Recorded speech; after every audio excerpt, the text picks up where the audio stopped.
In this world dominated by the demon race, even the revered sanctuaries serve merely as pawns for their cruel masters, fattening up their prey. Chen Yuan finds himself transported to this dark realm, awakening a life simulation device that allows him to refresh various talents. The primordial sacred body, a paragon of strength, its merits are self-evident. Dual pupils, granting the ability to perceive the profound truths of the world. Its power is undeniable. Undying form.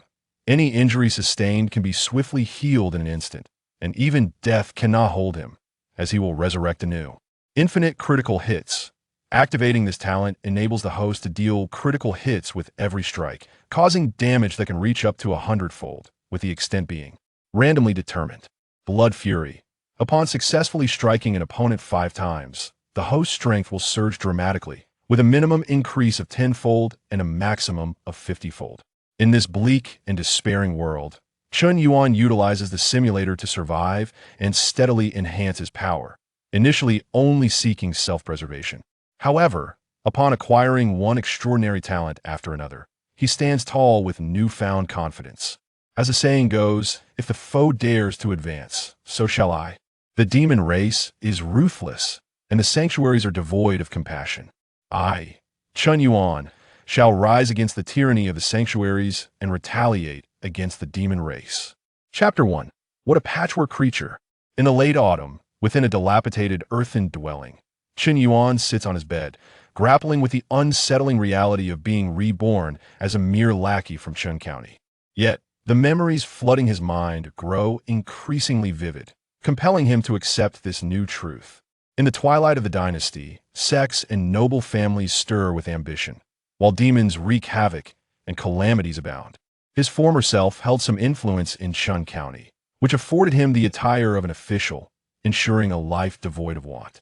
However, this previous incarnation possessed a vile disposition, reveling in the oppression of the common folk, committing heinous acts without remorse. A year prior, he had driven a young girl to suicide by jumping into a river and had publicly slapped her brother, Lin Xiao, mocking him for his cowardice in defending his sister. This is dire, Chen Yuan muses, feeling a headache creeping in. The previous self not only held the title of an official, but also bullied the weak and disregarded human life. With such a background and history, seeking entry into any sect for genuine teachings seems utterly impossible. Moreover, this body has been ravaged by indulgence, making martial cultivation exceedingly challenging. The path to the sect is barred, and the court's path is equally inaccessible should his past misdeeds be revealed. He would surely meet a tragic end. Even if he could navigate the court, the latest stage dynasty of Dechu offers little hope for a safe conclusion to his life. Furthermore, Lin Xiao, who endured such humiliation and left Chen County the very next day, is surely no ordinary person. He will undoubtedly seek revenge. Chen Yuan reflects, his headache intensifying as he recalls the image of the young M.T. at such a young age, having lost his sister to despair and faced public humiliation without retaliating. Lin Zhao's temperament suggests he possesses extraordinary resolve. With a stroke of fortune, he could ascend to great heights. Once he rises, he will surely return to Chen County for retribution. Ding! The life simulator has successfully loaded. At that moment, a mechanical voice echoed, brightening Chen Yuan's eyes. A quintessential golden finger for his transmigrational life simulator. Indeed a boon. This life simulator not only facilitates rapid enhancement of strength, but also aids in avoiding peril, significantly increasing his chances of survival. Subsequently, Chen Yuan gazes at the screen that has materialized before him, detailing the functions of the life simulator. Life simulator. 1.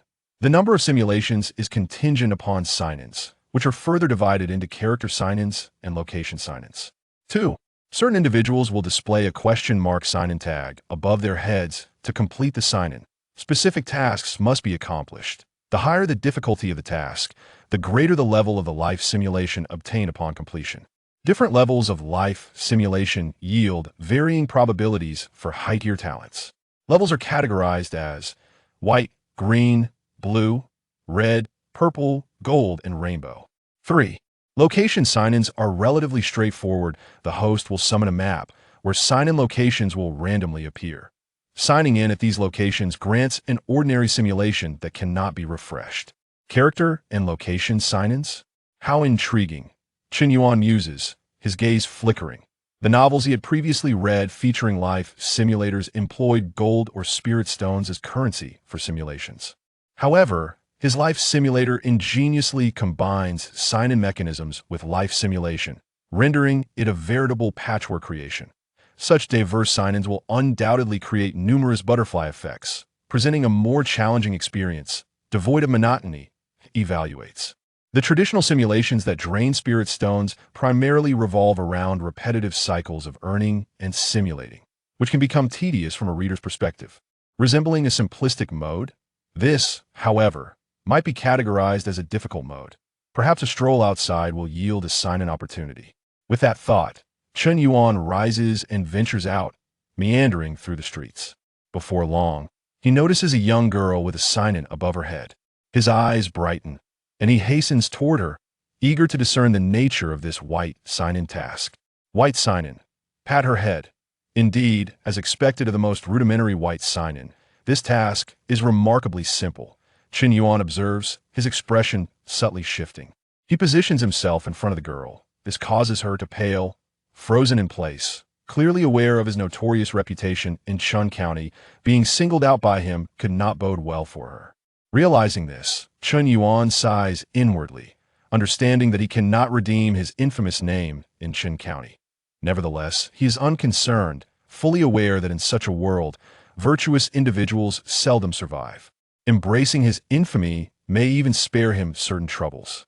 With that, he gently places his hand atop her head, giving a light pat. Ding, sign-in successful. The host has gained one white simulation opportunity. The system's voice resonates, prompting a slight smile to grace Chen Yuan's lips. He then turns to leave, harboring no desire to converse with the girl. The young lady, witnessing this, is filled with trepidation, relieved that Chen Yuan merely patted her head and did not cast his gaze upon her otherwise. Her innocence would surely be tarnished. System, expend the white simulation opportunity and initiate life simulation. Darkness envelopes the sky. Chen Yuan strolls through the nocturnal streets, feeling a chill that compels him to tighten his clothing, murmuring in his heart. Ding, expending white simulation opportunity, life simulator commencing, refreshing talents. The system's voice reverberates. Ding, talent refresh successful. Congratulations to the host for acquiring the white talent, glutton. White talent, glutton. With this talent, the host's appetite will significantly increase, enhancing both digestion and absorption capabilities, thereby contributing to physical development. White talent, glutton. This talent is quite advantageous. It may aid in improving my physique. Chen Yuan muses, his eyes gleaming with newfound hope. Chapter 2. The Age of Cannibalism. For Chen Yuan, the present moment is marked by an urgent desire to enhance his strength. However, given the condition of his body, even if he were to be bestowed with a manual, he would be unable to practice it. His vitality has been depleted by indulgence in wine and pleasure, leaving him exceedingly frail. Thus, a talent that could assist in fortifying his physique is precisely what Chen Yuan requires. Furthermore, he believes that this talent would also be beneficial for martial arts training. With a chime, the talent has been successfully loaded, and the life simulation commences. The system's voice resonates once more, followed by the emergence of text upon the screen. Day 1. You have returned home, feeling an overwhelming hunger, and you choose to cook a large quantity of rice. After eating, you sense a slight increase in your physical strength and cannot help but marvel at the impressive capabilities of the white talent, Gluttonous King. Day 2. On your way to the yamen, you encounter a few sycophants who slyly indicate that they have found a rather agreeable young woman who is easy to manipulate. Listening to their words, you frown slightly, instructing them to refrain from such actions in the future. Although you do not consider yourself a virtuous person and are indifferent to your notoriety, you do not wish to engage in malicious deeds. Moreover, given your already frail state, continuing down this reckless path would jeopardize your martial pursuits, risking your very life. The sycophants, unable to comprehend your thoughts, dare not retort. Day 4. Due to your insatiable appetite, you discover that the rice at home has been exhausted, prompting you to venture out to purchase more. However, having refrained from engaging in extortion and nefarious deeds, your pockets are not as full as they once were, and you fear that if this continues, you may soon have to live frugally. Day 20. Your superior subtly implies the need for a gift, causing you inner distress. In recent days, you have been consuming copious amounts of rice and meat to restore your health. As a result, your physique has significantly improved, yet your finances are nearly depleted. Under these circumstances, it is evident that you cannot afford the necessary funds to honor your superior. Seeing your inability to produce money, your superior erupts in anger, berating you and beginning to retract some of the privileges he had granted you, no longer willing to act as your protector. Consequently, you find yourself facing workplace bullying. Former targets of your tyranny are now seeking retribution against you. Day 30. You are assaulted by ruffians and cited by your colleagues, leaving you battered and bruised. Those whom you had previously wronged express their satisfaction, declaring that you deserve this punishment. Clearly, the consequences of your past misdeeds are beginning to manifest. On this day, you come to a realization. In these chaotic times, to thrive, one must accumulate wealth through the power at their disposal and become stronger. Without strength, one is destined to be bullied. Day 31. You set aside your pride and apologize to your superior, hoping he will continue to be your protector, assuring him of your unwavering loyalty in assisting him. Your demeanor pleases your superior, who opts to resume his role as your protector, yet warns that should you act foolishly again, he would not hesitate to dispose of you. The cruelty of this reality is staggering. Chen Yuan muses quietly upon witnessing the simulated events unfold. As he reflects, the text on the screen continues to materialize. With the restoration of your protector, you abandon your conscience and begin to tyrannize Qin County, oppressing the common folk and seeking riches. You allocate most of the ill-gotten wealth to your superior, Zhang Lin, while using the remainder to purchase meat and rice to enhance your physique, as well as to sustain your sycophants. You plan to bide your time until an opportunity arises to exact revenge on those who have wronged you, ensuring their suffering.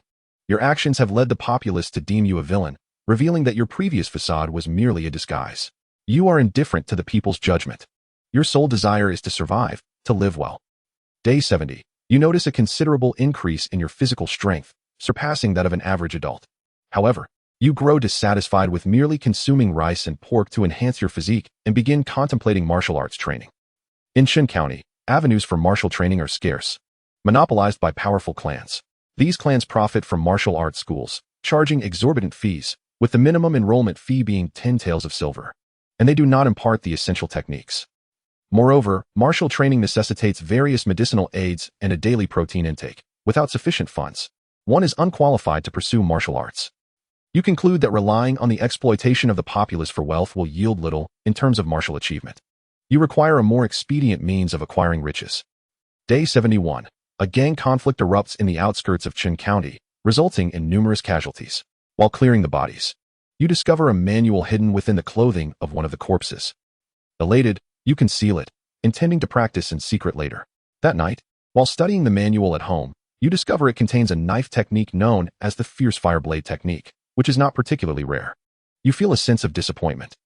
After all, martial skills are crucial, but the techniques themselves hold greater importance. Without them, enhancements to your physique will be limited. Nevertheless, having a knife technique to practice is better than having none at all. Thus, you suppress your discontent and begin to train in this technique. Day 75. After committing the technique to memory, you pawn it for 10 taels of silver. With this money, your meals improve significantly, and your physical strength increases at a faster rate. Day 100. You successfully master the knife technique to a basic level, enabling you to wield the knife with some proficiency. Day 103. Lin Xiao, a former victim of your bullying, confronts you, claiming he has become adept in his training and has come to claim your life. Reluctantly, you engage in combat with Lin Xiao, only to be swiftly defeated, losing your head in the process. With your demise, this simulation comes to an end. Well, one cannot walk along the riverbank without getting their shoes wet. I knew Lin Xiao would return for vengeance. Dying on the 103rd day is quite a long time to survive. Chen Yuan contemplates the outcome of the simulation with a sigh. A chime sounds, and the rewards are generated, allowing you to select one from the following options: Fierce Fire Blade Technique, Basic, or White Talent Gluttonous King. Chapter 3. The Night of Murder. 2 rewards to choose from. And there is no need for deliberation. I shall select the talent. Chen Yuan pauses to consider the rewards before making his choice. As for the Fierce Fire Blade Technique, as long as I know when the next gang conflict will occur and am fortunate enough, I should be able to find another manual among the corpses. Of course, even if the next simulation does not yield the Fierce Fire Blade Technique, its value pales in comparison to the sustained developmental potential offered by the White Talent Gluttonous King. System, I choose the White Talent Gluttonous King, Chen Yuan declares within himself. A chime signals the successful selection of the reward, followed by the system's voice announcing its dispatch. Subsequently, Chen Yuan feels a subtle transformation within his body, an inexplicable hunger surfacing, compelling him to seek nourishment. In response, he hastens his pace towards home. Upon returning home, Chen Yuan begins to prepare a meal for himself, mirroring the progression of the previous life simulation. Speaking of location simulation, what might that entail? It seems one can summon a map. While cooking, Chen Yuan ponders and attempts to summon a map. Then, a flat map materialized before him. This map appeared to have the capability of zooming in and out, which piqued his interest. However, it seemed that only the map of xianxiafans was available, with no other regions represented. Did the extent of the map's coverage change based on my location or my strength? It appeared that there were still many mysteries to explore. Curiously, Chen began to manipulate the map with 2 fingers, a flurry of thoughts racing through his mind. 2 locations available for check-in. At that moment, Chen noticed 2 question marks appearing on the map, and his eyes brightened with intrigue. He zoomed in to locate the specific sites for check-in. How fortuitous. One was not far from his home, while the other was at the YLN market in the eastern part of the city, a bit farther away. So he decided to wait until tomorrow, when he could conveniently purchase some fish to eat. Chen glanced at the 2 check-in locations, a smile gracing his lips. The vicinity of Xianxian boasted a great river, thriving with fishery activities. Consequently, fish in Xianxian were quite affordable, and consuming more fish to nourish his body seemed a more cost-effective choice than pork. Subsequently, he glanced at his large pot, reasoning that the meal would still take some time to cook, and opted to check in at the nearby location first. After stepping outside, he walked for 3 minutes before arriving at the check-in site. This location was a dimly lit alley, devoid of moonlight, casting an eerie atmosphere in the absence of any onlookers. Something felt amiss. There was a scent of blood. Just as Chen was about to turn back, he caught a whiff of the metallic odor, his expression shifting slightly. He feigned nonchalance and continued onward. It would be foolish to venture into a suspicious alley. After all, the check-in would still be available tomorrow. After Chen departed, a figure cloaked in black emerged from the alley, watching Chen's retreating figure. He felt an urge to act, but restrained himself upon noticing the official attire and the sword at Chen's waist. Killing a commoner and a government official are 2 entirely different matters. Even if he were merely a low-ranking official, the nature of the crime would remain unchanged. Had Chen entered the alley, he would have likely acted to eliminate any potential leaks. However, if Chen merely passed through and pretended not to notice anything unusual, there was no need for action. Soon, the figure in black melted back into the shadows and swiftly departed. Once the figure had left, the unsettling sensation on Chen's back gradually dissipated, and cold sweat trickled down. He was acutely aware of how close he had come to death. Truly, he had underestimated the chaos of this waning dynasty. One could stumble upon murder simply by stepping outside.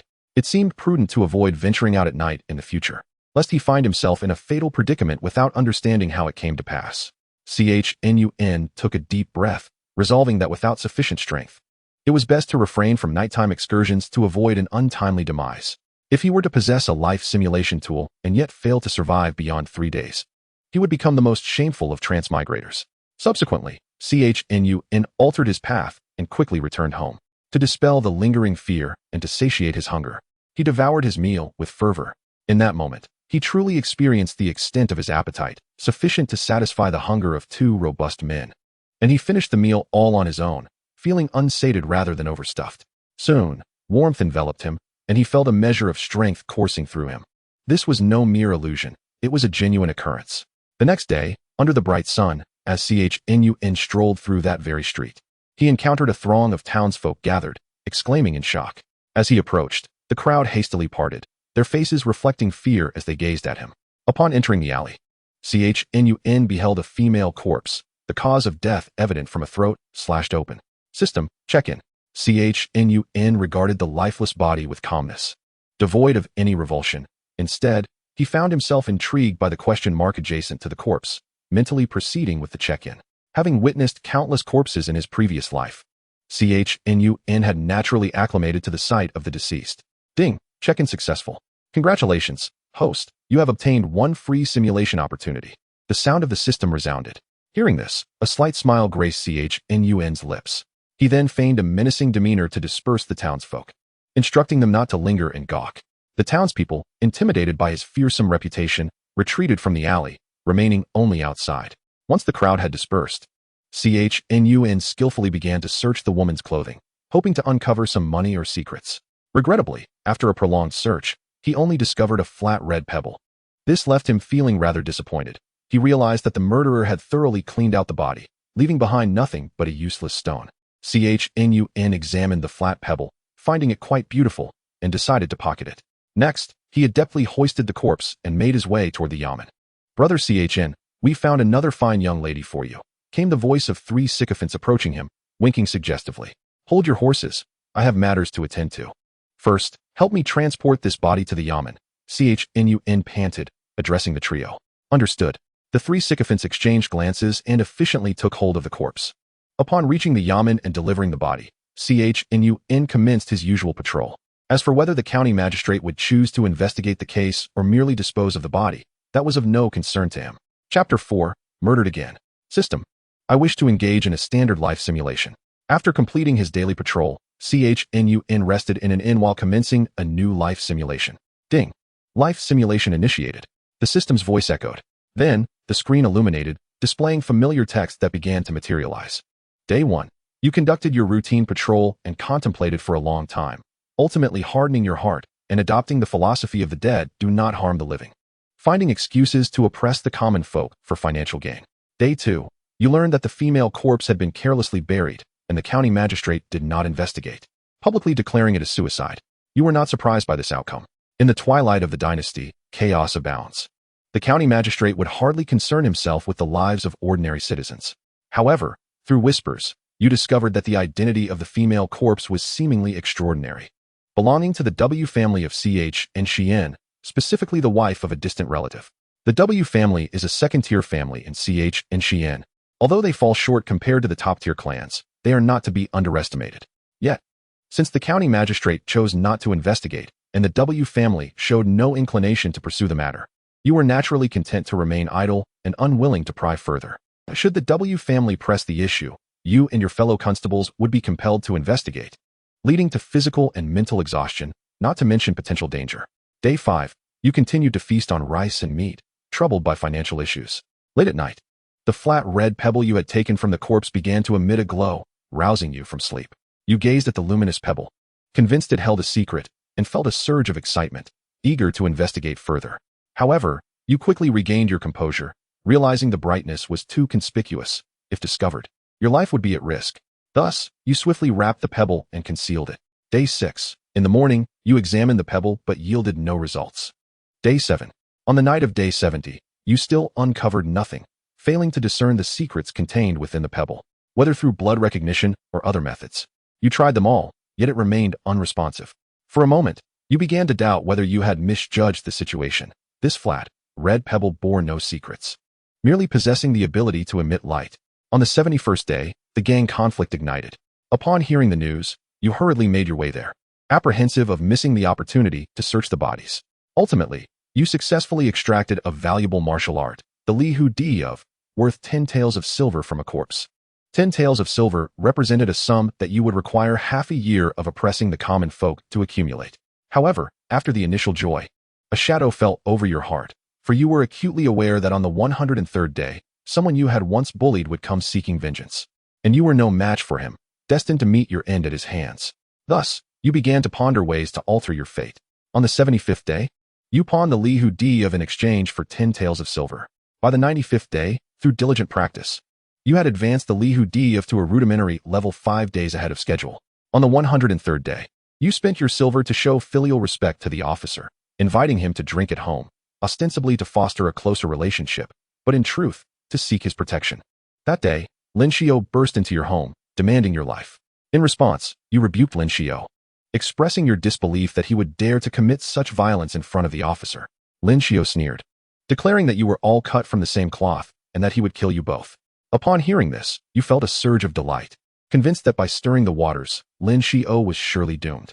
After all, the officer and his subordinates were formidable practitioners. The first major realm of cultivation is the CUT realm, which is further divided into 5 stages, training the flesh, skin, tendons, bones, and internal organs. Those who could serve as officers were powerful practitioners at the skin training stage, notable figures in the outer city. When Lin Xiao attempted to kill you, the officer could no longer disregard your provocation, In a fit of rage, he drew his sword, intent on slaying Lin Xiao. Unfortunately, the officer could not withstand even a single blow from Lin Xiao and was instantly decapitated. You watched in horror, unable to comprehend that Lin Xiao was so extraordinarily formidable, capable of dispatching an officer of the skin training stage with a single strike. As Lin Xiao fixed his murderous gaze upon you, cold sweat broke out, and you realized that even begging for mercy would not spare you. Consequently, a desperate plan formed in your mind. You claimed that the events of that day had deeper implications and that there was a hidden mastermind behind it all.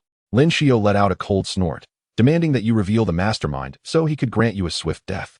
Drawing closer to him, you feigned to divulge information while discreetly retrieving a small knife from your sleeve, aiming for Lin Xiao's throat. Lin Xiao dismissed your attempt by pinching the knife between his fingers, snapping it effortlessly, and remarked on your pathetic strength. He then proceeded to break your limbs, pressing you for the identity of the mastermind, to which you could only confess that it was a fabrication, an attempt to turn the tables. Lin Xiao, displeased, tortured you further until you were on the brink of despair before finally executing you. With your demise, this simulation came to an end. Another death. And Lin Xiao proved to be exceedingly powerful. Chen Yuan gazed at the textual simulation, feeling somewhat helpless. He had initially thought to rely on the officer for protection, but who could have anticipated that even the officer would fall to a single strike? Such strength must surely belong to a practitioner at the tendon training level. What kind of fortuitous events had befallen Lin Xiao to become so powerful in such a brief span? The 103rd day truly was a fixed date for retribution. Was escape from xianxia necessary? Yet outside, chaos reigned with bandits rampant and demons causing havoc. Fleeing xianxia might lead to a premature demise. Chen Yuan racked his brain, contemplating countermeasures. However, no strategy seemed viable against the formidable Lin Xiao. Perhaps, if there were no other options, he would have to attempt to flee xianxia on the 100th day, seeking refuge elsewhere. A notification chimed, signaling the successful generation of rewards, allowing the host to select two from the following options: physical strength, Lihu D of beginner level, combat experience. Having engaged in but a single skirmish, where would combat experience come from? This reward was certainly not worth considering. Nonetheless, the prospect of choosing two rewards was quite exhilarating. As Chen Yuan surveyed the reward list, his eyes gleamed with excitement. He then mentally declared, "System, I choose physical strength and Lihu D of beginner level." Chapter 5. The second white talent. With Chen Yuan's decision made, the system's voice echoed, "Ding, reward selection successful, distributing now." In an instant, warm currents surged throughout Chen Yuan's body, rapidly enhancing his physical strength. This sensation was remarkably delightful, providing a sense of comfort that made him feel as if he could not contain his joy. Had he not been in a tavern rather than his own home, he might have let out a cry of exhilaration. After a minute, this comforting feeling gradually subsided. Chen Yuan clenched his fist, realizing that his grip had increased at least threefold.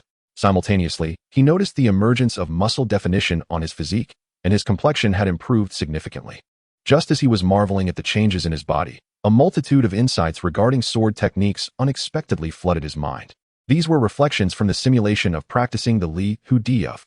Minutes later, having absorbed these insights, the Lihu D of reached the beginner level. Had he not been in the tavern, he would have longed to practice the Lihu D of right then and there. Indeed, having a cheat code was truly exhilarating. Chen Yuan mused with genuine appreciation. Subsequently, Chen Yuan departed the tavern and made his way to the fish market in the eastern part of the city. Upon arriving, he was greeted by a chorus of astonished exclamations. As he squeezed through the crowd to observe, he discovered that someone had caught a precious fish. This extraordinary fish was immensely beneficial for martial arts training. Due to its rarity, its price was undoubtedly exorbitant, with a baseline value of 50 taels of silver. The fish in question, according to the discussions of the onlookers, was worth at least 80 taels of silver. In the current context of DCH, a single tael of silver could sustain an average family for 3 months. 80 taels of silver could allow a family to live worry-free for 20 years. This was undoubtedly a monumental sum. For a moment, Chen Yuan felt a twinge of envy at the good fortune of the young fisherman. "Uncle Zho, I wish to present this precious fish to you." In front of the assembled crowd, the young fisherman approached a bald man, beaming with delight. Instantly, the onlookers widened their eyes in disbelief. Gifting away a fish worth 80 taels was quite foolish, had it been them. They would never have dared to do such a thing. The young man was quite astute. Chen Yuan greatly admired the young fisherman's actions. A common fisherman, if he sold the precious fish, would likely attract the attention of nefarious gangsters. The probability of meeting a violent end would be high. However, if he presented the fish in front of everyone to Zhou Qiushu, the head of the fish market, He would not only ensure his safety, but also establish a connection with Zhou. Anyone who sought to harm him in the future would have to think twice. Zhou was a member of the Zhou family in xianxian, a prominent family far more formidable than the W family. What is your name, young man? Zhou inquired with interest. Seventh Master, my name is Zhou, the young man replied, bowing slightly. Zhou nodded, I shall remember you. You have done well. I will look after you in the future. Thank you, Seventh Master. Zhou exclaimed with joy, I am quite curious about martial arts. Zhou waved his hand, saying, just go to my Zhou family martial arts school. There will be someone to teach you martial arts and pass down our family's techniques. Zhou left in high spirits. Chen Yuan felt that the excitement had concluded, and he prepared to check in at the location before departing. Just then, he noticed a white check-in prompt above Zhou's head, bringing him unexpected delight. White check-in, befriend Zhou. Befriend? Chen Yuan was quite surprised, never anticipating that the check-in task would involve this. Friendship can be rather troublesome. I hope even a mere nodding acquaintance qualifies as a friend. Otherwise, given my reputation, Zhou Shui might very well disdain to be acquainted with me. With this thought, Chen Yuan felt a slight headache. He then collected his thoughts and quietly said in his heart, System, I wish to sign in. The system responded with a chime, confirming the successful sign-in, and announcing that the host had successfully completed a location sign-in, earning a common simulation opportunity. A smile crept onto Chen Yuan's lips as he cast a covetous glance at the precious fish before departing. It is worth noting that both instances of location sign-in occurred in places where troubles could potentially arise. Is this a deliberate act by the system? Chen Yuan pondered. Feeling somewhat perplexed, he suspected that such locations for sign-in might indeed witness certain events, necessitating utmost caution in the future. Otherwise, it would be quite absurd to stumble into misfortune simply for the sake of a location sign-in. With that in mind, Chen Yuan quickened his pace, catching up to Zhou Shui and blocking his path. Chen Yuan, what do you want? Zhou Shui asked warily, eyeing him with caution. In the past, upon encountering Chen Yuan, Zhou Shui would have greeted him with a respectful title. However, now that he had secured the favor of Zhao Qishui, he no longer felt the need to fear Chen Yuan and could address him directly. Chen Yuan, unbothered by Zhou Shui's informal address, cheerfully remarked, Brother Zhou, congratulations on catching a precious fish today. Did you see everything? Zhou Shui said, a grin spreading across his face, which he could hardly suppress. He felt quite pleased with Chen Yuan's courteous address. After all, he used to avoid Chen Yuan like the plague, fearful of attracting his attention. Indeed, Brother Zhou possesses great courage to gift such a rare fish to another. Chen Yuan continued with a smile. For this reason, I wish to befriend you. If you have time, why not join me for a drink at the tavern? Brother Chen wishes to befriend me. It is an honor for Zhou, Zhou Shui replied, his smile widening. However, let us postpone the drinking for another time. I have matters to attend to. Chen Yuan's notorious reputation made Zhou Shui hesitant to forge a close friendship, fearing it might tarnish his own name. Nevertheless, he believed in the adage that one should not strike at a smiling face, and since Chen Yuan was being so polite, he felt obliged to extend some courtesy in return. After all, dealing with a person like Chen Yuan could lead to unforeseen complications. The system chimed again, announcing another successful sign-in, and Chen Yuan's spirits lifted with the news. Very well, I shall not disturb you further, Brother Zhou. With that, Chen Yuan made no attempt to retain Zhou Shui and took his leave, leaving Zhou Shui somewhat bewildered. He had expected Chen Yuan to try to keep him from leaving, yet he departed so decisively. System, I wish to conduct the white simulation, Chen Yuan declared as he strolled down the street, feigning a patrol while internally contemplating. The system responded with another chime, indicating the activation of the life simulator, followed by a refreshing of talents. Soon after, it announced the successful refresh of a white talent, the genius of knife techniques. This newfound talent would enhance Chen Yuan's abilities in knife techniques, rendering him a genius in the eyes of ordinary people. Chapter 6, Rapid Growth. The white talent of knife technique genius. Upon discovering this talent, Chen Yuan's eyes sparkled with excitement. While techniques may hold slightly less importance than martial arts, they are not to be underestimated. Through previous simulations, Chen Yuan understood that he possessed a modicum of talent in knife techniques, though it fell short of genius level. His past life's memories indicated that in this Qin County, one could attain the entry level of a martial art within just a few days of dedicated practice. Those regarded as martial arts geniuses typically practiced more complex techniques, rather than the ordinary fire knife technique. In his simulations, Chen Yuan had taken nearly a month to reach the entry level of the fire knife technique, signifying that his natural aptitude was far from genius level. However, with this white talent now at his disposal, his training in knife techniques would progress at an extraordinary pace. armed with the white talent of gluttony and the white talent of knife technique genius. Even without the support of martial arts, he could gradually enhance his strength. Perhaps one day capable of slaying a practitioner at the skin training level. Chen Yuan used silently. The flesh training stage provides a noticeable increase in strength, while the skin training stage offers limited enhancement, primarily improving the defensive capabilities of the skin, making it difficult for ordinary blades to penetrate. Hence, as long as Chen Yuan indulged in hearty meals thanks to his white talent of gluttony, continued to strengthen his physique, and perfected the fire knife technique, he could still have a chance to defeat practitioners at the skin training level. The system's voice echoed once more, indicating that the talent had been successfully loaded and the life simulation had commenced. As Chen Yuan contemplated, familiar words began to appear on the screen. On the first day, filled with fervor, he began to plan for his future. This time, however, he refrained from entertaining any malicious thoughts. Understanding that acting against his conscience would hinder his martial pursuits, he sought opportunities to transcribe the fire knife technique, selling it for 10 taels of silver. Subsequently, he began practicing the knife at home. He distinctly felt his talent improving, executing the fire knife technique with fluidity and ease, devoid of any stiffness. Elated, he believed that if this momentum continued, he could certainly master the fire knife technique within a month. On the 25th day, he successfully advanced the fire knife technique to a minor completion stage, significantly enhancing his strength, simultaneously benefiting from the effects of the white talent of gluttony. His physical strength increased to 400 pounds.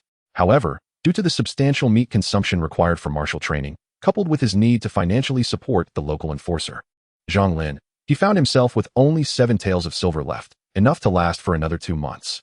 In a moment of frustration, he contemplated how to acquire more funds, yet he ultimately could not devise a plan to amass a significant amount of money. After all, in this era, avenues for earning were scarce and monopolized by the powerful clans. He could only persist in diligently practicing his knife technique, hoping that with increased strength, he could seek higher status and wealth, thus creating a positive cycle. On the 70th day, he successfully mastered the fire knife technique at a grand completion stage. Concurrently, his physical strength received another boost, now reaching 550 pounds. However, the rapid advancement came at a cost.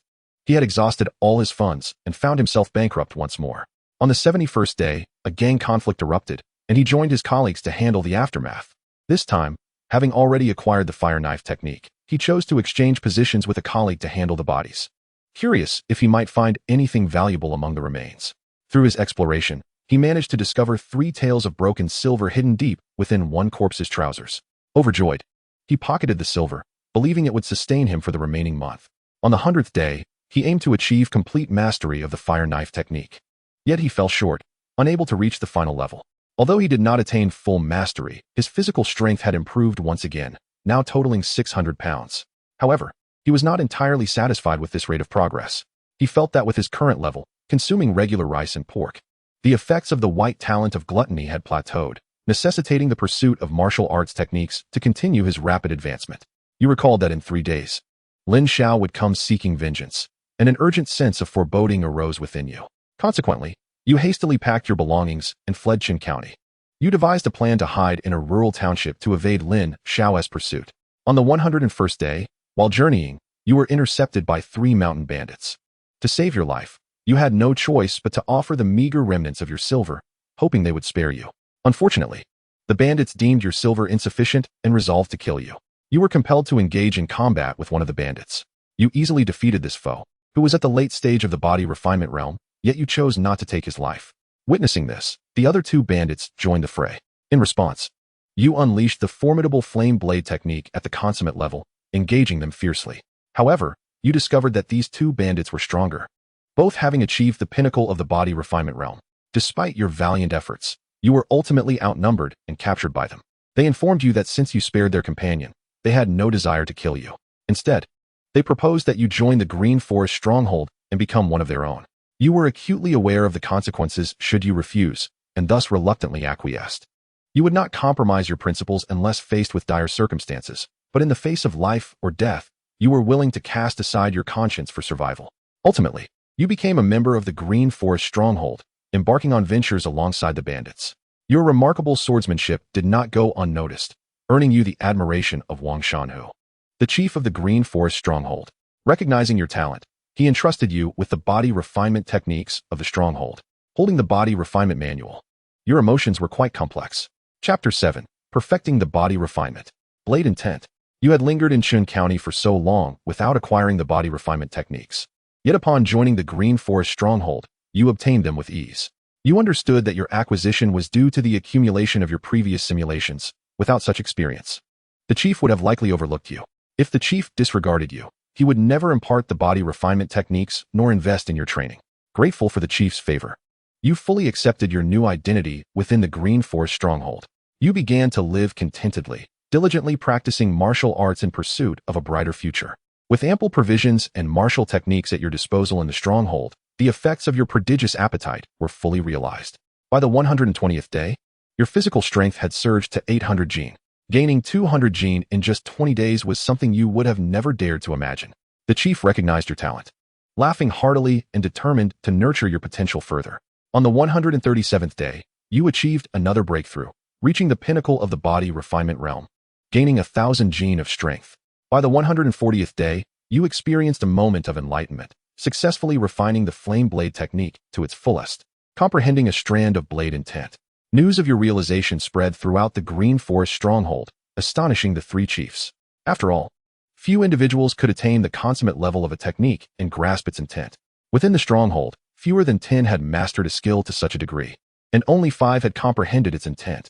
Some had trained for over a decade, even 2 or 3 decades, to reach this level, while you, at such a young age, had perfected the flame blade technique and grasped the thread of its intent, leaving everyone in awe. In that moment, the chief saw a promising future for you and urged you to strive diligently, with the prospect of becoming the 4th chief of the Green Forest Stronghold. You smiled, assuring him that you would not disappoint his expectations. On the 145th day, a fierce conflict erupted between the Green Forest Stronghold and the Black Wind Stronghold, resulting in the deaths of 15 men from your side. Upon hearing this news, the chief of the Green Forest Stronghold was enraged and vowed to engage in a decisive battle with the Black Wind Stronghold. However, after counsel from the strategist of the Green Forest Stronghold, the chief ultimately chose not to initiate war but demanded an explanation from the Black Wind Stronghold. The chief of the Black Wind Stronghold scoffed, declaring that victory and defeat were the law of the jungle and would offer no explanations. If the Green Forest Stronghold desired an explanation, they could send forth their best fighters to compete. Should the Green Forest Stronghold prevail, they would provide an explanation. The chief of the Green Forest Stronghold inquired how the competition would unfold, to which the chief of the Black Wind Stronghold proposed that each side send forth a contestant under the age of 20. Hearing this, the chief of the Green Forest Stronghold turned to you, for within the stronghold, the strongest individual under 20 was none other than yourself. Realizing the chief's gaze was upon you, you stepped forward to battle on behalf of the Green Forest Stronghold. Yet, a wave of unease surged within you, as you sensed that the Black Wind Stronghold was targeting you specifically. After you stepped forward, a young man emerged from the Black Wind Stronghold, coldly regarding you.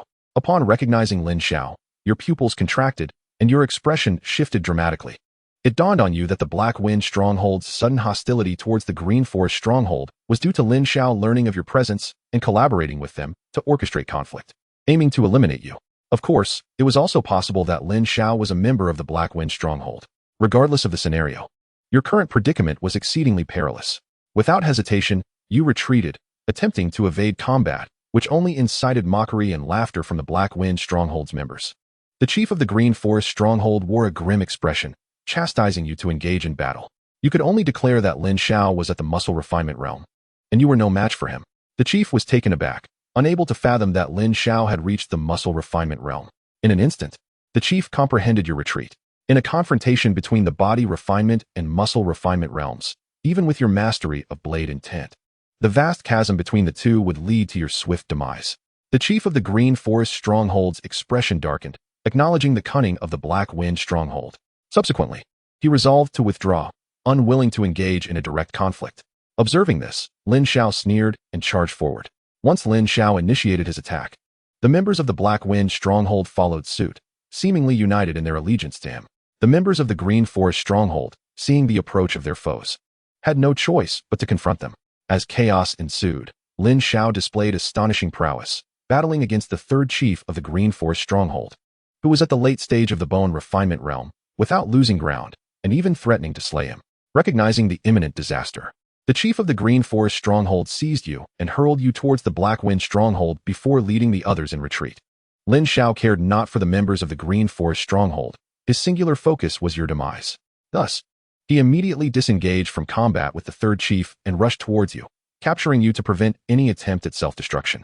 Ultimately, you were captured by Lin Xiao and endured relentless torment. Aware of your impending death, you inquired about Lin Xiao's origins and how he had achieved such remarkable advancement in such a short span. Lin Xiao did not respond to your questions. Instead, after tormenting you further, he ended your life. Your demise signified the conclusion of this simulation. Once again, you had perished at Lin Xiao's hands. This wretched individual truly was an unrelenting specter. Chen Yuan gazed at the simulated text, feeling at a loss for words. Even after fleeing Qin County, you had still met with a fatal end. It appeared that in the future, you would need to flee even farther and conceal your identity entirely. In this manner, one can effectively evade Lin Xiao's pursuit and prevent the possibility of being killed by him. However, if one chooses to remain hidden, acquiring additional resources could prove to be quite troublesome. The best course of action would be to contemplate how to turn the tables on Lin Xiao. Only by defeating Lin Xiao can Chen Yuan find peace of mind. At this moment, the system's voice resonated. Ding! Reward generation successful. The host may choose 2 of the following rewards: White Talent Blade Technique Genius, Blade Technique Comprehension, and completion of the Flesh Refinement Realm. Oh, where has that crucial technique gone? Chen Yuan gazed at the reward list with a hint of disappointment. In this simulation, he had placed significant emphasis on the techniques of the Green Forest Stronghold. Blade techniques can be gradually honed. As long as he survives, he can eventually practice them to perfection once more. As for cultivation, it is merely a matter of time, provided one possesses the techniques. Without techniques, he might endure to achieve the completion of the Flesh Refinement Realm, but reaching the Skin Refinement Realm would be an impossible endeavor. Surely, he cannot resort to becoming a bandit in the Green Forest Stronghold again. If the chief encounters trouble, he would undoubtedly regard him as a pawn to be discarded. Chen Yuan furrowed his brow, lost in thought. Of course, he could opt to take the old route, leaving the Green Forest Stronghold ahead of Lin Xiao's arrival, thereby obtaining the body refinement techniques without cost. It is premature to think too far ahead. He should first deliberate on which rewards to select. Shaking his head, Chen Yuan once again scrutinized the reward list. Soon, he found himself in an empty alley, making his choice as he silently declared, "System, I choose the White Talent Blade Technique Genius and the completion of the Flesh Refinement Realm. The Blade Technique Comprehension does not require resource expenditure. It can be achieved purely through insight. Should he select cultivation, it would minimize resource consumption, allowing for greater future options, thus offering superior cost-effectiveness. As for the White Talent Blade Technique Genius, it is an option that requires no further elaboration. It is essential." As Chen Yuan made his selections, he felt a familiar warmth coursing through his body, the strength of his physique beginning to ascend, his muscle definition becoming more pronounced, and his vitality surging.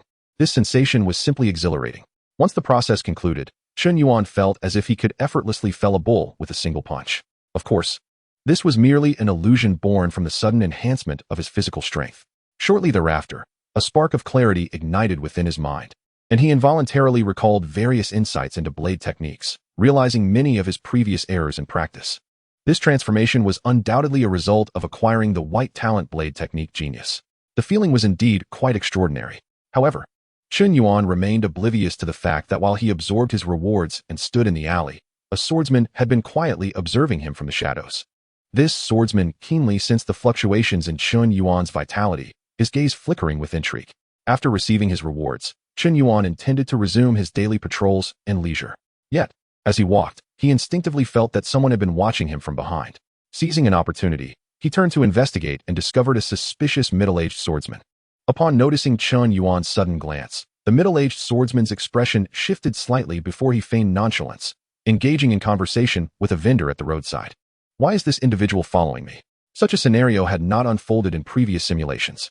Chen Yuan's heart raced as he analyzed why he had become the subject of scrutiny. Soon, he contemplated two possibilities. The first possibility is that the perpetrator of yesterday's murder was observing him to see if he had uncovered any secrets. The second possibility is that the man had detected the unusual surge of vitality when Chen Yuan received his rewards and believed he possessed some astonishing secret, hence his pursuit. If it is the first possibility, based on the simulation's trajectory, he should not encounter significant danger. However, if it is the second possibility, his situation becomes exceedingly precarious. This individual, in pursuit of the secret behind his sudden vitality surge, would undoubtedly seize any opportunity for nefarious deeds. Even if this person refrained from striking, he would have gleaned some of Chen Yuan's secrets, potentially leading to future complications. Consequently, Chen Yuan felt compelled to devise a means to eliminate him before his secrets could be divulged. Ultimately, Chen Yuan reminded himself of this lesson. In the future, rewards must be chosen in the safety of his home. Receiving rewards in public may alert others to anomalies, posing a threat to his life. Additionally, there was another derived lesson. One must not reveal their cultivation level in front of those who know them. If such individuals detect any irregularities, they will undoubtedly suspect that he harbors significant secrets or opportunities, leading them to resort to unscrupulous means to exploit him. The treachery of human nature necessitates vigilance. Life is singular, and Chen Yuan cannot afford to gamble with it. Suddenly, Chen Yuan noticed that a white question mark had materialized above the middle-aged swordsman's head. White quest, eliminate him. Since the system has intervened, it is imperative to eliminate this threat. Chen Yuan narrowed his eyes, a glint of cold determination flashing within them. Although he had never taken a life, this did not imply that he lacked the courage to do so. Subsequently, Chen Yuan averted his gaze. Mingling with the throngs in the street, and internally resolved, system, expend a standard simulation opportunity. I wish to conduct a life simulation. As the saying goes, knowing oneself and knowing the enemy ensures victory in every battle. Chen Yuan would not recklessly confront the swordsman. It would be prudent to gather intelligence first. Advancing without sufficient strength and knowledge of the enemy's capabilities would likely lead to disaster, leaving him vulnerable to ridicule. Moreover, in broad daylight amidst numerous pedestrians, the swordsman would likely hesitate to act against him, making this setting far safer than returning home, thus allowing him to proceed with the simulation. Ding! Life simulation initiated. The system's voice echoed. Soon, the screen illuminated, and familiar text began to appear. Day 1. You realize that confronting the swordsman head-on would be unwise. You also feel that remaining in Chen County is not safe. Thus, you devise various means to shake off the middle-aged swordsman and leave Chen County, intending to bide your time. This time, you proactively seek refuge with the Green Forest Stronghold, planning to utilize their resources to enhance your strength. The chief of the Green Forest Stronghold accepts you, recognizing your talent, and grants you the body refinement technique of the skin refinement chapter, urging you to cultivate diligently, with hopes that you may one day become the 4th chief. You disregard the chief's empty promises and begin arduous training within the Green Forest Stronghold. Day 35. You successfully enter the skin refinement realm, becoming a skin refinement warrior. Day 60. Your cultivation remains unchanged, but your relentless practice of the flame blade technique has culminated in mastery, resulting in a boost to your strength. The reason you achieved mastery of the flame blade technique 10 days earlier than in the previous simulation is due to the immense pressure exerted by Lin Xiao and the middle-aged swordsman who knows some of your secrets. Chapter 9. Rampaging. Because of this pressure, you find motivation. Your situation feels perilous, thus intensifying your desire for strength and propelling you to train with fervor, bordering on madness. Even the chief of the Green Forest Stronghold cannot help but admire your dedication, believing you possess great potential and will undoubtedly achieve greatness in the future. Day 85. You successfully break through to the mid-stage of the skin refinement realm, enhancing your strength. Day 120. You successfully break through to the late stage of the skin refinement realm, further augmenting your power. On the 122nd day, you successfully cultivated the Lihua Daofa to its consummate state, comprehending a strand of Lihua Daoshi that reverberated throughout the entire Luinzhai. However, you were acutely aware of the dire consequences of remaining in Luinzhai. Therefore, after obtaining the training manual for the body refinement technique, you seized the opportunity to depart from Luinzhai. Your actions incited furious wrath among the bandits of Luinzhai, who deemed you an ungrateful scoundrel and placed a bounty on your head. On the 124th day, you fled to Weixian, adjacent to Qinxian, in a desperate bid for survival. You disheveled your hair and marred your appearance, disguising yourself as a beggar. By the 145th day, you had evaded Lin Xiao, Luinzhai, and the middle-aged swordsman, which brought you a sigh of relief, affirming that your decision had indeed been prudent. Nonetheless, you soon found yourself troubled by the scarcity of resources for cultivation. Living as a beggar in Weixian, devoid of silver and cultivation materials, your prospects for progress seemed bleak. On the 150th day, you encountered your wanted poster in Weixian. The sight of it filled you with dread, as you realized your predicament was more perilous than you had imagined. Simultaneously, you could not fathom who possessed such influence to compel the local officials to issue a bounty on a mere nobody like yourself. Luinzhai certainly lacked the capacity for such an endeavor. The middle-aged man would have acted if he had the means. After much contemplation, you could only arrive at the conclusion that Lin Xiao was the one with such capability. After all, Lin Xiao's mysterious background suggested he might have been taken under the wing of a powerful figure, enabling his astonishing ascent to the latter stage of the body refinement realm. You continued to bide your time, wary of revealing your identity for fear of being captured and dragged to the authorities. By the 160th day, You recognized that persisting in this manner was untenable. Without the means to grow stronger, your chance to alter your fate would diminish. This realization filled you with anxiety. Yet, you quickly regained your composure, understanding that you must continue to endure. Those who lack prudence in the face of perilous circumstances seldom meet favorable outcomes. On the 230th day, although your cultivation level had not progressed, you gained new insights into the sword techniques. In the depths of night, you achieved a minor success with the Lihua Daoshi, enhancing your strength once more. By the 250th day, you learned of the demise of the Chu Ling Emperor and the ascension of a new, youthful sovereign. It was evident that powerful ministers had begun to seize control of the court, using the young emperor to command the realm. You were acutely aware that this heralded the impending outbreak of war. Fear gripped your heart as you contemplated the grim future that lay ahead. After all, once war erupted, no one within the Great Chu's borders would be spared, and even your attempts at survival would become futile. Joining the army to earn merit and resources for cultivation was an unrealistic proposition. With your current level of cultivation, the likelihood of becoming cannon fodder upon enlisting was exceedingly high. On the 253rd day, you continued to masquerade as a beggar by day, practicing your swordplay in secluded areas at night. However, this night, a man witnessed your swordsmanship and praised the finesse of your technique.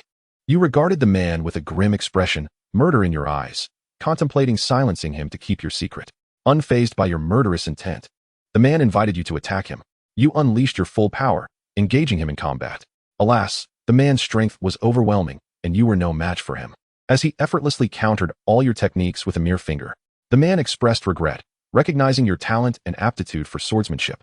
Lamenting that you had been forced to masquerade as a beggar due to the bounty on your head, thus hindering your cultivation, he proposed that you join his organization, the Bailang Gang, to become his right-hand man. Listening to his words, your expression shifted once more, realizing he had discerned your identity. After weighing the pros and cons, you opted to join the Bailang Gang. The man was Bai Tianji, the leader of the Bailang Gang, known for his affable nature and formidable strength. Having reached the qi gathering stage beyond the body refinement realm, capable of contending with the aristocracy of Weixian.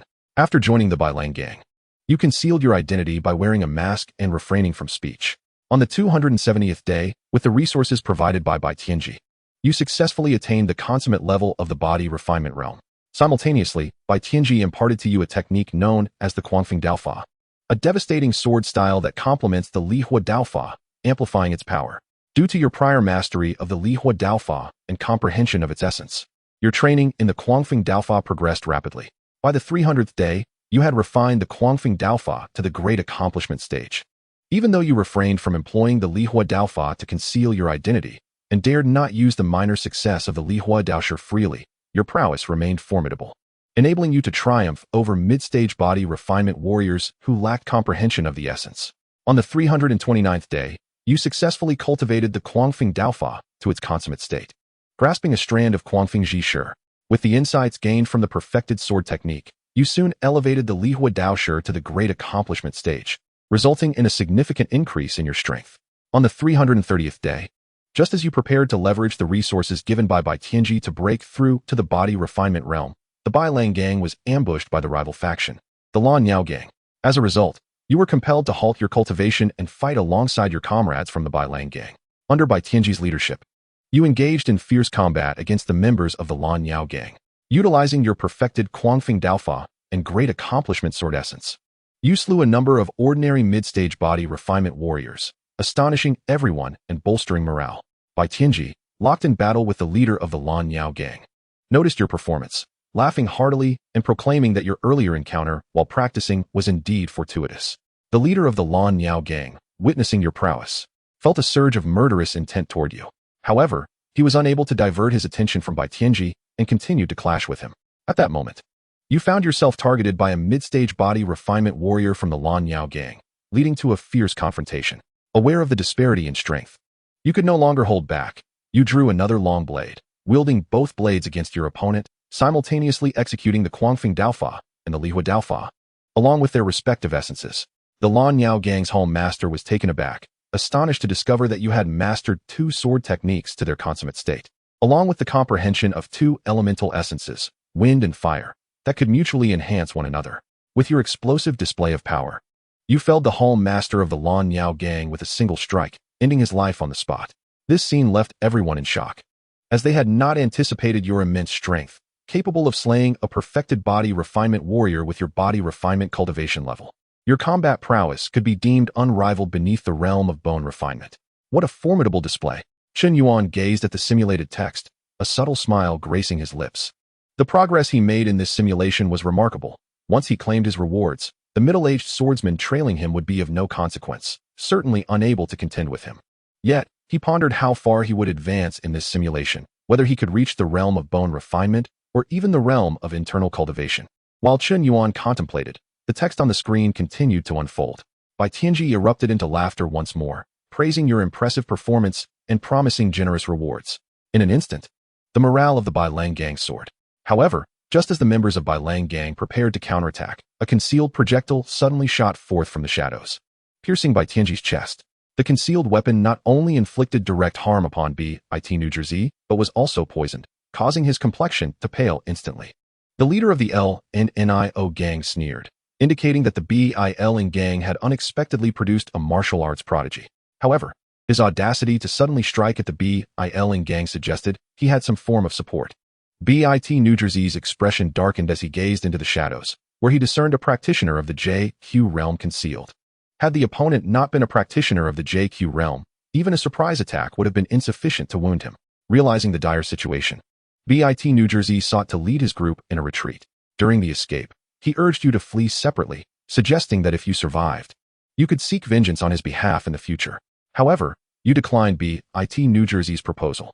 Known for his magnanimous nature, he was unlike the brigands of LNZHI, and you naturally remembered his kindness. Aware that your chances of survival were slim, and in gratitude for BIT New Jersey's recognition, you chose to act as bait alongside his trusted confidant to allow BIT New Jersey to escape alone. Ultimately, you perished at the hands of the LNNIO gang's leader. Your demise marked the conclusion of this simulation. Alas, death once again.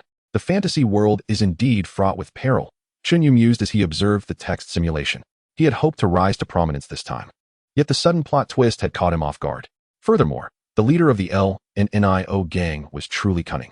Despite having a JQ realm practitioner at their disposal, they opted to conceal him and launch a sneak attack to ensure their victory.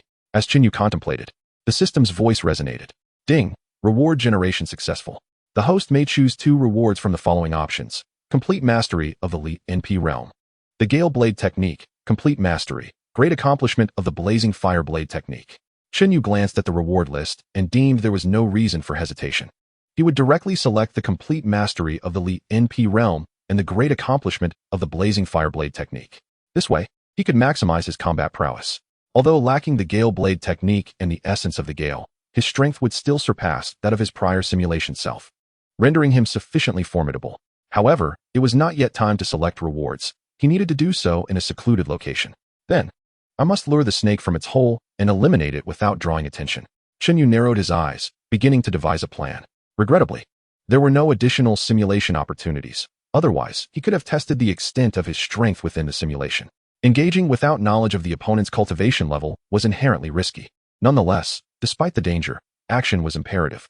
Failing to eliminate the threat would expose Chen Yu's secrets, leading to endless troubles in the future. He did not wish to live a life akin to his simulated self, one of self-deterioration and constant evasion. As the sun set, Chen Yuan concluded his workday and chose to return home. Upon arriving, he promptly claimed his rewards. With the acquisition of his rewards, his physical strength exhibited a marked enhancement. However, the most pronounced change was in his skin, which had become remarkably resilient. Even when faced with a blade, it would prove difficult to breach. I shall ascertain whether you possess the audacity to break in. Should you lack the courage, I shall take the initiative to emerge and provoke you. After dining, Chen Yuan extinguished the lights, wrapped himself in his blanket, and feigned slumber. Meanwhile, he concealed himself behind the door, awaiting the entry of the middle-aged swordsman. In the dead of night, the swordsman scaled Chen Yu's courtyard wall, listening intently for sounds from within the room. He was exceedingly cautious, refraining from forcing the door and instead observing through the window to ascertain whether Chen Yuan was indeed asleep. Soon, the middle-aged swordsman produced 2 flying daggers and hurled them towards the bed. However, upon releasing the daggers, he was met with silence, realizing it was a ruse. Without hesitation, he retreated. Chen Yuan, having heard the sound of the daggers and the commotion outside, wore a grim expression and pursued without delay. Had he not been vigilant and refrained from pretending to sleep, those 2 daggers might have pierced his flesh. Had his luck been even slightly worse, A fatal blow would have been imminent. Nowhere to run. Chen Yu pursued the middle-aged swordsman. The swordsman's cultivation level was merely at the mid-stage of the Li NP realm, rendering him far from formidable. Thus he could not escape Chen Yu's grasp. Consequently, Chen Yu successfully caught up with him and obstructed his path. I mean no harm. The middle-aged swordsman began to explain, seeking to bide time for an opportunity to ambush. However, Chen Yu allowed him no time to maneuver, ruthlessly striking with his blade. Having achieved complete mastery of the Li NP realm and employing the fully realized blazing fire blade technique, the middle-aged swordsman stood no chance and was swiftly decapitated. You may as well explain your fate to Ynwing, Chen Yu remarked coldly, gazing at the swordsman's lifeless body. Afterward, he searched the corpse and successfully uncovered 20 taels of silver, which brought him immense joy. As the saying goes, killing and arson yield golden rewards. The ancients truly did not deceive him. Chapter 11, 2 White Talents. Ding, sign-in successful. Congratulations, host, you have earned a white simulation opportunity. At this moment, the system's voice echoed, further elevating Chen Yu's spirits. Subsequently, after adeptly managing the crime scene, he returned home as if nothing had transpired. System, I wish to initiate a white simulation. Sitting on his bed, Chen Yu retrieved the 2 flying daggers and secured them before speaking internally. Ding, life simulation device activated. Refreshing talents. The system's voice announced. Ding, talent refresh successful.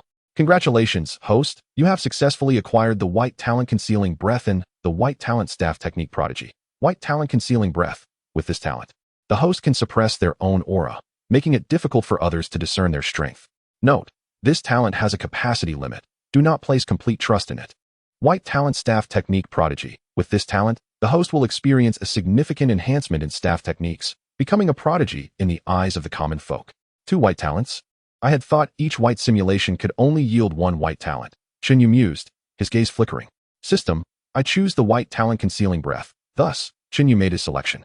Although the staff technique prodigy was commendable, he already possessed the white talent of blade technique prodigy, rendering it unnecessary to select this talent, which would only complicate his path. As for the white talent concealing breath, it was undoubtedly of immense utility for him at present. With the life simulation device, his rate of strength enhancement would be rapid. Without this talent to conceal his prowess, he would inevitably face scrutiny, as he did today. At that point, he would encounter greater dangers, risking his life. With this talent, he could adopt a more clandestine approach, hiding his strength until critical moments where he could unleash astonishing power and turn the tide against his enemies. Ding, talent selection successful. Life simulation commencing. Following Chen Yu's choice, the system's voice resounded once more. Soon, the screen illuminated, and familiar text began to emerge. Day 1. You conceal your aura and rest soundly. By dawn, the discovery of the corpse sparked an uproar, with citizens lamenting the increasing instability of their world, as consecutive days bore witness to heinous murders. Quickly, the body was transported to the yamen. Through your inquiries, you learned of the corpse's identity. Remarkably, it was a distant relative of the Xianxiao family. In response, your expression shifted noticeably. The Zhao family's collateral descendants have been slain. How could the Zhao family simply let this matter rest? At that time, the county magistrate would surely give the Zhao family some face and thoroughly investigate the incident. Although your actions last night were executed with precision, there may still be traces left behind. After all, the commotion was not insignificant and could very well have been overheard by someone. Furthermore, should the authorities conduct a meticulous investigation, they might uncover something from the shattered oil paper windows of your home or the knife marks on the bed. A sense of unease gripped your heart, prompting you to believe that remaining in Qin County was unwise. Under the guise of patrol duty, you fled the county. Your cautious behavior ultimately saved your life. Indeed, the noise from last night was heard by a man stepping outside to relieve himself, and if the authorities were to investigate, you would undoubtedly be discovered. What? Observing the content on the screen, Chen Yuan rose, his expression shifting unpredictably. He had not anticipated that his actions would soon be exposed. Once the truth came to light, he would undoubtedly lose his life. Although he possessed evidence proving that the Zhao family's collateral descendants sought to harm him, in these times, what mattered was not who was right, but rather one's background. Lacking such a background, coupled with the difficulty of explaining how he had ascended from an ordinary person to the pinnacle of the Lianpai realm in just 2 days, he would certainly be suspected of harboring great secrets. While he could conceal his aura, if captured, even that would be of no use, as the abnormality of his physical strength and skin would be evident. Having just crossed into body refinement, he never imagined he would need to flee so soon.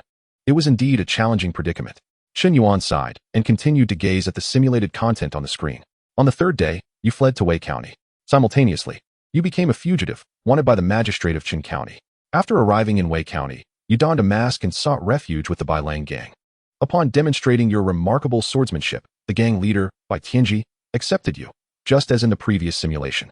However, Bai Tianji was quite curious as to why you dared not reveal your true identity. Recognizing Bai Tianji's noble character from the last simulation, you deemed him trustworthy and chose to disclose the truth. Bai Tianji, upon learning that you had killed a collateral descendant of the Zhao family from Chun County and were thus forced to flee, grew even more fond of you, believing that as long as you stayed by his side, you could eventually become his right-hand man. To this end, he kept your identity a secret and provided you with resources to cultivate the Quangfeng sword technique. By the 30th day, you felt the time was ripe and decided to utilize the resources provided by Bai Tianji to break through to the Lianjin realm. Ultimately, you succeeded in entering the Lianjin realm, significantly enhancing your strength. On the 35th day, you perfected the Quangfeng sword technique. The reason you managed to master it in such a short period was due to your understanding of the great accomplishment of the Lihua sword intent, which deepened your swordsmanship, allowing you to benefit immensely from practicing other techniques.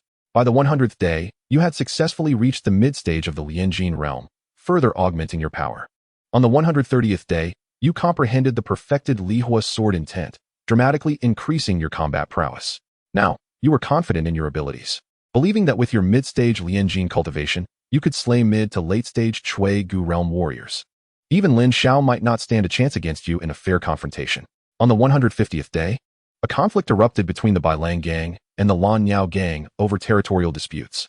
In a display of hidden prowess, you shone brightly during this clash, slaying a peak Lianjin warrior from the Lan Yao gang, astonishing everyone present.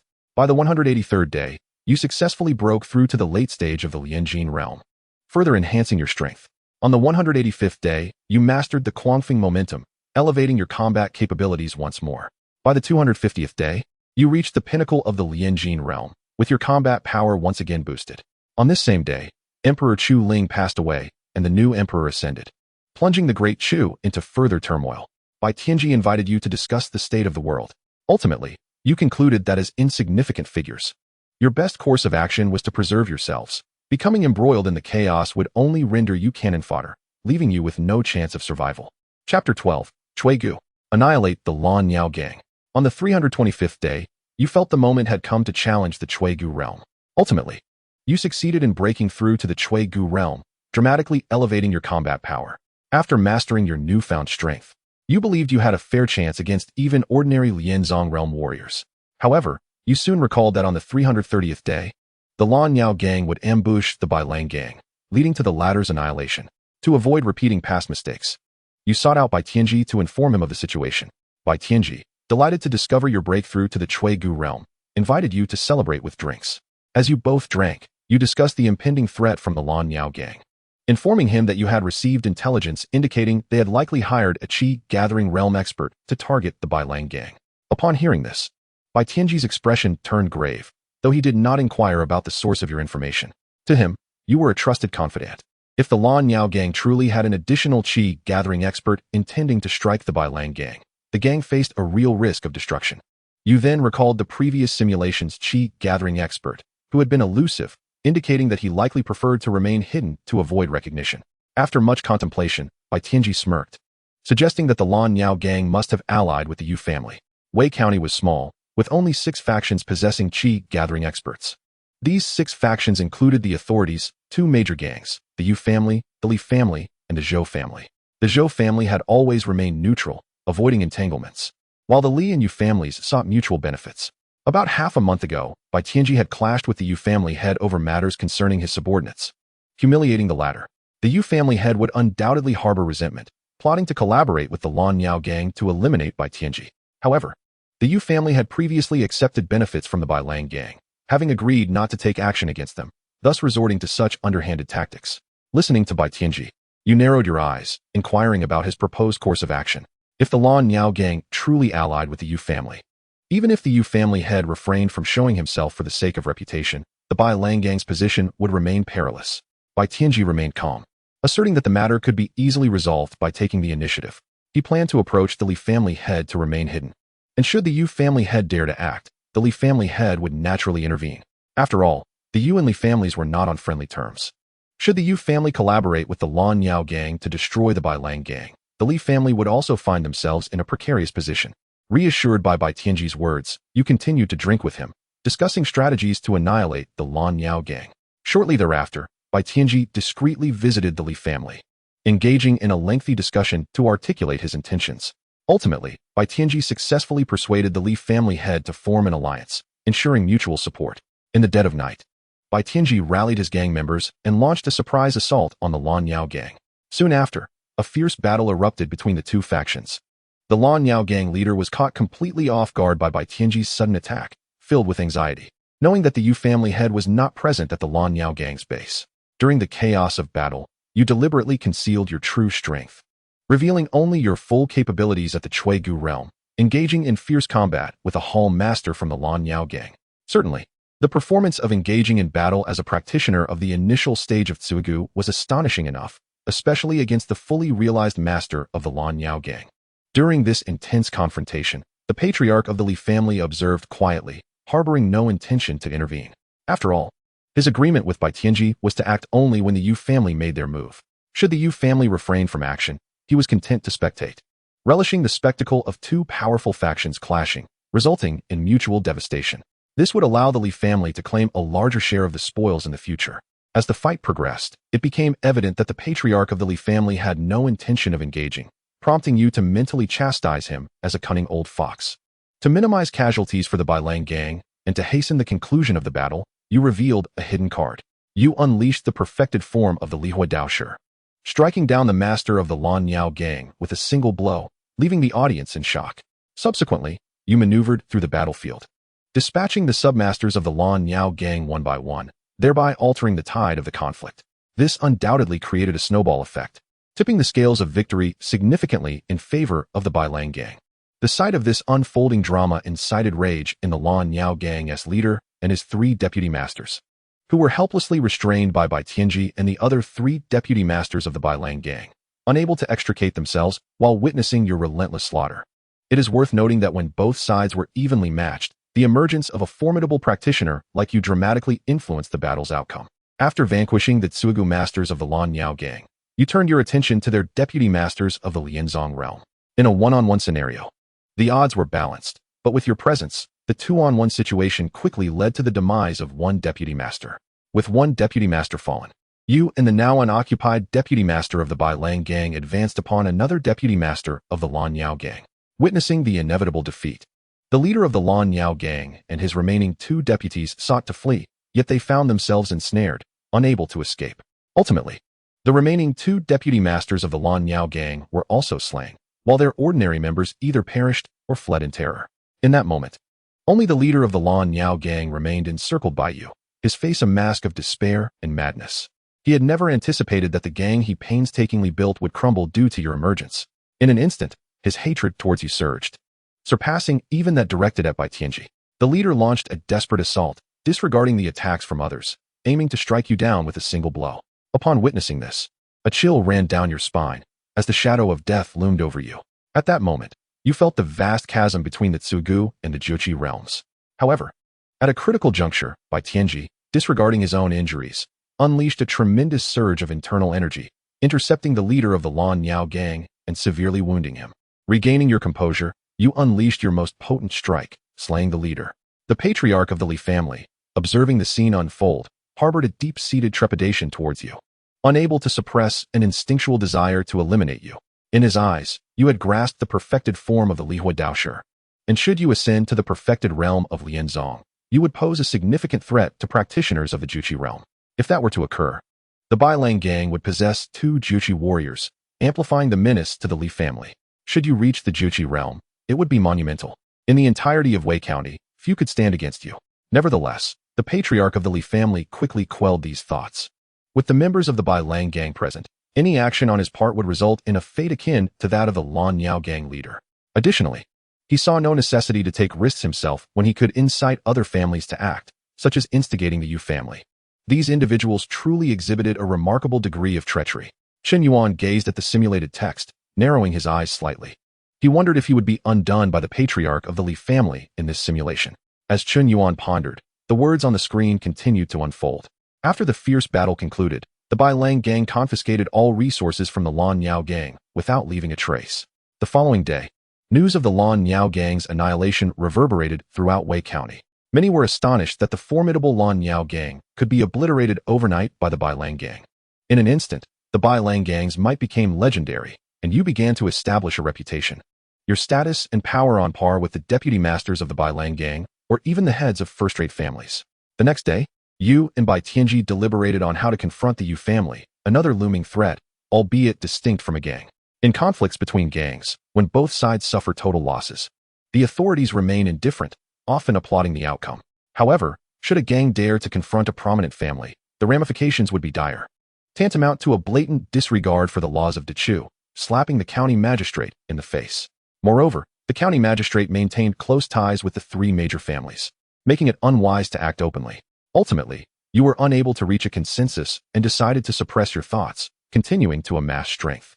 In an effort to conceal the Bai Lang gang's hostility towards the Yu family, Bai Tianji humbly apologized to the head of the Yu family to mend relations, while also allocating half of the territory seized from the Lan Yao gang to the Yu family. This gesture delighted the head of the Yu family. As a result, when the patriarch of the Li family covertly informed the head of the Yu family that the Bai Lang gang had become aware of their collusion with the Lan Yao gang to eradicate the Bai Lang gang, the head of the Yu family hesitated, refraining from an immediate attack, suspecting that the Li family was attempting to manipulate them and sow discord. On the 360th day, leveraging the rewards from your previous accomplishments, you successfully ascended to the mid-stage of Tsugu, enhancing your combat prowess. The memory of the Zhao family forcing you to flee Chun County lingered in your mind, prompting you to resolve this grudge, lest it weigh upon your conscience. Thus, you bid farewell to Bai Tianji, intending to return to Chen County and demand an explanation from the Zhao family. Upon hearing this, Bai Tianji suggested you bring along a deputy master and several members of the gang for support. However, you declined his offer, recognizing that deploying too many members of the Bai Lang gang could draw unwanted attention. Moreover, revealing your true identity could lead to Lin Xiao discovering your association with the Bai Lang gang. Upon returning to Chen County, you made a beeline for the Zhao family, demanding an explanation. The Zhao family, taken aback and furious, questioned your identity and the reason for your inquiry. In response, you removed your hat and mask, leaving the Zhao family members astonished. They had not anticipated that the lowly errand boy who had slain their collateral family member would dare return to demand an explanation.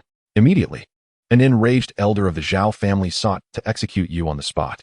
To this, you merely scoffed, swiftly defeating him with a single strike. You coldly regarded the Zhao family, making it clear that your purpose was not to kill, but rather to seek an explanation, demanding the withdrawal of the bounty on your head and sufficient compensation in silver. Although you were confident in your ability to annihilate the entire Zhao family, the repercussions of exterminating a clan would be too severe, potentially leading the county magistrate to intensify the pursuit against you. There was even a possibility that someone might report your actions to a major sect. In such a scenario, you might not even find refuge within the Bai Lang gang. The head of the Zhao family, witnessing your defeat of a Tsugu elder with a single blow, was taken aback by your prowess and decided to confront you personally. The head of the Zhao family was a warrior at the initial stage of Lianzong, wielding formidable strength. However, you harbored no fear of him. Even at the mid-stage of Tsugu, you had successfully contended with a deputy master of the Lan Yao gang at the initial stage of Lianzong, while concealing your true capabilities. Now, having reached the late stage of Tsuegu, you were far beyond that level. You executed the furious wind blade technique, confronting your adversary with the perfected form of this martial art. The head of the Zhao family was utterly astonished, unable to fathom that you had comprehended the complete essence of the wind blade technique. Ultimately, the head of the Zhao family proved no match for you and retreated in haste, promptly calling for a ceasefire and expressing his family's willingness to provide you with a resolution. In response, you paused your onslaught, intrigued to observe how the head of the Zhao family would make amends. After careful contemplation, the head of the Zhao family begrudgingly retrieved a vial of bone refining pill from his residence. This vial contained a precious elixir that could assist in bone refinement, amplifying its efficacy tenfold, an item utterly unattainable in the small locales of Chun County and Wei County. The reason he possessed such a rare treasure was that he had salvaged it from a corpse during his business travels, a stroke of fortune unlikely to recur. Grasping the bone refining pill, you expressed your satisfaction with the Zhao family's compensation, indicating that the enmity between you had been resolved. Subsequently, you departed, vanishing into the embrace of the night. The head of the Zhao family, fearing further conflict, hastily dispatched individuals to the government office to request the revocation of the wanted notice, claiming it was a misunderstanding. Although the Zhao family could attempt to use financial incentives to persuade the authorities to act against you, failure would lead to their utter annihilation, a gamble they were unwilling to take. Upon your return to Wei County, you continued to conceal your identity while residing within the ranks of the Bailang gang, utilizing the effects of the bone-refining pill to enhance your training. It must be said that the efficacy of the bone-refining pill was indeed remarkable, exponentially improving your training efficiency.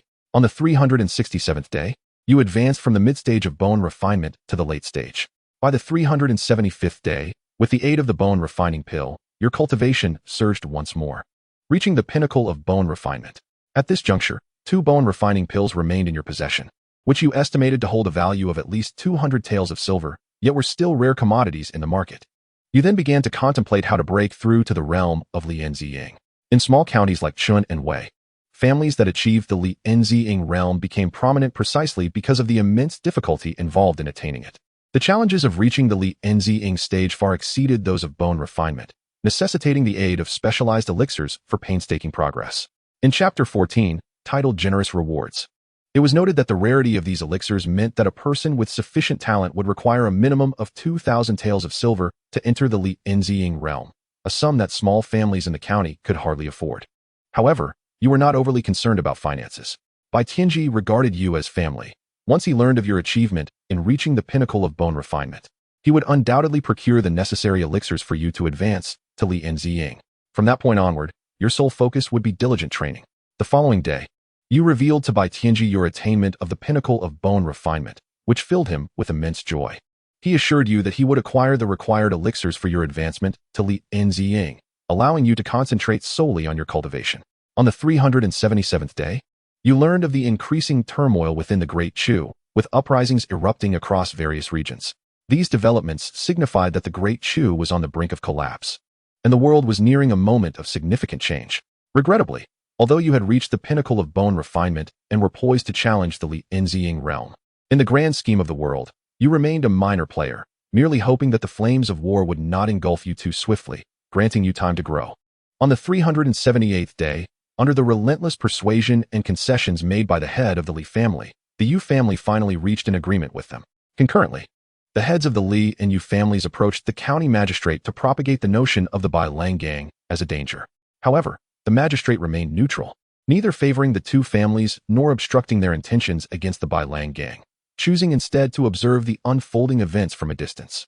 The magistrate's stance was anticipated by the heads of the Li and Yu families, who merely needed him to maintain this attitude. Under the cover of night, both families gathered their kin and launched a surprise assault on the Bailang gang's stronghold, igniting a fierce battle. Bai Tianji, infuriated, denounced the head of the Li family as treacherous, asserting that the Bailang gang had already ceded half of their interests. Yet the Li family had colluded with the Yu family against them. The head of the Li family, unperturbed, merely scoffed, claiming that the Bailang gang had produced an exceptional talent, which severely compromised their security. Bai Tianji, seething with rage, criticized the head of the Li family for his narrow-mindedness and lack of perspective. Nevertheless, regardless of Bai Tianji's vehement denunciations, the head of the Li family remained resolute, coordinating an encirclement of the Bailang gang, while leveraging their numerical superiority to swiftly eliminate Bai Tianji.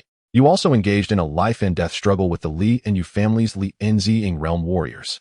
Although your cultivation had reached the pinnacle of bone refinement, significantly enhancing your combat power compared to the previous skirmishes, the Li and Yu families had united, bringing 4 Lianziying realm warriors to bear against you, including one who had comprehended the minor form of the staff technique. Facing 4 opponents alone, you ultimately found yourself outmatched. In a desperate fight to the end, your sacrifice resulted in the death of a Li family elder at the initial stage of Lianziying, but you were ultimately struck down by a late-stage Lianziying elder from the Li family. Your demise marked the conclusion of this simulation. It was a regretful end. Gazing at the simulation's outcome, Chen Yuan furrowed his brow. Had the head of the Li family not been so ruthless, he believed he could have crossed into the Lianziying realm this time. At that point, in a small place like Qin County, few would have posed a challenge to him. Nonetheless, the significant progress he had made in his cultivation and the knowledge he had gained regarding how to resolve conflicts through the Zhao family had been substantial gains. If possible, Chen Yuan preferred not to be pursued by the court so soon, fleeing in every direction. While it was inevitable due to Lin Zhao's involvement, a delay would still be preferable. Ding. Rewards have been successfully generated. The host may choose 2 from the following options: Pinnacle of Bone Refinement, Wind Blade Technique, perfected; Wind Blade Essence, perfected; Combat experience, white talent. Breath concealer. I choose the pinnacle of bone refinement and the white talent, breath concealer. Chen Yuan declared after swiftly reviewing the reward list. The wind blade technique and wind blade essence could still be further comprehended. However, given his current circumstances, possessing formidable cultivation was essential to breaking through. Thus, the pinnacle of bone refinement was a necessity. Furthermore, the practicality of the breath concealer talent made it indispensable. Ding. Reward selection successful, dispensing rewards. The system's voice resonated, and Chen Yuan felt his physical strength surge at an astonishing rate, his bones audibly cracking and popping. Initial stage of muscle refinement. Pinnacle of muscle refinement. Initial stage of bone refinement. Pinnacle of bone refinement. With the pinnacle of bone refinement, combined with the perfected forms of the fiery blade technique and fiery blade essence, I can slay late-stage xianxiaaudiobooks warriors. In this Jin County, few will pose a threat to me. Chen Yuan, feeling the strength of his body, nodded in satisfaction. However, while he had become formidable in combat, he remained vulnerable in other aspects. His physical strength could not match that of xianxiaaudiobooks warriors. If they chose to flee, he would struggle to pursue. Furthermore, if he encountered particularly powerful xianxiaaudiobooks warriors, escape would be impossible. Relying solely on overwhelming offensive power was insufficient. Future development must be balanced, following a well-rounded path to true mastery. With ambitious resolve shining in his eyes, Chen Yuan soon found information regarding the white talent, breath concealer, and its usage appearing in his mind. Next, he would directly seek an accounting from the Zhao family. Discarding all distractions, Chen Yuan concealed his presence, changed his attire, and disguised his appearance before leaving his home. Arriving at the site of the corpse, he picked up the severed head and hastened to the Zhao family estate. Before long, Chen Yuan stood before the Zhao family. The gatekeeper of the Zhao family was taken aback upon seeing Chen Yuan and the severed head he was carrying. Just as the two intended to shout about an enemy attack, Chen Yuan appeared before him, placing a blade against his throat, and coldly remarked, "I have no desire to kill. If you wish to live, obey me and lead me inside. I come only to have a conversation with Zhao Yuan, nothing more." Trembling and drenched in cold sweat, the gatekeeper, feeling his heart race, did not believe Chen Yuan's words. A conversation? Who would carry a severed head for mere dialogue? Nonetheless, fearing for his life, he dared not raise an alarm and led Chen Yuan into the Zhao family estate. On the way, Chen Yuan encountered the patrolling Zhao guards. Unlike the gatekeeper, these guards were not so feeble. Upon sighting Chen Yuan, they immediately sounded the alarm and surrounded him. Some, eager to achieve merit, launched an attack against Chen Yuan. In response, he effortlessly sent one of them flying, demonstrating his formidable strength, which instilled great fear in the remaining guards, rendering them immobile. Soon, the elder of the Zhao family and the family head, Zhao Yuan, arrived at the scene. "Who are you, and why do you dare trespass upon the Zhao family?" The elder, sensing that Chen Yuan's vitality was at the pinnacle of the bone refinement realm, adopted a tone less arrogant than before, instead questioning him with a hint of caution. "I have come to demand an explanation from your family. A member of your collateral line attempted to take my life, and I retaliated," Chen Yuan declared, casting a glance at the elder and Zhao Yuan, casually tossing the severed head before them. Zhao Yuan's expression darkened as he gazed at the head on the ground, demanding an explanation. "What proof do you have that it was a member of my family who sought to harm you? Master, why waste words with him? He has slain a member of our family and dares to come here seeking justice. If we do not kill him today, how will our family maintain its face in Qin County?" The elder exclaimed angrily. "Kill, kill, kill." The other Zhao family members, their eyes filled with rage, echoed the elder's sentiment. Upon witnessing this, Zhao Yuan fell silent for a moment, then drew his sword, pointing it at Chen Yuan, and coldly proclaimed, "Since you have the audacity to cause trouble in my Zhao family, you shall remain here today." Chen Yuan regarded Zhao Yuan with indifference, gripping his long knife in one hand and beckoning him forward with the other. Such courage! Zhao Yuan, infuriated by the disdain, shattered the stone beneath him and charged at Chen Yuan with incredible speed, swinging his sword. Chen Yuan merely scoffed, casually swinging his blade, which contained an astonishing momentum, clashing with Zhao Yuan's sword. In that instant, Zhao Yuan's sword was severed by Chen Yuan's blade. Without losing momentum, Chen Yuan's knife aimed for Zhao Yuan's neck. Zhao Yuan, filled with terror and despair, found himself unable to evade the strike. He had not anticipated that Chen Yuan's swordsmanship would be so exquisite, embodying the essence of the blade. Moreover, given the intensity of this sword force, it was at least of a grand mastery level, beyond his capacity to withstand. Yet, to Zhao Yuan's astonishment, Chen Yuan's knife did not slice through his throat, but rather halted cleverly at his neck. Feeling the cold glint of the blade, Zhao Yuan broke into a cold sweat and, bending low, pleaded, "Do not kill me. I can provide you with a satisfactory explanation." "Had I known this would be the case, I would not have come here at all," Chen Yuan replied calmly. Chen Yuan forced a bitter smile. Anyone in such a predicament would adopt a firm stance. However, who would expect that a practitioner at the pinnacle of the bone refinement realm could comprehend the essence of the blade?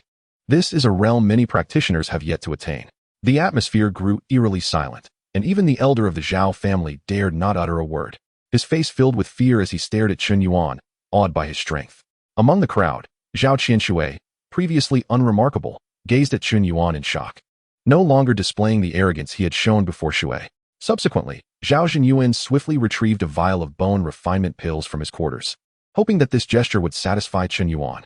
"There shall be no next time. Should there be, I will surely annihilate the entire Zhao family," Chen Yuan stated coldly as he accepted the bone refinement pills, then turned to leave. Seeing this, the Zhao family members quickly made way, none daring to obstruct Chen Yuan. Soon, he exited the Zhao estate, vanishing into the night.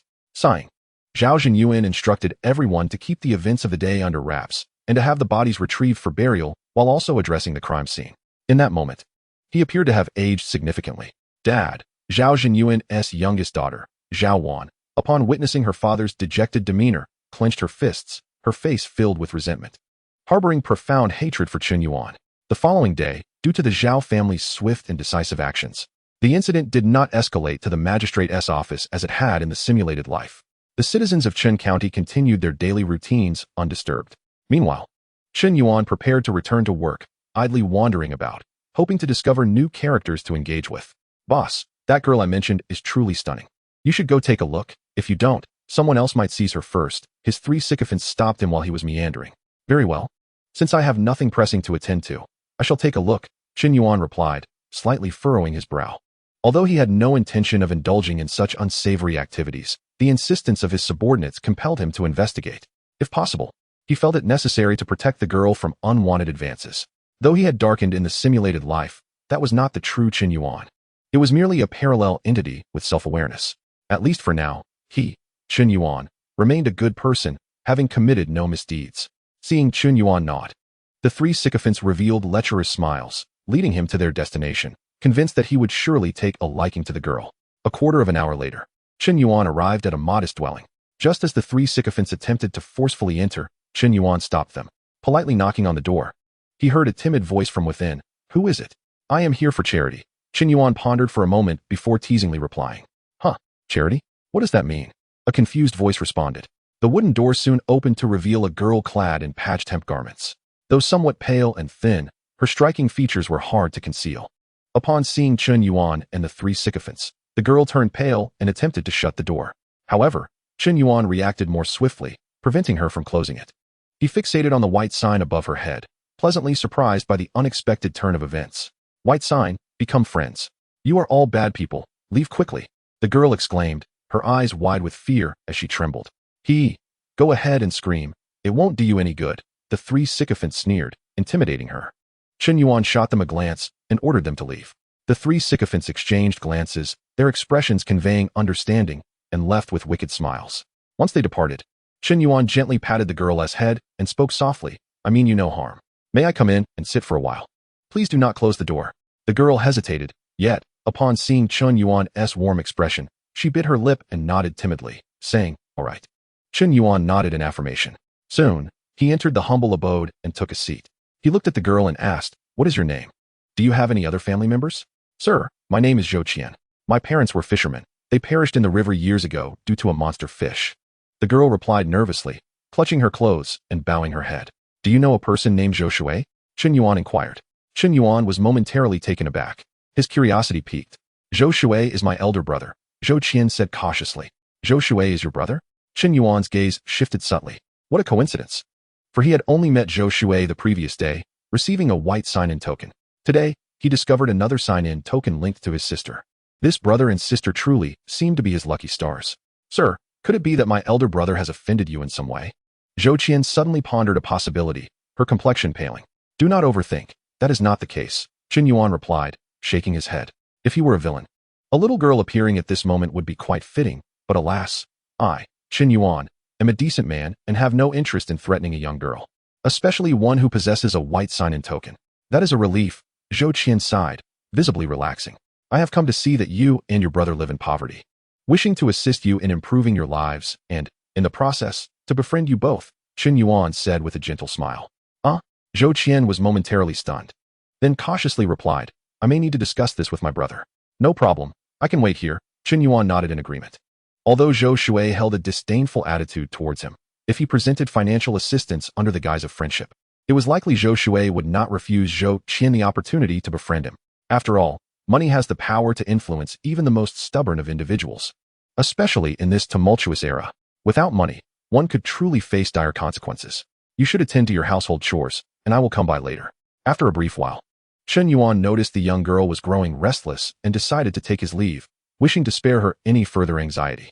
Upon hearing this, the simple-minded Zhou Qian displayed a glimmer of joy yet hesitated, unsure whether to politely insist that Chen Yuan remain a while longer.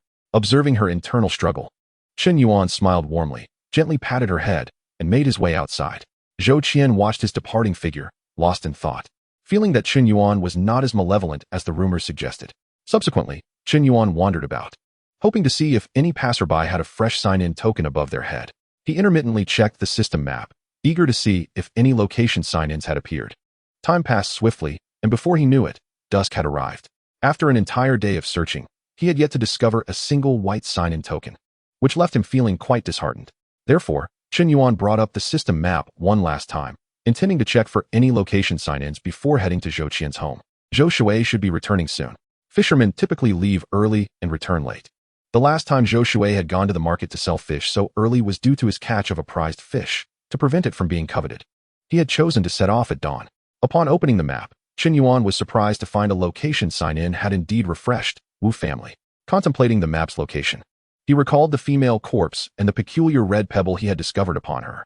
Initially, he believed the luminescent red pebble to be a treasure, yet after numerous simulations, he had been unable to uncover its secrets. In fact, it had come to the point where the term pebble no longer appeared in the simulations. It was as if this pebble was merely a glowing stone without any hidden significance. I shall pay a visit to the Wu family. Even if I do not uncover the secret of the pebble, a simple sign-in would suffice, Chen Yuan resolved, preparing to wait until nightfall to stealthily infiltrate the Wu residence. Given his current status, it was improbable that the Wu family would allow him entry during daylight. The Wu family was considered a second-tier clan in Qin County, with their strongest member at the bone refinement stage. Such strength was beyond Chen Yuan's reach upon his arrival in this world, but now, he could only describe it as feeble. Under the cover of night, Chen Yuan easily slipped into the Wu residence, arriving at the sign-in location without anyone noticing. One could only say that as a second-tier clan in Qin County, even the number and strength of their patrols were inferior to that of the Zhao family. System. Sign in. Chen Yuan instructed in his mind. Ding. Sign-in successful. The host has gained one ordinary simulation opportunity. The system's voice rang out. Hearing this, a smile crept onto Chen Yuan's lips, and his spirits lifted. Just as he was about to take his leave, he heard voices coming from within a nearby room.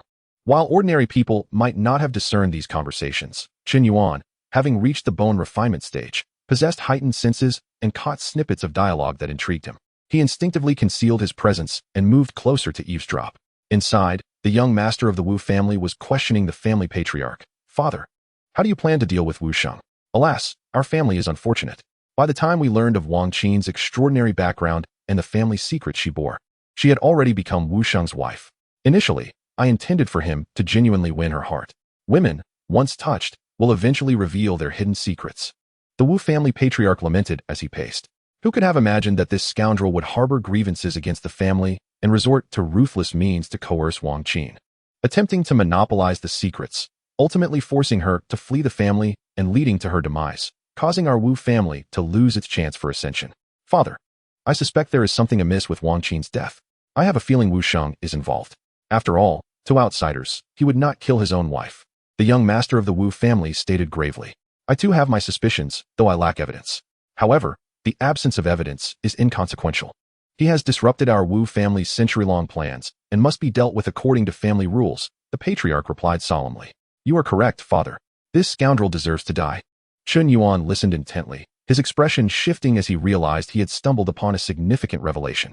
If Wang Qin was indeed of remarkable lineage, it meant the pebble likely concealed a secret tied to her family's heritage.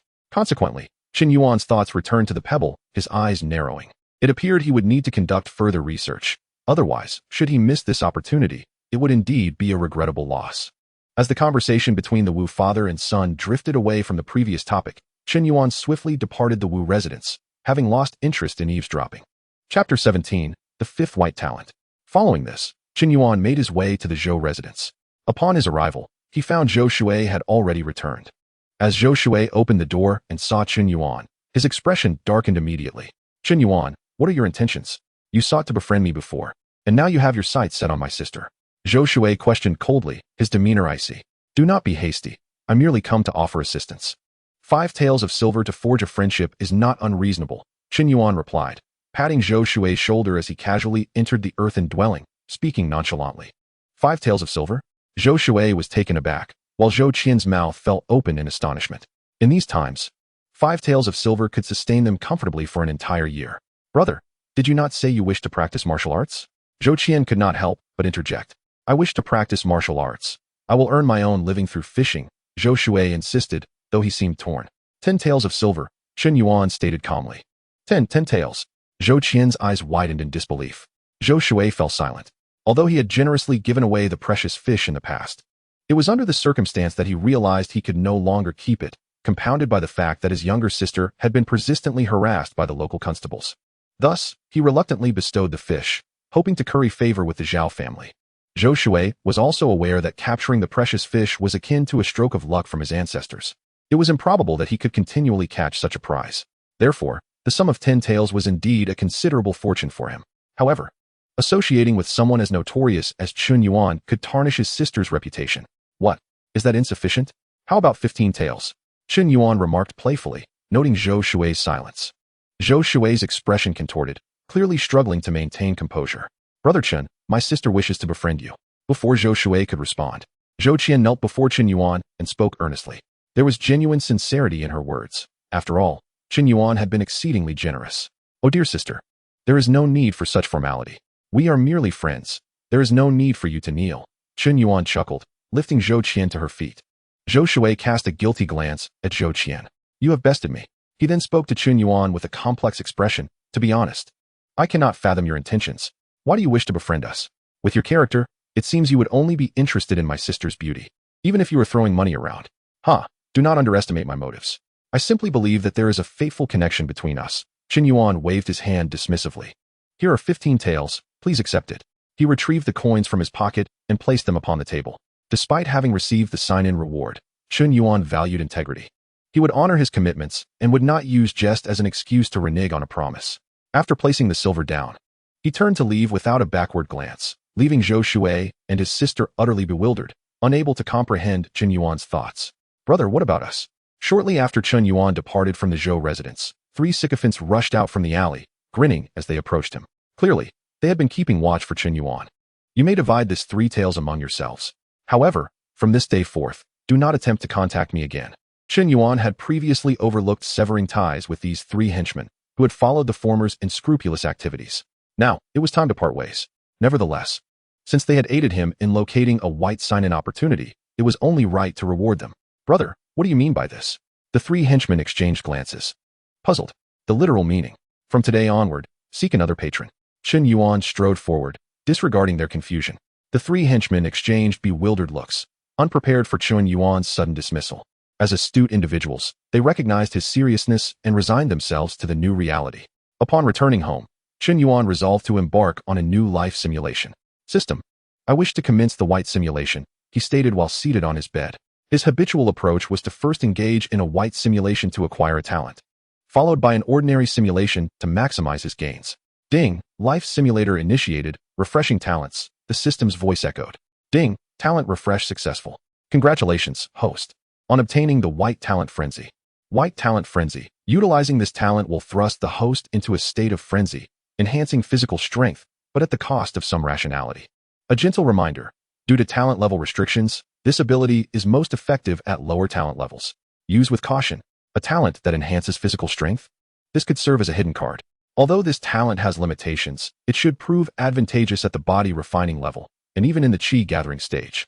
It should yield a degree of combat enhancement. As Chen Yuan contemplated the effects of the White Talent Frenzy, his gaze flickered with curiosity. He wondered if, after employing this talent, he could contend with someone at the Qi gathering stage. If so, his safety in Qin County would significantly increase. Ding, talent loading successful. Life simulation commencing. The system announced once more. The screen lit up, displaying familiar text that began to materialize.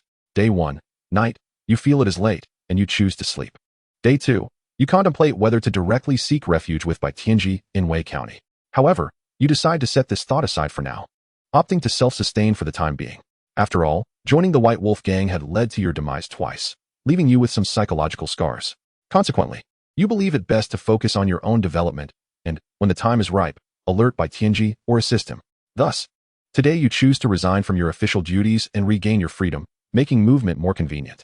Day 3, you depart from Qin County, concealing your aura and pretending to be a martial artist in the body refining stage, feigning intent to seek refuge with the Green Forest Stronghold. Upon entering the Green Forest Stronghold, you unleash a massacre, eliminating most of the mountain bandits, even slaying the stronghold's leader. After the bloodbath, you acquire a wealth of gold and jewels, valued at 1,000 taels. This experience alters your perception of violence and riches. Subsequently, you return to Qin County with the wealth amassed from the Green Forest Stronghold, secretly purchasing medicinal herbs to enhance your cultivation until you reach the body refining stage. Chapter 18, Dragon Pattern Precious Fish. Annihilation. Day 5, you acquire a large estate to facilitate your living and martial training. However, news of your estate acquisition reaches your former superior, the Constable Zhang Lin. Zhang Lin suspects that you must have come into a windfall to have resigned from your duties. As a result, he concocts plans against you, attempting to pressure you into submission and continued loyalty. In response, you do not coddle him, deliberately displaying your strength at the body refining stage, supplemented by your perfected swordsmanship, defeating him and teaching him a lesson. Zhang Lin did not anticipate your depth, leaving him to retreat in disgrace, too intimidated to retaliate. Soon after, word spreads of your rising reputation, attracting many factions, although you politely declined all offers, ensuring you did not offend anyone. Day 7, Zhou Shui, upon learning of your prowess in martial arts, expresses great joy and seeks your guidance in swordsmanship. In your boredom, and considering Zhou Qian's frequent charm towards you, you choose to teach him. Day 35, you visit Zhou Qian's home, instructing Zhou Shui and Zhou Qian in martial arts. Over the course of the month, you discover both siblings possess martial talent, particularly Zhou Qian, who can be deemed a prodigy, leading you to consider nurturing them. During this time, the Zhou siblings come to realize that your abilities are far beyond what they appear, your modest demeanor having concealed your true prowess. Day 50, you ponder the path of enlightenment at home, seeking to comprehend the essence of power. Regrettably, lacking a legacy, the concept remains elusive, and you struggle to grasp it. As for cultivation, you find the body refining stage to be quite challenging. For a moment, you question whether your talents are insufficient or if the brief duration of your training has hindered your progress. In the afternoon, Zhou Shui rushes to your home with Zhou Qian, excitement radiating from his face as he reveals that he has caught another precious fish, one even more valuable than the last. Upon hearing this, you are taken aback. Soon, you learn that Zhou Shui had captured a rare Longwan Baoyu, a treasure fish renowned for its remarkable effects on cultivating the inner organs. Consuming this Longwan Baoyu could potentially elevate one's cultivation to the level of Lianzong within a week. In an instant, joy surged within you, and you hoped Zhou Shui would sell this precious fish to you. Zhou Shui, however, expressed his gratitude for your guidance, acknowledging that many of the resources for his training were purchased by you. Thus, he willingly offered the fish as a token of repayment for your kindness. As you regarded Zhou Shui, you couldn't help but marvel at his fortunate circumstances and his commendable character. Given time, he might indeed achieve great success. Without hesitation, after accepting the Longwan Baoyu, you presented him with 500 taels of silver to support his continued cultivation. Zhou Shui, unable to refuse, accepted your generosity. Consequently, your relationship deepened, as the Zhou siblings began to see you as an elder brother, while you regarded them as true younger siblings.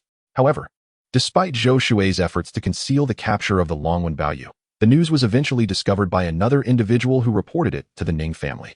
Instantly, the higher-ups of the Ning family were filled with exhilaration, their hearts ablaze with anticipation. After all, the Longwan Baoyu was exceedingly precious. Possessing it would enable their family to gain an additional warrior at the Lianzong level. If consumed by a practitioner at this level, it could facilitate swift advancements in cultivation, reaching the pinnacle of the Lianzong realm. It is undeniable that the Longwan Baoyu holds a fatal allure for those factions lacking a guardian at the Gathering Qi level, and even those with such protectors find it enticing. In Qin County, The two prominent families with gathering Qi warriors each had only 3 or 4 practitioners at the Lianzong level. In the dead of night, the Ning family decided to take swift action. They approached their mission with utmost caution and to ensure success. The family head opted to lead 3 elders at the bone refinement level personally into the fray. Externally, Chen Yuan only exhibited the cultivation of a perfected Lian Pai, having merely comprehended the perfected realm of the fire blade technique. To others, the Ning family's deployment seemed excessive, akin to using a sledgehammer to crack a nut. Regrettably for the Ning family, they had miscalculated. They did not anticipate that your true combat prowess far exceeded your outward appearance. Thus, when the Ning family made their move, you sensed the impending threat immediately, retaliating with ferocity and swiftly dispatching 2 elders of the Ning family. The head of the Ning family, furious and astonished, had not expected your depth of concealment. Unleashing his late-stage Lianzong cultivation, he aimed to slay you with a single strike. In response, you scoffed at his attempt, revealing your true strength as you unleashed the perfected fire blade technique, decisively eliminating the Ning family head. In his final moments, the Ning family head could hardly fathom that your genuine prowess was at the perfected bone refinement level, coupled with mastery of the perfected fire blade technique. The remaining elder of the Ning family was filled with terror, seeking to flee but was subdued in an instant. You demanded to know why they had attacked you. The elder, lacking fortitude, confessed the truth. You learned that the Ning family had become aware of the Longwen Baoyu, causing your expression to darken. Should the existence of the Longwen Baoyu be fully exposed, it would not only be the Ning family that sought retribution. Even the 2 families with gathering Qi protectors might take action. Although you possessed the powerful white talent as a trump card, uncertainty lingered regarding your ability to confront a gathering Qi warrior. Even if you could contend with one, the sheer number of members from the 2 families would make it nearly impossible for you to withstand their collective assault. After inquiring further and gathering more details, you executed the Ning family elder, realizing that you had made a deadly enemy of the Ning family, and with their knowledge of the Longwen Baoyu, it became imperative to eliminate any potential threats. Otherwise, if the information leaked, both you and the Zhou siblings would find yourselves in peril. Furthermore, failing to eradicate the root of the problem would only allow future adversaries to seek vengeance, just as Lin Xiao had done. Thus, it was essential to leave no survivors. Every egg of the Ning family must be crushed, and every worm must be dealt with decisively. You swiftly made your way to the Ning family residence, unleashing a brutal massacre. Ultimately, you ruthlessly eliminated every member of the Ning family, sparing not even the infants, leading to the complete annihilation of the Ning clan. After the slaughter, you returned home, contemplating whether to flee Chen County. Although you had silenced everyone aware of the Longwen Baoyu, the massacre would inevitably draw attention. Even if the county magistrate turned a blind eye, to quell the fears of the aristocracy and the populace, a thorough investigation would ensue. Once an investigation commenced, concealing your actions would prove exceedingly challenging, and the likelihood of imprisonment loomed large. Simultaneously, those familiar with your background would surmise that your opportunities surpassed their expectations. At that juncture, it seemed probable that not only the 2 families with gathering Qi warriors would target you, but even the county magistrate might become eager to unearth your secrets. Consequently, you concluded that remaining in Chen County was untenable. You must depart. You sought out the Zhou siblings, explaining the situation and inquiring if they wished to accompany you. The Zhou siblings hesitated, believing that traveling with you would only serve as a burden, leading them to decide to remain in Chen County. Respecting their choice, you offered no further words, urging them to take care. After securing the Longwen Baoyu and your assets, you departed Chen County under the cover of night. Upon leaving, instead of heading directly to Wei County, you chose to retreat into the wilderness, kindling a fire to cook the fish, hoping to leverage the Longwen Baoyu to swiftly ascend to the Lianzong realm. On the 51st day, the massacre of the Ning family reverberated throughout Chen County, prompting the county magistrate to launch a thorough investigation. Discovering your identity as the culprit, they commenced issuing wanted notices and bounties. Your presence instilled fear in the Zhao family and other second-tier clans within Chen County, who dreaded becoming your next targets. Meanwhile, the 2 families with gathering Qi protectors became intrigued by your rapid rise in power, initiating inquiries into your whereabouts to unveil your secrets. In pursuit of this knowledge, they set their sights on the Zhou siblings. Ultimately, the Zhou siblings were separately captured by the 2 prominent families. On the 56th day, aided by the Longwen Baoyu, you successfully transcended into the Lianzong realm. With this advancement, you felt a significant enhancement in your strength. Now, you believed you could genuinely confront the 3 gathering Qi warriors of Chen County without fear. On the 57th day, after consolidating your cultivation, concern for the Zhou siblings' safety compelled you to return to Chen County under the cover of darkness. Upon your arrival, you learned of their capture by the 2 families. Igniting a furious anger within you, along with regret for not forcibly taking them with you earlier. After careful consideration, you resolve to rescue them and lead them away from the chaos of Qin County. Under the cover of night, you first infiltrated the Yuan family, one of the two prominent families. With your formidable strength and cautious approach, you successfully rescued Zhou Qian. After ensuring her safety, you instructed her to hide before proceeding to the Gu family, the other prominent family. During your attempt to rescue Zhou Shui, you inadvertently caused a commotion that drew the attention of the Gu family. With no other option, you resorted to force, compelling the Gu family to release him. However, you refrained from taking lives during the confrontation, only incapacitating their warriors. You understood that killing would forge an irreparable enmity, rendering reconciliation impossible. In such a scenario, the Gu family might act out of desperation and eliminate Zhou Shui. Shortly after you triumphed over a late-stage elder of the Gu family, the head of the Gu family finally took action, marking your first encounter with a formidable opponent at the Gathering Qi realm. The Gu family patriarch possesses a peak cultivation of the first level of Gathering Qi realm. In a small place like Qin County, achieving the Gathering Qi realm is already a remarkable feat, and further advancement proves to be exceedingly challenging. Consequently, among the three prominent Gathering Qi realm experts in Qin County, only the county magistrate has reached the second level, while both the Gu family head and the Yuan family head remain at the first level. Typical of those who have fortuitously broken through but find further progress elusive. However, even such fortunate breakthroughs in the Gathering Qi realm are not easily overcome by practitioners of the late-stage refinement realm. In the Gathering Qi realm, one condenses internal energy within their body, resulting in a dramatic increase in combat prowess, allowing for the use of internal energy for remote defense. In combat, one can penetrate the enemy's body with internal energy to damage their internal organs, inflicting grievous internal injuries that are difficult to heal. Thus, upon confronting the Gu family patriarch, you had no intention of hiding your true strength and promptly unleashed your white talent, enhancing your physical prowess significantly. Although you prefer to keep your cards close to your chest, you are not foolish, engaging an unbeatable adversary with the raw strength of the late-stage refinement realm, only to be swiftly defeated or severely injured, would be a source of ridicule and regret. After revealing your hidden capabilities, you engaged in a fierce battle with the Gu family patriarch. It must be said that the Gathering Qi realm is indeed powerful. Yet with your enhanced physical strength and mastery of the perfected flame blade technique, you found no fear in facing the Gu family patriarch, who had only grasped the minor success of the sword technique. Ultimately, you defeated the Gu family patriarch, compelling him to surrender Zhou Shui and provide you with an explanation, under the condition that you would spare both his life and that of the Gu family. The Gu family patriarch, pale and fearful, had no choice but to comply. He ordered for Zhou Shui to be brought forth from a hidden underground prison. Upon seeing Zhou Shui, his body marked with whip scars, you were consumed with rage and contemplated executing the Gu family patriarch on the spot. The patriarch, trembling in fear, quickly knelt and apologized, assuring you that he was willing to provide a satisfactory explanation. Observing his demeanor, you smirked, curious to see what explanation the Gu family patriarch would offer. Soon, the patriarch unearthed a jade box from the depths of his estate and presented it to you. Upon opening the box, you discovered a tome within. The Gu family patriarch explained that it was a cultivation journal penned by a remarkable master of the condensing Yuan realm, which would be of immense benefit to you. At this revelation, your heart surged with joy. In the ancient families of Earth prior to your journey, the aristocracy understood the importance of controlling the channels of knowledge dissemination to maintain their societal hierarchy and control avenues for advancement. In Dechu, the secrecy surrounding knowledge is even more stringent.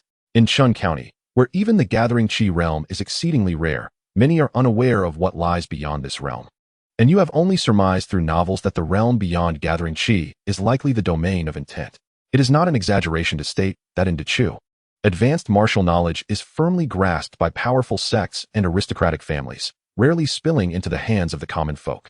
Those who occupy the heights of power are acutely aware that by controlling such knowledge, they wield influence and strength, effectively staving off any potential uprising from below that could threaten their dominion and lives.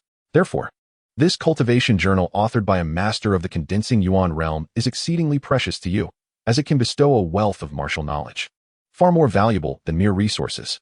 Chapter 20. A Reunion with Lin Xiao. Consequently, you were quite pleased with the Gu family patriarch's explanation. Had you slain him earlier, you would have forfeited the opportunity to acquire this invaluable cultivation journal.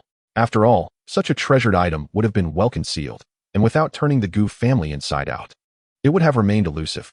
Having obtained the tome, you deliberated and extorted from the Gu family additional cultivation resources to aid your practice in the late-stage refinement realm before reconciling with them and resolving past grievances. After departing from the Gu family, thoughts of the Yuan family crossed your mind. Had you chosen to storm the Yuan family directly, they too would likely have offered you an explanation. However, as long as you remain in Chen County, the Yuan family, upon learning of the Gu family's fate, would undoubtedly approach you amicably to provide an explanation. Therefore, you felt no urgency. Subsequently, you returned to the sealed courtyard with Zhou Shui and Zhou Qian for recuperation, simultaneously beginning your study of the cultivation journal. From the journal, you discerned that the domain beyond gathering qi indeed pertains to the power of intent. However, comprehending intent is remarkably challenging. The journal's author spent a mere year grasping the perfected blade technique, yet failed to attain true mastery of the power of intent throughout his lifetime, only scratching the surface. You regarded the insights recorded in this journal as treasures. Although the author never fully comprehended the power of intent, his journey in pursuit of understanding is immensely beneficial to you. Perhaps you could glean even a fragment of this power of intent, leading to a significant enhancement in your combat abilities. Additionally, you gain knowledge of the subsequent realms of cultivation. After gathering qi comes condensing yuan, pre-heaven, and master. Pre-heaven experts not only enjoy a lifespan of 200 years, but are also recognized as formidable figures throughout Dechu. The forces established by pre-heaven experts are deemed first-rate within Dechu. As for masters, they are even more formidable, boasting lifespans of 300 years and commanding superpowers that tower over the world. On the 58th day, due to the commotion of the previous night, despite the Gu family's efforts to keep it quiet, the news inevitably reached the Yuan family and other clans. Chen County was abuzz with shock. They had not anticipated that after you annihilated the Ning family and vanished for several days, your return to Chen County would reveal such terrifying combat power against a gathering Qi realm expert. These small and medium-sized families were deeply fearful of your potential actions against them. The Yuan family, having discovered Zhou Qian's disappearance, speculated that you had also visited their estate the night prior, but since their patrols failed to detect you, you did not engage them. The head of the Yuan family wore a grave expression, feeling the need to resolve hostilities with you. Otherwise, the fate of the Gu family could very well befall the Yuan family. Thus, the head of the Yuan family personally visited you with generous gifts, hoping to mend relations and transform enmity into harmony. Although the items he presented were not as valuable as those from the Gu family, they were nonetheless precious. Among them was a tome entitled Iron Skin Technique, a body refinement manual that, once mastered, could significantly enhance one's defensive capabilities, rendering internal energy below the 4th level of gathering qi nearly ineffective against one's defenses. You found this body refinement manual satisfactory, leading to the resolution of enmity with the Yuan family and the establishment of peace. As for the county magistrate, he merely visited you to rescind the wanted order. You paid little heed to the magistrate's attitude. His actions were purely administrative and did not offend you. The cessation of the case could be seen as a gesture of goodwill. You reflected on the advantages that power brings. With strength, all factions vie for your favor, even allowing for the dismissal of cases involving grave offenses. Following this, you continued to diligently cultivate in Chen County. Simultaneously, you commenced a covert investigation into the whereabouts of Lin Xiao, intent on unearthing him. In your current perspective, Lin Xiao is merely a weakling. However, while he may be weak, the individuals standing behind him are anything but, thus warranting a degree of caution.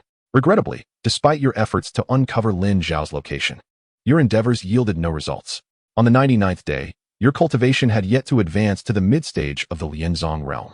Nevertheless, due to your diligent practice of the Tai Pai Gong, your dermal defenses had significantly enhanced.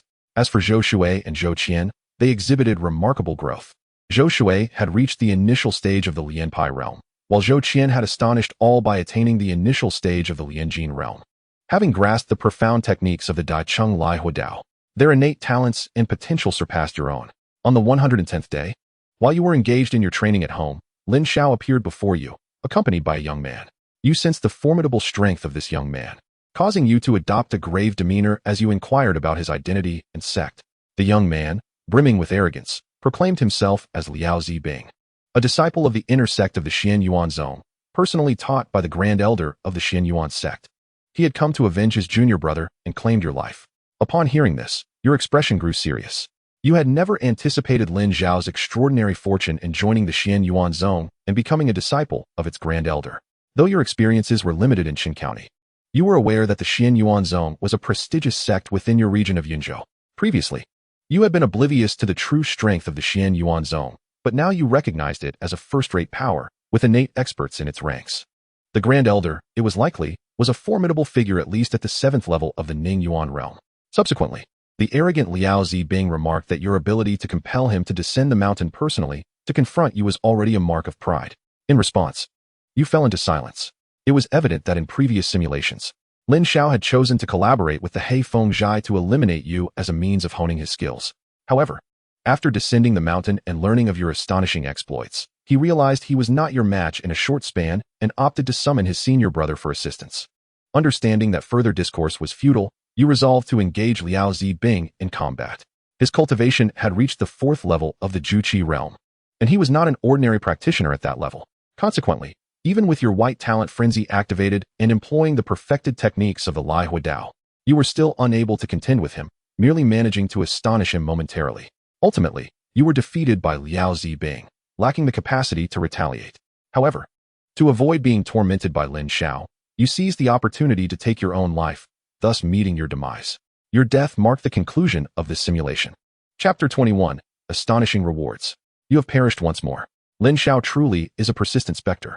Nevertheless, in the latter half of this simulation, the simulated Chen Yuan had become somewhat complacent and lacked prudence. Observing the textual simulation, Chen Yuan initially felt a sense of incredulity, followed by a reflection. His powerful defeat of the Gu family patriarch, a practitioner of the Juqi realm, had compelled both the Gu and Yuan families to set aside their pride and offer apologies. Even the county magistrate treated the simulated Chen Yuan with exceptional courtesy. Under such circumstances, it was understandable that the long-oppressed simulated Chen Yuan would become elated, believing himself to be at the pinnacle of Qin County. Unfortunately, such hubris led to his demise. The simulated Chen Yuan had overestimated his own strength while underestimating Lin Xiao's background. He had assumed he could simply wait for Lin Xiao to fall into his trap, never realizing that Lin Xiao's connections were exponentially more formidable than he had imagined. Arriving with a senior brother to confront him. In the future, one must proceed with caution, whether in gaming or real-life developments. Acting recklessly could lead to total ruin. With a sigh, Chen Yuan concluded his reflections. As he did so, the system's voice resonated. Ding! Rewards have been successfully generated. And the host may select 2 from the following options. White Talent Frenzy, Initial Stage of the Lianzong Realm, Cultivation Notes, Tai Pai Gong, Dragon Pattern Treasure Fish. Oh, can items also be rewarded? Chen Yuan gazed at the reward list, astonished. Initially, he had believed the life simulator's rewards would solely refresh cultivation levels, talents, and techniques, never expecting items to also be included. Such a capability could be deemed as conjuring from thin air. Truly, this life simulator is remarkable. Chen Yuan commended the life simulator and promptly made his selections. System, I choose White Talent Frenzy and the Dragon Pattern Treasure Fish. For Chen Yuan, the talent was undoubtedly a necessity, as the White Talent Frenzy served as a significant trump card at this stage. As for the cultivation level, it was unnecessary to select since the Dragon Pattern Treasure Fish would alleviate any concerns regarding advancing to the Lianzong realm. Moreover, as long as he refrained from consuming the Dragon Pattern Treasure Fish in reality, he could utilize it repeatedly within the life simulation, which was exceedingly gratifying. Even when he eventually broke through to higher realms, the Dragon Pattern Treasure Fish could serve as a valuable trading asset, yielding numerous benefits. Ding! Reward selection successful. Dispensing in progress. The system's voice announced. Subsequently, Chen Yuan felt an influx of information regarding the White Talent Frenzy and its application methods within his mind.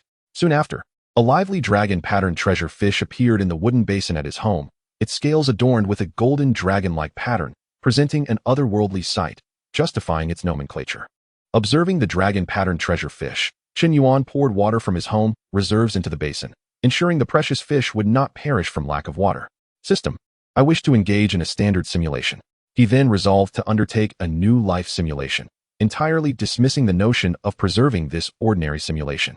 Ding! Life simulation commencing. The system's voice echoed. The screen then illuminated, and familiar text began to materialize. On the night of the first day, you chose to sleep. On the second day, you opted to resign, reclaiming your freedom. Your resignation displeased your superior, Zhang Lin, who reprimanded you sternly. In response, you remained indifferent, refraining from retorting. This time, you intended to conceal your strength, avoiding conflict, allowing Lin Xiao to misjudge your capabilities, thereby increasing your chances of survival in the future. Simultaneously, you cautioned Zhou Shui and Zhou Qian against revealing your relationship, lest they attract significant trouble. After completing these tasks, you plan to depart Qin County upon breaking through to the Lianzong realm, heading to Wei County to ally with by Tianji. You believe that with your current strength, Joining forces with by Tianji would easily allow you to extinguish the Li and Yu families when they attempted to strike. However, due to the rapid spread of news regarding your resignation, individuals with grievances against you began to seek trouble. You did not indulge them, teaching each one a lesson. Subsequently, you entered a phase of cautious development. On the 9th day, utilizing the dragon pattern treasure fish, you successfully broke through to the Lianzong realm, significantly enhancing your strength. Thereafter, you began to seek cultivation resources for yourself. On the 10th day, as in the previous simulation, you suppressed your aura, feigning weakness to infiltrate the xianxiai, successfully annihilating it and seizing its wealth and resources. You had initially considered obliterating the Heifengzhai as well, but lacking knowledge of its location and wishing to avoid wasting time, you temporarily abandoned that idea. On the 11th day, you arrived in Wei County and sought refuge with Bai Tianji. This time, you did not exhibit the consummate prowess of your blade, merely showcasing the initial stage of your practice in Li Nziying. Nevertheless, BITNJ held you in high regard, feeling an instant camaraderie with you, and promptly appointed you to the position of the Hall Master. As for the role of deputy leader, it would depend on your contributions. Otherwise, the other 3 deputy leaders who had ventured alongside him would not acquiesce. You were indifferent to this, choosing to conceal your identity and diligently cultivate within the being. Of course, you had not forgotten the hidden cultivation notes of the Ji family and the hidden Tiexing technique of the Yuan family. However, during this simulation, neither family had offended you, so you refrained from any overt acts of theft. Instead, you planned to wait until your strength had significantly increased, aiming to acquire the cultivation notes and techniques through trade. On the 100th day, you successfully broke through to the mid-stage of Li Nziying, enhancing your power further. On the 101st day, news of your Li Nziying cultivation spread, causing the LNNIO to regard you with trepidation. On the 105th day, the LNNIO sought to persuade the Y family to join forces against the BILing. However, at that moment, the head of the Y family had not yet been insulted by BITNJ, leading them to adopt a wait-and-see approach. With no intention of collaborating with the LNNIO against the BILing. On the 240th day, you successfully advanced to the late stage of Li Nziying, further augmenting your abilities. However, despite the joy of your advancement and the mastery of the Ku-ing-f-ing-dof, you found yourself struggling to comprehend the essence of the technique, which left you somewhat discontented. On the 250th day, the demise of Emperor Chling sent the DCH realm into turmoil. At this juncture, you felt an urgent need to enhance your strength by any means necessary, for when the chaos of warlords ensues, each fraction of power lost diminishes your hope of survival. Consequently, you resolved to return to CH and Xian to engage in trade with the Ji and Yuan families, seeking to obtain their treasured secrets. Upon your return to CH and Xian, you did not immediately approach the Ji family, but chose instead to visit the ZHU siblings. Soon after, you received devastating news. It turned out that on the 101st day, during a fishing expedition, ZHU Shu had encountered a monstrous fish in the river and was devoured. After ZHU Shu's death, ZHU Qi-in could have continued her life alone. As ZHOQ Shu, recalling ZHU Shu's prior gift of a precious fish, intended to protect her from the harassment of common thugs. Unfortunately, her beauty drew the attention of a young master from the Ji family, leading to her demise at his hands. In the face of the Ji family's young master, ZHOQ Shu could not provide protection and chose to ignore the incident to safeguard his own interests from powerful enemies. Upon hearing this, your heart burned with fury. Although your time with ZHU Qi-in had been brief, you had come to regard her as a friend. During your days in CH and Xian, ZHU Qi-in frequently visited your home to assist with chores and seek your guidance in cultivation, evoking a sense of affection within you. Thus, you directly confronted the Ji family, where none could stand against you. Even the head of the Ji family posed no threat. In this instance, you did not even resort to your innate talent, relying solely on your late-stage Li Nziying cultivation and wielding dual blades. You effortlessly unleashed the Li Hu Dof and Ku-ing-f-ing Dof, complemented by the mastery of the technique's essence, easily defeating the head of the Ji family.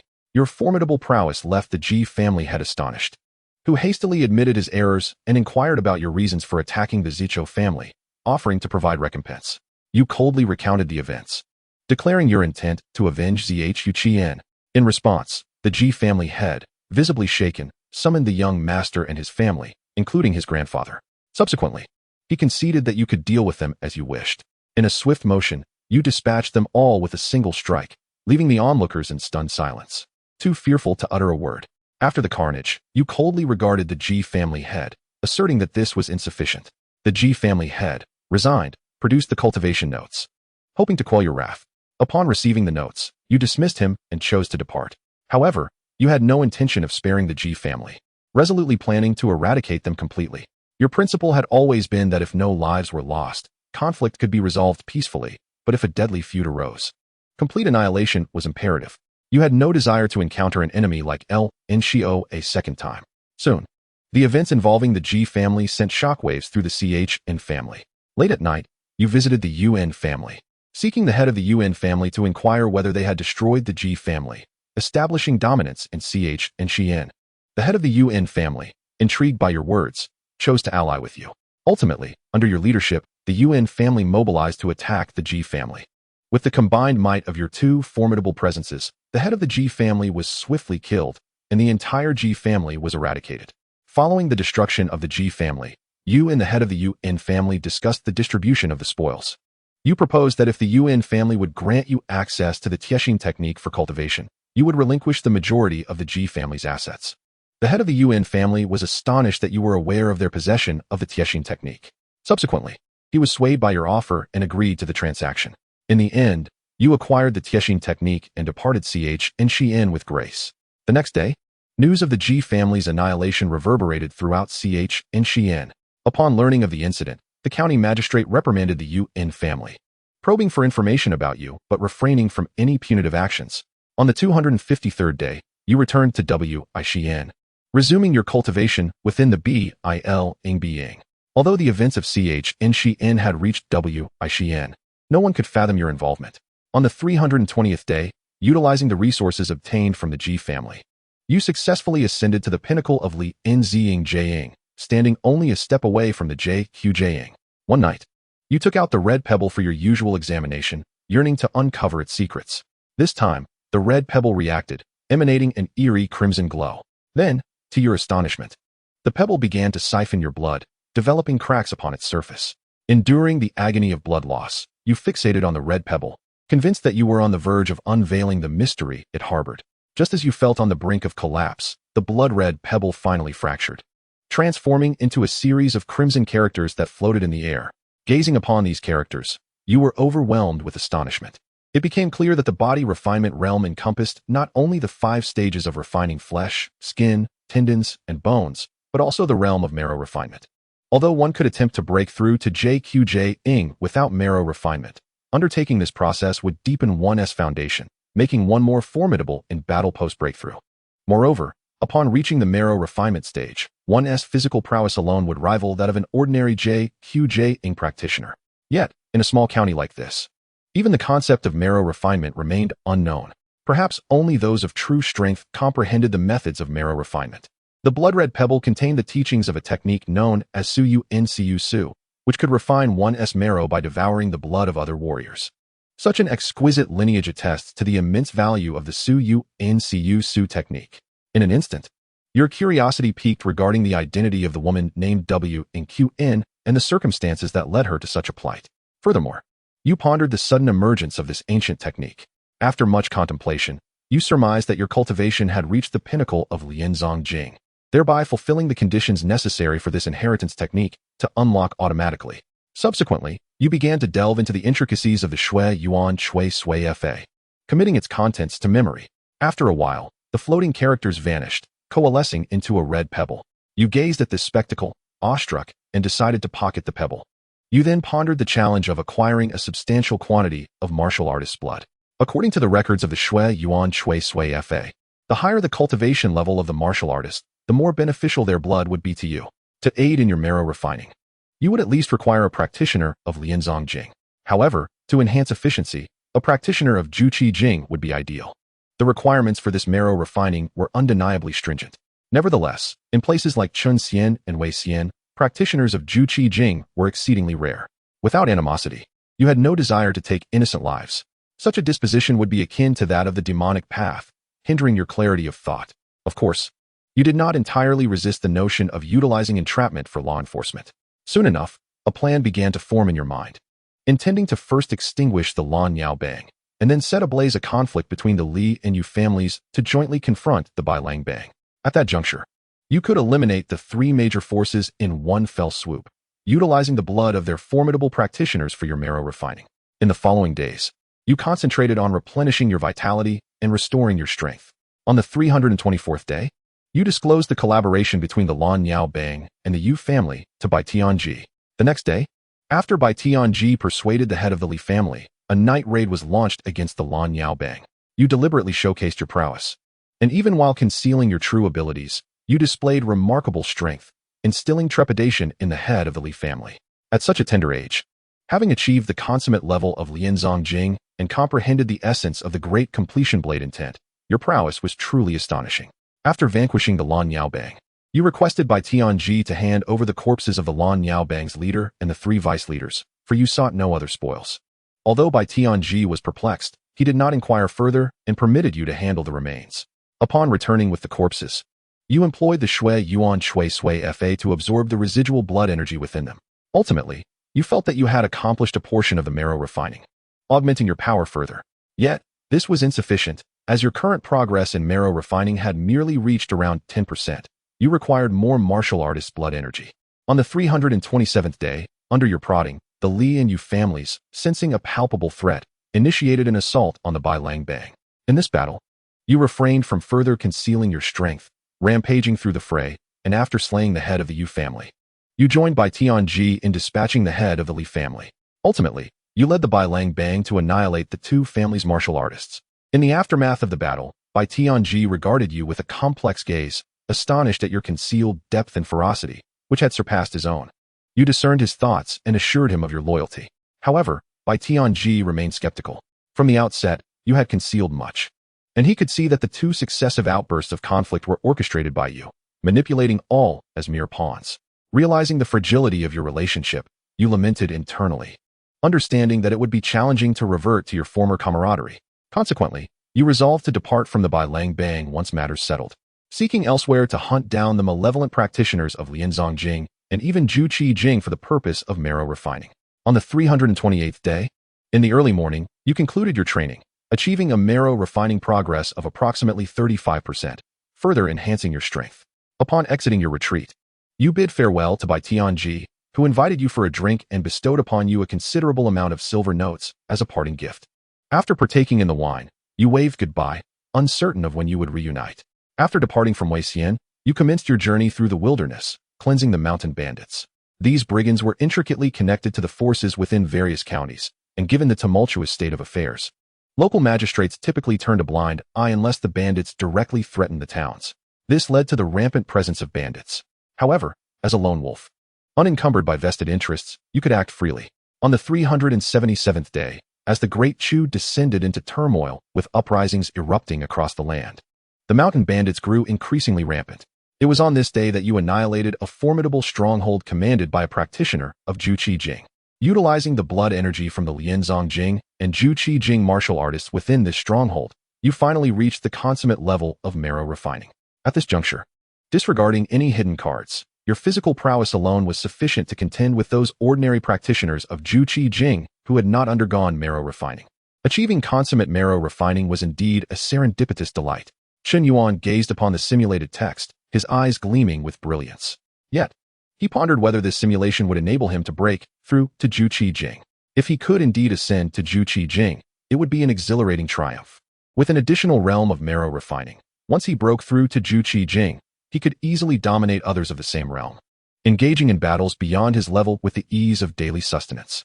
Regardless of whether he could break through to Zhu Qi Jing this time, once the simulation concluded, he would undoubtedly become invincible in Xian and Weixian. A smile played upon Chen Yuan's lips as these thoughts unfolded in his mind. Meanwhile, the text on the screen continued to emerge. You felt the surge of your newfound strength and began to contemplate your next destination. Following the Lian Ti Jing, the next stage was Zhu Qi Jing, which required the internal cultivation of inner energy. Under ordinary circumstances, condensing inner energy proved exceedingly difficult. The scarcity of individuals capable of generating inner energy in the county towns stemmed from two primary reasons: limitations imposed by talent and the subpar quality of the techniques available to them. Whether it was by Tianji's technique, the Gu family's, the Lan Yao Bangs, or those of the Li and Yu families, All were merely the most basic of Huang-level lower-tier techniques. Practicing such techniques not only heightened the difficulty of achieving Juqi, but also slowed the cultivation speed significantly, resulting in the lowest quality of inner energy. Consequently, their combat prowess was naturally inferior. Thus, you concluded that to enhance the probability of achieving Juqi, you would need to discover a superior technique and acquire medicinal pills that assist in the process. However, both techniques and pills of such caliber were not typically found in ordinary county towns. Even the more powerful counties lacked access to such resources. After considerable deliberation, you resolved to travel to Xianxiaujun. The Great Chu comprised 9 major states, and your current location was Yunzhou. Yunzhou contained 7 prefectural cities, with Xianxiaujun governing Qinxian and Weixian. You held high expectations for Xianxiaujun, as it was rumored to be teeming with powerful figures, where even practitioners of Juqi Jing were merely regarded as minor experts, and only those of Ning Yuan Jing could truly be considered formidable. On the 379th day, while riding towards Xianxiaujun, you encountered a band of formidable horse thieves, led by a practitioner of Juqi Jing at the 3rd level. Recognizing the futility of escape, you chose to confront this bandit leader head-on. Your formidable strength, bolstered by your Lian Zong Jing cultivation, allowed you to fight to a standstill with the horse thief leader, who had mastered the great completion blade intent. Your prowess astonished the bandit leader, leading him to believe you were a scion of a major sect or a prominent family, prompting him to retreat with his men. You did not pursue them, for although you had yet to unleash your white talent's berserk potential, these bandits were cunning and armed with heavy crossbows. Such crossbows were deadly weapons capable of penetrating even Juqi Jing defenses. If you were ambushed during battle, it could lead to dire consequences. Nonetheless, you did not leave empty-handed, as you had at least confirmed that your strength had reached the typical level of a practitioner at the 3rd stage of Juqi Jing. Chapter 24. Arrogance is the original sin. On the night of the 329th day, you found refuge in a dilapidated temple, intending to continue your journey at dawn. Unfortunately, fate had other plans. Lurking nearby were malevolent creatures that preyed upon weary travelers and cultivators seeking solace. These fiends launched a surprise attack against you. Despite your quick reflexes, you were still wounded. Enraged, you engaged in a fierce battle with the beast. Regrettably, its formidable defenses proved insurmountable. Even with your white talent unleashed in a frenzy, you were ultimately overpowered and met your demise. Thus, this simulation came to an abrupt end due to your untimely death before reaching the Gathering Qi realm. Such a pity. However, perishing at the hands of a demon marked a new precedent. As Chen Yuan contemplated the simulation's narrative, the system's voice resonated. Ding! Reward generation successful. The host may select one of the following rewards: complete mastery of the Essence Refinement Realm, Blood Essence Refinement Technique, Gale Blade Technique, Complete Realm, Gale Blade Momentum, Complete Realm. Combat Experience. Must I choose but one reward? How disheartening for an ordinary simulation, Chen Yuan remarked, glancing at the reward list. Without hesitation, he made his selection. System. I choose the complete mastery of the Essence Refinement Realm. Once I uncover the secret of the Red Pebble, acquiring techniques will become significantly easier. As for the Gale Blade techniques, they can be obtained with relative ease. Though tempted by combat experience, I still find mastery of cultivation more appealing. Ding! Reward selection successful. Dispensing now. The system's voice echoed, and Chen Yuan felt an astonishing warmth enveloping his entire being, as an incredible energy surged through his organs. Even the marrow within his bones underwent transformation. After what felt like an eternity, Chen Yuan regained his senses. He noticed that his muscle definition had become more pronounced, and he had grown considerably taller, now standing at 185 centimeters. At this moment, he felt an inexhaustible reservoir of strength within him. Is this the power of the Essence Refinement Realm? Truly formidable. Chen Yuan clenched his fist and unleashed a powerful punch, the force of which caused the air to crackle. Regrettably, there were no more simulation opportunities. However, there was no need for haste. He could simply wait and see if a new sign-in would refresh tomorrow.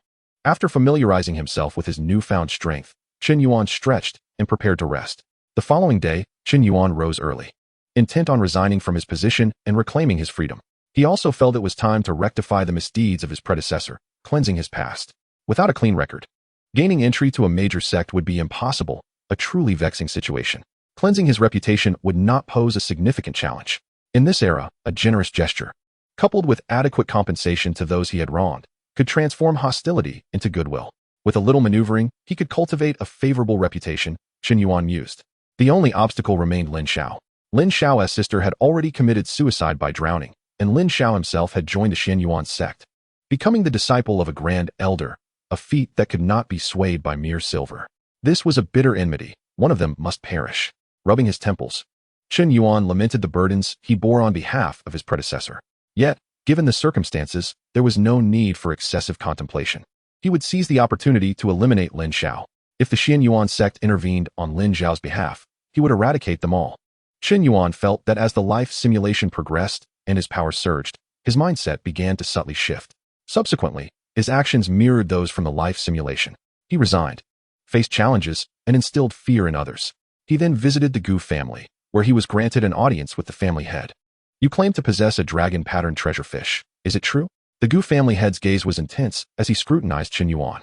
Should Chen Yuan truly possess such a fish, the Gu family would gain another essence refinement cultivator, significantly increasing their chances of producing a new gathering chi powerhouse. Hence, the family head regarded Chen Yuan's words with utmost seriousness. It is indeed true. I also possess a vial of bone refining pills, which can exponentially enhance the efficiency of bone refinement. Chen Yuan replied calmly, unperturbed by the Gu family head's imposing presence. Excellent. If you offer these treasures to my Gu family, we shall not treat you unfairly. The Gu family head laughed heartily, his eyes gleaming with avarice, as if ready to resort to force should Chen Yuan display any signs of insincerity. With a playful smirk, Chen Yuan met the family head's gaze. When did I ever state that I intended to offer my treasures to your family? I have come to negotiate a transaction with the Gu family. Do you intend to resort to coercion? You, young man, wish to engage in an equitable trade? First, you must demonstrate sufficient strength. Unfortunately, you are merely a weakling. Unqualified for such a transaction, the Gu family head pronounced with an air of superiority. With a snap of his fingers, Gu family guards entered the room, preparing to apprehend Chen Yuan. I had hoped to engage in a cordial exchange with you, to acquire some cultivation notes and a bit of silver for my future endeavors. Alas, your family prefers to resort to trickery. Chen Yuan sighed, feeling pity for the Gu family head's choices. In a swift motion, Chen Yuan retaliated, sending a guard flying with a single punch, leaving his fate uncertain. What? The Gu family head's pupils constricted. This guard was his trusted aide, possessing complete mastery of the bone refinement realm. The fact that such a formidable warrior could be effortlessly dispatched by Chen Yuan was utterly shocking. You conceal your true strength well, the Gu family head remarked, his expression darkening. He had perceived Chen Yuan's aura as faint, akin to that of an ordinary person, leading him to believe Chen Yuan was but a mortal, at best a novice in the martial realm. Little did he know, Chen Yuan had mastered a technique to conceal his true strength, rendering his actual power a mystery. Do you comprehend the gravity of your actions in injuring my guard? The Gu family head demanded, his voice stern. If you surrender the technique for concealing your aura, I may consider sparing your life. At this moment, he still underestimated Chen Yuan, believing that while his exhibited strength was impressive, he had not sensed any fluctuations of inner energy. This suggested that Chen Yuan was likely a mere bone refinement martial artist, having yet to step into the gathering chi realm. Not being in the gathering chi realm makes things easier, he thought, convinced he could easily suppress Chen Yuan. Arrogance is the original sin. Do you not realize this? Chen Yuan replied with a dismissive smile. With that, he channeled power into his legs, shattering the ground beneath him, and appeared before the Gu family head in an instant, drawing his blade to strike at the family head's neck. The Gu family head's pupils dilated as he attempted to draw his weapon to defend himself. But it was already too late. Chapter 25. Born with Rebellious Spirit. Oh no, I am doomed. The Gu family head's expression shifted dramatically, enveloped by the shadow of imminent death. Chen Yuan grasped the Gu family head by the throat, lifting him effortlessly. The family head's face turned a ghastly shade as he attempted to kick and struggle free. Do you wish to test whether your legs are swifter than my hand? Chen Yuan said coldly. Upon hearing this, the Gu family head's expression froze, his will to resist evaporating. Given the speed Chen Yuan had just displayed, any attempt to move would result in his neck being snapped in an instant. I initially sought to engage in a fair transaction with your family. However, you opted for coercion. Will you provide me with an explanation? Chen Yuan regarded the Gu family head with a cold gaze, infused with murderous intent. Yes, I am willing to provide you with an explanation, as long as you spare my life. The Gu family head stammered, his face pale with fear. Chen Yuan responded indifferently. Very well, I desire the treasured cultivation notes your family possesses. Are you willing to part with them? The head of the Gu family changed his expression, not expecting Chen Yuan to come for the cultivation notes. Clearly, the other party had suspicions of entrapment from the very beginning. I can provide it. The Gu family head hastily replied. Chen Yuan spoke calmly. In addition to the cultivation notes, I also require 5,000 taels of silver and your assistance in a task. The Gu family head's expression shifted again at the mention of 5,000 taels. Although the Gu family was prosperous, they could not casually part with such a sum. After all, many of their assets were immovable properties, and operating their shops required funds, as did many family matters. What? Are you unwilling? Or do you believe your life is worth less than 5,000 taels? Chen Yuan's visage darkened as he coldly remarked. I agree. I am willing. The Gu family head, sensing Chen Yuan's murderous intent, turned pale and quickly affirmed, fearing that a moment's delay could lead to his demise. Very well. The last task I require is for you to guide public opinion and help me clear my name. The individuals on this list are all key subjects of concern, each to receive 10 taels of silver. Remember, the compensation must be given in my name. Chen Yuan nodded in satisfaction, casually throwing the Gu family head to the ground. As he looked down at him, he took out a piece of paper and spoke. The Gu family head, struggling to rise from the ground, took the paper and nearly spat blood. The names listed numbered at least several hundred. With 10 taels each, it seemed he was set to drain the Gu family's resources. However, under the eaves, one must bow their head. I understand, the Gu family head said with a bitter expression, nodding in acquiescence. At that moment, he deeply regretted having been aloof in Chen County for too long, losing his sense of reverence. Had he chosen to cooperate with Chen Yuan normally from the outset, such a predicament could have been avoided. Now, due to his guilt, he had no choice but to agree to these absurd conditions. Head of the family, what has transpired? At this time, an elder of the Gu family arrived with others. Upon seeing the disheveled Gu family head, they were taken aback. Then, they turned their gaze toward Chen Yuan, perceiving him as an enemy, and contemplated attacking him. Nothing has happened. The Gu family head, feeling his scalp tingle, quickly interjected. You must leave at once and not disturb our esteemed guest. The elders of the Gu family, though somewhat skeptical, complied with the head's orders and departed silently. Subsequently, the Gu family head fetched the cultivation notes for Chen Yuan. Head of the Gu family, may we meet again by fate. After accepting the notes and securing them, Chen Yuan made his way outside. The Gu family head inwardly cursed but maintained an outwardly courteous demeanor, expressing his continuous welcome to Chen Yuan. The contrast of his earlier arrogance and his current servility was indeed laughable. The matter of clearing his name was settled. Now, it was time to contemplate his next destination. After leaving the Gu family, Chen Yuan pondered briefly. With his deterrent presence, the Gu family head would undoubtedly comply and help him restore his reputation. However, for someone of his stature, remaining in such a small place as Chen County seemed unnecessary. Although he was unaware of the mechanism for refreshing character sign-ins, it would likely be quite challenging to encounter high-level sign-ins in such a small area. Perhaps I shall wait 2 or 3 more days. If I do not find a new character sign-in that time, I will leave Chen County for Wei County and meet by Tianji.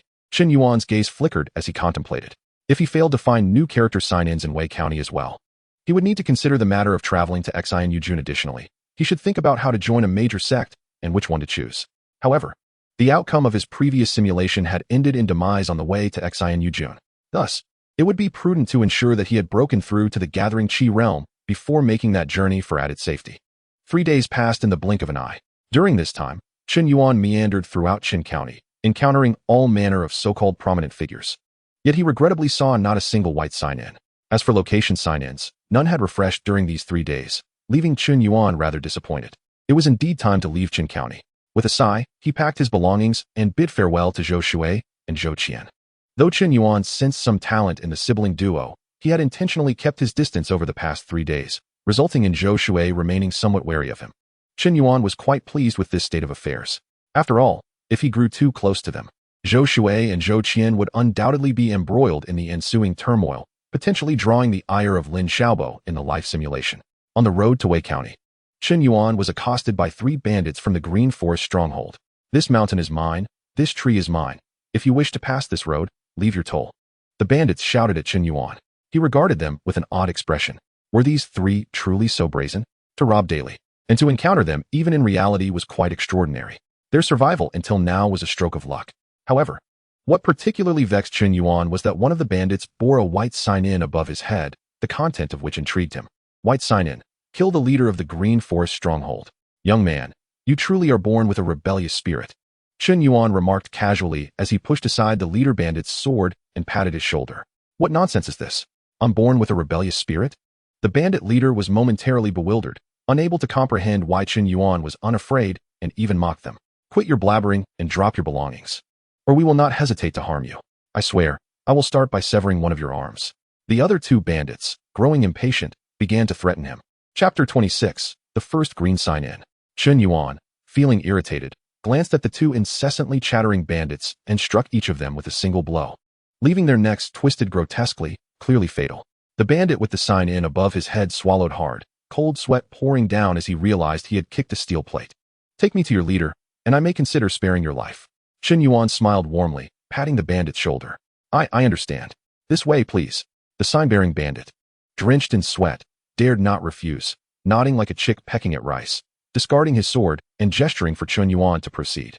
At that moment, within the Green Forest stronghold, the leader was bowing and scraping before a young man.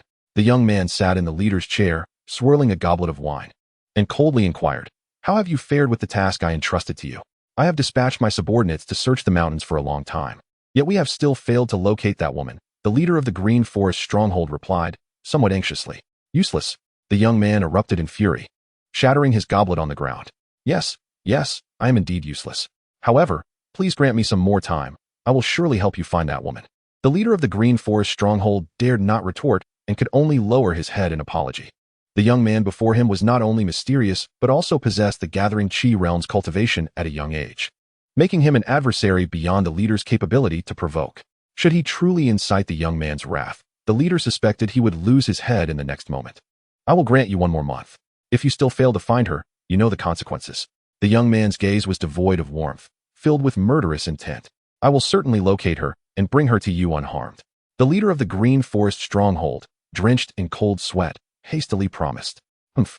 The young man snorted coldly.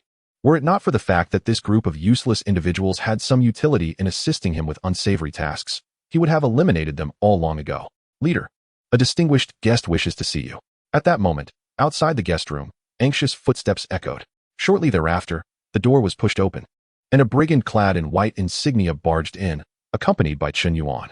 There was no alternative, despite the danger of incurring the wrath of the leader. He feared even more that Chen Yuan would eliminate him on the spot. "You scoundrel! Who allowed you to enter?" With the sudden intrusion of the brigand and Chen Yuan, the leader of the Green Forest stronghold was instantly enraged, reprimanding them. The seated young man furrowed his brow, visibly displeased, with a glimmer of murderous intent flashing in his eyes. This was indeed an unexpected delight. Chen Yuan directed his gaze towards the seated young man, his eyes sparkling with brilliance, the corners of his mouth involuntarily curling upwards. Above the head of this seated young man, there was a green insignia. This was the first time he had encountered a green insignia, having just departed from Qin County. To behold a green insignia was a clear affirmation that his decision to leave was undeniably correct. However, the task associated with this green insignia was rather audacious, demanding him to eliminate the opponent directly. While Chen Yuan was somewhat averse to the idea of killing without cause, he soon reassured himself that anyone mingling with the leader of the Green Forest stronghold could hardly be deemed virtuous. Thus, their demise would serve to relieve the common folk from harm. After feeding himself a dose of mental fortitude, his guilt dissipated entirely.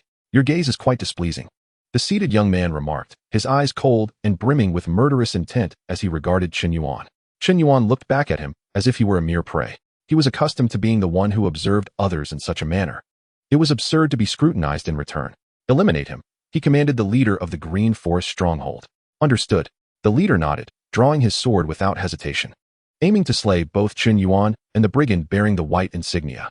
Observing this, Chen Yuan stepped forward, extending his right hand, with his index and middle fingers pinching the leader's sword. If the leader succeeded in striking down the brigand with the insignia, Chen Yuan could not guarantee his own success in signing in. "You." The leader of the Green Forest stronghold gazed at Chen Yuan in terror, astonished that he could effortlessly block his attack with just 2 fingers. Such a feat was truly astonishing. The leader attempted to withdraw his sword, only to discover he could not budge it. This left him incredulous, though he was merely at the mid-stage of the training ground realm. Being unable to extract his sword from the grip of 2 fingers was something even a perfected training ground realm expert could not achieve. With a snap, Chen Yuan disregarded the leader of the Green Forest stronghold, exerting force with his fingers to snap the sword in 2. Then, he casually tossed the broken blade, which pierced through the leader's chest, penetrating his heart. "Gah!" The leader of the Green Forest stronghold gazed at the broken sword, observing his heart collapsing weakly before Chen Yuan. Disbelief etched on his face, his eyes refusing to close even in death. "Ding! Sign-in successful. Congratulations to the host for securing 1 white sign-in opportunity." As the leader's life ebbed away, the system's voice chimed in, elevating Chen Yuan's spirits, a smile gracing his lips. Leader." The brigand minion beside him turned pale, unable to fathom that the leader would perish before his very eyes. He had believed the leader would vanquish Chen Yuan and avenge their brothers. Little did he expect the leader to be dispatched so swiftly. You are of no further use. Perish. Chen Yuan cast a glance at the brigand minion, effortlessly snapping his neck. Which sect do you belong to? The seated young man observed this scene, pausing momentarily before rising, clasping his hands respectfully, and inquiring with a hint of trepidation. His discernment was undoubtedly far superior to that of these brigands. Chen Yuan had not previously revealed his internal energy. Achieving such dexterity in blocking a sword with merely 2 fingers without internal energy transcended the capabilities expected of the training ground realm, a feat only attainable by those within the refined body realm. In the Dechu, any faction possessing the method of refining the marrow was at least a first-rate power. Those below this tier lacked the qualification to possess such techniques. Even if a second-rate faction were fortunate enough to acquire the marrow refining method, they would keep it concealed, as exposure could lead to annihilation. And you, which sect do you belong to? Chen Yuan unsheathed his sword, pointing it towards the seated disciple, speaking with an air of indifference. I am Zhang Chu, son of Zhang Yuan, the 5th elder of the Zhang family in Shangrao County, an inner disciple of the Guangdao sect. The seated young man spoke gravely about his background, hoping to earn Chen Yuan's regard. Chapter 27. The 6th White Talent. Burning Flame Valley. Shangrao County, Guangdao sect? Chen Yuan pondered thoughtfully. From the memories of his predecessor, he recalled that Shangrao County was reputed as the strongest county in the Xinhua prefecture. As for the Guangdao sect, it was a second-rate power. While his predecessor was unaware of the strength of second-rate powers, he now understood that such factions were led by experts in the condensing essence realm. With a condensing essence realm expert at the helm, it was considered formidable. At the very least, it was not a target Chen Yuan could provoke at present. Nevertheless, although he recognized the futility of confrontation, he could not afford to show weakness, lest he reveal himself as a mere paper tiger. Chen Yuan was unaware of Zhang Chu's cultivation level, and given his significant background, attacking him would be unwise. Moreover, the most crucial point was that should he choose to strike and be countered, he would find himself in an awkward predicament. The Guangdao sect is not insignificant. Chen Yuan reflected, his thoughts racing as he calmly stated, I overheard you searching for a woman outside. What is the purpose? Oh, that woman is a renegade disciple of my Guangdao sect. You need not concern yourself with it. Zhang Chu waved his hand dismissively, feigning nonchalance. Chen Yuan chuckled lightly, not believing Zhang Chu's words, yet he chose not to challenge them. I am a disciple of the Burning Flame Valley. I happened to pass through this area and took it upon myself to eliminate the brigands, acting in the name of righteousness. As a sect disciple, is it not improper for you to consort with brigands? Chen Yuan cast a sidelong glance at Zhang Chu, casually speaking. The Burning Flame Valley was a superpower in Yuzhou, renowned for its invincibility, making it an ideal name to intimidate others in Chen Yuan's eyes. Haha, so it is senior brother from the Burning Flame Valley. You have misunderstood me. I initially intended to eliminate these brigands once I had finished using them. I did not foresee encountering senior brother Lin, Zhang Chu. Upon hearing Chen Yuan hailed from the Burning Flame Valley, was taken aback and lowered his demeanor further. If senior brother seeks to punish evil and uphold righteousness, I, as your junior, can assist you in exterminating this Green Forest stronghold. Since junior brother Zhang has such an interest, I shall leave the brigands of the Green Forest stronghold to you. Chen Yuan nodded slightly, speaking with a hint of arrogance. Agreed. Zhang Chu dared not show anger, nodding with a touch of flattery. While both first-rate and superpowers possess the marrow refining method, not every disciple could successfully acquire it or achieve refinement. Those capable of refining marrow could be considered prodigious talents throughout the Dechu. If he could forge a connection with such an individual and cling to their coattails, it would bode well for Zhang Chu's future. Subsequently, under Chen Yuan's watchful gaze, Zhang Chu departed the guest room, heading to slay the brigands in the stronghold. As for Chen Yuan, after Zhang Chu's departure, he intended to initiate a new simulation, seeking to ascertain Zhang Chu's strength and the potential consequences of eliminating him. System. I wish to conduct a white simulation, Chen Yuan declared inwardly. Ding. Consuming one white simulation opportunity, life simulator activated, refreshing talents. The system's voice resounded. Ding. Talent refresh successful. Congratulations to the host for successfully acquiring the White Talent Fast Runner. White Talent Fast Runner. When activated, the host's speed will be augmented during escapes. This talent can only be used once per day, with effects lasting for half an hour. Ah, this talent, Chen Yuan mused, his eyes glimmering with excitement. This talent is indeed remarkable. Should he ever find himself pursued, his chances of escape would undoubtedly be greatly enhanced. However, due to the fact that this talent is merely of the white grade, at this stage it can only be regarded as a trump card. As his realm progresses, its efficacy is likely to diminish. Unless, of course, this talent enhances speed by a considerable margin. Yet, such a capability, which scales proportionally, could scarcely be deemed to belong to the realm of white-grade talents. Ding. Talent loading successful. Life simulation commencing. As Chen Yuan pondered, the voice of the system resonated. Subsequently, the screen illuminated, revealing familiar text. Day 1. You witness Zhang Chu committing murder. However, you cannot ascertain Zhang Chu's cultivation level, as he does not require inner energy to eliminate these feeble mountain bandits. Ultimately, you decide to probe Zhang Chu. Through your inquiries, you learn that his cultivation has reached the 4th level of the Gathering Qi realm. You analyze the combat capabilities of both parties. You believe that if you were to unleash your white-grade talent in a frenzy, there exists a possibility of slaying Zhang Chu. However, risking your life in a mortal duel with him does not seem advantageous for you. After all, unlike the original owner, you would not receive any rewards for killing Zhang Chu. Chen Yuan found himself at a loss for words. Indeed, every time the simulation began, the Chen Yuan within it was an independent entity, incapable of acting according to his desires, prioritizing his own safety and interests. Nonetheless, having discerned Zhang Chu's cultivation level, now confirmed to be at the 4th stage of the Gathering Qi realm, was a valuable discovery. Fortunately, he had exercised sufficient caution beforehand. Otherwise, engaging in combat with Zhang Chu would have posed a significant risk, particularly given his lack of battle experience. Moreover, Zhang Chu, a prodigious disciple from a second-tier sect, undoubtedly possessed greater combat prowess than the bandit leader from the previous simulation, who had only reached the 3rd level of the Gathering Qi realm. Their respective strengths were simply not comparable. However, once I acquire the rewards from this life simulation, the situation will be markedly different. Zhang Chu is hardly a formidable opponent. Chen Yuan's gaze flickered as he mused internally. After agreeing to visit Shangrao County with Zhang Chu, you parted ways. You proceeded to Weixian. Upon arriving in Weixian, you met Bai Tianji, and the two of you quickly bonded over drinks and merriment. To prevent Bai Tianji from meeting an untimely demise, you chose to assist him in annihilating the Lan Yao gang. Thus, you acquired a modest sum of wealth. Not long after, you departed from Weixian, continuing your journey towards Xinyue County and subsequently to Finyan Valley. You believe that if you were to join a sect, it should be the best one, so as to obtain the finest teachings. On August 25th, 666 of the Great Chu calendar, after enduring countless trials and brushes with death, you finally arrived at Finyan Valley. You ascended the mountain of Finyan Valley, articulating your intentions, hoping to be accepted as a disciple. Unfortunately, the disciples of Finyan Valley indicated that it was not yet the time for accepting new disciples and requested that you wait a while longer. In response, you felt a sense of helplessness and could only choose to bide your time. On January 1st, 667 of the Great Chu calendar, Finyan Valley opened its doors to new disciples, and you, filled with anticipation, made your way up the mountain. Along the path, you encountered many young talents who had come to seek acceptance. These youths appeared to be merely 14 or 15 years of age. Yet their cultivation had already surpassed the bone refinement realm, with many even reaching the meridian's refinement stage. This instilled in you a profound sense of pressure. Chapter 28. The Outer Sect Grand Competition. Though you possessed a perfected cultivation in the essence refinement realm, your age was a disadvantage, as you were already over 19 years old. In terms of age, you found yourself at a significant disadvantage. Nevertheless, you soon regained your composure, reasoning that even if Finyan Valley had high standards for accepting disciples, they would not reject a successful essence refinement warrior who had comprehended the complete form of the fiery blade technique.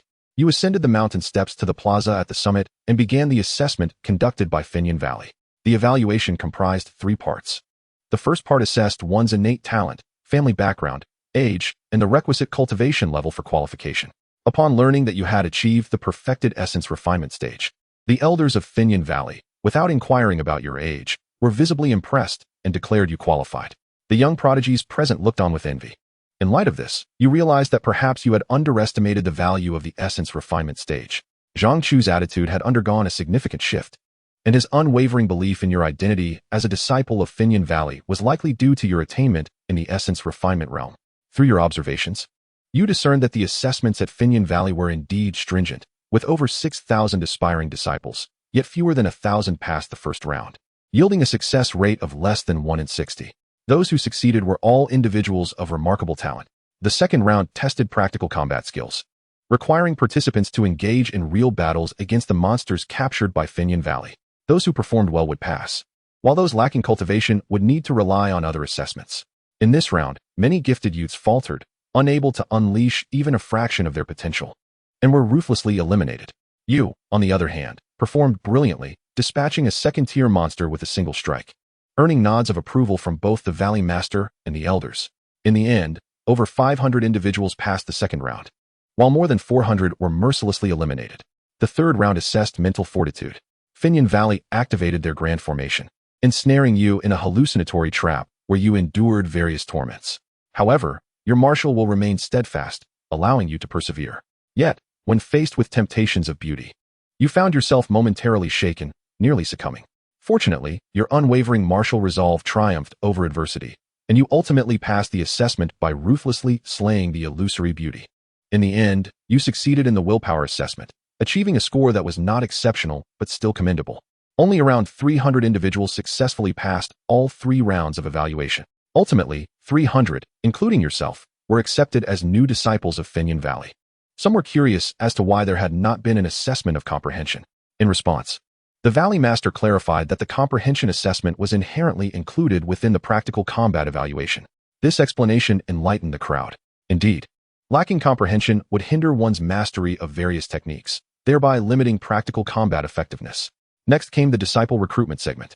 Xianxian Valley consisted of 4 peaks: the Qi Peak, the Dan Peak, the Fu Peak, and the Battle Peak, each focusing on refining tools, alchemy, talisman crafting, and combat respectively.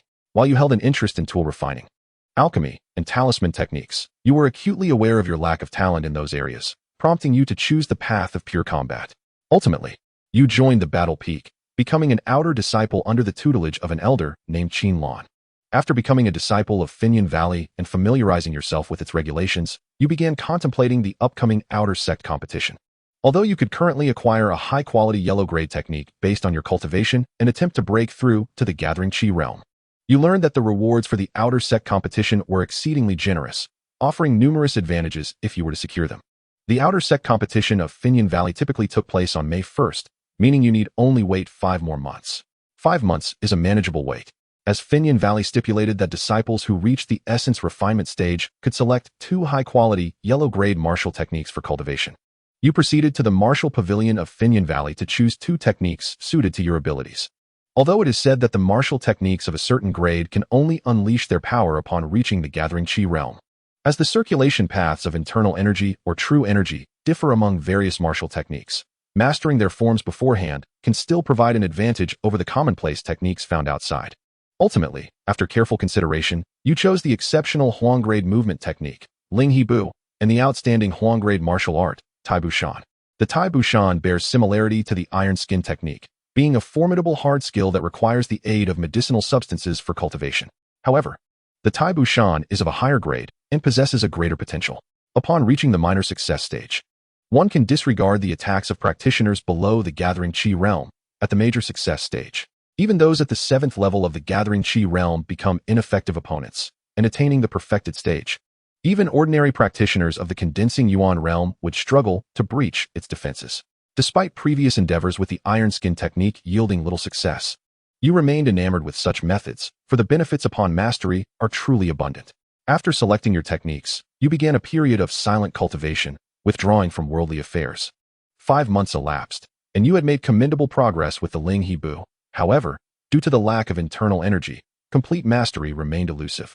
In contrast, your advancement in Tai Bu Shan was somewhat superior, having reached the minor success stage. The cost of achieving this progress, however, was enduring 5 months of excruciating body refinement, depleting your finances entirely. Once again, you found yourself impoverished. On May 1st, 667 of the Daichu calendar, the outer sect competition of Xianxian Valley commenced, and you chose to register. You observed that the outer sect disciples of Xianxian Valley were truly a congregation of prodigies. Reaching the perfected stage of the body refinement realm was hardly remarkable, with over 100 disciples having attained the bone tempering realm. While the 100 disciples of the bone tempering realm may seem few compared to the nearly 1,000 outer sect disciples, it nonetheless illustrated the immense difficulty of this stage. Leaving you in awe and feeling the weight of pressure, you were acutely aware that you were not a genius by true standards of talent. You would not qualify for entry into Xianxian Valley, and aspiring to reach the bone tempering realm seemed utterly unattainable. Your success in achieving bone tempering was solely reliant on the somewhat demonic blood yuan refinement method. In the first round, you faced an ordinary practitioner at the perfected body refinement realm, defeating him with a single strike. In the second round, fortune smiled upon you again as you encountered another body refinement disciple, whom you also vanquished in one move. The third round brought a challenge as you faced an outer sect disciple at the bone-tempering realm, albeit one who had not yet attained the perfected stage. Despite his comprehension of the perfected sword intent, he ultimately proved to be no match for you and was defeated. The fourth round placed you against a formidable opponent who, like yourself, had reached the perfected bone-tempering realm. The ensuing battle was fierce and evenly matched, marking your first encounter with such a challenging adversary of equal standing. Consequently, you resorted to activating your white talent frenzy. Upon doing so, your combat prowess surged, allowing you to defeat him with a single decisive strike. Your performance was notably impressive, capturing the attention of the elders present, including your mentor, Chen Yuan, who was pleasantly surprised by your hidden capabilities. In the 32-strong competition, your opponent remained a practitioner at the perfected bone-tempering realm.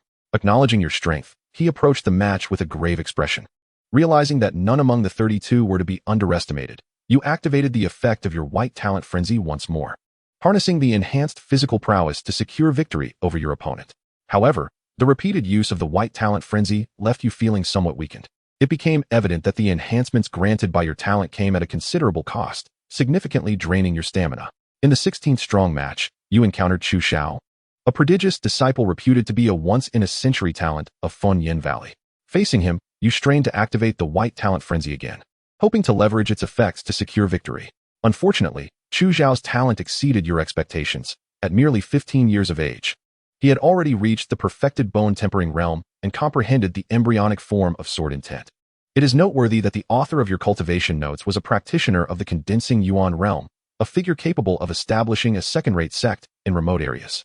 Yet, even such a person lived their life without comprehending the embryonic form of sword intent, having merely grasped a thread of sword intent. Far from achieving the level of the embryonic form, you were astounded by Chu Xiao's extraordinary talent, experiencing a profound realization of the disparities in innate abilities for the first time. Ultimately, you were bested by Chu Xiao's sword strike. Devastated, you descended from the stage, halted at the 16th position, and became an observer. In the subsequent matches, Chu Xiao continued to shine brilliantly, effortlessly advancing to the finals. However, another female disciple, Zhao Chan, also exhibited remarkable performance. Although she could not rival Chu Xiao, she too reached the perfected bone-tempering realm at the age of 15 and had grasped a thread of sword intent. In the finals, Zhao Chan sought to defeat Chu Xiao by attempting a breakthrough to the gathering Qi realm on the spot, aiming to suppress him through her higher realm. Regrettably, the combat prowess granted by the embryonic sword intent was astonishing, coupled with Chu Xiao's exquisite movement techniques. Even after her breakthrough to the gathering Qi realm, she remained unable to contend with him and was defeated despite her efforts. Witnessing this scene, you silently lamented the stratification among geniuses. Zhao Chan, in previous outer sect competitions, undoubtedly would have been the undisputed champion. In the grand context of Dechu, few among her peers could match her prowess. Yet, encountering a talent like Chu Xiao left her with the fate of being defeated by a superior opponent. In that moment, you reflected upon your own circumstances. You recognized your place, feeling that your talent, when compared to Chu Xiao, was not even worthy of standing alongside Zhao Chan, let alone measure up to the disciples among the top 64. Your advancement to this point was purely a result of the advantages conferred by the life simulation device you had utilized to accumulate strength. A wave of despondency washed over you. After the competition concluded, you approached your mentor, Chen Yuan, to express your desire to break through to the gathering Qi realm. In response, your mentor gifted you a Huanggrade Supreme technique, Chen Yuan Gong. She informed you that while she wished to bestow upon you a more advanced technique, the regulations of Fengyun Valley dictated that to acquire higher-level techniques, one must strive through completing sect tasks to earn contribution points for exchange, ensuring fairness and fostering your abilities, preventing you from becoming a sheltered flower in a greenhouse. Though you felt a tinge of regret, you accepted the Chen Yuan Gong with a resigned spirit and commenced a period of seclusion to study this technique, hoping to achieve a breakthrough to the gathering Qi realm. Over the next half-month, you repeatedly attempted to penetrate the gathering Qi realm, only to face failure each time. This led you to question your own existence, believing your talent to be woefully inadequate. Subsequently, upon inquiring further, you discovered that other outer sect disciples also experienced repeated failures, not achieving success immediately. Some had even been stuck in the body refinement realm for over 3 years. Learning this eased your mind considerably, realizing that you were not as hopeless as you had feared. As for Zhao Chan's sudden breakthrough, it was an exceptional case, indicative of a top-tier talent, not something to be compared with your own journey. On June 15th, 667 of the Dechu calendar, you attempted to breach the gathering Qi realm once again, only to meet with failure once more. Upon learning of this, your mentor expressed disappointment, feeling your talent fell far short of her expectations. Your master does not wish for you to squander your time in the CUT realm. To this end, she has advised you to undertake sect missions to earn contribution points, which can be exchanged for JQDN. The JQDN enhances your chances of breaking through to the JQ realm. Upon hearing this, you promptly began selecting sect missions. During this selection process, you did not recklessly choose high difficulty, high reward tasks. Instead, you opted for those within your capabilities. You are well aware that haste often leads to failure. And if you overestimate your abilities while underestimating the difficulty of the tasks, it could result in dire consequences. 2 months passed, and you successfully completed 5 sect missions. Throughout these missions, you acted with caution, staying within your limits. Even so, there was one instance where an unforeseen circumstance nearly led to your demise. Had it not been for your exceptional speed granted by your white talent, you would have perished. Fortunately, you persevered and accumulated enough contribution points to purchase a JQDN. Upon returning to F New York NG, you acquired a JQDN. On September 1st, 667 of the DCH calendar. With the aid of the JQDN, you successfully broke through to the JQ realm, becoming a practitioner of that level. After achieving this breakthrough, you were overjoyed, feeling a significant increase in your power. Finally, you have reached the JQ realm, which was no small feat. As you gaze upon the simulated text, a smile graces your face. However, you ponder the inadequacies in your bone structure and comprehension, lamenting the lack of opportunities to enhance them. In xianxian, your innate talent and sword techniques allowed you to defeat foes far beyond your level. A truly exhilarating experience. Yet now, in this simulation of Chen, you have transitioned from the modest xianxian to the formidable F New York NG and YNGZHU, where your competition has shifted from ordinary warriors to the region's exceptional talents, rendering your previous advantages insufficient. Moreover, your talent in swordsmanship is clearly limited to that discipline, providing no assistance in the practice of movement techniques. As for your bone structure, it is hardly impressive even in xianxian and WI11N. Had it not been for the significant benefits of your white talent during the CUT realm, along with your various simulations consuming precious resources, you would not have reached the pinnacle of the CUS realm in such a short time. Perhaps the ability to break through to the JQ realm with just one JQDN was largely due to the effects of the CUS realm. Without it, even the JQDN might not have sufficed. Thus, you find yourself yearning for talents that can enhance your bone structure and comprehension. Naturally, discovering rare treasures that could elevate these attributes would be even more beneficial. As you ponder this, the text on the screen continues to unfold. After breaking through to the JQ realm, you may choose to undergo the Inner Disciple examination. Upon passing, you will become an Inner Disciple of F New York NG, enjoying greater sect benefits. However, you do not rush to take the examination. Instead, you focus on diligently practicing the LNHB. With your newly attained JQ realm cultivation, the experience of training in LNHB feels markedly different, and you sense significant progress. At this juncture, you realize the need for a more sophisticated sword technique. The sword techniques you have practiced are rudimentary, designed solely for the CUT realm, lacking the finesse required for the JQ realm battles. Consequently, you plan to undertake additional sect missions to earn contribution points to acquire a suitable sword technique. On October 5th, 667 of the DCH calendar, while executing a sect mission in a small town, you stumbled upon traces of a demon. You had no desire to take risks. Your intention was merely to report the presence of this perilous demon to your sect. Unfortunately, fate was not on your side. The demon, cunningly controlling humans as spies, had already set its sights on you upon your arrival in the town. For demons, the flesh of warriors is a great delicacy. Thus, as you departed the town, you were ambushed by the demon, leading to a fierce battle. The demon proved to be exceedingly cunning and powerful, and you found yourself unable to escape or withstand its assault, ultimately leading to your demise. Consequently, this simulation came to an abrupt end. Another death. This world is perilously dangerous. As you read the simulated text, you find yourself at a loss for words.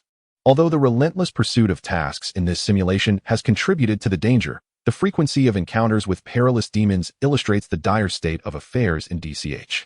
During the height of DCH's prosperity, bandits were scarce, and demons dared not act with such impunity.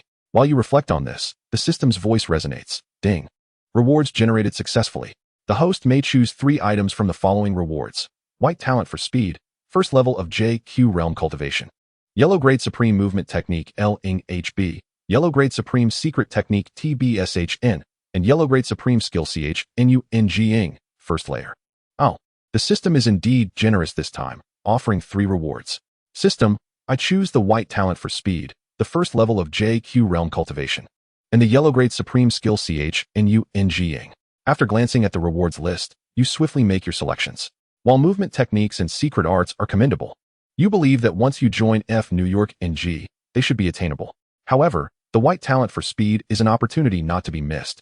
And having selected cultivation, it is imperative to also choose a skill. Otherwise, possessing cultivation without knowing the energy flow would be utterly fruitless.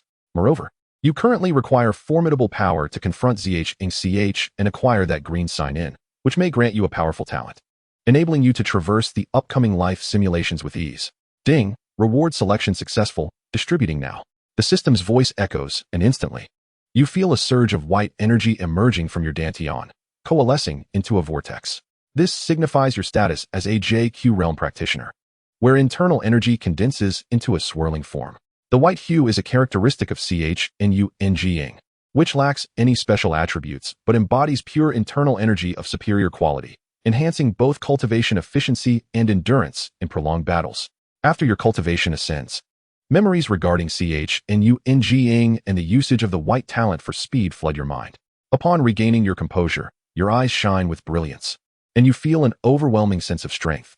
Well, relatively speaking, in a small county, I could claim invincibility, but in the vast YNGZHU, I remain quite weak. You quickly shake off the thoughts.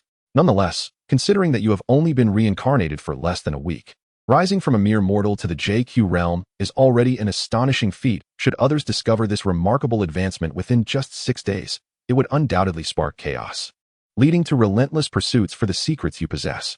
Maintaining a low profile is paramount. You lament softly. Subsequently, you center your thoughts and step out of your room. At this moment, LLNZHI is in utter disarray. Xianxiach, eager to curry favor with you, has gathered the mountain bandits while they remain unaware of their leader's demise. Chen Yuan gazed at Zhang Chu, aware that he was about to unleash a massacre.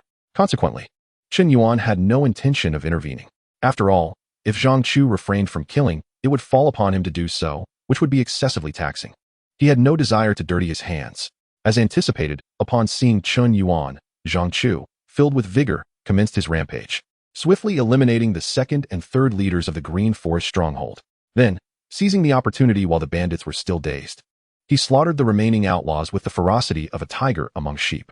Zhang Chu's method of killing followed a systematic order, targeting the strong first, and then the weak, effectively curtailing the possibility of the bandits fleeing. Chapter 31. The First Green Talent.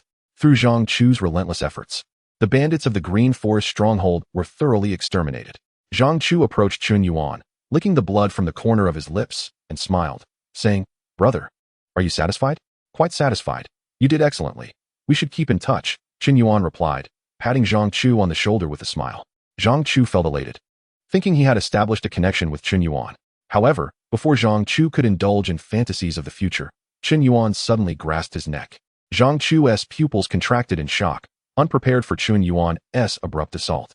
His reflexes were swift. He immediately summoned his inner energy to his neck to prevent being choked to death. Simultaneously, Zhang Chu drove his knee into Chen Yuan's abdomen, attempting to push him away. His quick response was commendable, yet ultimately futile.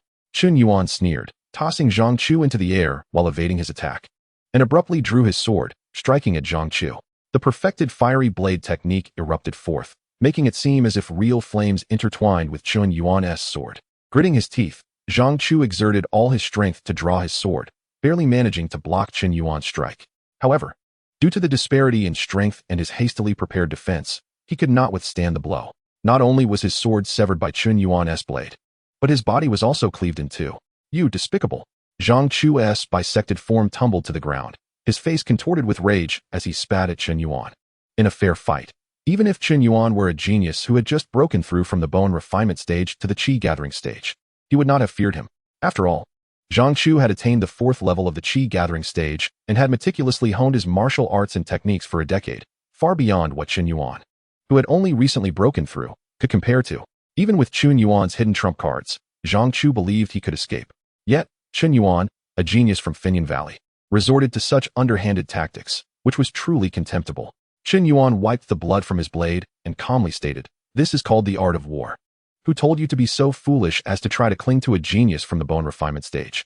Zhang Chu's strength exceeded his expectations, and it was fortunate that he had opted for a sneak attack. Otherwise, facing him directly would have significantly diminished his chances of victory. You. Zhang Chu was so enraged that he coughed up blood. What about me? Prepare to meet the king of hell, Chen Yuan scoffed, delivering a final blow that severed Zhang Chu's head, eliminating any last chance of a reversal. Ding. Sign-in successful. Congratulations to the host for obtaining a green simulation opportunity. The system's voice echoed. The green simulation opportunity was finally in hand. Chen Yuan, listening to the system's voice, smiled with anticipation. System, I wish to initiate the green simulation. Subsequently, he opted to use this chance directly to further enhance his strength. He had already perished twice at the hands of demons in the simulations. Although he had not encountered any demons on his way to Wei County, it was better to be safe than sorry. Only by continuing to elevate his power could he find peace of mind. Ding. Life simulation device activated. Talent refreshing in progress. The system's voice resounded. Ding. Talent refresh successful. Congratulations to the host for successfully acquiring the green talent. Incredible comprehension. Green talent. Incredible comprehension. With this talent, the host's understanding will be significantly enhanced. Wow. Chen Yuan's eyes sparkled with excitement upon seeing the newly acquired talent. This was precisely what he had wished for. He had previously been troubled by the issues of root bone quality and comprehension. Root bone quality influenced the speed of cultivation, while comprehension affected the mastery of various martial arts and the understanding of their profound meanings. Now, he had directly obtained a talent that enhanced his comprehension, and of green quality no less. This would elevate his understanding broadly, rather than narrowly focusing on sword techniques. The cost-effectiveness was immensely favorable. With this green talent, perhaps in this life simulation, he could hope to grasp the essence of sword intent. As Chen Yuan contemplated the introduction of this green talent, his mood lifted considerably. Ding. Talent loading successful. Life simulation commencing. The system's voice echoed once more. The screen flickered to life, revealing familiar text that began to materialize. Day 1. After taking the wealth of the Green Forest stronghold, you headed to Wei County. Upon arriving in Wei County, you quickly struck up a rapport with Bai Tianji, assisting him in resolving issues with the Bluebird Gang. In gratitude, Bai Tianji bestowed upon you the Gale Blade technique. Due to your possession of the green talent, incredible comprehension, your understanding has greatly improved. In just 3 days, you have mastered the Gale Blade technique to perfection. Grasping the might of the Gale, this speed is truly astonishing. Next, you began to focus on comprehending the blade techniques in Wei County, with no immediate intention of traveling to Finyan Valley. After all, Finyan Valley only accepts disciples on January 1st. Arriving now would be a waste of time. In the year 666 of the Great Chu calendar, on November 25th, you successfully modified the Fiery Blade technique and Gale Blade technique into the Flame Gale Blade technique. At the same time, you also comprehended a thread of sword intent. After comprehending sword intent, your strength grew significantly, much to your delight. On December 15th of the same year, feeling the moment was ripe, you chose to set off for Finyan Valley, intending to become a disciple and gain its formidable legacy. Due to your enhanced strength and fortuitous circumstances, you encountered no life-threatening dangers and successfully arrived at Finyan Valley. On January 1st of the year 667, Finyan Valley opened its doors to accept disciples. You utilized your white talent, Breath Concealer, to deliberately suppress your aura, aiming to conceal your cultivation level for a better performance in the upcoming competition. While concealing your true abilities, you still managed to join Finyan Valley, becoming a disciple under Elder Chen Yuan of the Battle Peak. After becoming an outer disciple, you began selecting 2 superior yellow-grade martial techniques. Ultimately, you chose the yellow-grade Supreme technique, Spirit Crane Step, and the yellow-grade Supreme technique, Explosive Flame Blade technique. This time, you did not select the yellow-grade Supreme technique, Iron Cloth Shirt, though you had already created your own blade technique. It was merely an amalgamation of 2 lower-grade techniques and was not particularly advanced. Only by researching higher-level techniques and distilling their essence could you forge a more powerful blade technique. After selecting the 2 martial techniques, you devoted yourself to training. Thanks to your enhanced comprehension, your cultivation progressed rapidly, and before the outer disciples competition commenced, you had already mastered the more challenging yellow-grade Supreme technique, Explosive Flame Blade technique to perfection, as well as the yellow-grade Supreme technique, Spirit Crane Step. Simultaneously, your understanding of the profound meanings grew stronger, and you successfully grasped the embryonic form of sword intent. As for other attributes, while you had touched upon some superficial aspects, you had not yet reached the embryonic stage. Chapter 32, Defeating Chu Xiao, Claiming the Crown's Reward. In your heart, a vague suspicion arises that your comprehension of the blade's intent is unparalleled, perhaps due to the synergistic effect of your white talent for blade techniques and your astonishing insight from your green talent. The white talent for blade techniques belongs to a specific type of enhanced comprehension, which may surpass the ordinary enhancement effects of white talent alone. Coupled with the comprehensive enhancement from the green talent, it results in such a significant transformation. In contrast, your understanding in other domains is solely attributed to the remarkable effects of your green talent. This serves as a reasonable explanation for the disparity in comprehension levels. On May 1st, 667 of the Great Chu calendar, the outer sect competition commenced.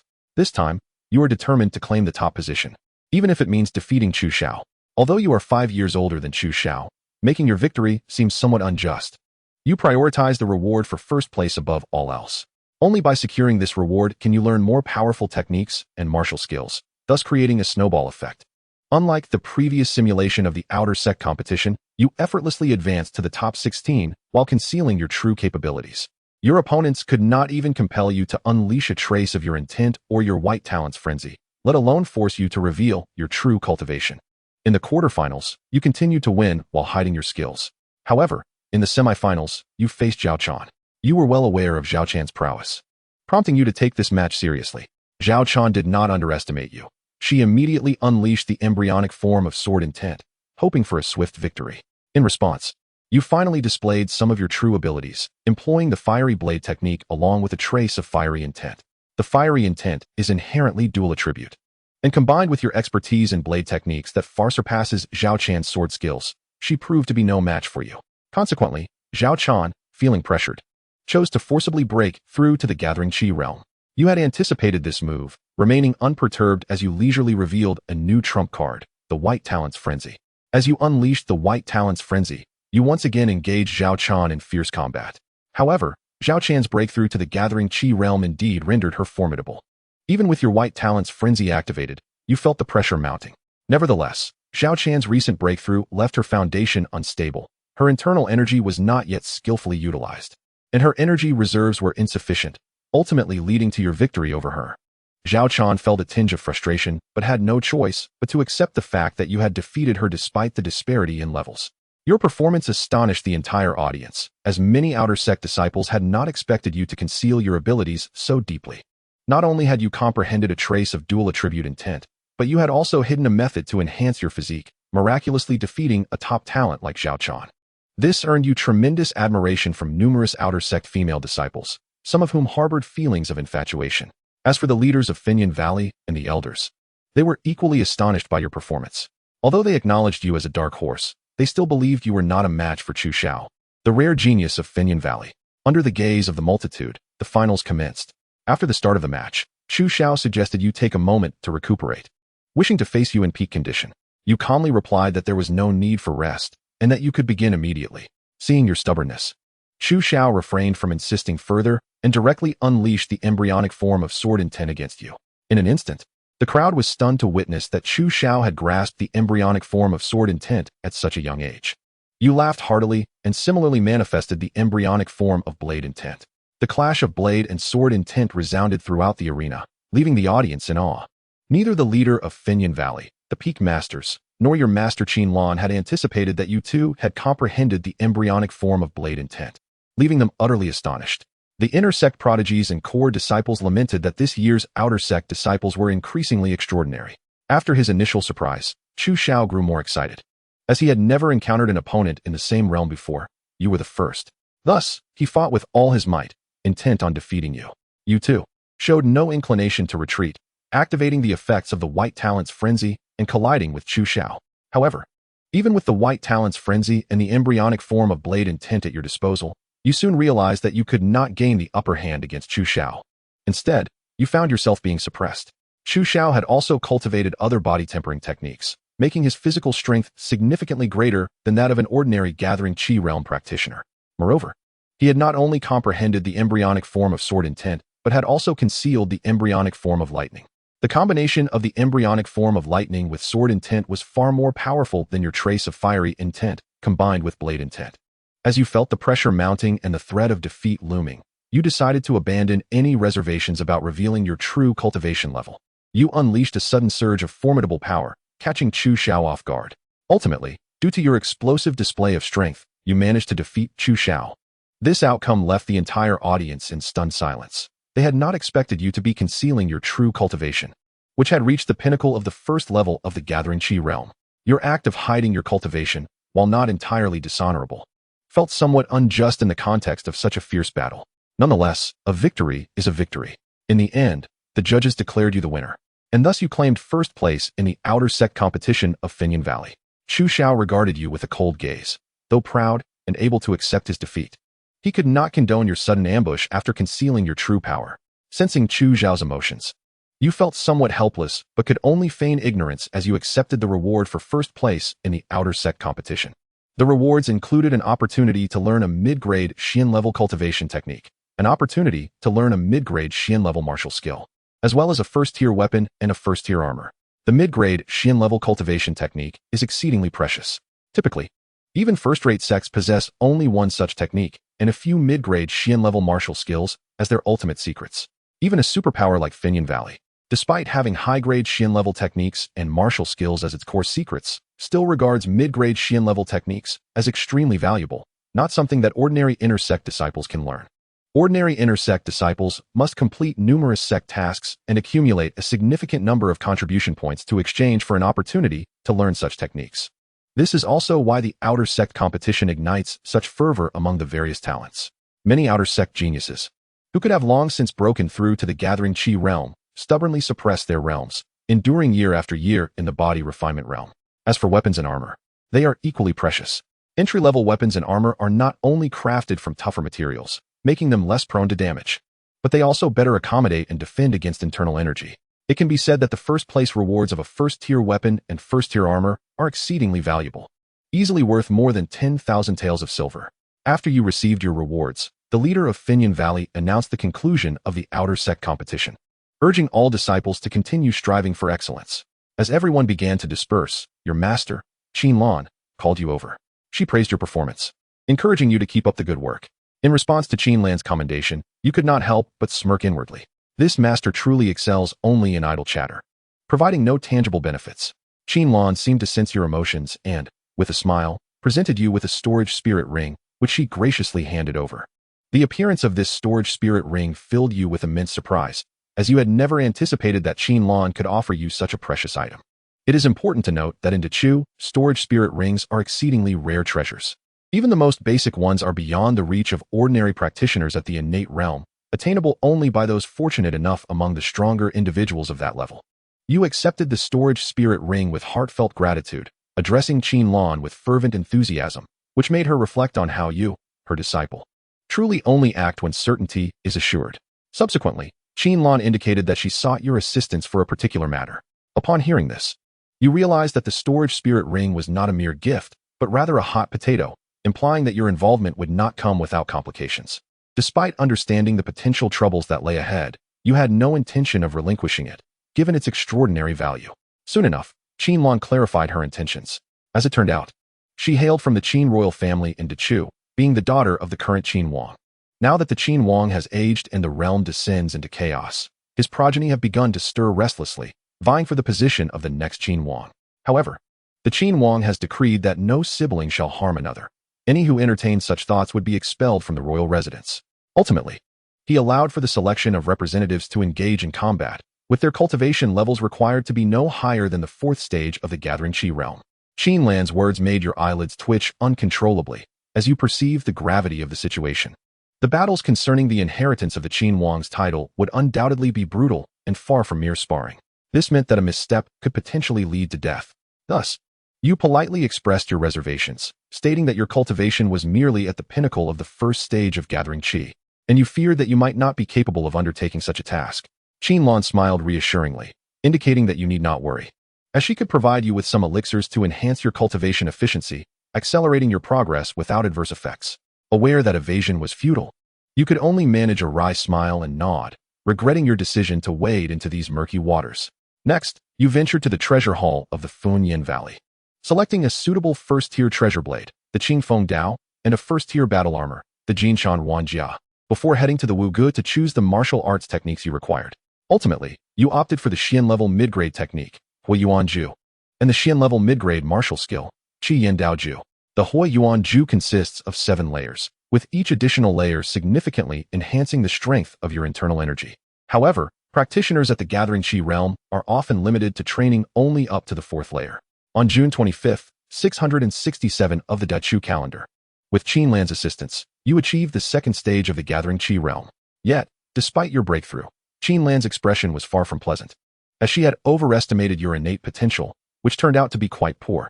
Initially, she believed she could easily elevate you to the pinnacle of the 3rd stage of Gathering Qi by July. However, after investing double the resources, you had only just reached the 2nd stage. In a moment of frustration, Chen Yuan contemplated pressuring you to consume elixirs that would forcibly elevate your cultivation.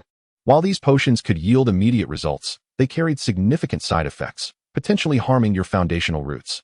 Sensing her intentions, you delicately warned her that should she force you into such a predicament, you would make this matter public and would not exert yourself in the representative battle. Your words dispelled her thoughts, yet her dissatisfaction towards you only deepened, though she chose not to express it openly, recognizing your remaining value. On June 30th, 667 of the Dachu calendar, you concluded your period of seclusion. Despite only reaching the 2nd stage of Gathering Qi, your progress in other areas was remarkable. With your keen comprehension, you managed to reach the 2nd layer of the Xian level mid-grade technique, Hui Yuan Ju, in less than 2 months. In contrast, other gifted disciples striving for the same level would typically require over a year. Simultaneously, you had perfected the Xian level mid-grade martial skill, Qi Yin Dao Ju. This rapid advancement would be unfathomable for most.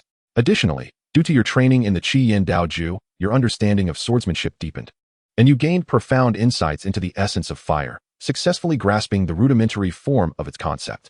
Now, your combat prowess had increased exponentially. Initially, you believed this master to be adequate, but her malevolent nature revealed itself, leading you to conclude that you could not take her as your teacher in the future. As Chen Yuan reflected on these thoughts, the text on the screen continued to unfold. On July 1st, 667 of the Dachu calendar, you boarded Chen Yuan's flying mount and arrived at the Chen Wang residence, preparing for the representative battle. The Chen Wang has over 20 offspring, resulting in a total of 20 representatives participating in the contest. Observing these representatives, you noted that none of them were to be underestimated. Some were young talents akin to yourself, among whom you recognized disciples from the Fujian Valley. Others appeared to be quite aged. However, you did not dare to underestimate them, as you sensed a looming threat from these elders. At that moment, Chen Yuan conveyed through her vital energy not to underestimate these 2 elderly figures. In Dachu, some individuals, despite lacking superior innate qualities, possess remarkable comprehension, even surpassing many at the condensed essence realm. Having dedicated their lives to cultivation, their mastery of martial arts and techniques is unparalleled, showcasing unique innovations and insights, as well as having grasped the rudimentary forms of their concepts. Chen Yuan's message affirmed your suspicions, further heightening your wariness towards these 2 elders. Furthermore, you sensed that Chen Yuan hinted you might one day become a practitioner of such caliber, provided you survived the imminent deadly clashes. Soon, the Chen Wang made his appearance, announcing the rules of the competition. There was but one rule, a free-for-all battle, where the last one standing would be declared the victor. This stipulation cast a serious pall over your demeanor. While you might have had some confidence in a one-on-one duel, the unpredictability of a chaotic melee posed substantial risks. Even the mightiest could easily become targets, overwhelmed by numerous adversaries. Everyone present was formidable, and none could guarantee their survival against the onslaught of multiple opponents. Nevertheless, with no choice but to proceed, you stepped onto the battlefield, prepared to engage in combat. As the battle commenced, all participants remained cautious, refraining from rash actions. At this juncture, one of the elders focused on you and another disciple from the Fujian Valley, proclaiming that the latter posed the greatest threat, particularly you, who had garnered considerable attention 2 months prior. The 3 of them should first collaborate to eliminate you both. The elder's words caused both you and the disciple from Fujian Valley to exchange grave glances and move closer together. The other 2, perceiving the wisdom in the elder's counsel, chose to temporarily ally. Ultimately, due to your considerable fame, you found yourself besieged by the 2 elders, which left you feeling quite vexed and under immense pressure. Although the 2 elders lacked superior innate gifts and had not undergone marrow refinement, their cultivation levels stood at the pinnacle of the 3rd stage of Gathering Qi, 1 tier above you. Their cultivation methods and martial skills are of considerable caliber, clearly indicative of an extraordinary background. However, due to their innate qualities, their progress in cultivation remains stagnant. You find yourself besieged by 2 elderly adversaries, at a distinct disadvantage. Yet, in this moment, the thought of unleashing your white talent's frenzy does not cross your mind. while engaging in a one-on-one confrontation. Utilizing such a talent would not be ill-advised. However, in the midst of this chaotic melee, where uncertainties abound, resorting to frenzy would lead to a loss of rationality, making you susceptible to ambushes from others. Consequently, you grit your teeth and persevere, deploying the embryonic forms of your blade intent in the fire realm, combining them with the crimson fire sword technique to combat your foes with all your might. Regrettably, the combat experience of the two elders is exceedingly profound, their cooperation seamless, rendering you unable to turn the tide of the battle. Meanwhile, a disciple from Finyan Valley engages in a fierce struggle with an opponent, the outcome far from decided. You remain uncertain whether he harbors hidden strength. All you know is that relying on others is no longer an option. Thus, you are left with no choice but to fight with reckless abandon. Ultimately, in the heat of battle, you achieve a breakthrough, mastering the crimson fire sword technique to its fullest extent. Ignoring the depletion of your internal energy, you unleash the technique's most formidable finishing moves, swiftly dispatching the two elders. However, in the wake of your immense exhaustion and injuries to your meridians, the other disciple, Chui Tao, is unexpectedly hurled away by his opponent, blood spilling from his mouth. His assailant then turns towards you, launching a ferocious assault. This young prodigy, a talent refined through marrow tempering, may not match your strength or that of the fallen elders. Yet he remains a formidable foe, having grasped a fragment of intense power. Consequently, you find yourself unable to withstand his surprise attack, sent flying and coughing blood. Were it not for the first-tier soft armor, which mitigated much of the impact and hindered the invasion of your internal energy, you would likely have perished. Undeterred by your initial failure, this adversary's eyes gleam with malevolence as he prepares to unleash a deadly blow, intent on your complete annihilation.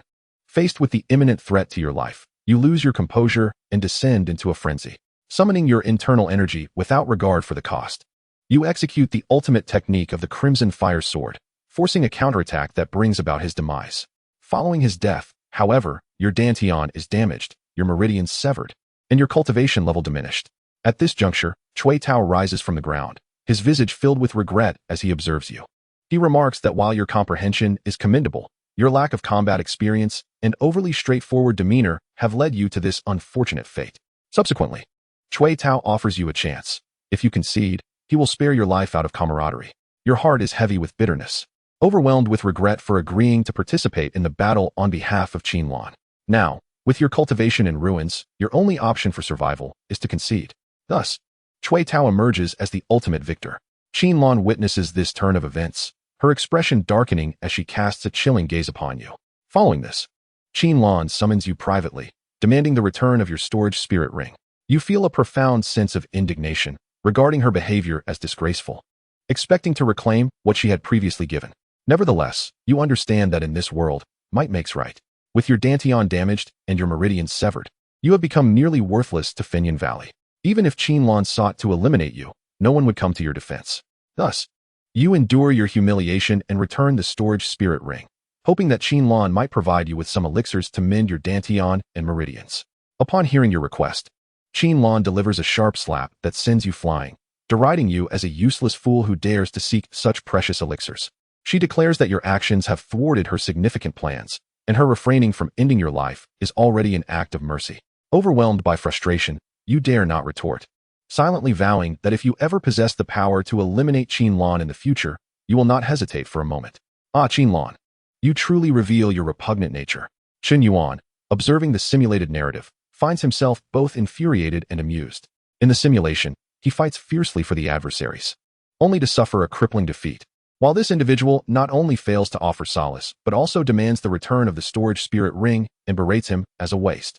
Chen Yuan, known for repaying grievances in kind, reflects that although this is merely a simulation, if his life simulation were to abruptly vanish, his future trajectory might indeed mirror this grim outcome, potentially leading to his ruin at the hands of Chen Yuan.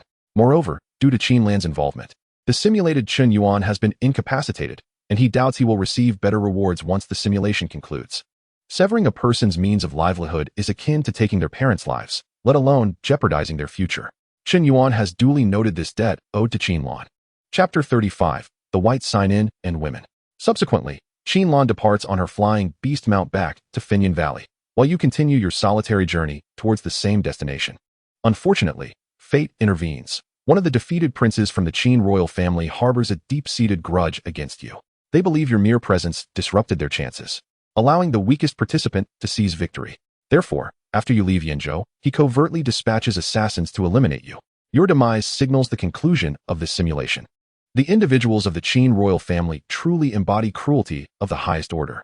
Chen Yuan furrows his brow upon witnessing the outcome of the simulation. At that moment, the system's voice resonates. Ding. Rewards have been successfully generated. The host may select two from the following options. Second-tier cultivation in the Gathering Qi realm. Remarkable comprehension of the green talent. Mid-grade martial skill, Crimson Fire Sword Technique, perfected. Mid-grade technique, Fire Element Decision, second level. Top-tier movement technique. Spirit Crane Steps, perfected. Embryonic form of the Fire Realm. Embryonic form of Blade Intent. Combat experience.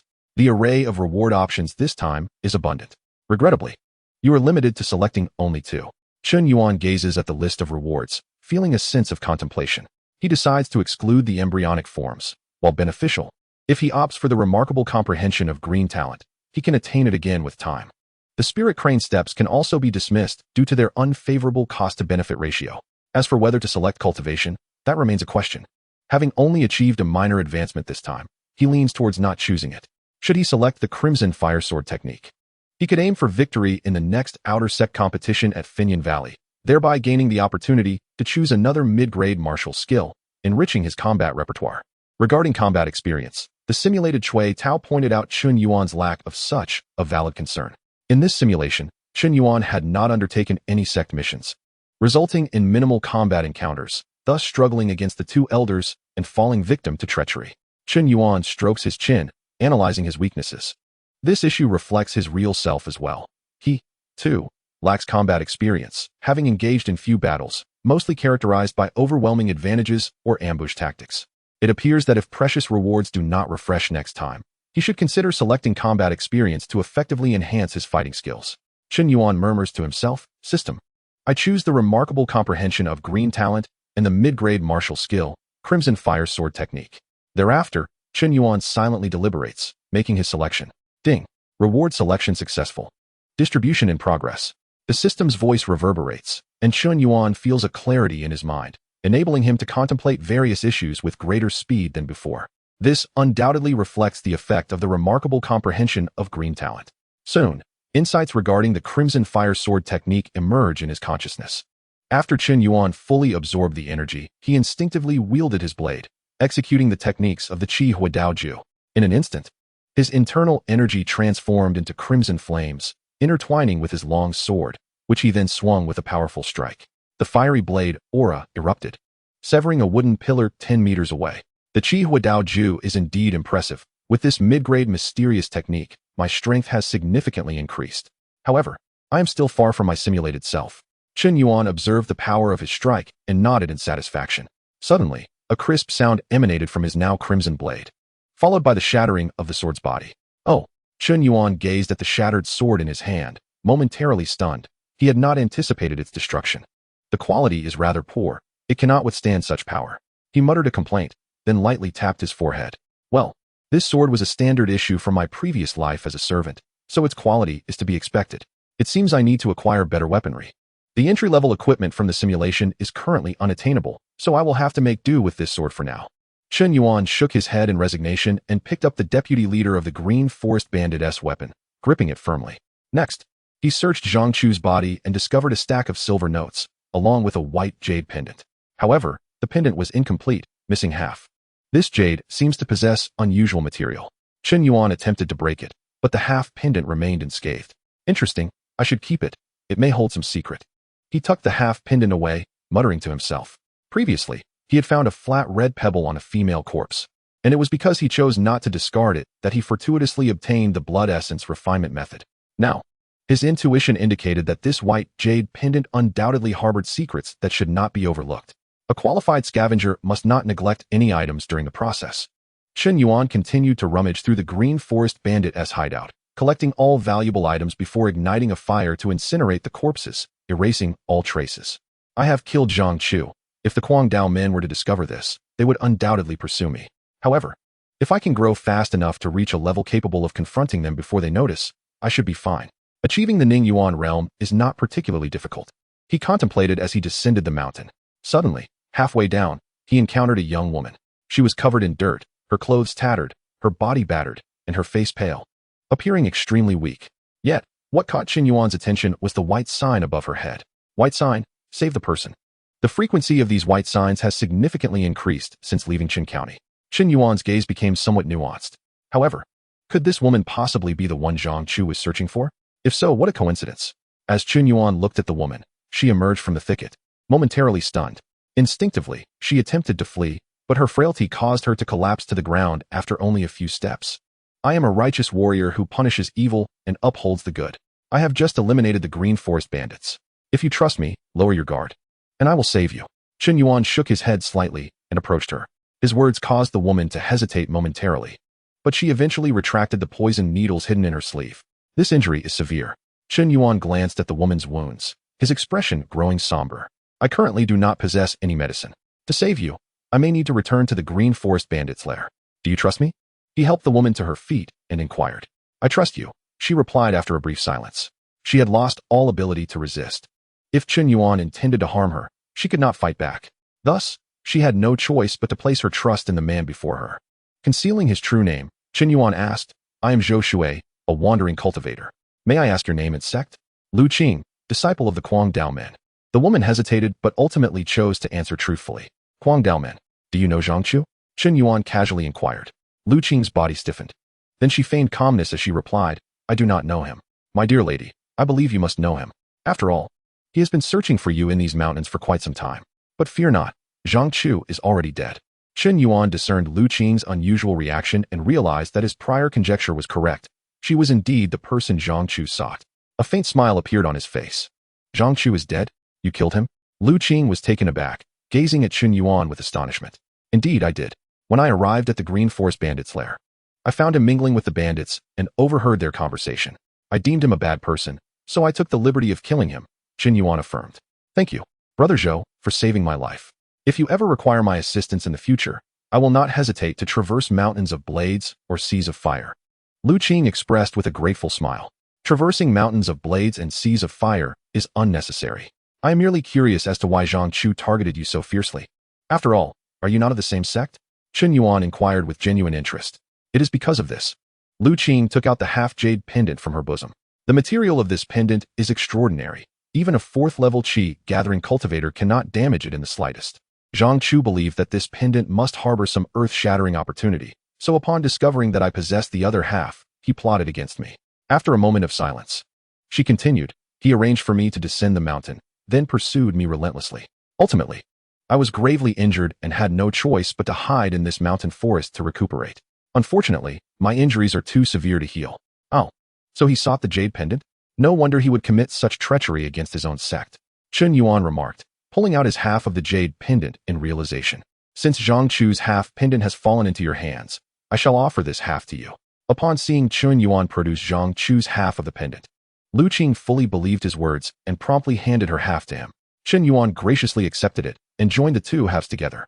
Once united, the two pendants fit seamlessly, exhibiting an extraordinary phenomenon. However, upon their union, no remarkable occurrence transpired, leaving Chen Yuan somewhat disappointed. He separated the pendants again and placed them back in his bosom. Lu Qing observed this scene with a complex expression, chuckling softly.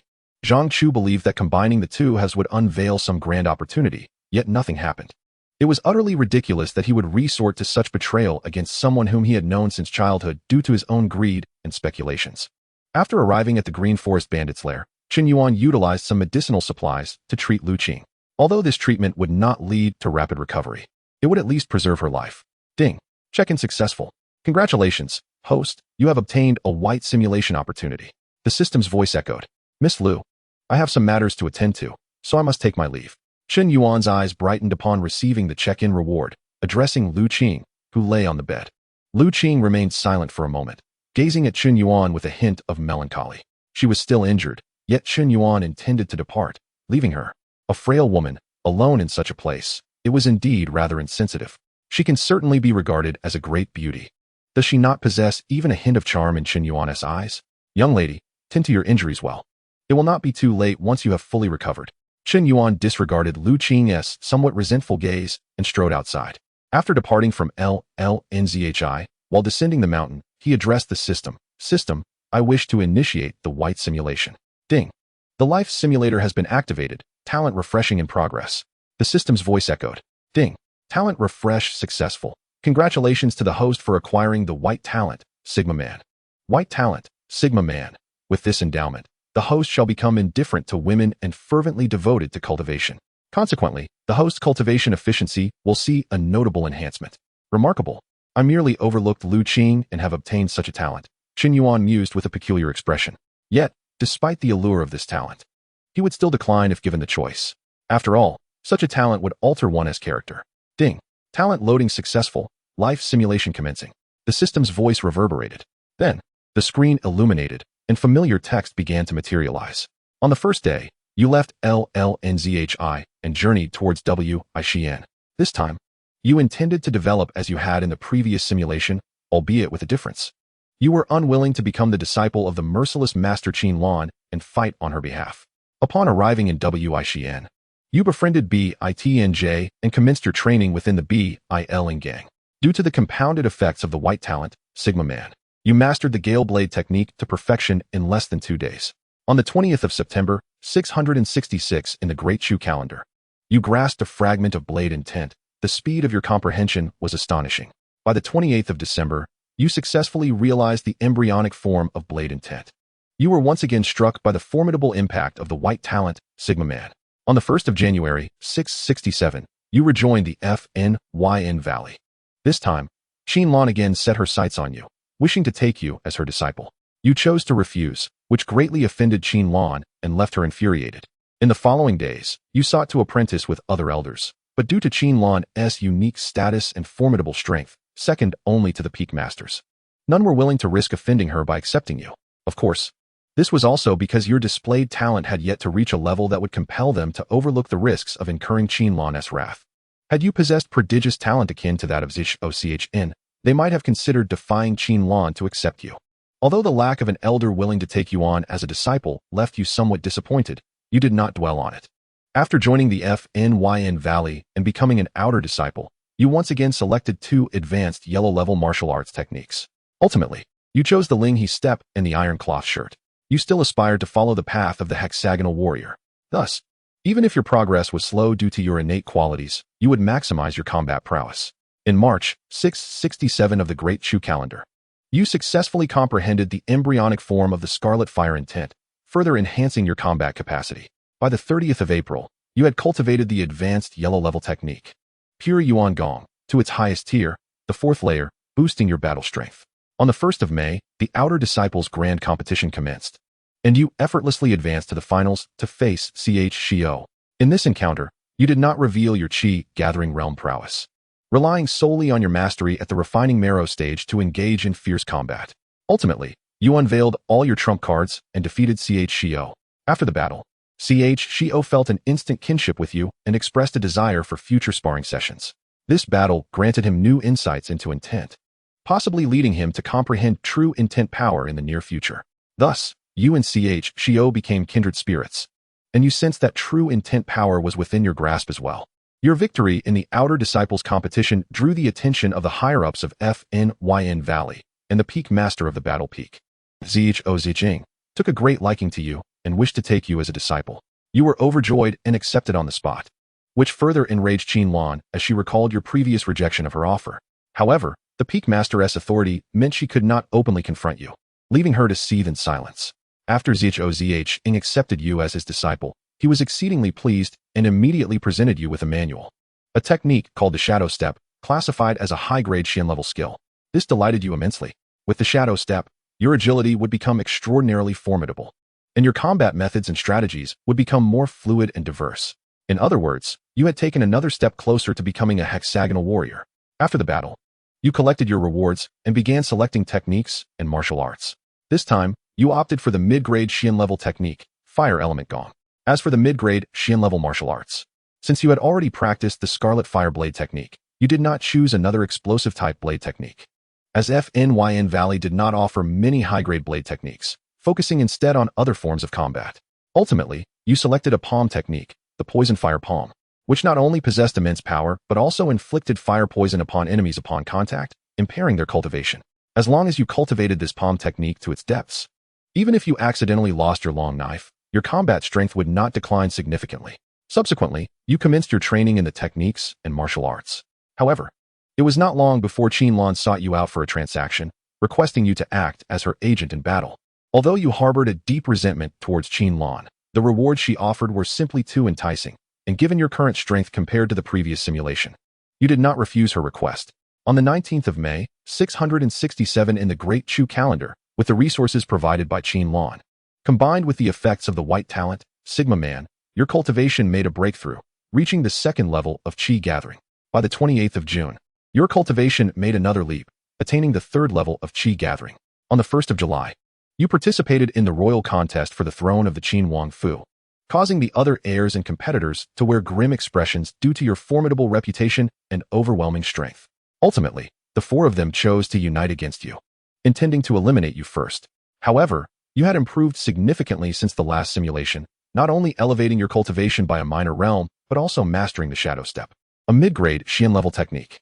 Utilizing the peculiarities of the Shadow Step, you first defeated another inner disciple of Fnyn Valley with a single strike, and then systematically overcame the remaining three, the process being remarkably effortless. This time, you didn't even need to reveal many of your hidden cards. In the end, Chen Yuan ascended to the throne, rewarding you with a storage spirit ring and inviting you to become a guest official at the Qin Wang Fu. You politely declined. Your repeated rejections of Chen Yuan left her feeling disgruntled. However, since you had aided her in seizing the throne and were a disciple of the Battle Peak Master, she dared not act against you openly. At your request, on the 4th of July, 667, you returned to Fnyn Valley with Chen Yuan. On the 25th of July, 667, you successfully cultivated the fire element technique to the third layer and advanced the Shadow Step and Poison Fire Palm to the minor completion stage. On the 2nd of August, you entered seclusion for training, experiencing insights that led you to successfully comprehend a basic form of blade intent. However, your Scarlet Fire intent had yet to transcend its embryonic form. On the 3rd of August, Xiao sought you out for sparring. At this moment, Chu Xiao had reached the third level of the Gathering Qi realm, having comprehended a portion of the Thunder intent and Sword intent. It is truly astonishing to reflect on Chu Xiao's prodigious talent. Merely 3 months had elapsed, and he had grasped 2 forms of intent while elevating his cultivation from the Refining Essence realm to the third level of Gathering Qi. You, on the other hand, had long been in the Gathering Qi realm, but had struggled to ascend to the second level despite the immense resources invested by Chen Yuan. This was, of course, aided by the innate talent of the white-suited Sigma Man. Otherwise, you would not have been able to advance even a minor realm. You were acutely aware that Chu Xiao would leave you far behind, making it increasingly difficult for you to even glimpse his figure. A wave of complex emotions washed over you. Engaging in sparring with Chu Xiao, the contest of sword intent and blade intent left him exhilarated. Subsequently, Chu Xiao invited you to partake in the inner sect examination, as both of you had reached the Gathering Qi realm, rendering your continued presence in the outer sect a waste of time. Upon hearing this, you deemed it the right moment to join Chu Xiao for the inner sect assessment. Ultimately, you both easily passed the inner sect examination and became disciples of the inner sect. Upon entering the inner sect, you embarked on a familiar path, selecting suitable tasks to earn cultivation resources for your personal advancement. On September 30th, 668 of the Dechu calendar, you comprehended a fragment of the Crimson Fire intent while simultaneously cultivating the Fire Element technique to its 4th layer, perfecting the Shadow Step and Poison Fire Palm. Regrettably, you remained unable to break through to the 4th level of Gathering Qi, stagnating at the pinnacle of the 3rd level.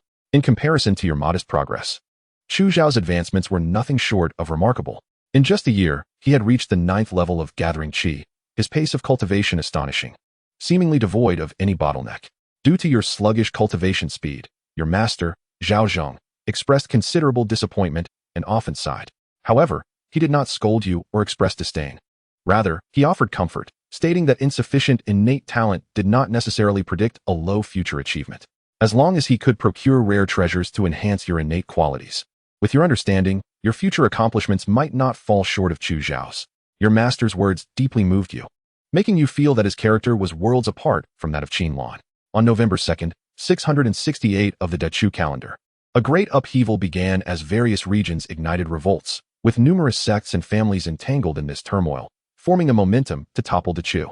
Nonetheless, as a superpower, Fenyin Valley merely restricted its disciples from venturing out, maintaining a stance of neutrality. Upon hearing of these events in Fenyin Valley, your expression turned grave. The nationwide rebellion had finally commenced, with shadows of the major sects and families lurking behind these insurgents. Ultimately, the great powers could no longer remain idle, seeking to overthrow Chu and reclaim their share of the pie. In this chaos, it was uncertain how many sects and families would face annihilation. On November 20th, 668 of the Chu calendar, Chu Xiao sought you out for a drink. At this point, he had already advanced to the condensing essence realm, leaving you far behind. You inquired about the stance of Pinyin Valley regarding the current upheaval. Chu Xiao sighed, indicating that Pinyin Valley could not remain uninvolved. In the past, the major superpowers had aided the Daichu imperial family in overthrowing the Daizhou, growing stronger through shared profits and observing the world from their lofty perch. Now, with Daichu in peril, no faction could afford to remain aloof. Should Pinyin Valley abstain from aligning with either of the two major factions, both would seek to eliminate it, viewing it as a destabilizing factor. Listening to Chu Zhao's words, your expression grew somber. If Pinyin Valley were to be drawn into the fray, its inner disciples would inevitably be sent to the battlefield. At that point, even the fate of the inner disciples of Pinyin Valley would rest in the hands of destiny. Even a genius like Chu Xiao faced the peril of falling. Although the higher-ups of Pinyin Valley would likely prevent him from going into battle, there was a fear that other factions might conspire against him, or that the court might perceive him as a significant threat and target him on the battlefield. It was not uncommon for geniuses to be stifled in their cradle. Unless Chu Xiao was willing to remain within Pinyin Valley to cultivate in seclusion and avoid the battlefield, the likelihood of him choosing such a path was slim given his character. A multitude of thoughts flashed through your mind as you questioned Chu Xiao about whether Chen Yuan, who shared a close relationship with Pinyin Valley, would receive support in ascending to the throne. Based on the patterns observed during the overthrow of Daizhou, major sects and families initially supported the insurgents to gauge Dachu's remaining strength and discern the dynamics of both factions. Subsequently, regional lords would unite with the sects and families within their jurisdictions to rise up. For years, Dachu had suppressed both sects and families, as well as the authority of the regional lords. However, in a fantastical world where power reigned supreme, compounded by the intricate relationships among the major factions, suppression was exceedingly challenging. Without absolute strength, no dynasty could resolve the issues posed by sects and families. It could only strive to regulate and maintain balance across the regions. Under such circumstances, as long as sufficient interests were at stake, local families would refrain from rebellion. Of course, this premise relied on the court maintaining adequate strength. If the court became weak, losing the people's support while local powers grew strong and deeply rooted, ambitious individuals would undoubtedly seek to usurp power. On December 1st, 668 of the Daichu calendar, Pinyin Valley officially entered the fray, rising in Yunzhou and joining forces with the Qinhuang mansion to rebel against Daichu. You were also dispatched by Pinyin Valley to participate in various battles. It became evident to discerning eyes that Daichu was on the verge of collapse, with countless defectors across the regions and rebels swiftly subdued. In the vast expanse of Daichu, the only region that could truly be governed remained the Fengzhou, where the imperial city was located. On December 10th, 668 of the Daichu calendar, you successfully cultivated the iron cloth shirt to a perfected state, capable of withstanding attacks from ordinary 7th-level gathering chi cultivators. On December 15th, 668 of the Daichu calendar, regional warlords formed an alliance and began their assault on Fengzhou. Following the outbreak of conflict in Fengzhou, the warlords discovered that while Daichu appeared to be on the brink of collapse, even a dying camel was larger than a horse. Despite the reduction in military strength, Fengzhou's defenses remained formidable. In the 10 counties of Fengzhou, each county's garrison boasted over 100,000 troops, with numerous formidable warriors among them. In a matter of time, the regional warlords found it exceedingly difficult to conquer, plunging into brutal siege warfare. You accompanied the Qinhuang army in attacking Baicang County, one of the 10 counties of Fengzhou. Fortunately, due to your status as Zhao Zheng's disciple, you were spared from the siege. Watching the harrowing siege unfold, your heart raced. The siege warfare in this fantastical world was far more brutal than in the ordinary realm. Even cultivators at the condensing essence realm might not survive the onslaught. Although formidable, the true energy within a condensing essence cultivator was finite. Once targeted by the defending forces with various heavy crossbows and arrows, the depletion of their true energy would be staggering, ultimately leading to their demise. Moreover, the defenders also had strong warriors positioned to ambush the attacking condensing essence cultivators, making it significantly easier to eliminate them under favorable conditions. The Qinhuang army struggled to break through, and Qinlan grew increasingly frustrated, considering the deployment of innate realm warriors to forcefully create a breach. Otherwise, the casualties would be untenable. On December 23rd, 668 of the Daichu calendar, dozens of innate realm experts, including your master Zhao Zheng, joined forces to lead the siege. Even the formidable Xiantian realm experts have taken action, naturally. You cannot remain peacefully within the tent and must join the army in besieging the city, with dozens of Xiantian realm experts launching their assaults. The defending forces of Baitsongjun were unable to focus on the ordinary soldiers, allowing you to successfully breach into Baitsongjun. After the city fell, you engaged in fierce combat with the defending troops. Although your combat prowess was formidable, having slain several of the defending soldiers who cultivated at the Gathering Qi realm, even a 7th-tier junior officer at the Gathering Qi realm met his end at your hands. Regrettably, the battlefield was exceedingly chaotic, and coupled with your already renowned reputation, you had become a target for many factions. Ultimately, you perished amidst the tumultuous battlefield, ambushed and killed by a formidable Ning Yuan realm expert. With your demise, this simulation came to an end. Once again, death had claimed you. Chen Yuan gazed at the simulation results, rendered speechless. It appeared that in the midst of such chaos, joining a faction was even more perilous. To become part of a faction inevitably entailed being embroiled in warfare and bloodshed.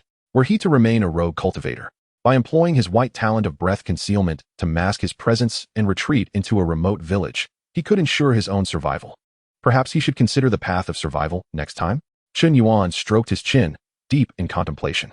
Since acquiring the life simulator, he had scarcely lived beyond 4 years under normal circumstances. The experience had been exceedingly grim.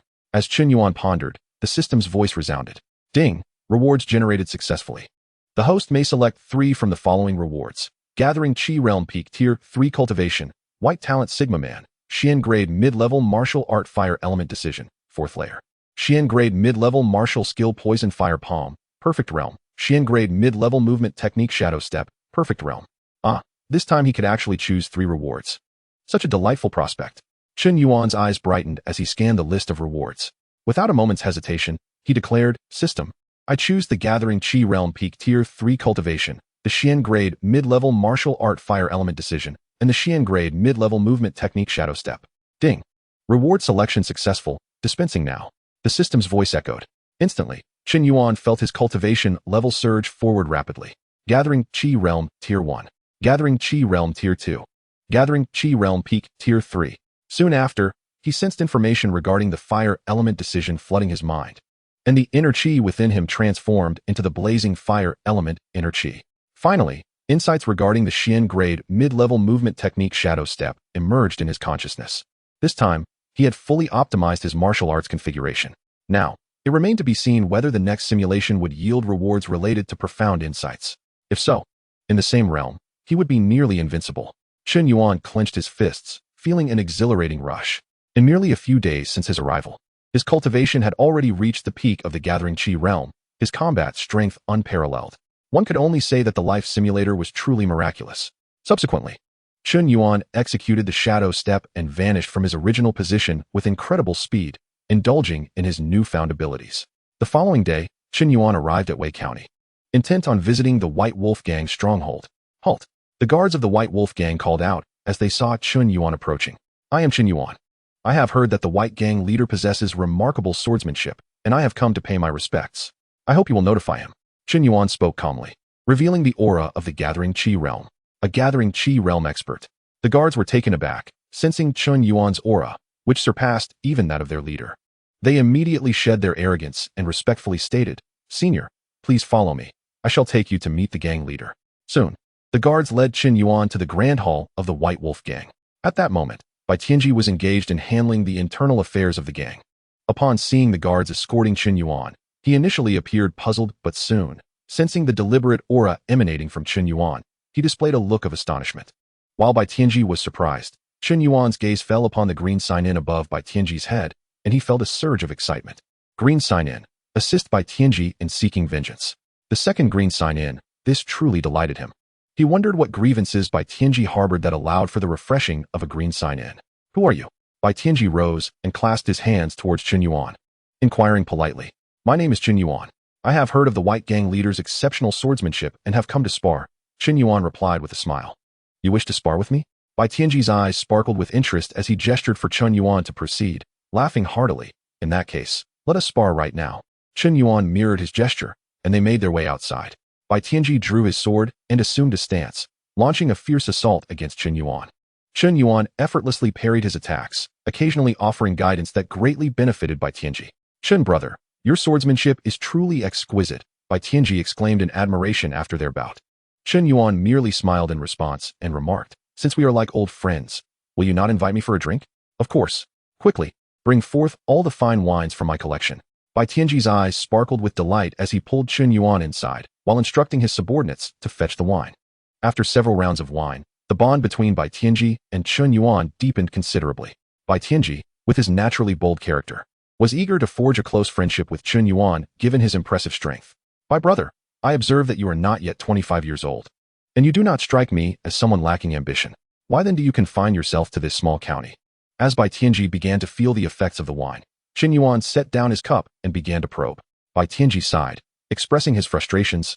Ah, Chen brother, if only I possessed your talents, I would not be stuck in this humble Wei county, nor would I be able to disregard my family's grievances. What do you mean by family grievances, by brother?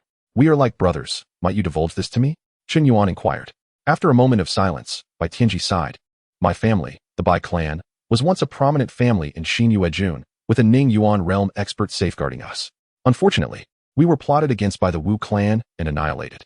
Had I not been young and playful at that time, and as a collateral descendant not present in the clan, I would have likely perished alongside them. The Wu clan. Chen Yuan's fingers lightly tapped on the table. The Wu clan, capable of eradicating the Bai clan, which had a Ning Yuan realm protector, must also possess formidable Ning Yuan realm experts. Given his current strength, it would be impossible for him to contend with a Ning Yuan realm expert. Indeed, the green sign-in task presented a significant challenge. It seemed he could only proceed with caution. Perhaps only upon reaching the 7th tier of the Gathering Qi realm and acquiring the red fire sword intent would he gain the ability to slay a Ning Yuan realm expert. After the revelry, Bai Tianji invited Chen Yuan to join the White Wolf gang as a guest elder. Considering both the life simulator and their newfound camaraderie, Chen Yuan did not refuse. However, he cautioned Bai Tianji not to disclose his joining the White Wolf gang publicly to avoid attracting trouble. Bai Tianji joyfully agreed to Chen Yuan's conditions, eager to continue their revelry. That night, somewhat inebriated, Chen Yuan settled into a guest room at the White Wolf gang's stronghold. The following day, as dawn broke, Chen Yuan habitually opened the system map to check for refreshed sign-in locations. With his breakthrough to the Gathering Qi realm, the system map's range had expanded significantly, now encompassing the entire Xianxiaujun. Two new sign-in locations have refreshed. Upon noticing the changes on the system map, Chen Yuan's eyes sparkled with excitement. As he navigated through the interface, he identified the two newly refreshed sign-in locations. One was within the Zhou family estate in Wei County, while the other was located somewhere within Xianxiaujun. It appears I must hasten my journey there. Chen Yuan's gaze flickered as he pondered silently. For now, my priority is to sign in at the Zhou family. Speaking of the Zhou family, their presence in the life simulation seems rather minimal. Chen Yuan mused. In previous simulations, the Zhou family had maintained a neutral stance, refraining from involvement in any matters, embodying a philosophy of detachment. The sign-in location is a place where various events occur. Perhaps the Zhou family harbors some secrets. With a glint in his eye, Chen Yuan donned his attire and set forth to pay a visit to the Zhou family. Upon arriving at the Zhou residence, Chen Yuan, akin to Bai Tianji, directly revealed his cultivation level of the Gathering Qi realm, stating his purpose. The gatekeeper, recognizing Chen Yuan as a formidable practitioner, dared not obstruct him and promptly escorted him to meet the family head, Zhou Changshou. Soon, Chen Yuan found himself in the study of Zhou Changshou, where the sign-in location coincidentally lay. System, I wish to sign in, Chen Yuan thought. Ding, sign-in successful. Congratulations to the host for receiving one ordinary simulation opportunity, the system's voice echoed. After successfully signing in, a faint smile graced Chen Yuan's lips as he cupped his hands in respect towards Zhou Changshou, saying, Family head Zhou, my name is Chen Yuan. I have come today to engage in a friendly exchange. Zhou Changshou shook his head in refusal. I have no interest in combat, and if your purpose is merely to spar, I must kindly ask you to leave. Chen Yuan, upon hearing this, had no intention of insisting and prepared to take his leave. After all, his primary objective was simply the sign-in. Any notion of sparring was merely a pretext. Although his curiosity about the Zhou family was piqued due to the sign-in location, he did not wish to spend time probing into their affairs. At that moment, Chen Yuan noticed a resemblance between Zhou Changshou and Zhou Shui and could not help but inquire, Family head Zhou, do you know Zhou Shiqing? Brother Chen, I once had a younger brother named Zhou Shiqing, but due to certain circumstances, he chose to leave home. Do you know where he is now? If you are willing to disclose his whereabouts, our Zhou family would be grateful, Zhou Changshou replied, initially astonished and then filled with joy. Zhou Shiqing resides in Qin County. where he has long since married and started a family. However, a few years ago, while fishing on the river, he and his wife were tragically attacked by a demon fish and perished, Chen Yuan remarked, surprised to discover that Zhou Shui's ancestral home was indeed the Zhou family of Weixian. Brother, has he truly passed away? Zhou Changshou's expression shifted to one of melancholy. Are their children still alive? He pressed on, unable to contain his curiosity. Both siblings are alive, though their living conditions are less than favorable. Chen Yuan responded with a shake of his head. Thank you for informing me, Brother Chen. I shall send someone to Chun County today to bring the two of them back and care for them. Zhou Changshou expressed his gratitude. Chen Yuan chuckled. No need to thank me. It is but a small effort. Brother Chen, I owe you a favor. Should you encounter any difficulties in the future, I shall do my utmost to assist you, Zhou Changshou said, cupping his hands in gratitude. Chen Yuan nodded with a smile, but did not elaborate further. Given that Zhou Changshou was merely an ordinary practitioner of the Gathering Qi realm, his ability to assist Chen Yuan was exceedingly limited. However, Chen Yuan understood this implicitly and chose not to address it directly. Subsequently, Chen Yuan took his leave, wandering aimlessly around Weixian while contemplating a new life simulation system. I wish to conduct a life simulation, Chen Yuan thought. Ding, life simulation commencing. Instantly, the system's voice resonated, and the familiar text began to materialize on the screen. Day 1, you choose to cultivate in Weixian. This time, you have no intention of joining the Burning Flame Valley, planning to live a life of seclusion. Day 2, you meet Zhou Shui and Zhou Qian, both of whom express their deep gratitude for your assistance in locating their ancestral family, allowing them to live a life of comfort. Day 30, Zhou Qian approaches you, stating that Zhou Changshou remarked on her remarkable talent and intends to send her to Xian Yuan sect to see if she can be accepted as a disciple. Upon hearing Zhou Qian's words, you cannot help but frown. You are well aware that joining a sect at this juncture inevitably leads to the battlefield, an exceedingly perilous endeavor. Thus, you meet with Zhou Changshou to offer your counsel. However, Zhou Changshou did not heed your advice, and given Zhou Qian's own eagerness to join Xian Yuan's sect, you felt it inappropriate to say more. Day 35. Members of the Blue Bird Gang assaulted you, and you deemed it reasonable to eliminate the Blue Bird Gang beforehand. After harboring this thought, the Blue Bird Gang was eradicated that very night. On November 1st, 667 of the Great Chu calendar, Zhou Qian successfully became a disciple of Xian Yuan's sect, accepted by an elder there. On January 5th, 667, you successfully comprehended the rudimentary form of the blade intent. On July 10th, 667, you successfully comprehended the rudimentary form of the scarlet fire intent. On October 1st, 668, you sensed an impending upheaval in the world. After warning by Tianji, you took your leave to seek refuge in a mountain village. On November 2nd, 668, the world underwent a great transformation, with uprisings erupting everywhere, and numerous sects and families caught in the turmoil, leading to the potential collapse of the Great Chu. On December 1st, 668, the Burning Flame Valley officially intervened, plunging the world into further chaos. In response, you remained undisturbed, focusing on quiet cultivation in the mountain village. Ultimately, you managed to grasp 1/10 of the blade intent and 1/10 of the scarlet fire intent, merging them into the scarlet fire blade intent. This pace of comprehension was undoubtedly slower than in the previous simulation, yet you found great satisfaction in it. At the very least, you felt safe now.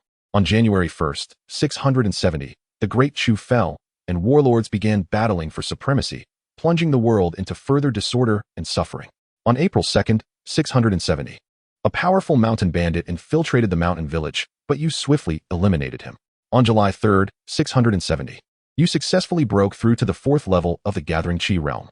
Although it took you nearly 4 years to achieve this minor breakthrough, the transformation from the early to mid-Gathering Qi realm was significant. Most importantly, you had shattered the record for survival time, leading you to firmly believe that survival is the path to true supremacy. Chapter 41, Gathering Qi Realm Sixfold. Sword Spirit Body.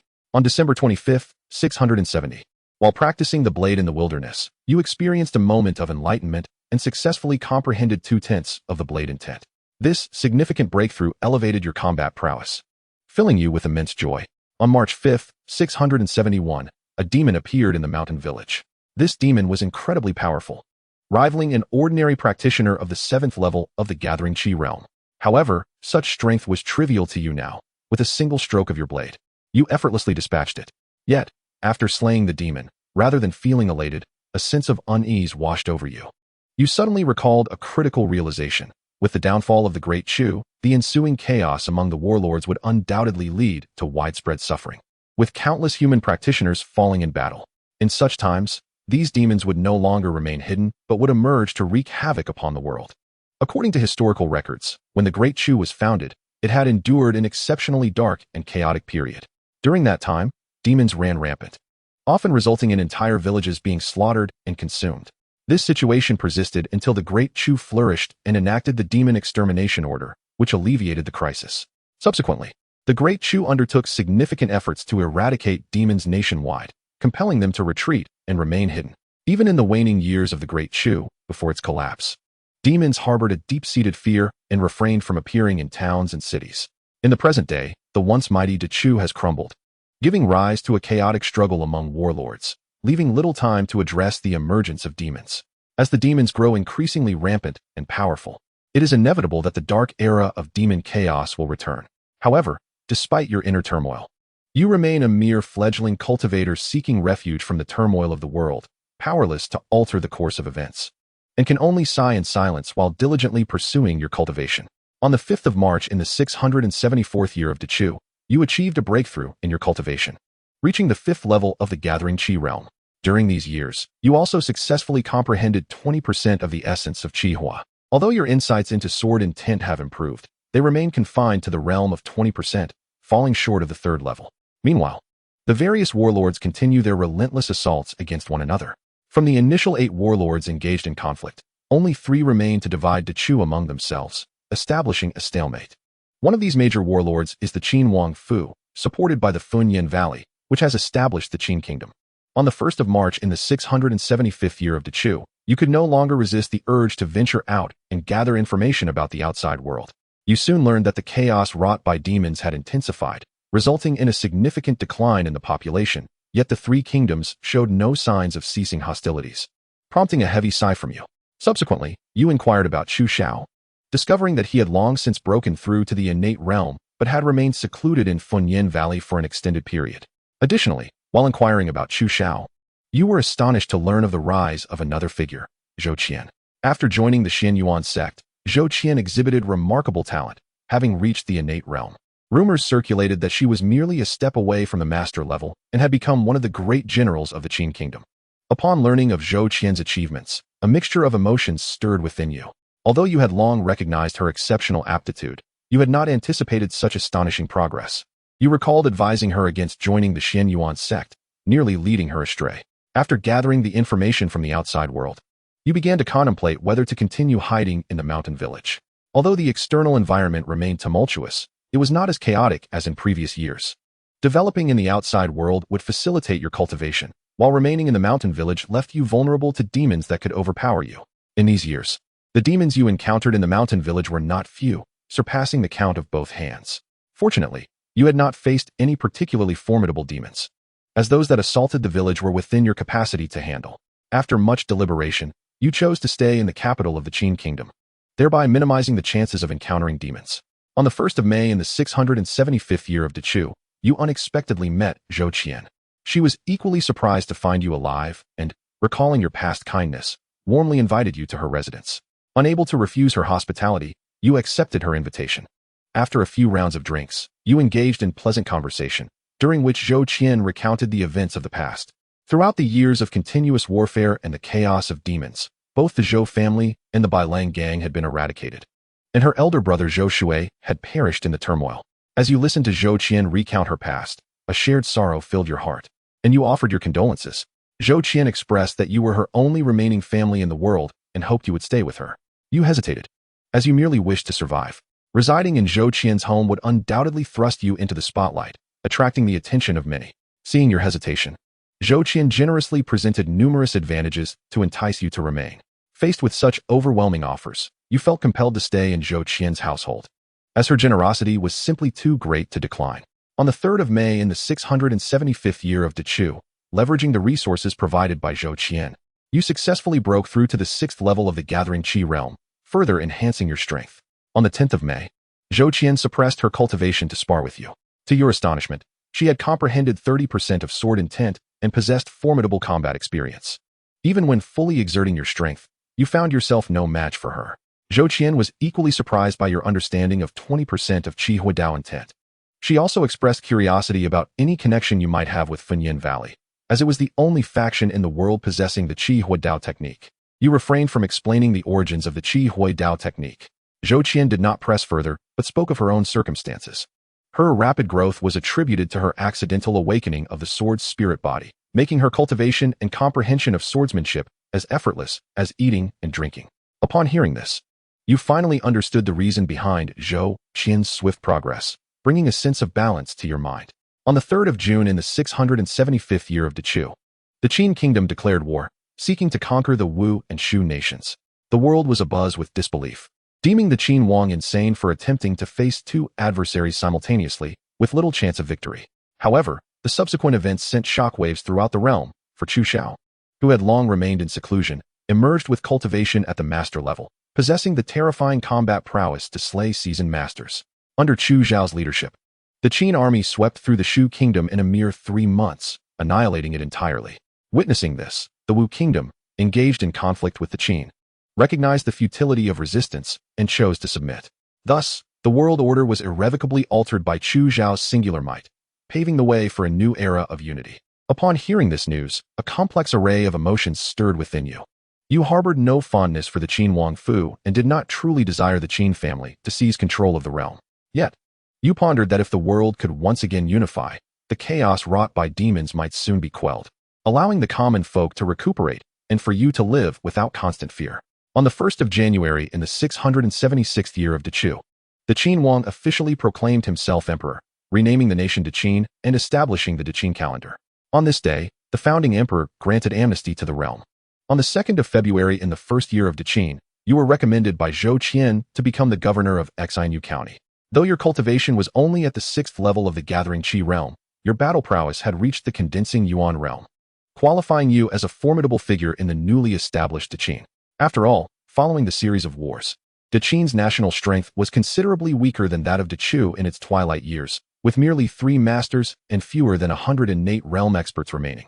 Thus, a condensing Yuan realm expert was sufficient to govern a county. Nonetheless, you did not particularly yearn for the role of governor. You were well aware that peace was only just beginning to settle, and the chaos wrought by demons was far from over. Becoming a governor would entail dealing with the disturbances caused by demons, a perilous undertaking. Therefore, although you recognized Zhou Qian's good intentions in seeking a promising future for you, it ultimately amounted to a well-meaning misstep. After assuming the role of governor of Xianxiu County, you diligently fulfilled your duties, balancing cultivation with governance. Lacking experience in administration, you relied on your high comprehension and swift learning abilities, along with the assistance of the county magistrate, to manage Xianxiu County efficiently. As 2 years passed in the blink of an eye, under your governance, the demon disturbances within Xianxiu County were subdued, and few instances of massacre occurred in the towns and villages. Of course, during these 2 years, you did encounter formidable demons. These demons were so powerful that even a condensing Yuan realm expert would find them challenging to confront. Facing them alone would likely lead to your demise. You have always acted with prudence and never fought alone. When dealing with demons, you have consistently led large armies to eradicate them. This, of course, is predicated on the fact that the demons in this realm are rather inferior. Although they possess intelligence, they lack the ability to transform. It would be more accurate to describe them as somewhat intelligent beasts rather than true demons.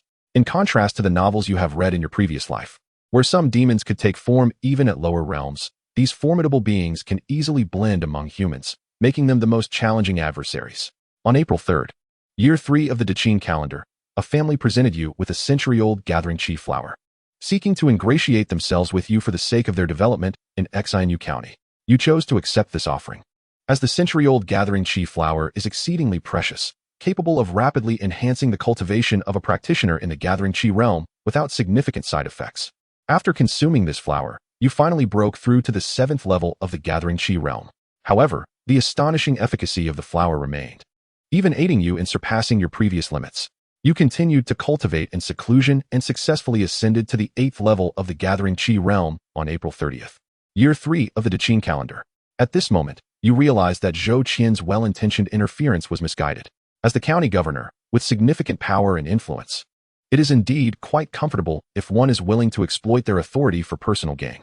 On January 2nd, year 4 of the Deqin calendar, while indulging in the company of beauties sent by various families and enjoying their performances, calamity struck.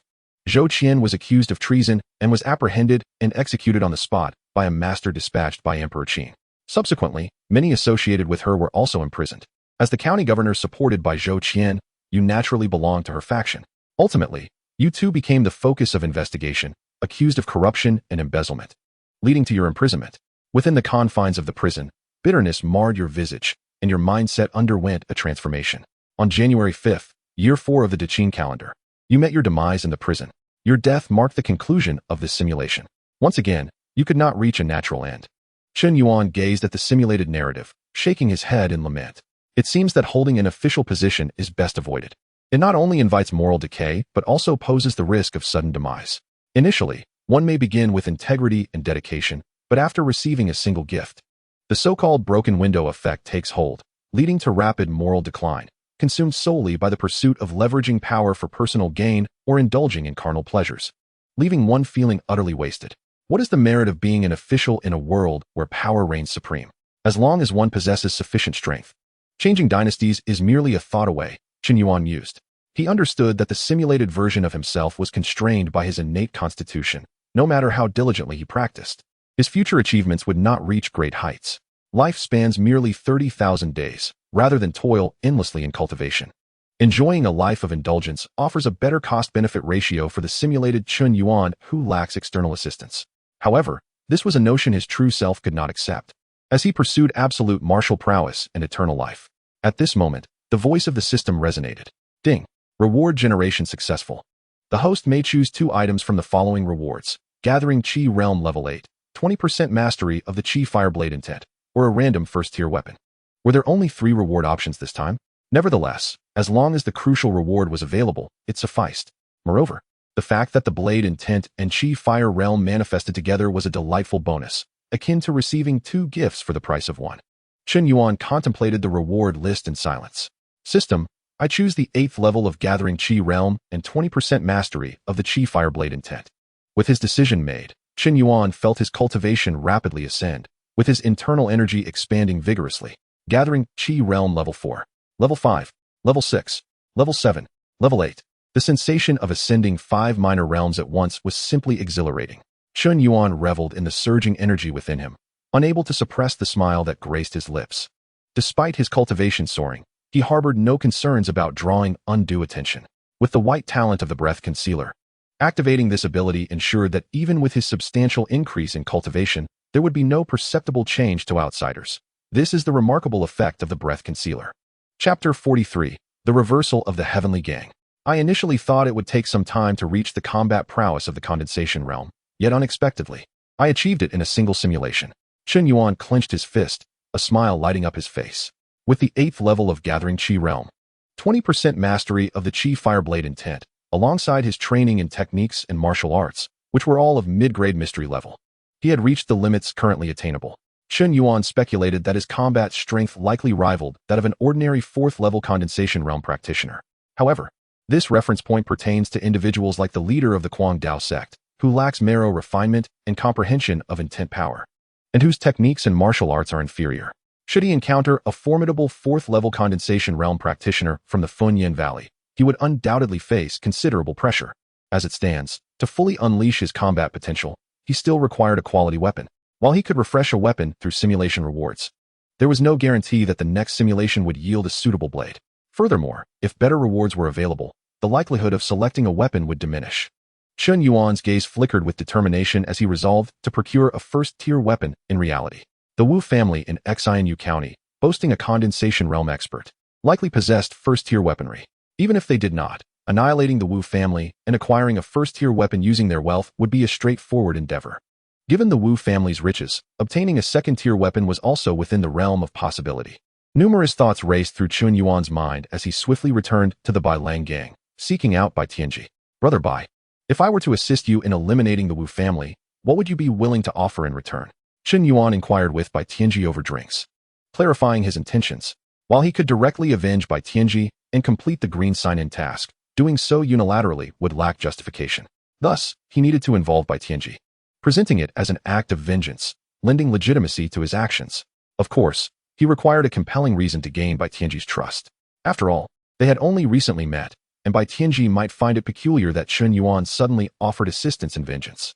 Brother Chen's kindness is appreciated, Bai Tianji acknowledged. However, the Wu family is formidable, and should you intervene on my behalf, you may encounter peril. Bai Tianji paused, then sighed. He harbored doubts about Chen Yuan's capability to defeat the Wu family and questioned his motivation for doing so. Brother Bai, I have attained the 8th level of gathering qi and comprehended intent power. I can effortlessly vanquish an ordinary condensation realm practitioner. You need only express your desire for vengeance. Chen Yuan asserted, setting down his cup and exuding an aura of confidence. Bai Tianji felt Chen Yuan's aura, his pupils narrowing in surprise. Although Chen Yuan's cultivation was at the gathering qi realm, the pressure he exerted was no less than that of an ordinary condensation realm expert. It was evident that Chen Yuan had likely undergone marrow refinement and cultivated a high-grade technique to an impressive degree. Consequently, despite being in the gathering qi realm, the quality of his internal energy rivaled the true energy of an ordinary condensation realm practitioner. Undoubtedly, Chen Yuan possessed an extraordinary background, likely hailing from a first-rate or even superlative power. Bai Tianji took a deep breath, clenched his fist, and declared, if Brother Chen is willing to help me seek vengeance, then from this day forth, my life belongs to you. Should you wish for my demise, I shall not even flinch. Death is unnecessary. I have formed a bond with Brother Bai, and as a friend, assisting you in your quest for revenge is hardly a great task. Chen Yuan replied with a hearty laugh, waving his hand dismissively. Brother, your loyalty is commendable. Allow me to raise a toast to you, Bai Tianji said, deeply moved as he lifted his cup and drank it down in one go. The terms of their address had shifted. Although Bai Tianji was significantly older, Chen Yuan's strength far surpassed his own. To be willing to assist him in vengeance and to acknowledge him as an elder brother was not a source of shame, but rather a privilege for Bai Tianji. He understood well that not everyone could be a subordinate to someone like Chen Yuan. Chen Yuan likewise raised his cup and downed it without objection to Bai Tianji's newfound title for him. He knew that even if he were to object, Bai Tianji would not change his manner of address. Brother, I have a gift for you. After a few rounds of drinks, Bai Tianji produced a translucent green orb from his bosom and handed it to Chen Yuan. What is this? Chen Yuan asked, curiosity evident in his eyes as he accepted the green orb. This is a treasure I stumbled upon. I am unaware of the secrets it holds. However, each night, when illuminated by the moonlight, it emits a radiant green glow, quite extraordinary, Bai Tianji explained as he gazed at the orb. It glows when touched by moonlight. Chen Yuan's eyes flickered thoughtfully. The previously encountered Bianhong Iluanshi had also inexplicably glowed, compelling him to wrap it up and hide it away. Ultimately, only after he advanced to the Lianzong realm did he discover that the Bianhong Iluanshi had indeed contained a legacy of martial arts. Such a method of concealing martial arts within stone was astonishing, not something one would expect from practitioners in this realm. After all, as Chen Yuan's knowledge of martial arts expanded, he came to understand that while the practitioners within Dechu were formidable, they lacked the formations and runes commonly found in fantastical novels. The ability to transform martial arts into stone for concealment was even more extraordinary. Consequently, Chen Yuan harbored serious doubts that beyond Dechu, there existed a far broader world. Beyond the realm of masters, there were likely even more powerful levels. However, due to the remote location of Dechu, it remained isolated from the outside world, resulting in an outdated cultivation system. Dechu is indeed too small, Chen Yuan sighed. Although the territory of Dechu was extensive, not smaller than his homeland prior to his transmigration, in the context of a fantasy novel, it seemed rather diminutive. Additionally, there were no other nations on this land, surrounded by the sea, devoid of barbarian or nomadic tribes, creating an impression akin to a solitary island in the ocean. Nevertheless, a new question arose. If Dechu was merely an island in the vast ocean of a fantasy world, why were there no sea monsters invading the land to prey upon humanity? Did they find humans too unappetizing, or deem their flesh devoid of substantial energy? Chen Yuan felt that the circumstances of this region were exceedingly peculiar and hoped to investigate thoroughly during his life simulation. His gaze flickered as he pondered internally. If he could not unravel these mysteries, even upon reaching the level of a master, he would inevitably find himself trapped at this juncture, unable to progress, ultimately passing away on this land. Chapter 44, The Hunt Begins. I shall accept this treasure. Brother Bai, when do you plan to seek revenge? Chen Yuan inquired after stowing the orb away. That depends on your wishes, brother. I am ready to accompany you to Xianxiaaudiobooks at any time. Bai Tianji responded solemnly. In that case, let us depart tomorrow. By the way, did the Wu family not face any repercussions from the county governor for annihilating your Bai family? Chen Yuan mused, posing a question. Back then, the Wu family accused my Bai family of colluding with demons. Under the pretext of protecting the people, they launched a nighttime assault on us. After the incident, the Wu family must have bribed the county governor, or perhaps they had already secured his allegiance, Bai Tianji said, his fists clenched tightly. I see. Chen Yuan raised an eyebrow slightly. It appeared that while the Chu could be considered a dynasty, its legal system was not particularly stringent. A prominent family could extinguish another at will, much akin to the fantastical novels he had read. In those tales, two families would blatantly disregard the court, declaring war or exterminating clans as they pleased, as if the court were non-existent. The focus was purely on profit, not law. Only the strongest held true power. Whether the laws of the Chu are stringent depends on the strength of the court and the wisdom of the current sovereign. In recent years, the Chu has exhibited signs of a declining dynasty. The sovereign is inept and cannot maintain control over the various prefectures, coupled with the formidable power of sects and families. Thus few truly adhere to the law, Bai Tianji remarked, his mood complex. As the saying goes, it is better to be a peaceful dog than a person in chaotic times. In this era, ordinary people who offend those powerful families and sects may be killed in the streets with no one daring to speak out. Even powerful families, if they show signs of decline, can easily be eradicated by rival forces. Indeed, Chen Yuan reflected on his past actions and various gatherings of energy and simulations, letting out a sigh. In that moment, his pursuit of power intensified. Let us set forth tomorrow. Since the county governor and the Wu family are in cahoots, the question of legitimacy becomes irrelevant. What matters is the strength of our fists. As long as our fists are strong enough, even if I annihilate the Wu family, the county governor would dare not utter a word. Chen Yuan tapped his fingers on the table, speaking with great authority. Agreed. Bai Tianji nodded in affirmation. His fists clenched tightly. Suddenly, Chen Yuan remarked, however, before we head to Xianxiaaudiobooks, there is another matter to address. What is it? Bai Tianji inquired curiously. We must eliminate the Lan Yao gang. If we do not destroy them, and their leader learns of your departure from Wei County, he will surely attack the Bailang gang, annihilating its remaining forces. Chen Yuan spoke slowly. Brother is correct. We must indeed eradicate the Lan Yao gang. Bai Tianji nodded seriously. Subsequently, Chen Yuan and Bai Tianji exchanged no further words, gathering their forces and heading directly towards the Lan Yao gang. Naturally, the Lan Yao gang had been monitoring the movements of the Bailang gang. Thus, when the Bailang gang made any moves, the Lan Yao gang swiftly received word and assembled their own forces in preparation for battle. Bai Tianji, have you gone mad to suddenly gather your men and challenge me?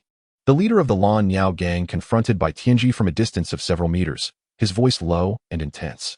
If both gangs engage in battle, it will surely lead to mutual destruction. At that point, several prominent families will not sit idly by and will eliminate us both. Therefore, I cannot fathom why you would choose to fight now. In response to the Lan Yao gang leader's inquiry, Bai Tianji said nothing further, merely glancing at Chen Yuan. Without strength, you dare to make noise. How tiresome, Chen Yuan declared, his feet moving as he instantly appeared before the leader of the Lan Yao gang, swiftly beheading him with a single strike before coldly stating. This scene left both gangs members in shock. Even those like the head of the Li family, who were secretly observing, were equally incredulous. The leader of the Lan Yao gang, a practitioner of the gathering Qi realm, had been slain in an instant. The most astonishing part was that they had not even noticed when Chen Yuan had made his move. Such power sent shivers down their spines. Yet, none were foolish. They understood that Chen Yuan was certainly not a local and must possess an extraordinary background. Amidst their astonishment, Chen Yuan casually dispatched several high-ranking members of the Lan Yao gang before signaling to Bai Tianji to eliminate the Lan Yao gang. Upon realizing this, Bai Tianji snapped back to his senses, exhilarated as he led his men into battle, determined to obliterate the Lan Yao gang. Soon, the Lan Yao bang met its swift demise, and the Bailang bang seamlessly took over its territory and assets, causing a wave of trepidation among the various families in Wei County. Among those present, only the head of the Zhou family remained remarkably composed, feeling fortunate that his family had established a connection with Chen Yuan through Zhou Qian, which should ensure their survival. After the events concerning the Lan Yao bang, the families in Wei County began to take action, each offering gifts to Chen Yuan. Even the county magistrate chose to present gifts to Chen Yuan, further assuring that he would pave the way for the Bailang bang's future development. The following day, after concluding matters with the Bailang bang, Chen Yuan and Bai Tianji set off on horseback towards Xianxiaaudiobooks. Along the way, they encountered bandits, but Chen Yuan effortlessly dispatched them. Eventually, they arrived at Xianxiaaudiobooks by dusk. Xianxiaaudiobooks, as expected of a county capital, appeared far more grand than Wei County and was significantly more prosperous. In contrast to the rarity of gathering Qi practitioners in Wei County, Xianxiaaudiobooks streets showcased them at regular intervals. After a brief exploration led by Bai Tianji, the two began to inquire about the Wu family. Through Bai Tianji's inquiries, Chen Yuan learned about the current situation in Xianxiaujun and the Wu family. Since the Bai family was annihilated 20 years ago, Xianxiaujun had diminished from 3 prominent families to 2. The Wu family had emerged as the strongest, boasting 5 powerful practitioners at the Ning Yuan realm, with the mightiest among them reaching the 6th level of Ning Yuan, not far from the 7th. Realizing the Wu family's strength, Chen Yuan's expression subtly shifted. Though he could battle beyond his level, facing 5 Ning Yuan realm practitioners, including one at the 7th level, head-on would likely lead to his demise. However, there was no need for a direct confrontation yet. He could ally with the Tang family to counter the Wu family. Additionally, he contemplated another simulation. A glance at the system map revealed a location for a sign-in, which was none other than the residence of the Tang family in Xianxiaujun. Late at night, Chen Yuan arrived at the Tang family, exuding an aura that rivaled that of a Ning Yuan realm practitioner. This commanded the respect of the Tang family's guards, who noted his youth and the formidable presence he bore, indicative of a connection to a first-rate or even superpower. As he navigated through the Tang residence, he effortlessly signed in, earning an opportunity for a standard simulation, which elevated his spirits. Soon after, he encountered the head of the Tang family. Upon meeting, Chen Yuan did not conceal his aura. The head of the Tang family, sensing Chen Yuan's immense power, displayed a look of astonishment and courteously invited him to take a seat before inquiring about the purpose of his late-night visit. Chen Yuan tapped the table thoughtfully and replied meaningfully, "I am Lin Xiao, and I have come to discuss a significant matter with you, Tang family head." Oh, the Tang family head narrowed his eyes with intrigue.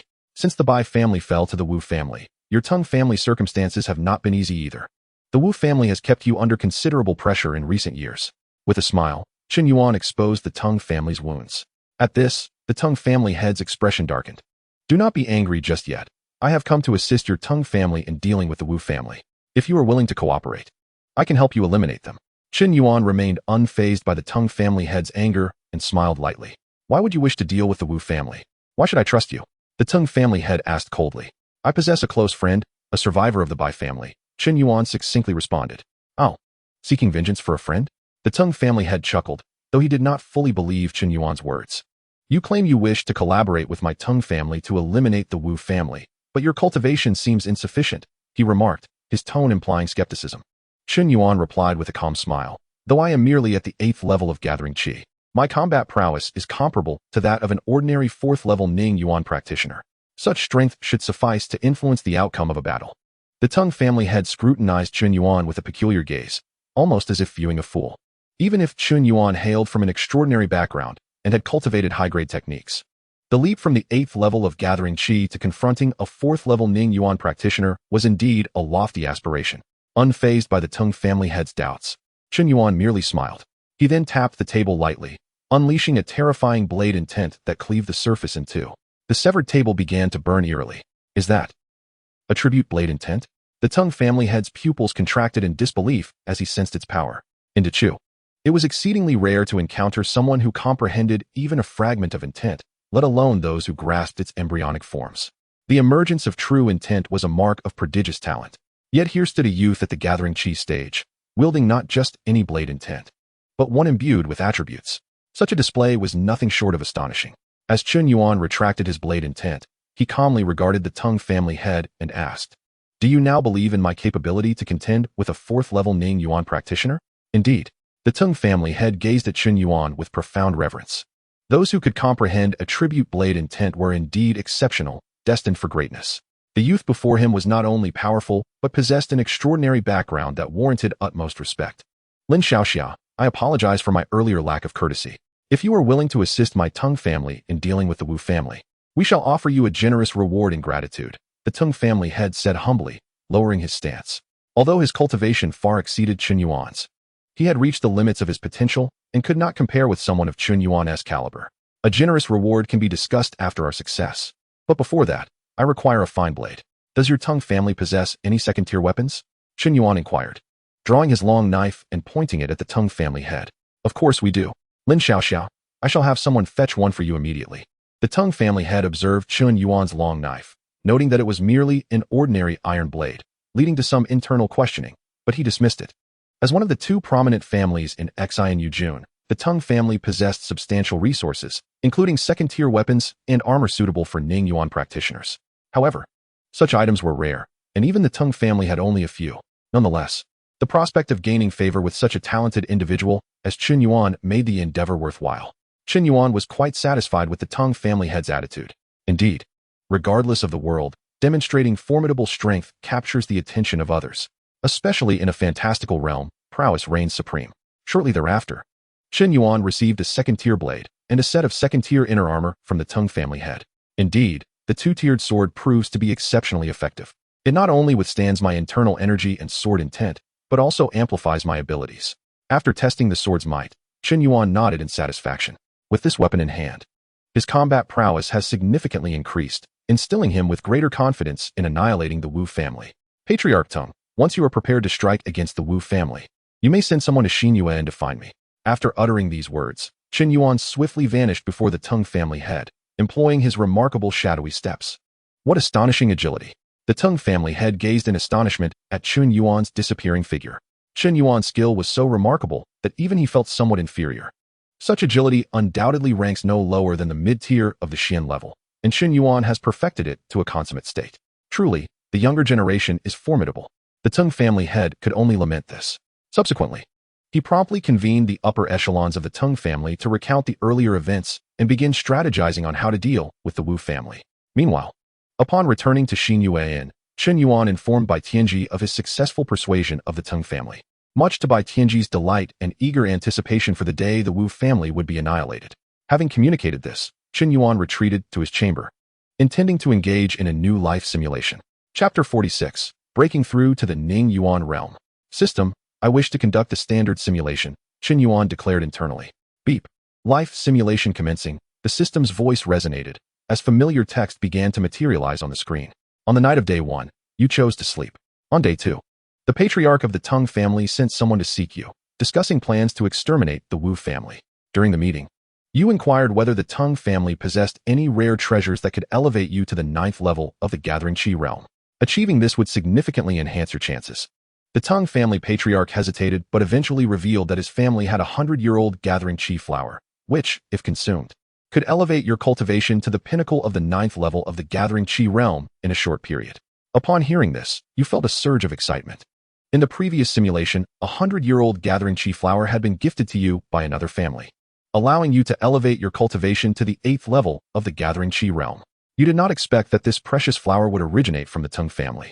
Evidently, although the Tang family had not perished in the previous simulation, they had become profoundly weakened. Otherwise, they would not have resorted to offering such a treasure to curry favor with you, a county governor. Shortly thereafter, you consumed the 100-year-old Gathering Qi flower gifted by the Tang family patriarch. On day 3, your cultivation ascended to the pinnacle of the 9th level of the Gathering Qi realm, just a half step away from the Ning Yuan realm, greatly enhancing your strength. On day 4, brimming with confidence, you planned a night raid on the Wu family in conjunction with the Tang family, aiming to eradicate them. In the dead of night, your assault commenced, catching the Wu family off guard. They were enraged, having never anticipated the Tang family would dare to strike at night. Due to the night raid and your presence, now capable of matching ordinary Ning Yuan realm 5th or 6th level experts, the Wu family suffered successive defeats. Ultimately, you and the Tang family patriarch confronted the Ning Yuan realm 6th level Wu family head, slaying him. In a single night, the Wu family was obliterated. While scavenging for spoils, you discovered a blood-red token in the Wu family's treasury. Sensing that this token held some secret, you decided to take it with you. On day 5, Xianxia County was abuzz. No one could have anticipated that the formidable Wu family would be annihilated overnight. You, however, paid little heed to the commotion in Xianxia County, instead returning to Wei County alongside Bai Tianji, who was reveling in the sweet taste of vengeance. Next, you began contemplating your future path. With your current strength, as long as you refrained from recklessness, you should be able to achieve something even amidst chaos. However, if you continued as a wandering cultivator, your prospects for advancing to the Ning Yuan realm appeared rather bleak. After all, your innate talents were lacking, and without extraordinary opportunities, it would be challenging to break through to the Ning Yuan level. Thus, after much deliberation, you resolved to join the Finyan Valley. This valley would assist the Qin Wangfu in establishing a nation, wielding immense power and countless resources in the future, making it undoubtedly the best choice. This time, you devised a plan to utilize your white talent as a latent energy gatherer to craft an unparalleled genius persona, maximizing your chances of being nurtured by the Finyan Valley. On the first day of the year 667 of the Great Chu calendar, you concealed your aura and successfully joined the Finyan Valley. On May 1st, 667, under relaxed conditions, you effortlessly defeated Chu Xiao, earning his admiration. After defeating him, you reflected that it felt akin to bullying a child. Your performance was so extraordinary that it caught the attention of the Finyan Valley's esteemed elder, who took you as a disciple, elevating your status immensely. Thus, you gained the privilege of directly learning the core teachings of the Finyan Valley, granting you unrestricted access to their martial arts and techniques. Consequently, your cultivation methods and skills could finally undergo a transformative upgrade. In terms of techniques, you transitioned to the Finyan Valley's ultimate secret art, the high-tier Xian level technique. Finyan Ju. For martial skills, you trained in the high-tier Xian level martial technique, Finyan Palm, and the high-tier Xian level martial technique, Huiyun Blade Art. Additionally, you selected other foundational mid-tier Xian level manuals to comprehensively enhance your strength, including the mid-tier Xian level defensive martial skill, Jingguang Shield, and the mid-tier Xian level body refinement technique, Digong Body Refinement Art. As time passed, a year swiftly elapsed, during which you successfully cultivated the high-tier Xian level technique. Finyan Ju, to the 5th layer, achieving perfection in the high-tier Xian level martial technique, Finyan Palm, and the high-tier Xian level martial technique, Huiyun Blade Art, as well as the mid-tier Xian level defensive martial skill, Jingguang Shield. Regarding the mid-tier Xian level body refinement technique, Digong Body Refinement Art, you advanced it to the 3rd layer. At this level, your physical strength alone could rival that of an ordinary Ning Yuan realm expert, which is undeniably formidable. In terms of comprehension, thanks to the Elder's guidance, your understanding of sword intent has improved, bringing you closer to grasping 30% of it. On June 1st, 668 of the Great Chu calendar, the internal competition of the Finyan Valley commenced. This time, you chose not to conceal your strength and decided to participate. Your participation instilled despair among many internal disciples of the Finyan Valley, creating a disparity akin to a giant bullying the small. None could match you, and only a handful dared to challenge you. Although some prodigious talents from the inner sect attempted to forcibly break through to the Ning Yuan realm to pressure you with their realm, it proved futile. Even you a year ago would have been capable of defeating them, let alone the current you. In the finals, you faced Chu Xiao once more. At this point, Chu Xiao was at the 8th level of the Gathering Qi realm, a level beneath yours, and having not refined his body, he fell victim to your overwhelming might, suffering a rather disheartening defeat.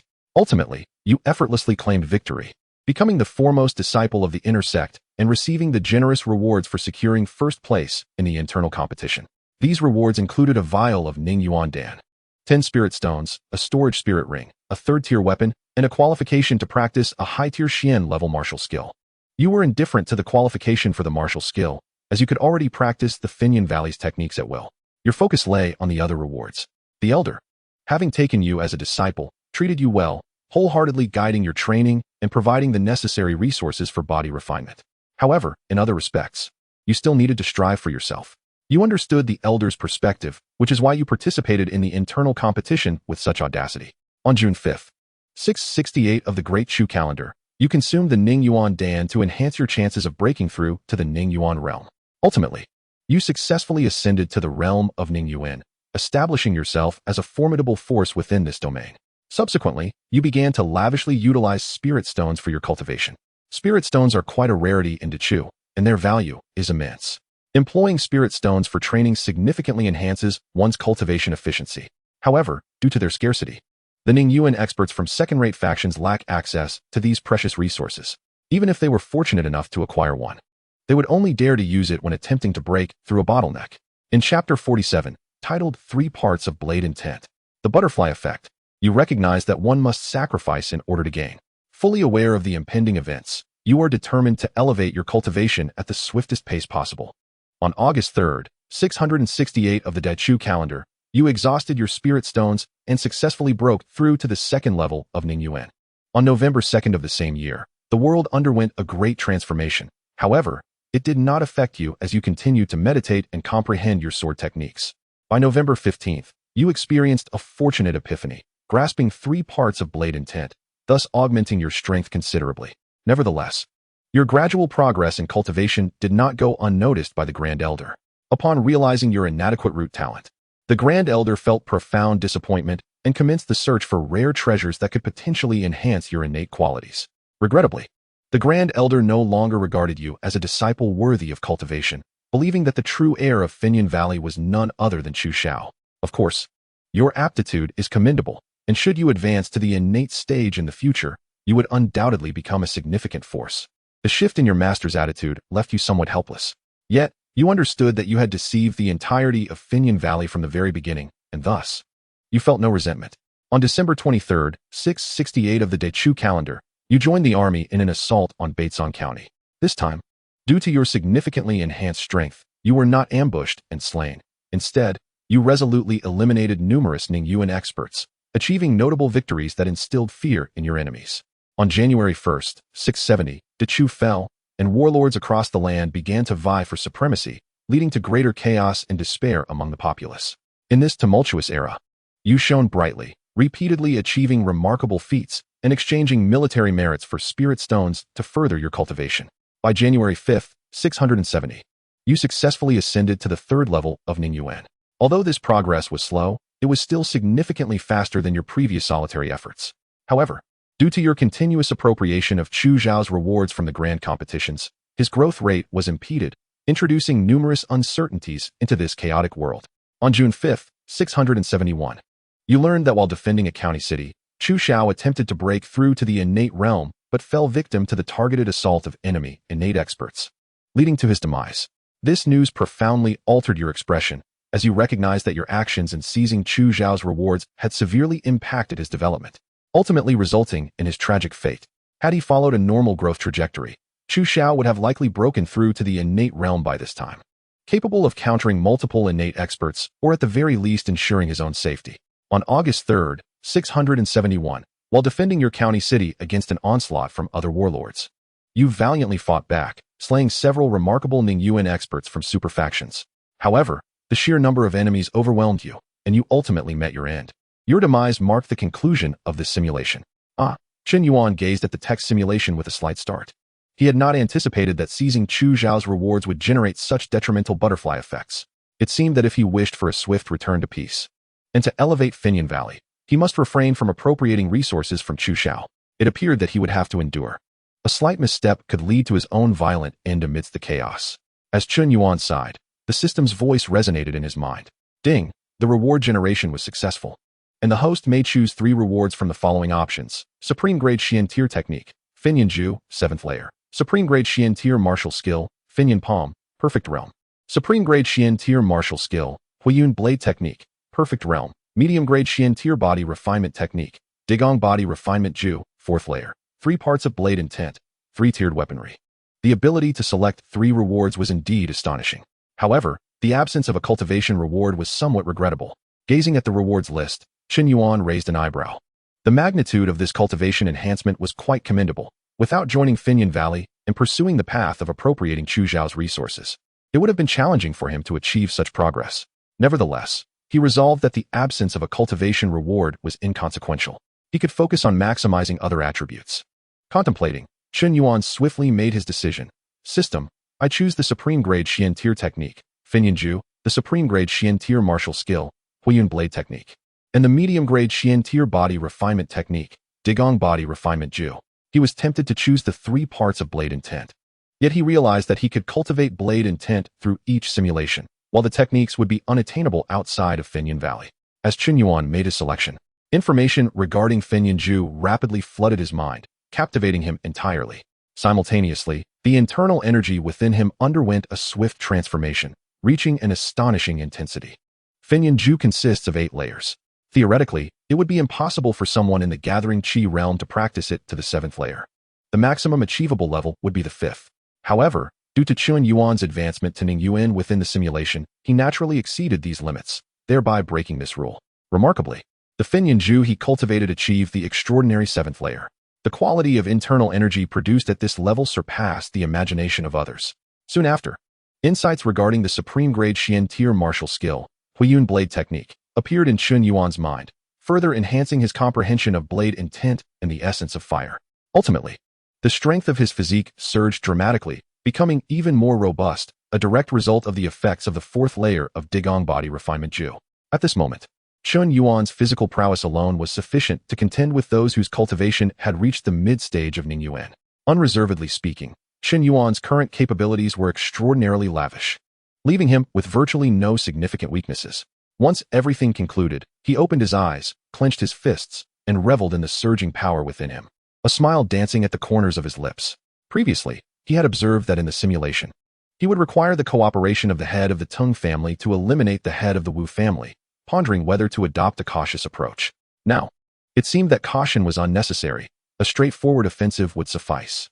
A mere Ning Yuan expert of the 6th level could be easily subdued, even without drawing his sword. He was on the verge of receiving a second green simulation opportunity and wondered what delightful surprises it might bring. Chen Yuan's eyes gleamed with anticipation. The following day, as depicted in the life simulation, the Tung family sent emissaries to invite Chen Yuan to discuss the specific strategies for the annihilation of the Wu family. There were no intricate strategies to consider. One merely needed to focus on gathering the Wu family's experts. The next step would be a straightforward advance. Chen Yuan spoke calmly. Is that not a tad precarious? The head of the Tung family hesitated.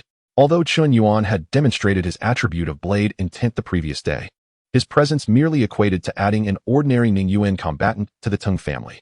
Although he contemplated offering the century-old to assist Chen Yuan in enhancing his cultivation and augmenting his combat prowess, he still felt a pang of reluctance.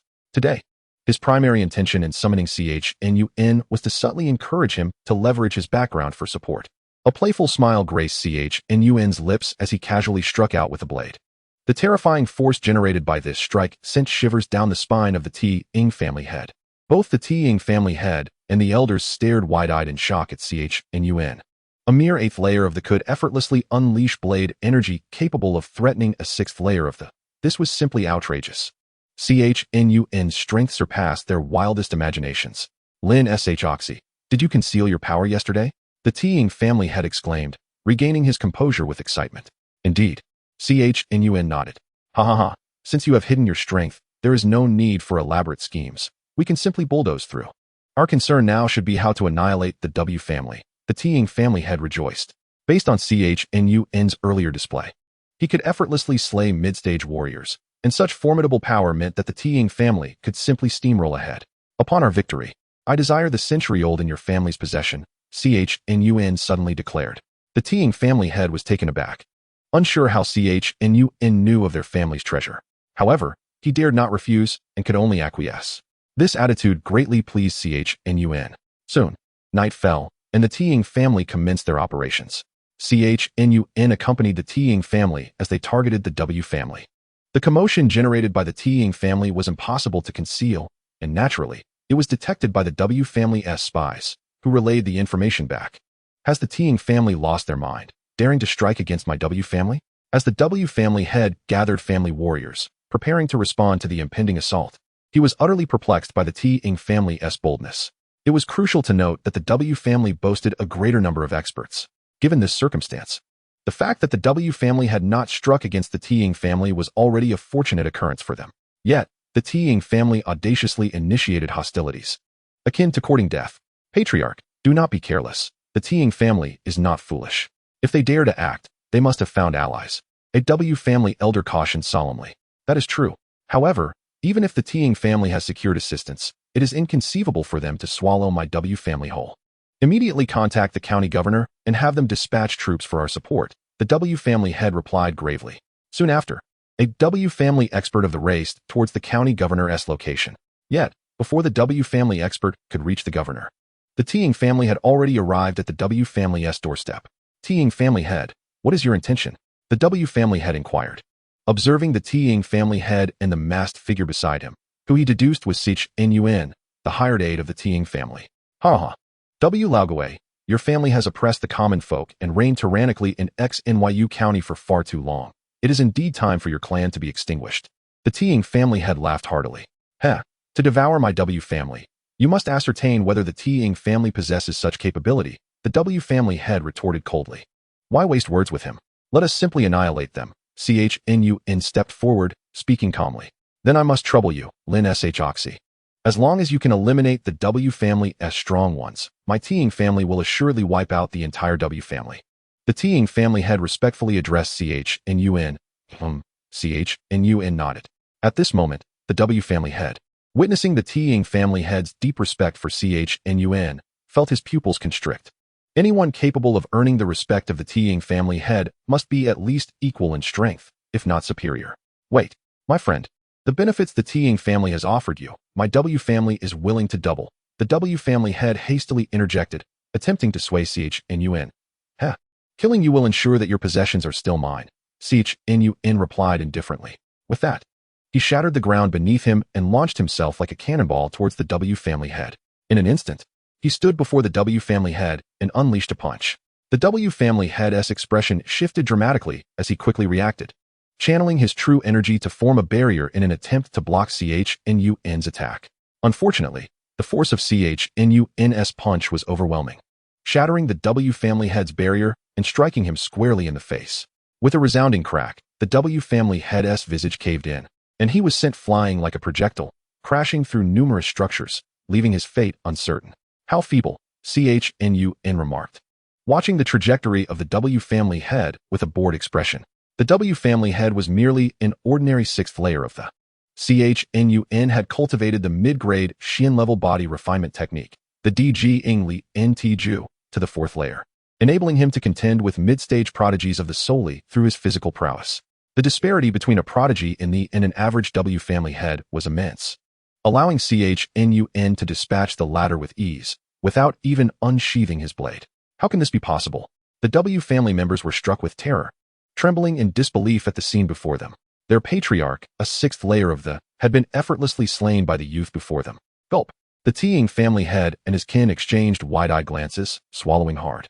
They had long known of Chen Yuan's extraordinary prowess, having not only comprehended the attribute blade intent, but also being capable of contending with fourth-layer experts despite his cultivation being limited to the. However, witnessing Chen Yuan annihilate the W family head without even drawing his blade or utilizing his inner energy felt as if he had dispatched the patriarch with greater ease than one would kill a chicken. Such power was undeniably monstrous. The Tiang family head could only marvel at the existence of a transcendent genius from a superpower beyond his comprehension. Come at me together. Chen Yuan beckoned, surveying the remaining W family members. Chapter 49, The Second Green Talent. 60% Blade Intent. The W family members recoiled in fear, retreating timidly.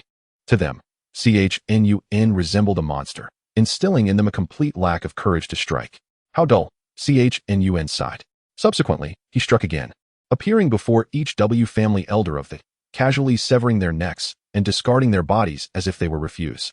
These scenes drove the W family members into utter despair as they fled in panic. Kill them all, leave not a single one. The Tiang family head commanded with exhilaration. Thus, the Tiang family head unleashed a massacre upon the W family progeny. With Chen Yuan having eradicated the W family's experts, the W family was left with no means of resistance against the Tiang family's might. At this rate, it would not be long before the W family faced complete annihilation. Meanwhile, Chen Yuan busied himself, swiftly dispatching several late-stage warriors of the W family before making his way to the W family treasury, where he located the blood-colored token described in his life simulation and secured it. Soon after, under the ruthless assault of the Tiang family, every last one of the W family members was slain. Aware of the principle that one must eradicate the roots to prevent regrowth, the Tiang family spared no one.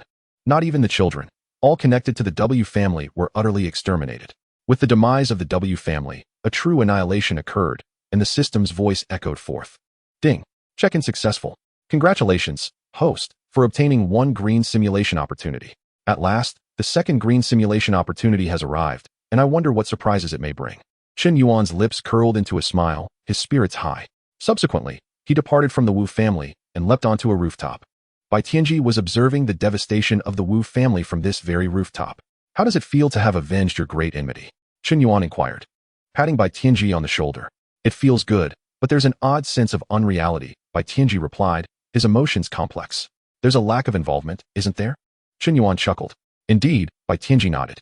He had previously wished to join the Teng family in slaying enemies, but was halted by Chen Yuan, who deemed his strength insufficient and a potential liability. Unable to refute this, he could only watch from the sidelines. Whether or not one personally slays their foe is inconsequential. What truly matters is that the Wu family has been eradicated, Chen Yuan remarked casually. Yes, Bai Tianji exhaled lightly, then earnestly expressed, Elder brother, thank you for avenging me. As your elder brother, it is only right that I assist you, Chen Yuan responded, shaking his head. Following this, Chen Yuan introduced Bai Tianji to the head of the Teng family, requesting that he look after Bai Tianji and allocate a portion of the spoils to him. With this backing, the Teng family would certainly be cautious and cling to Bai Tianji, leveraging him to establish a connection with Chen Yuan. Upon returning to the inn, Chen Yuan contemplated, "System, I wish to initiate a green simulation." Ding, the life simulator is activating, refreshing talents, echoed the system's voice. Ding, talent refresh successful. Congratulations, host. You have successfully acquired the Green Talent Blade Obsession. Green Talent Blade Obsession. Possessing this talent will render the host extremely infatuated with blade practice, greatly accelerating the comprehension of swordsmanship. However, due to this obsession, the host will exhibit a complete disinterest in other pursuits, dedicating their life solely to the blade. Yet another talent that alters one's character. Nevertheless, with this talent, the enhancement of my blade technique should be remarkable. I only wonder if my cultivation will see significant advancement, Chen Yuan mused. His emotions nuanced as he regarded the newly acquired talent. While this enhancement in blade technique is commendable, could it not have yielded a talent that improves foundational aptitude? The lack of improvement in foundational aptitude renders the speed of my cultivation rather exasperating. Although Chen Yuan's cultivation speed is already astonishing, he remains somewhat unsatisfied. Ding. Talent loading successful, life simulation commencing. The system's voice resounded once more. Day 1. Due to the effects of the Green Talent Blade Obsession, your passion for practicing the blade has intensified exponentially. Consequently, you resolve to distance yourself from mortal affairs and devote yourself entirely to blade training. After contemplation, you decide to retreat to the mountains, focusing solely on blade practice, showing little regard for your cultivation. On November 3rd, 666 of the Great Chu calendar, you successfully comprehend 30% of the blade intent. On October 4th, 667 of the Great Chu calendar, you successfully grasp 40% of the blade intent, marking your entry into the realm of minor mastery. On November 12th, 669 of the Great Chu calendar, you successfully comprehend 50% of the blade intent. On March 5th, 672 of the Great Chu calendar, you successfully grasp 60% of the blade intent. On July 20th, 675 of the Great Chu calendar, despite your arduous efforts, you find yourself unable to comprehend 70% of the blade intent, stalling at the pinnacle of 60%. This predicament frustrates you, leading you to conclude that further solitary cultivation is futile. Thus, you intend to challenge the world's swordsmen, seeking their techniques as a means of breakthrough. Regrettably, due to the recent conquest of the remaining 2 nations by the Great Qin, which has unified the realm, martial arts have suffered greatly, and formidable opponents are scarce. After contemplating your options, you set forth to the Burning Flame Valley, determined to challenge the renowned master, Chu Xiao. Your endeavor draws laughter from the disciples of Burning Flame Valley, who deem you overly ambitious for attempting to challenge a master with merely 9th-tier Qi gathering cultivation. In response, you remain silent, merely revealing your 40% blade intent. The moment it manifests, the disciples of Burning Flame Valley are astounded, their expressions reflecting disbelief. Soon, your presence captures the attention of the upper echelons of Burning Flame Valley, even reaching Chu Xiao himself. Chu Xiao approaches you, smiling, and proposes to suppress his cultivation to spar with you, stipulating that regardless of the outcome, you must join Burning Flame Valley and become one of its disciples. You do not refuse this offer. A fierce battle ensues between you and the suppressed Chu Xiao. The onlookers are astonished to discover that your technique stems from the Burning Flame secret art, and the blade technique you employ is the Burning Flame blade technique. Momentarily, they speculate that you must have inadvertently acquired the legacy of Burning Flame Valley. As you battle, Chu Xiao is increasingly alarmed, realizing that you have cultivated the Burning Flame secret art to the 7th layer, in addition to practicing the path of the body, rendering him unable to match your prowess. He is compelled to rely on more intricate footwork to evade you. However, it is only a matter of time before he succumbs to your might. Yet, as a master, he has proclaimed his intent to fight you on equal footing, and he cannot go back on his word, so he perseveres in the battle with you. Chapter 50. Defeating Chu Xiao beyond his level. 70% blade intent. The collision of 40% sword intent and 40% blade intent leaves the spectators utterly astonished, reaping immense benefits. You discern Chu Xiao's predicament and suggest that he may use his condensation realm cultivation. Otherwise, he cannot even bring forth half of your strength. Your words leave the disciples of Burning Flame Valley wide-eyed. To challenge the world's foremost master, Chu Xiao, and assert that he cannot even exert half of your strength is utterly terrifying.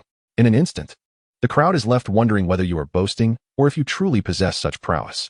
Chu Xiao, after recovering from his astonishment, bursts into hearty laughter, intrigued. Thereafter, disregarding the dignity of a master, Chu Xiao genuinely opts to engage you with his first-tier condensation realm cultivation. Furthermore, he unleashes 4/10 of the thunder intent. With Chu Xiao employing his first-tier condensation realm cultivation and 2 great intents, you feel a renewed pressure.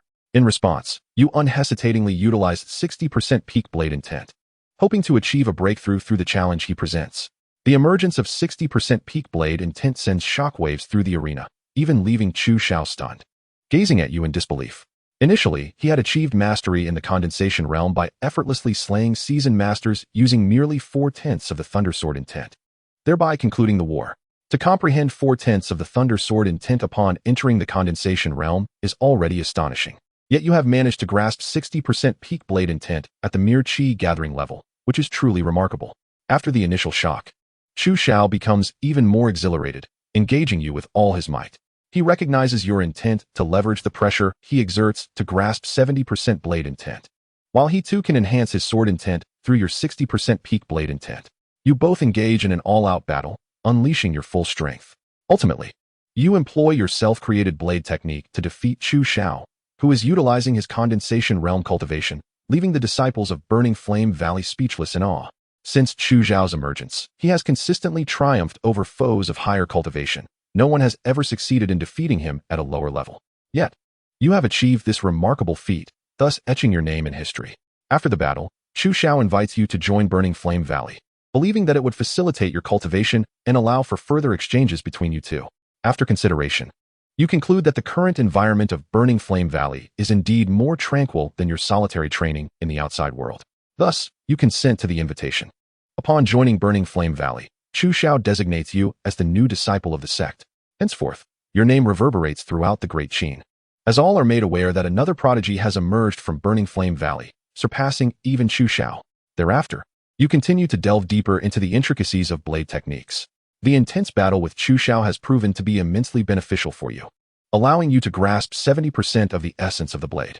In the year 1 of the Daqin calendar, in the 3rd month, you successfully comprehended this level of blade intent.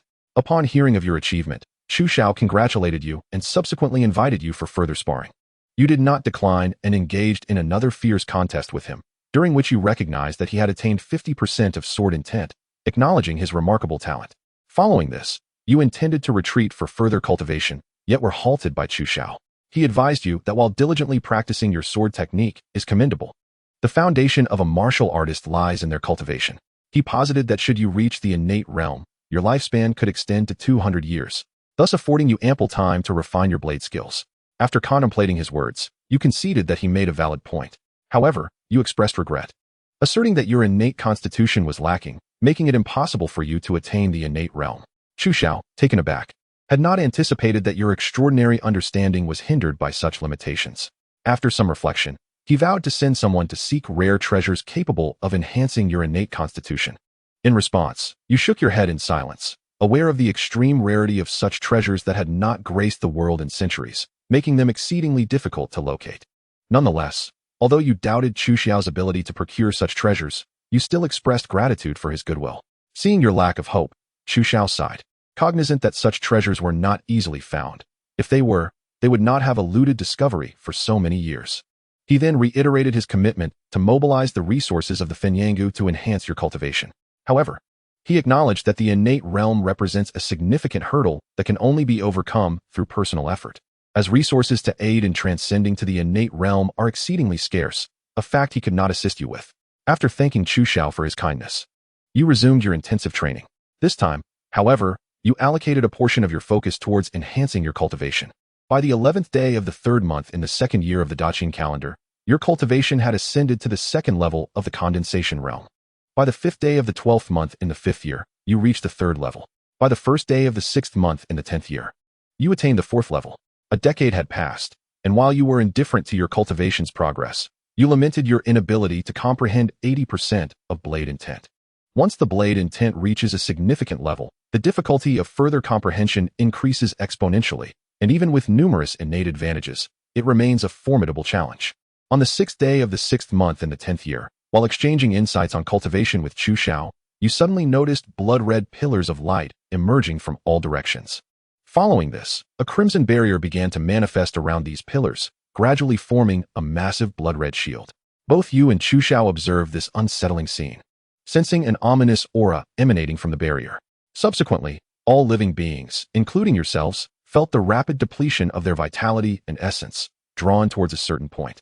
This spectacle caused Chu Xiao's expression to shift dramatically as he hastily attempted to halt the loss of his vitality and essence. Unfortunately, even as a master, he could not prevent this flow, only managing to slow it down slightly. Witnessing this, you sighed inwardly, recognizing the futility of resistance and choosing not to fight back. Though you were puzzled by the sudden appearance of the blood-red pillars and barrier, questioning the identity of those responsible. After a brief moment, you met your demise. Your death marked the conclusion of this simulation. Cursed, you pondered the circumstances of your untimely end. The recent surge in your cultivation had been substantial, particularly your elevation in blade intent, which had skyrocketed from 20 to 70%. Had it not been for this abrupt demise, the prospect of achieving 80% blade intent might have been within reach. Alas, the mysterious manner of your death left you in disbelief. Chapter 51, Ascension of Cultivation. The pillars and the barrier, which consumed vitality and essence, bore a striking resemblance to certain demonic formations depicted in novels from your past life. After taking a deep breath, you furrowed your brow and began to analyze the situation calmly. Yet, the extent of this formation was alarmingly vast, raising doubts about whether it encompassed an entire region. Based on the simulation's description, you strongly suspected the formation might cover an entire state. In such a desolate place, who possessed the capability to deploy such an extensive array? While you pondered, the system's voice resounded. Congratulations, rewards have been successfully generated, and you may select 2 options from the following rewards: Green Talent, Blade Enthusiast. 4th level of Condensation Realm, Pinnacle of 70% Blade Intent, 40% of Fire Intent, or a random Tier 3 weapon. Without hesitation, you chose the 4th level of Condensation Realm and the Pinnacle of 70% Blade Intent. Although the effect of the Green Talent, Blade Enthusiast, was remarkable, enabling you to grasp 70% of Blade Intent in the previous simulation, such a talent that alters one's character was not a viable option. As for the 40% of Fire Intent and a Tier 3 weapon, they paled in comparison to the benefits of the 4th level of Cultivation and the Pinnacle of Blade Intent. The system confirmed your reward selection, and you felt your cultivation begin to soar. 9th level of Gathering Qi, 1st level of Condensation Realm, 2nd level, 3rd level, until you reached the 4th level. Achieving 5 levels at once, including a major breakthrough, was a delightful experience. A smile graced your lips as you reveled in the sensation. At that moment, a torrent of insights regarding blade techniques flooded your mind, captivating you completely. After half an hour, you had comprehended the pinnacle of 70% blade intent. Such mastery was formidable, capable of severing illusions. A mere thought could influence reality, orchestrating a symphony of blades. Time for rest. May tomorrow usher in new opportunities for advancement. After calming your mind, you murmured to yourself. The following day, your first action upon rising was to access the system map to check for new sign-in opportunities. To your surprise, new sign-in locations had indeed appeared. As your cultivation advanced to the condensation realm, the system map had been updated, now encompassing the entirety of Yuzhou from the previous Crescent Moon County. 3 new sign-in locations emerged on the map. One was within the Chen Yuan sect, another in the Finyangu, and the last at the Qin Wangfu in Yuzhou. The Qin Wangfu and Finyangu were currently inaccessible, but you could venture into the Chen Yuan sect. Eyeing the marked location on the map, you made your decision swiftly. Among the 3 sign-in sites, the Finyangu was the strongest. Although infiltrating it would be straightforward if you followed the path from the simulation, the reality of the situation differed, and you were unwilling to place your life in the hands of others. The potential for unforeseen consequences was a risk you were not prepared to take. After all, prior to this, Chen Yuan had already experienced the butterfly effect several times.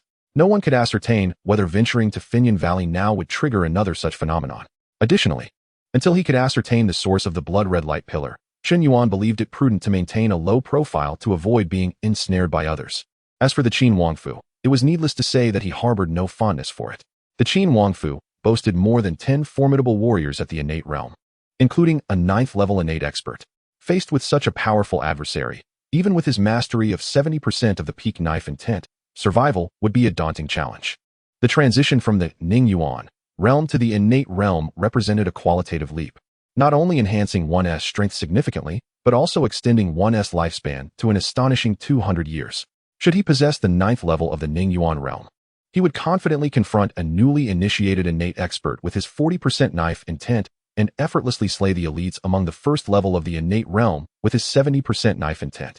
Alas, he currently stood at only the 4th level of the Ning Yuan realm. The disparity between the 4th level of Ning Yuan and the 9th level of innate was insurmountable. Thus, the Qin Wangfu represented a perilous abyss for Chen Yuan. a place he must unequivocally avoid. As for Chen Yuan's sect, it also housed innate experts. Yet it was merely an elite force that had risen to prominence in the past 2 decades, with only 1 or 2 innate warriors present. And their cultivation levels were unlikely to be exceedingly high. Chen Yuan's gaze flickered. He felt a certain degree of confidence in proceeding to Chen Yuan's sect to register. Moreover, as long as he refrained from causing trouble, he believed the Chen Yuan sect would not act against him. The only aspect he needed to be cautious of was Lin Xiao. This fellow had killed him several times in life simulations, and subsequently, due to Chen Yuan's rapid growth, Lin Xiao had vanished from those simulations. Perhaps he believed himself incapable of seeking revenge and resorted to enduring in silence while maintaining a low profile. Alternatively, he might have perished amidst the chaos of the world. Regardless of the scenario, when heading to Chen Yuan's sect, it would be worth considering the option of eliminating him. Although his previous incarnation bore the fault, having forged a deadly enmity, he could only err once more. Chen Yuan exhaled softly, murmuring to himself. Though he was not in the right, he disliked allowing his foes to continue living. Who could predict if they might suddenly seize a great opportunity or encounter a mysterious benefactor, turning the tables on him? The likelihood of such occurrences was slim, yet vigilance was paramount. After all, this was a world of the fantastical, where anything was possible. Subsequently, Chen Yuan gathered his thoughts and sought out Bai Tianji to bid farewell. Brother, I had intended to invite you for a drink at the White Wolf Gang, yet I did not expect you to depart so soon, Bai Tianji said, somewhat helplessly. Let us drink another time, Chen Yuan replied, patting Bai Tianji's shoulder with a smile. I shall await your arrival at any time, brother, Bai Tianji responded with a grin. Following this, Chen Yuan mounted his horse and departed from Xinyue County. After his departure, the county magistrate received news of the events that transpired the previous night. He was well aware of what had occurred, and, while uncertain of Chen Yuan's origins, he recognized that such a person was not one he could afford to offend. Hence he chose to ignore the annihilation of the Wu family. In fact, he even assisted in covering up this significant incident. There was no alternative. In these times, might was right, and the title of county magistrate held little weight. As dusk descended, Chen Yuan arrived at Wanquan County, intending to rest there before continuing his journey the following day. At Wanquan Tower, he instructed the waiter to serve several exquisite dishes and fine wine, indulging leisurely in his meal. This esteemed brother, I observe your demeanor is far from ordinary. May I inquire as to your master? At that moment, a graceful young man approached and seated himself across from Chen Yuan, smiling as he spoke. Behind this elegant figure stood an elderly servant. Chen Yuan paused, raising his gaze to the youth and his attendant, narrowing his eyes. The young man possessed formidable prowess, having reached the first level of the Ning Yuan realm. At such a young age, his talent could undoubtedly be deemed top tier within the Dechu.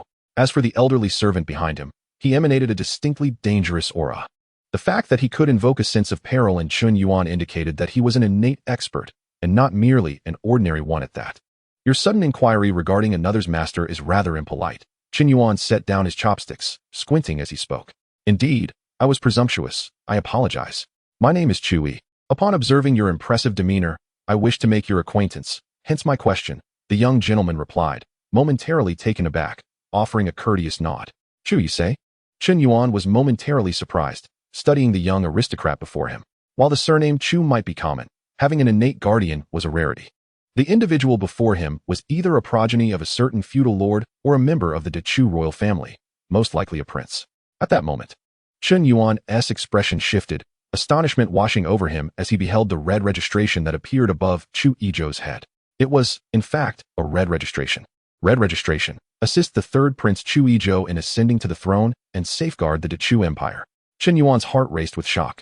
He had yet to encounter even a blue registration, let alone this superior red one. The task associated with this red registration was significantly more challenging than a green task, requiring him to aid the third Prince Chu Yizhou in securing the throne and protect the Dechu Empire. In other words, to fulfill this red registration, he would have to contend against various feudal lords and superpowers across the land. To single-handedly alter the course of the world and safeguard the Dechu Empire would likely necessitate achieving the Master Realm. However, considering his comprehension of 70% of the peak knife intent, he might only need to reach the pinnacle of the 9th level of the innate realm to have a chance of accomplishing this. Truly, the red registration task was formidable. Yet, as long as he continued to enhance his strength, this red registration task would gradually become more manageable. Chen Yuan's gaze flickered with uncertainty as he pondered this. Why do you keep staring at me with such peculiar eyes? Is there something unusual on my head? Chu Yizhou inquired, perplexed. Chen Yuan reined in his thoughts, restoring his expression to its former state, and softly replied, "It is nothing. I merely find you to be extraordinary, which has surprised me. Is that so?" Though Chu Yizhou still harbored some doubts, he did not pursue the matter further, nodding in understanding. "I am yet to learn your name," he continued, eager to inquire. Earlier, an elder had conveyed to him that the youth before him had already attained the 4th level of the Ning Yuan realm at such a tender age. This piqued his curiosity and fostered a desire to befriend him. After all, reaching the Ning Yuan realm at such an age indicated a high probability of attaining the innate realm in the future.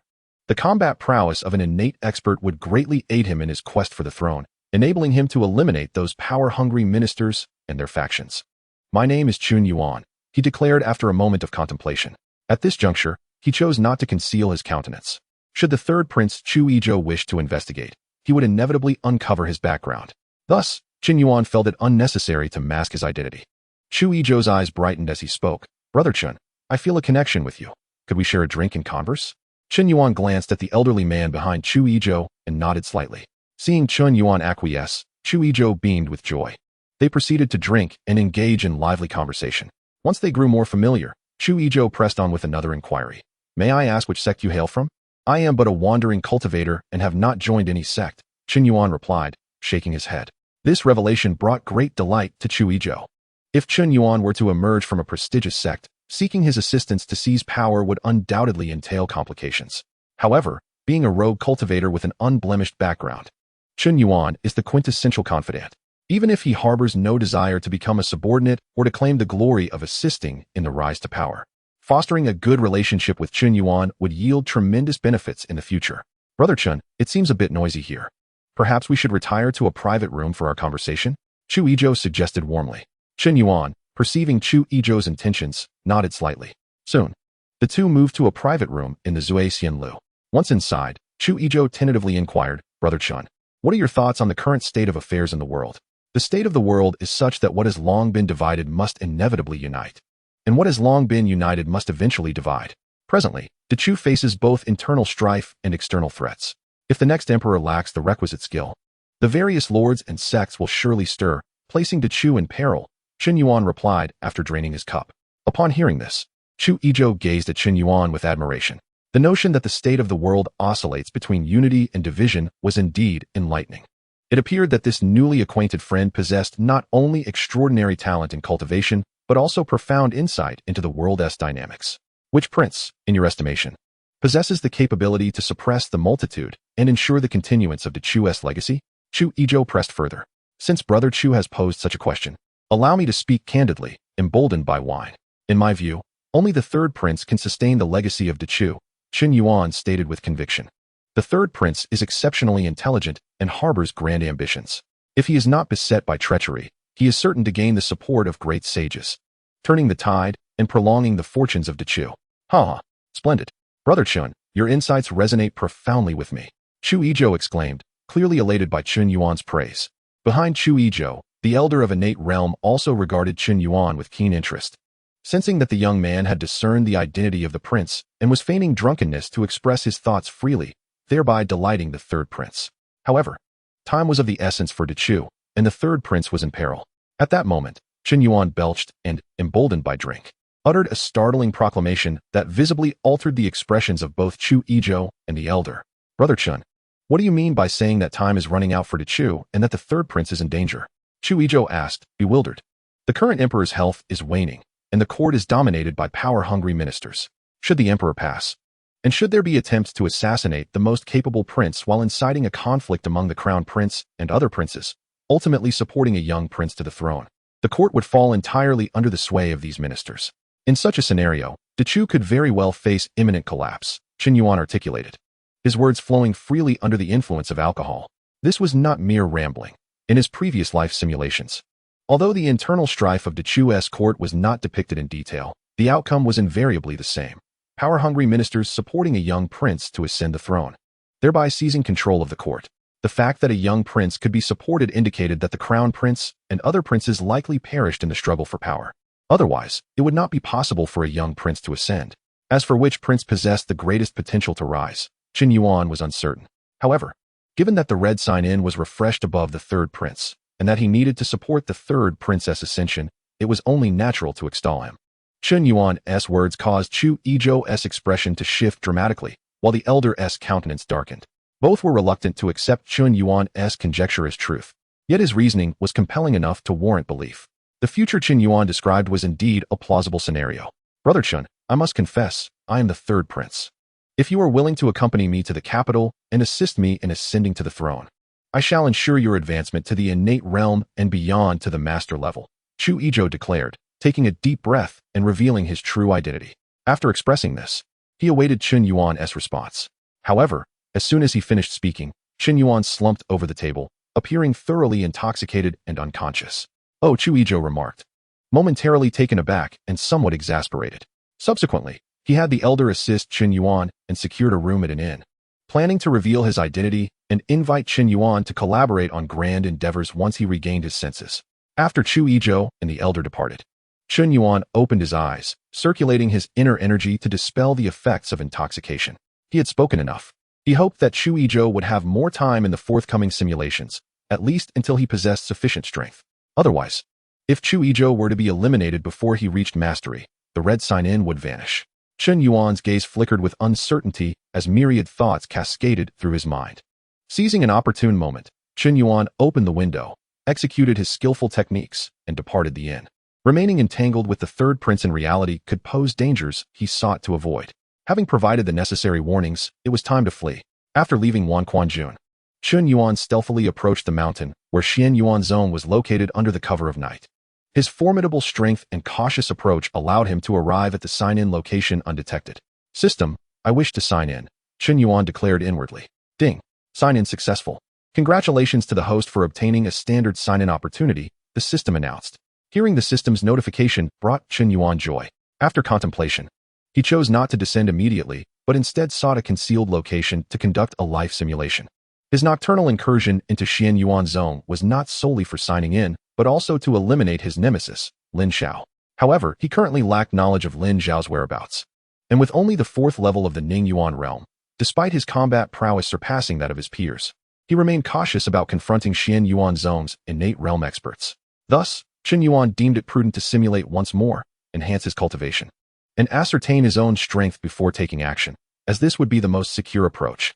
System, I wish to conduct a life simulation, Chen Yuan stated inwardly. Ding. Life simulation commencing, the system responded. Then, the screen illuminated, and familiar text began to appear. Day 1. After careful consideration, you chose not to recklessly attempt to assassinate Lin Xiao, but instead decided to leave Xianxiaaudiobooks zone. It seems that expecting the simulated Chen Yuan to act according to my desires is indeed an impossible task. The simulated Chen Yuan will invariably act in accordance with his own interests and safety, Chen Yuan remarked, feeling a mix of exasperation and resignation upon reading the first line of the simulation. During your departure from Xianxiaaudiobooks zone, you were not detected by any of its experts. After leaving Xianxiaaudiobooks zone, you did not return to Wanquanjun to conspire with Chu Yizhou. You are well aware that with your current strength, participating in the struggle for the throne would lead to your utter demise. Consequently, you chose to join the Funyin Valley, hoping to utilize its resources to enhance your strength. Upon arriving at Funyin Valley, you showcased a portion of your cultivation and comprehension, thus attracting the attention of the valley's Grand Elder. Ultimately, you effortlessly became the Grand Elder's direct disciple. Thus, you began to reside in Funyin Valley, diligently cultivating. Although the Grand Elder later discovered that your innate potential was lacking, upon witnessing your terrifying mastery of blade intent, their attitude towards you not only remained unchanged but improved further. At the tender age of 19, achieving a comprehension of 70% of the blade's essence is indeed an extraordinary feat, shattering historical records. Throughout the annals of this land, no individual has ever emerged with such prodigious talent. Consequently, the esteemed elder has resolved to exhaust all resources to cultivate you into a formidable practitioner of the 9th layer of the Xianxian realm. Should you reach this pinnacle, coupled with your mastery of 70% of peak sword intent, you would possess a significant potential to rival the prowess of a grandmaster. With the emergence of a new master in Funyin Valley, the future power struggles are bound to shift dramatically. Moreover, the elder has embarked on a quest to procure rare treasures from around the world to enhance your foundational aptitude. On November 3rd, 666 of the Great Chu calendar, bolstered by the elder's resources, you made a breakthrough, ascending to the 5th layer of the Ning Yuan realm. By March 5th, 667, your cultivation reached the 6th layer, and by August 10th of the same year, it progressed to the 7th layer. On December 27th, You achieved the 8th layer, and by August 28, 668, you broke through to the 9th layer. However, on October 25, 669, after consuming vast resources in an attempt to reach the Xianxian realm, you faced failure and backlash, requiring months to recuperate. Your performance has caused the Elder to waver in his commitment to your training. The resources expended on your cultivation far exceeded his expectations, and the disappointment of not attaining the Xianxian realm is palpable. Furthermore, within Finyan Valley, individuals such as Chu Xiao and Zhao Chan are beginning to rise. Although the Elder perceives their chances of achieving mastery as slim, there remains a glimmer of hope for their ascension. Given Chu Xiao's remarkable comprehension, he too might grasp 70% of sword intent and attain combat strength comparable to that of a grandmaster. As a result, the Elder has shifted his focus towards cultivating either Chu Xiao or Zhao Chan, as nurturing a true master would undoubtedly prove more beneficial than fostering a practitioner whose strength merely rivals that of a master. After all, a grandmaster can live for 3 centuries, while a Xianxian practitioner has a lifespan limited to 200 years, with the former capable of further advancement. You are acutely aware of the Elder's changing disposition, yet you harbor no resentment. His efforts to cultivate you into a 9th layer Ningyuan practitioner and his generous allocation of resources for your pursuit of the Xianxian realm are commendable. Your lack of progress is solely your own responsibility. Given these circumstances, to harbor resentment towards the Elder would be tantamount to biting the hand that feeds you. Consequently, as you recuperate, you remain attentive to the state of the Great Chu. Due to your previous counsel to the 3rd Prince, Chu Yizhou, the timeline has shifted dramatically. The very next day after your conversation, Chu Yizhou returned to the capital, thwarting any potential ambush from the power-hungry officials. Through his efforts, Chu Yizhou distinguished himself among the princes and ascended to the throne as Emperor Xian of Chu. He sought to reclaim power and manage the court, while also forging alliances with influential families and sects to strengthen his own authority. As a result, under his leadership, the Great Chu did not suffer the fate of destruction as previously simulated. However, you are acutely aware that unless Chu Yizhou can amass a formidable cadre of loyal masters and a powerful army, his efforts will ultimately be in vain, merely prolonging the lifespan of the Great Chu without addressing the underlying issues. By February 10, 670, your injuries had completely healed. Following your recovery, you felt no inclination to remain in Finyan Valley, yearning instead to venture forth and perhaps stumble upon opportunities that might facilitate your breakthrough into the Xianxian realm. On March 3, 675, tragedy struck as Chu Yizhou unexpectedly passed away, leaving the young crown prince to ascend the throne, inevitably leading the Great Chu towards its demise. By July 8, 676, the Great Chu fell, and the various lords and their allied families began to wage war against one another. As a member of Finyan Valley, you found yourself inexorably drawn into the fray, having been completely abandoned by the Elder. Years have passed, yet you have failed to break through to the Xianxian realm, and your understanding of sword intent remains at a mere 70%. Your progress has only allowed you to refine the Xian-level superior technique, Finyanju, to its 8th layer, while the Xian-level intermediate body refining technique, Digong Lian Tiju, has reached the 6th layer, enabling you to contend with ordinary practitioners of the Xianxian realm through sheer physical prowess. On the battlefield, your performance has been striking, as you withstand the assaults of Xianxian practitioners with your physical strength. By March 1, 677, Chu Xiao emerged from his seclusion, successfully breaking into the realm of masters. His ascent took considerably longer than the previous simulation suggested. With his emergence, Finyan Valley now boasts 2 masters, though the valley has chosen to remain discreet, delaying Chu Xiao's involvement to avoid alerting others to their newfound strength. By May 679, only 3 major feudal states remained, the rest having been vanquished. In light of this, Finyan Valley ceased to conceal its capabilities, allowing Chu Xiao to take action. With his intervention, the Qin state achieved a resounding victory, seizing control of the realm. After the establishment of the Qin state, you were rewarded with an esteemed position as a regional governor, yet elation eluded you.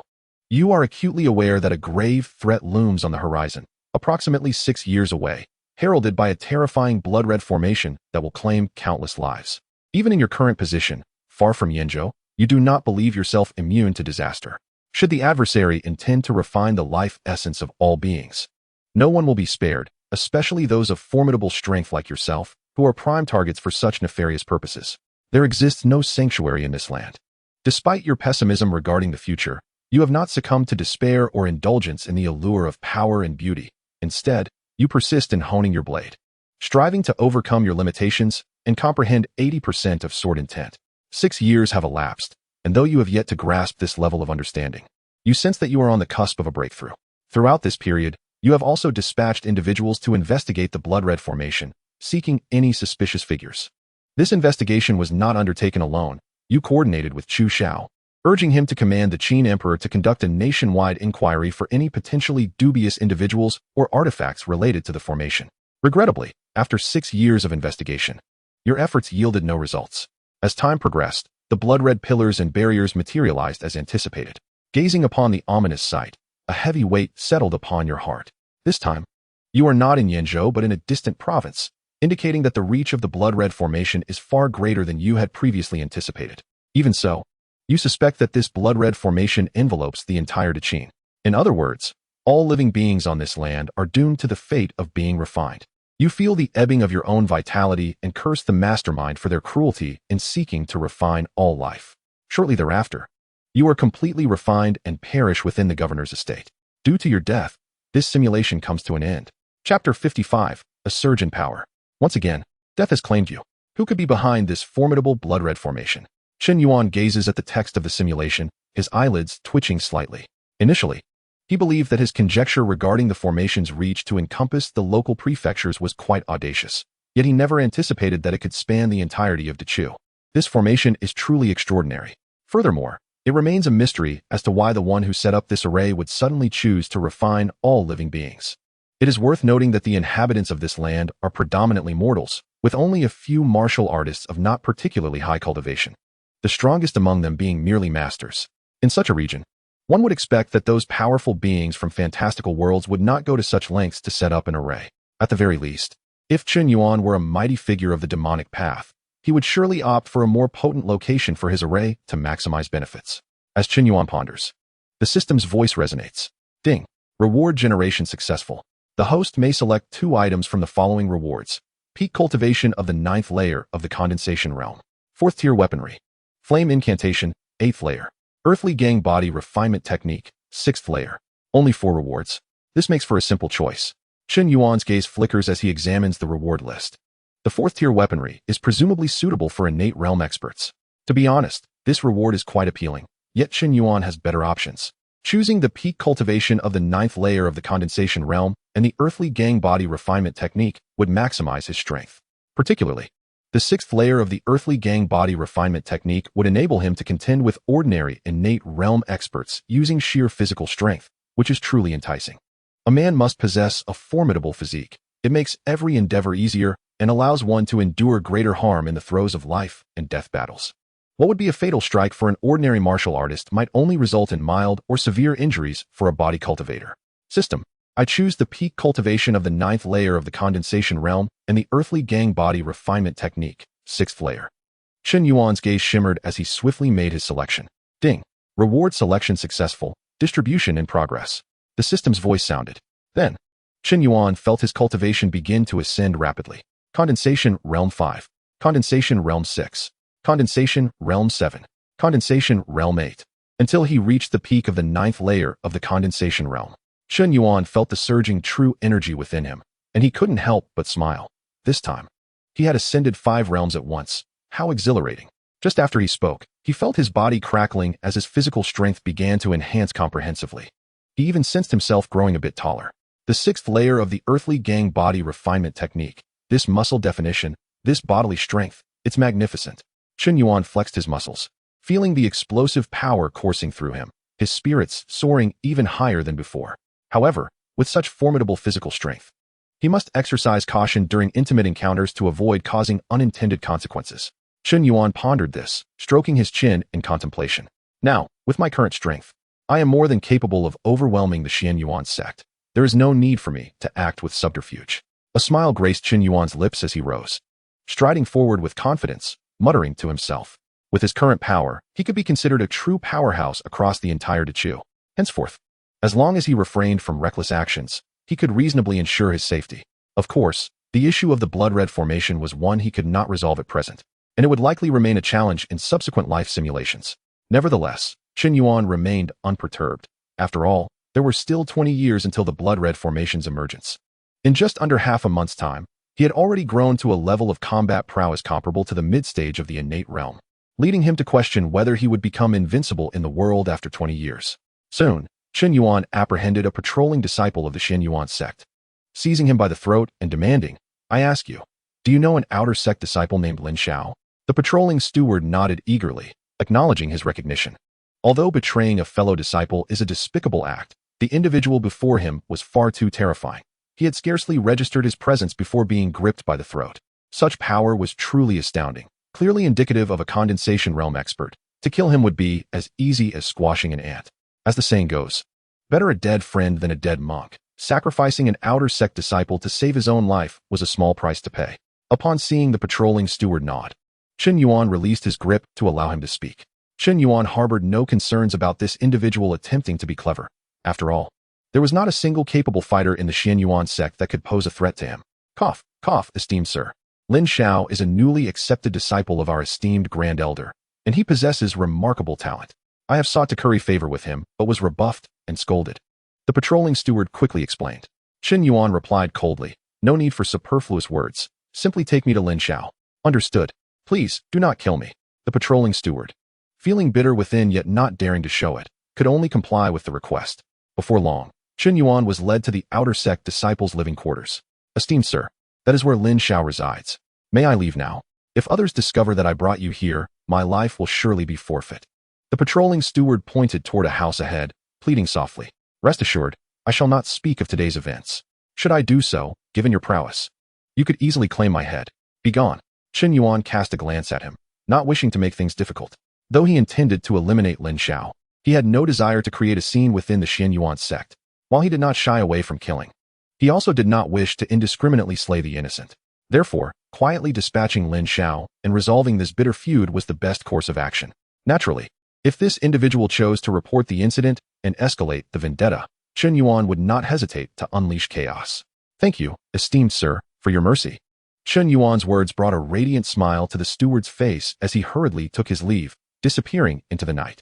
Once he had distanced himself, the steward felt a wave of relief wash over him, yet he was torn, unsure whether to report the incident. However, recalling the consequences of his actions being discovered by the Grand Elder, he shivered and resolved to pretend nothing had happened, continuing his patrol. Meanwhile, Chen Yuan had arrived at Lin Xiao's door, a smile playing on his lips as he knocked politely. He intended to give that young man a grand surprise. Chapter 56. Enhancement of Bone Structure. Late at night, who was knocking at the door?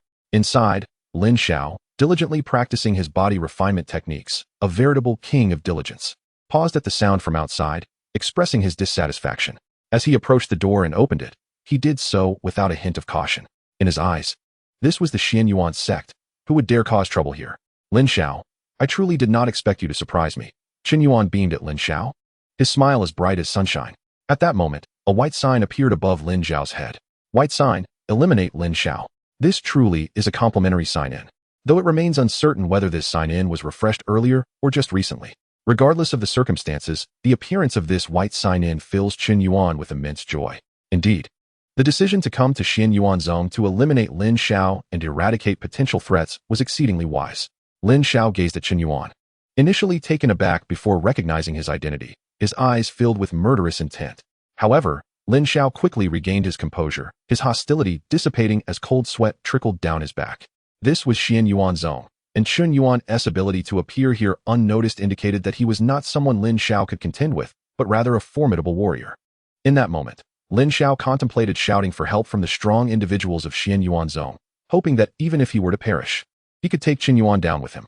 Unfortunately, Chen Yuan discerned his intentions, shook his head, and with astonishing speed, struck, incapacitating Lin Xiao and laying him flat on the ground.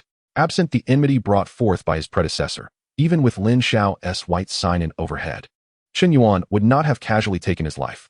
Regrettably, the animosity between them was irreconcilable, leaving no choice but for Lin Xiao to meet his demise.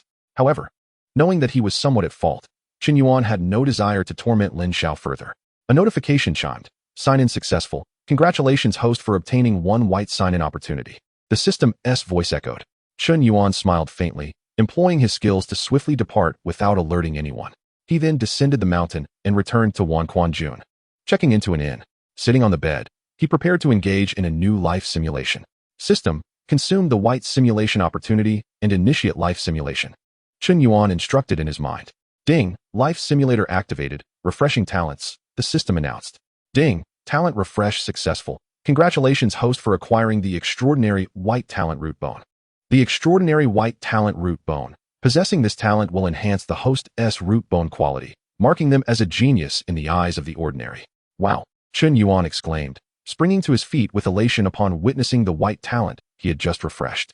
He genuinely had not anticipated that this time he would acquire a talent that improved his root bone quality. Although this talent was merely white, it was still exceptionally good. With this white talent, Chen Yuan felt that his chances of breaking through to the innate realm in the future would significantly increase. Otherwise, given his current root bone quality, he feared he might never break through to the innate realm in this lifetime unless he stumbled upon a remarkable opportunity. Unfortunately, in the barren land of Dechu, the likelihood of discovering such an opportunity was exceedingly slim.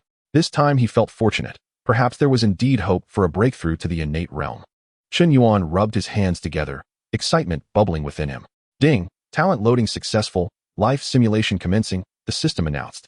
Subsequently, the screen illuminated, and familiar text began to emerge. Day 1, night, you choose to sleep. The next day, news of Lin Xiao's death spread throughout Xianyuan Zone. In no time, Xianyuan Zone was enraged, initiating a thorough investigation while simultaneously placing a bounty on the perpetrator. Soon, the news reached the nearby Wanquanjun, leaving its residents utterly astonished. Everyone speculated who would possess such audacity to venture into Xianyuan Zone and commit murder, especially against a disciple recently accepted by the Grand Elder of Xianyuan Zone. Upon rising, you heard of the bounty issued by Xianyuan Zone and scoffed at it, planning to step out for breakfast. Perhaps you were fated to encounter the third prince, Chu Yizhou, as you crossed paths with him and the elder behind him. However, learning from your previous mistake of failing to conceal your aura, you maintained your cultivation at the 4th level of the Ningyuan realm. As a result, you were not detected by the elder accompanying Chu Yizhou. Chu Yizhou regarded you warmly, inviting you to breakfast to discuss matters from the previous day once more. You felt quite helpless regarding Chu Yizhou's enthusiastic demeanor, realizing that escaping would be impossible, and thus accepted his invitation. After breakfast, Chu Yizhou invited you for drinks, which you did not decline. While drinking, you cautioned Chu Yizhou to return to the capital swiftly, lest he fall victim to an ambush. Your words startled Chu Yizhou, who then laughed heartily, acknowledging that you had indeed discerned his identity the previous day. Thereafter, Chu Yizhou fervently invited you to become his follower, assisting him in ascending to the throne and safeguarding the Dechu dynasty. In response, you politely declined. From your previous simulation, you recognized that while Chu Yizhou possessed talent and capability, ultimately, he would meet his end at the hands of others, unable to alter the course of fate. Given this context, how could you dare follow him? Even if you were to attain the strength of a master, the likelihood of succumbing to the chaos of the world would still be substantial. Upon your refusal, Chu Yizhou was disappointed but did not give up. Feeling quite helpless, you seized the night to escape, successfully evading Chu Yizhou's entanglement. Subsequently, after careful consideration, you made your way to Funyanggu once more. This time, your root bone quality improved, and your cultivation reached the pinnacle of the 9th level of the Ningyuan realm, instilling confidence that you could break through to the innate realm. Ultimately, you successfully joined Funyanggu and became a disciple of the Supreme Elder. As a disciple of the Supreme Elder, during a private moment, you fully unleashed your aura, revealing 70% of your peak sword intent. At just around 19 years of age, having reached the pinnacle of the 9th level of the Ningyuan realm and comprehended 70% of peak sword intent, you left the Supreme Elder in utter amazement, believing that you would surely reach the Master realm in the future, and once you broke through, you would become an exceptional figure among masters. Consequently, the Supreme Elder joyfully bestowed upon you abundant resources, eager to assist you in breaking through to the innate realm. This time, you were methodical, first cultivating the Funyanggu to the 8th layer before taking 6 months to consolidate your progress, then commencing your push against the bottleneck to enter the innate realm. Chapter 57. Breaking through to the innate realm. After 7 days of seclusion, you fortuitously broke through to the innate realm, becoming a powerful innate realm warrior. In the wake of your breakthrough, you were elated, realizing how vital root bone quality truly was. In previous simulations, without the ability to enhance your root bone quality, you could never break through to the innate realm. Despite the fact that your recent breakthrough was somewhat fortuitous, it was nonetheless a breakthrough. Now, as long as you remained steadfast in your cultivation, you believed that you would eventually reach the pinnacle of the 9th level of the innate realm. As for the Master realm, you felt that with your current root bone quality, the probability of breaking through remained relatively low. However, Regardless of how slim the chances might be, you had not abandoned the aspiration to reach the master realm. Finally breaking through to the innate realm was no easy feat. Chen Yuan gazed at the simulated text, filled with reflections and sentiments. The appearance of the extraordinary white talent root bone was immensely significant. He hoped it would manifest again during the reward refresh. Otherwise, he would be left in a precarious situation. Chen Yuan murmured once more. At that moment, the text on the screen continued to unfold. Upon exiting seclusion, you were brimming with confidence. The Supreme Elder of Feng Yengu, upon learning of your entry into the innate realm, was overjoyed, laughing heartily. However, after the Supreme Elder's initial delight, you expressed that there was no need to allocate too many resources for your cultivation in the future. The probability of your breakthrough to the master realm was quite low. It would be more prudent to nurture Chu Xiao, that outer disciple, as he is destined to become a master. In your perspective, should you refrain from reminding the Taishan Changlao, he would undoubtedly allocate more resources to you, which could indeed facilitate your rapid growth. However, the likelihood of you reaching the pinnacle of the 9th level of the Xiantian realm within a decade is exceedingly slim, thereby jeopardizing the future of Fenyan Valley. Additionally, due to Chu Xiao's inability to ascend to the master realm, the war would remain unresolved, prolonging the suffering of countless commoners trapped in the quagmire of conflict. Although it is said that failing to resolve the matter of the blood-red Great Formation would lead to the demise of all, extending the lives of many commoners for another decade is still a worthy endeavor. Despite your yearning for formidable power, if the prospects remain bleak and death is inevitable for all, you are still able to uphold your principles. Your words leave the Taishan Changlao utterly perplexed. After all, despite his reasons for offering resources, you are a prodigy who has broken through to the Xiantian realm before the age of 20 and have comprehended 70% of the pinnacle sword intent. However, when you deliberately reveal your true cultivation speed, although the Taishan Changlao remains somewhat conflicted, he refrains from providing you with an abundance of sect resources, instead granting you the standard treatment of an elder in Fenyan Valley. He then begins to observe Chu Xiao, this outer disciple, in silence. As time passes, during this life simulation, your breakthrough to the Xiantian realm at the tender age of 20, coupled with the comprehension of a formidable sword intent, seems to have significantly altered the course of events. Your existence makes many powers within the Chu kingdom wary of you. These powerful factions believe that you are destined to reach the master level, posing a considerable threat in the forthcoming power struggles. Consequently, the superpowers within the Chu kingdom begin to stir, contemplating the preemptive elimination of you to prevent Fenyan Valley from monopolizing power. Simultaneously, you receive a letter from Chu Yizhou, who hopes you can persuade Fenyan Valley to join his faction. In response, you politely decline, expressing your disinterest in becoming embroiled in the conflicts of worldly powers. In the following year, after elevating your cultivation to the pinnacle of the first level of the Xiantian realm, you find it challenging to break through the bottleneck and decide to descend the mountain to traverse the rivers and lakes. Unbeknownst to you, the major superpowers have already marked you as a thorn in their side.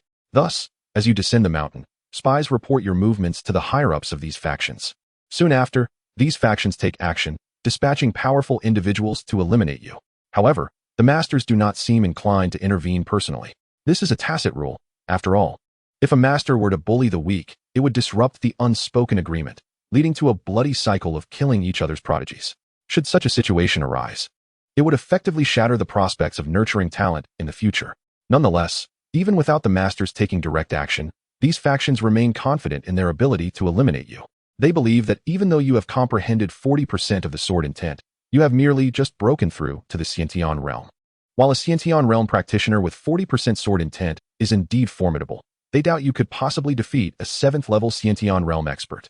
Among the Xiantian experts they send, many are above the 7th level, and some are even at the 9th level. A month later, you encounter your first assassination attempt. The assailant, a 7th level Xiantian realm expert, has comprehended 10% of sword intent, making him a powerful contender among Xiantian experts. Engaging in a fierce battle, you no longer conceal your strength and unleash 70% of your pinnacle sword intent. Upon witnessing this, the 7th level Xiantian realm expert is struck with horror. Never having anticipated that at such a young age, you would grasp 70% of the pinnacle sword intent. It is worth noting that in the current Dechu, not even the masters have comprehended more than 30% of the intent, with weaker masters only grasping 2%. In truth, you had previously underestimated the value of 70% sword intent. Ultimately, you successfully slay the 7th level Xiantian realm expert through the application of your 70% pinnacle sword intent. After the killing, you are left exhausted and seek a place to recuperate and restore your vitality. You are acutely aware that you are now being targeted by the major superpowers, and if you cannot regain your peak condition in the shortest possible time, you may not be able to withstand the next assailant. Half a day later, you successfully recover to your peak state. However, shortly thereafter, you are confronted by two 7th-level Xianxian realm experts. Observing the two, you feel an immense pressure. Previously, you had to exert great effort to defeat one, and now facing two at once, your chances of survival appear grim. Nevertheless, despite recognizing the odds are against you, you have no intention of fleeing. Your cultivation is too low to escape their grasp. Only by fighting to the death and pushing beyond your limits do you see a glimmer of hope. Once the desperate battle commences, you find yourself in perilous circumstances. Unable to escape, you fight with fervor. Ultimately, on the brink of life and death, you successfully comprehend 80% of the sword intent, significantly enhancing your combat prowess. The two 7th-level Xianxian realm experts are utterly taken aback by your ability to break through your limits amidst battle and comprehend 80% of sword intent, leaving them in shock. In the end, with overwhelming strength, you decisively slay one of the 7th-level Xianxian realm experts. The other, sensing the peril, employs evasive techniques to flee the battlefield. You yearn to pursue them, but recognize that with your 1st-level Xianxian realm cultivation, it is impossible to catch up, leaving you with no choice but to let them escape. Subsequently, you quickly scavenge the bodies, examining your spoils. You discover that the storage ring of the slain 7th-level Xianxian realm expert contains some spiritual stones and precious materials. Most notably, among these treasures is a miraculous herb, the xianxiaaudiobooks, capable of aiding Xianxian realm practitioners in enhancing their cultivation. Thus, you swiftly destroy the remains, erase your traces, and flee into the depths of the mountains, hoping to buy time to refine the xianxiaaudiobooks and thereby break through to the 2nd level of the Xianxian realm. You understand that the surviving 7th-level Xianxian realm expert will undoubtedly spread the news, attracting more Xianxian realm experts to hunt you down.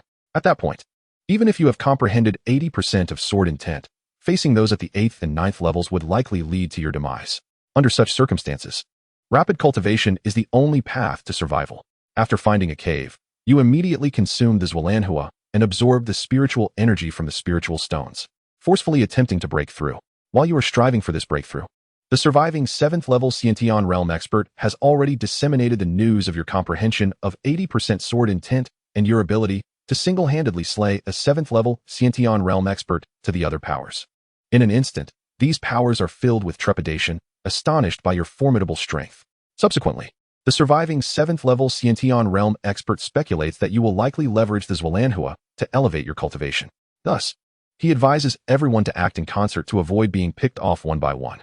The individuals present, all of keen intellect, recognize the wisdom in the surviving 7th-level Xianxian realm expert's words and decide to form an alliance to act together. A day later, you successfully break through to the 2nd level of the Xianxian realm, further augmenting your strength. However, this is not the end. After breaking through to the 2nd level of the Xianxian realm, the efficacy of the xianxiaaudiobooks medicine had not been entirely absorbed. You continued your seclusion, aiming to consolidate your cultivation while simultaneously enhancing your skills. Another day passed, and your cultivation reached the pinnacle of the 2nd level of the Xianxian realm. At this moment, you were located by the pursuing Xianxian experts through a special method. With no other choice, you were compelled to conclude your training and step out to confront them. As you beheld the 7 formidable adversaries surrounding you, among whom was a 9th-level Xianxian expert and 2 8th-level Xianxian experts, a profound silence enveloped you. Despite your breakthrough and comprehension of 80% of the blade intent, facing such a terrifying assembly left you with scant hope of survival. Nevertheless, after a period of contemplation, you smiled. Since there was no path to life, you resolved to fight with all your might, aiming to take a few with you. Thus, to the astonishment of the onlookers, you took the initiative to charge forth, exuding a desperate ferocity that instilled fear in the hearts of these formidable opponents. After all, when someone is driven to fight for their life, they can easily drag others down with them. And you, as a prodigious swordsman, had a high likelihood of taking them along on this perilous journey. Despite their fear, none of them fled. They understood that having pushed you to this brink, your demise was a necessity. If you were to survive, their sleep would be restless. Once you grew stronger, they would face death, and the forces backing them would be obliterated, along with their friends and family. Consequently, this battle was exceedingly bloody, with both sides fighting with the resolve to perish. In this fierce clash, you managed to slay 3 7th-level Xianxian experts and 1 8th-level Xianxian expert, while the remaining 2 Xianxian experts and 1 8th-level expert were severely injured. Even the 9th-level expert sustained significant wounds. Yet, you two were in dire straits, bearing the marks of 6 swords, 7 knives, and 3 spears. Your body was drenched in blood. Your left arm was severed, one eye was pierced, and both your ear and nose were sliced off. Even in the face of such mortal injuries, you stood tall, gripping your bloodied longsword, your fierce gaze instilling terror in the hearts of the 4 surviving Xianxian experts, who dared not launch another assault. Ultimately, you clutched your longsword, standing resolutely until death, resembling a demonic figure. With your demise, this simulation came to an end. Chen Yuan gazed upon the simulated narrative, his heart stirred and unable to find tranquility. To confront 8 opponents, each vastly superior in cultivation. Who could achieve such a feat in the Great Chu? Who else? This simulation also revealed a truth. Prolonged seclusion for arduous training makes it challenging to break through bottlenecks. In previous simulations, years of diligent practice had failed to yield a breakthrough, while this life and death struggle had propelled you directly beyond your limits. Indeed, seclusion and hardship were not the answer.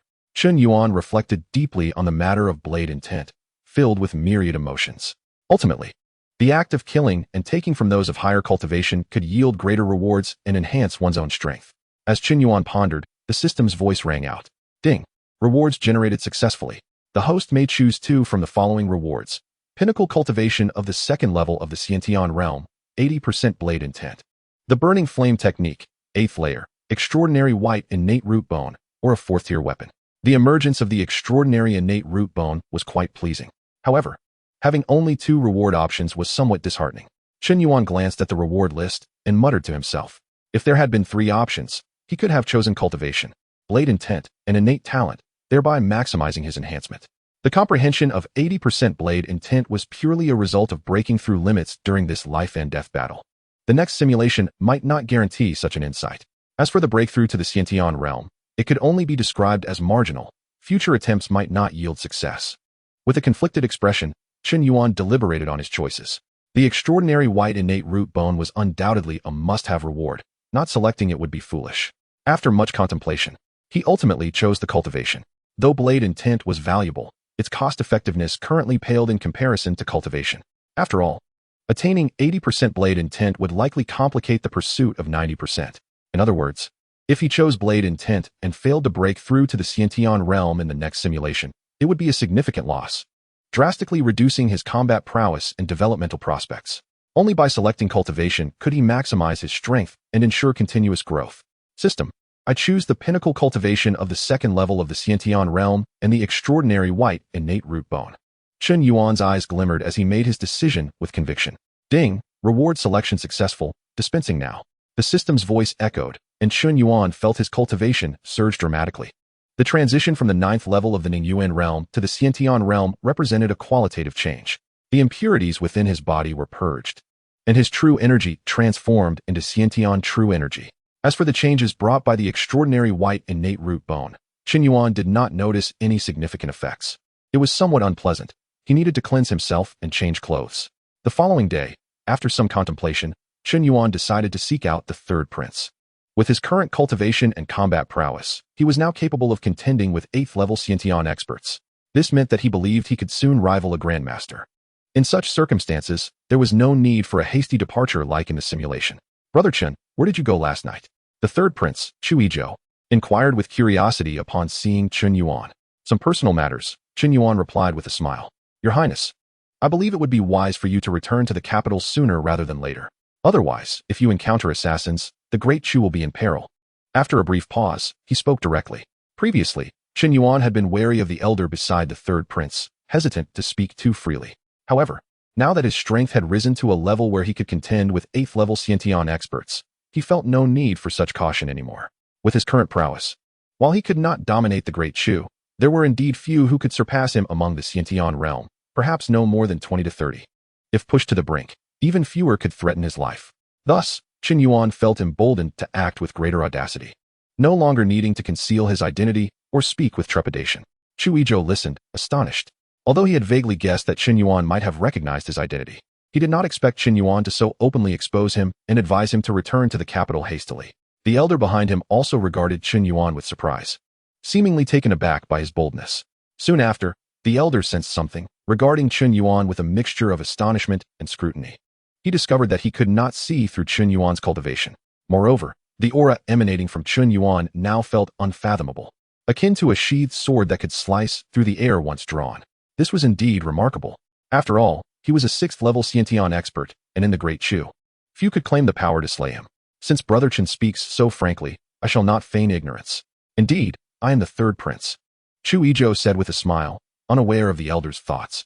Brother Chen, given your keen insight into the state of the world, remaining among the common folk as a rogue cultivator is truly a waste of your talents. Why not accompany me back to the capital and undertake great deeds?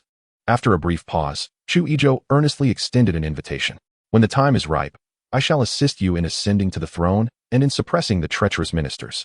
However, my assistance stems solely from an appreciation of your capabilities, not from a desire to follow you. Chen Yuan shook his head and replied calmly, stating that no one in this world is worthy of his allegiance. His future will not be confined to the small realm of Dechu, nor limited to the petty title of a grandmaster. He intends to depart from here and venture into broader horizons, aspiring to reach the pinnacle of martial arts. Chen Yuan's words caused the eyelids of the 3rd prince, Chu Izhou, to twitch slightly. Such audacity in his statement was an outright derision of imperial authority and a disdain for the grandmasters of the realm. Should this be known to the world, he would undoubtedly become a subject of ridicule. If confronted by someone of a fiery temperament, it is likely that Chen Yuan would meet a violent end. Arrogance. At this moment, while Chu Izhou remained calm, the elder behind him was incensed. The grandmaster was his faith and pursuit. He dreamed of attaining the level of a grandmaster to gaze down upon the world's tumult. Thus, Chen Yuan's contempt for imperial power and grandmasters was insufferable to him. Young man, I shall make you understand that a grandmaster must not be insulted. Before Chu Izhou could intervene, the elder had already made his move, unleashing a terrifying aura of the 6th level of the innate realm, striking towards Chen Yuan. However, as the elder acted, Chen Yuan turned his cold gaze upon him, his hand resting on the hilt of his sword, a dreadful intent beginning to brew. This caused the elder to halt, beads of cold sweat forming on his forehead, and a shiver running down his spine. An overwhelming sense of impending doom washed over him. The elder's instincts warned him that should he dare to strike, he would lose his head in the next moment, or worse, vanish without a trace. Li Lao, do not act. At this moment, Chu Izhou finally reacted, hastily preventing his protector from harming Chen Yuan. Upon hearing this, the elder regained his senses, looking at Chen Yuan with a face full of dread. He clasped his hands in salute and spoke, expressing gratitude for Chen Yuan's mercy in sparing his life. This remark left Chu Izhou momentarily stunned, unable to comprehend the situation, bewildered by the elder's words. Why was the elder expressing gratitude for sparing his life when he had just attacked? Let this be a warning. Chen Yuan released his grip on the hilt, speaking indifferently. There will be no next time. The elder breathed a sigh of relief, clasping his hands in a gesture of assurance. Indeed, Chen Yuan nodded. Seeing Chen Yuan acquiesce, the elder fully relaxed, wiping the cold sweat from his brow, feeling as though he had narrowly escaped death. Chen Yuan truly was a wolf in sheep's clothing. His previously displayed cultivation of the 4th level of the condensing essence realm was merely a facade of weakness. Chen Yuan's true prowess had undoubtedly reached the innate realm, and not merely at its threshold. Moreover, he was not an ordinary practitioner of the innate realm. He had comprehended a terrifying blade intent, capable of slicing through a common 6th-level innate practitioner like the elder, although this dreadful blade intent had yet to fully manifest. The elder estimated it to be at least 40 to 60%, which was utterly astounding. Chapter 60. The elegant man Zhang Lao. What on earth is happening? Why did you speak such words? Chu Izhou looked at his protector with astonishment, utterly bewildered by the situation, and could not refrain from conveying his thoughts through Qi. Your Highness, he has concealed his cultivation. His level has reached the innate realm, and it is likely that he has comprehended 60% of the blade intent, able to slay me with a single strike. Zhang Lao responded bitterly. Upon hearing this, Chu Izhou's eyes widened in disbelief. Chen Yuan, so young, had already attained the innate realm and grasped 60% of the blade intent. Such absurdity. Not to mention 60%. Even 4% of blade intent had yet to be reached by any grandmaster. Brother Chu, I have said all that I needed to. When the time is right, I shall seek you out. Chen Yuan observed Chu Izhou's unusual expression and surmised that Zhang Lao had informed him of the situation. He raised an eyebrow slightly and offered a courteous farewell. With that, without waiting for Chu Izhou to say more, Chen Yuan turned to leave. Chu Izhou reached out, intending to stop Chen Yuan, but ultimately halted, clasping his hands and saying, Brother Chen, I shall rely on you in the future. Indeed, Chen Yuan nodded. In the depths of night, at the Qin Wang Fu in Yunzhou, clad in dark attire, Chen Yuan stealthily infiltrated, evading all patrols, and silently arrived at the designated signing location. Though he could have entered through the front gate, he found himself increasingly addicted to scaling walls. Observing the question mark at the signing location, he internally chided himself. With his current cultivation, exhibiting a fraction of his prowess would surely garner the Qin Wang's attention, inviting him to visit the Qin Wang Fu. In such a case, signing would be an effortless task. Yet, he continued to indulge in this nocturnal escapade. System, initiate signing. Chen Yuan commanded inwardly. Ding, signing successful. Congratulations, host, you have acquired one ordinary simulation opportunity. The system's voice resonated. With the simulation opportunity in hand, it was time to make an exit. Chen Yuan muttered to himself. He then executed his movements, swiftly departing from the Qin Wang Fu. Although numerous innate realm experts resided within, such esteemed beings could not be expected to stand guard at night. Furthermore, even if there were innate realm guards, as long as their cultivation did not reach the late innate stage, detecting Chen Yuan would prove quite challenging. Since no late innate realm guards were on duty, his presence went undetected. Thus, Chen Yuan moved with ease and grace. After leaving the Qin Wang Fu, Chen Yuan strolled along the street, speaking to the system. I wish to conduct a new life simulation. Ding, life simulation commencing. The system's voice echoed. After leaving the Qin Wang Fu, you plan to return to the inn to rest. On your way back, you hear sounds of battle. In the past, you would have turned a blind eye. However, with your current strength, few can match you in Chu, prompting you to investigate the commotion, curious about who would engage in a life and death struggle at such an hour. Upon arriving at the scene, you witness a group of black-clad individuals pursuing an elegant man. Both the black-clad individuals and the elegant man are at the condensing essence realm, yet the elegant man is no ordinary practitioner, allowing him to fend off multiple attackers. Though he finds himself at a disadvantage, without any threat to his life, you observe the battle quietly, showing no intention of intervening. As the fight progresses, the elegant man's true energy is severely depleted, placing him in mortal danger. Moreover, a black-clad assailant utilizes a concealed weapon to stab the elegant man's abdomen. This poisoned weapon further weakens the elegant man. At this moment, the elegant man casts a glance in your direction, hoping for your aid, promising a great opportunity in return. It turns out that the elegant man had caught a fleeting glimpse of your presence upon your arrival. However, he could not discern whether you were friend or foe, thus refraining from acknowledging you. Yet, facing imminent death, he can no longer afford such considerations. The elegant man's words prompt the black-clad assailants to turn their attention toward you, growing vigilant. Noticing this, you frown slightly, realizing that regardless of the outcome, you are now entangled in this conflict. After deliberation, you choose to intervene. With your intervention, you dispatch the black-clad assailants one by one, leaving no survivors. The elegant man is astonished by your prowess and sighs in relief, collapsing to the ground. You assist him to his feet, coldly stating that should his earlier words prove false, you shall kill him. The elegant man hastily shakes his head, asserting his sincerity. He then expresses gratitude for your timely rescue. After bringing the elegant man back to the inn, you inquire about his name and the reasons for his pursuit. The refined gentleman hesitated for a moment, revealing his name as Yin Shun. He was being pursued by a group of men in black due to their fixation on his family heirloom. It was evident that the gentleman had not disclosed the full truth, yet you had no inclination to pry further into his personal affairs. Your sole interest lay in uncovering the nature of the great opportunity he spoke of, which sufficed for you. Subsequently, Yin Shun assured you that once the crisis was averted, he would gladly present the opportunity to you, hoping that you would continue to assist him in healing his wounds. You nodded slightly, unperturbed by the thought that the gentleman might attempt to deceive you. He had drawn you into this predicament, and should he dare to betray your trust, you would ensure his suffering was profound. After a considerable time, Yin Shun expelled toxic blood and clots, his injuries showing significant improvement. However, you soon sensed the approach of pursuers. This time, they were formidable beings of the innate realm. This revelation astonished you and piqued your curiosity regarding the secrets Yin Shun possessed that could attract such powerful adversaries. Although you were capable of vanquishing innate realm warriors with ease, their rarity was underscored by the fact that in a vast city like Yenzhou, with nearly 2 million inhabitants, there were fewer than 20 of them.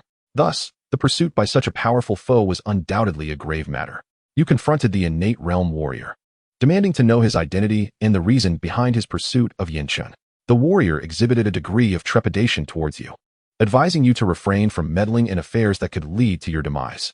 Recognizing his reluctance to disclose his identity, you concluded that their dealings were indeed nefarious, prompting you to engage him directly. Before your overwhelming strength, the innate realm warrior was easily overwhelmed and gravely injured. With your blade poised at his throat, you reiterated your inquiries regarding his identity and motives. This stalwart warrior, aware that revealing information would not spare him, chose instead to self-destruct, obliterating his innate energy. You returned to the inn and pressed Yin Shun for his identity and the reasons for his persecution. Should he remain silent? Even the opportunity he offered would not compel you to protect him. Yin Shun appeared conflicted, uncertain whether to divulge the truth. Ultimately, after a moment of hesitation, he resolved to reveal his true identity and the circumstances of his plight. It turned out that Yin Shun's true name was Chen Yuan, a scion of the Chen family from the capital. However, the Chen family had become embroiled in a power struggle, culminating in their annihilation at the hands of the prime minister. Fortunately, a sage had foreseen the impending doom, allowing Chen Yuan, the family's most exceptional talent, to escape with a portion of their legacy. Yet, even after reaching Yanzhou, the prime minister had not abandoned his quest for vengeance. As you listened to Chen Yuan's tale, your brow furrowed in concern. You had not anticipated his involvement in the royal power struggle, despite your formidable strength. Becoming entangled in the affairs of the imperial court and its ministers would still pose significant risks. Noticing your distress, Chen Yuan knelt before you, pledging that if you would protect him and aid in his revenge, he would serve you as a loyal subordinate for life. You pondered deeply, recognizing the gravity of the situation, and concluded that you were not yet invincible, which made you reluctant to offer him protection. Seeing your hesitation, Chen Yuan quickly proposed that you accompany him to a certain location where he would present the opportunity in full. His perceptiveness pleased you. If the opportunity he spoke of was substantial, you would reconsider your decision to shield him. Soon, you arrived at a site where Chen Yuan unearthed a jade box from the ground. Inside lay a rare herb known as the xianxian flower, which could significantly enhance the probability of breaking through to the innate realm. Furthermore, even those at the innate realm would experience considerable improvements in their cultivation without any side effects. This was one of the reasons the prime minister relentlessly pursued him. Overjoyed by this revelation, you assured Chen Yuan that as long as you consumed the xianxian flower, few could match your prowess, and unless a master personally intervened, you would ensure his safety. Chen Yuan, elated by your agreement to protect him, immediately acknowledged you as his master.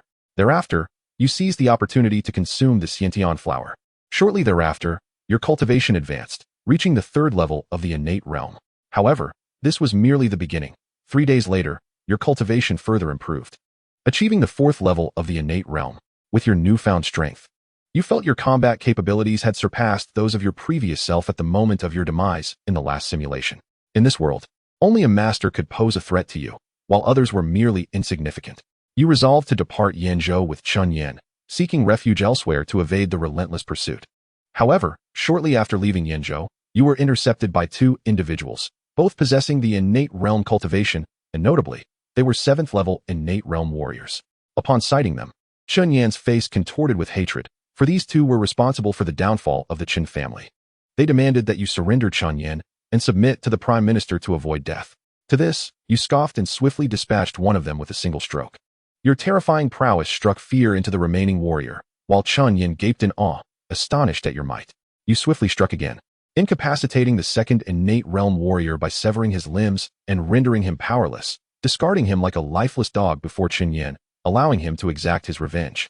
Chen Yuan, filled with gratitude, ruthlessly tortured his foe to death. Following this, you and Chen Yuan wandered the world, during which time the prime minister dispatched yet another formidable 9th level innate realm warrior to eliminate you. Ultimately, you unleashed your astonishing strength, defeating him with strategic precision. After this encounter, the prime minister ceased his pursuit of you. Recognizing that your ability to vanquish a 9th level innate realm warrior suggested you might possess the strength of a master. A master is not to be trifled with. Though he had warriors of master caliber, commanding them was beyond his reach, and thus he withdrew. With the threat of pursuers eliminated, your life became significantly more tranquil. The subsequent developments mirrored those of the previous simulations. Following the demise of Chu Yizhou, chaos once again engulfed the realm.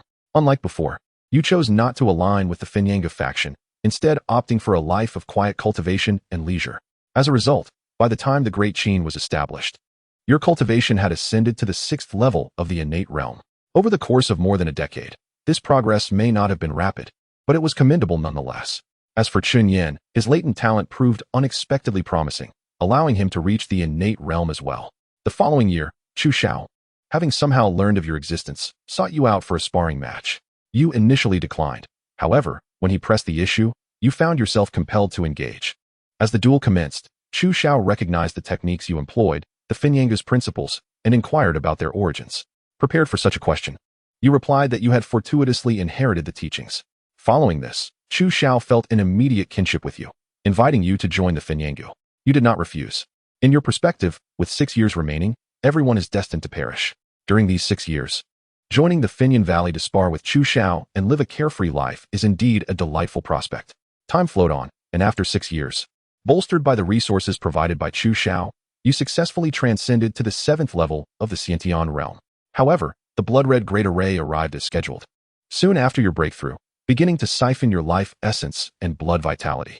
In response, you could only raise your middle finger to the sky, and before long, you were drained of your life essence and blood vitality, falling on the spot. With your demise, this simulation came to an end. The 7th level of the Xianxian realm. Such progress in cultivation is unexpectedly commendable, Chen Yuan reflected, gazing at the text of the simulation. Ding. Rewards generated successfully. The host may choose 2 items from the following rewards. 7th level of Xianxian realm, Finyan Ju, 7th layer, a 5th-tier weapon. Chen Yuan looked at the rewards presented, quite astonished. A 5th-tier weapon is a treasure that only those of the master realm might possess. In the land of Dechu, it is undoubtedly a priceless item. One could say it is worth its weight in gold. Chen Yuan murmured to himself as he contemplated the rewards. Presumably, the reason Chen Yuan has access to a 5th-tier weapon is that it was bestowed upon him by Chu Xiao, thus able to manifest as a reward. Otherwise, a mere Xianxian cultivator would lack the means to acquire such a treasure. System, I choose the 7th level of Xianxian realm and the 5th-tier weapon. Without hesitation, Chen Yuan made his selection. As he did so, his cultivation began to ascend rapidly. Xianxian realm, level 3, level 4, level 5, level 6, until he reached level 7. Once again, he had elevated 5 realms in one go, exhilarating. Chen Yuan reveled in the surging Xianxian true energy within him, reaching an unparalleled state of ecstasy. With his cultivation at the 7th level of Xianxian realm, complemented by 70% of peak blade intent and the 5th-tier weapon, he was invincible beneath the masters. As long as he did not provoke any masters, he could practically walk unhindered into Chu. Chen Yuan sighed in admiration. At that moment, a radiant light emerged, and before him, a blood-red long knife appeared out of thin air. Quick as lightning, Chen Yuan grasped the hilt of the crimson blade, feeling the malevolent aura enveloping it, and marveled within. Truly, it was a 5th-tier weapon. Not only was it incredibly sturdy and exceptionally sharp, but it also emanated a terrifying aura, having undoubtedly quenched its thirst with the blood of countless beings. Next, he needed to seek out Chen Yuan. As long as he acquired the Xianxian flower from him, he could undoubtedly ascend to the pinnacle of the 9th level of the Xianxian realm in a short time. Once he elevated his cultivation to the peak of the 9th level, even a master could be slain. Chen Yuan's eyes sparkled with determination as he contemplated. Soon, he heard commotion and hurried towards the battlefield. Upon arrival, he witnessed a refined gentleman besieged by cloaked figures. This gentleman was strikingly handsome and exuded a certain charisma, embodying the essence of a gallant young master. He is even more handsome than I am. Let us allow him to be beaten a bit longer. Chen Yuan thought with amusement, deciding against immediate intervention. He intended to wait until Chen Yuan found himself in dire straits before making his move to rescue him. However, fate had other plans. The next moment, Chen Yuan noticed a blue sign appearing above Chen Yuan's head. Blue sign in. Immediately rescue Chen Yuan and assist him in avenging himself by slaying the Chancellor and his associates. This sign-in must be completed within 1 week, or it will be deemed a failure. A blue sign-in. Chen Yuan was taken aback, staring at the sign above Chen Yuan's head. A blue sign-in, though not as prestigious as a red sign-in, certainly surpassed the green ones. This was also the first time Chen Yuan had encountered a blue sign-in. To slay the Chancellor, who, as a power figure, likely had a master as a backing, meant that eliminating him would inevitably lead to confronting a master. This implied that he needed to elevate his cultivation to the peak of the 9th level of the Xianxian realm in a short span to have any chance of success. Soon, Chen Yuan calmed himself, analyzing the situation in his mind. Even if he were to elevate to the peak of the 9th level, the Chancellor's residence might still be a den of danger, fraught with the possibility of death. He must simulate once more to bolster his strength before safely attaining this blue sign-in. As this thought crossed his mind, he swiftly acted, eliminating the cloaked assailants surrounding Chen Yuan. Thank you, Senior, for saving me, Chen Yuan expressed with awe, gazing at Chen Yuan, who exuded the aura of the 7th level of the Xianxian realm. I have some ties to your Chen family. Aiding you is only fitting, Chen Yuan replied, nodding slightly while feigning profundity. Senior has ties to my Chen family? Chen Yuan's face lit up with joy. Haha, I too bear the surname Chen. My name is Chen Yuan, thus I am a member of the Chen clan, Chen Yuan said with a smile. Senior, please act on behalf of my Chen family. Upon hearing this, Chen Yuan displayed great delight, kneeling before Chen Yuan. I have heard of matters concerning the Chen family. However, The Chancellor's residence is formidable, bolstered by a master. With my current cultivation, I fear I cannot advocate for you. Chen Yuan sighed. This remark dimmed Chen Yuan's expression. At that moment, Chen Yuan composed himself, then displayed 70% of peak blade intent, causing the surrounding atmosphere to grow sharp.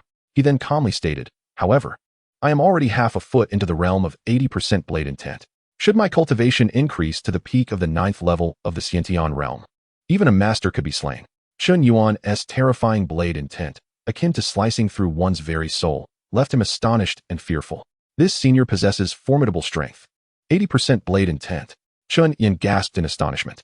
In Dechu, no master had comprehended 4% blade intent. Yet this senior had approached 80% in the Xianxian realm. What an extraordinary mastery of blade arts. Please, senior, act on my behalf.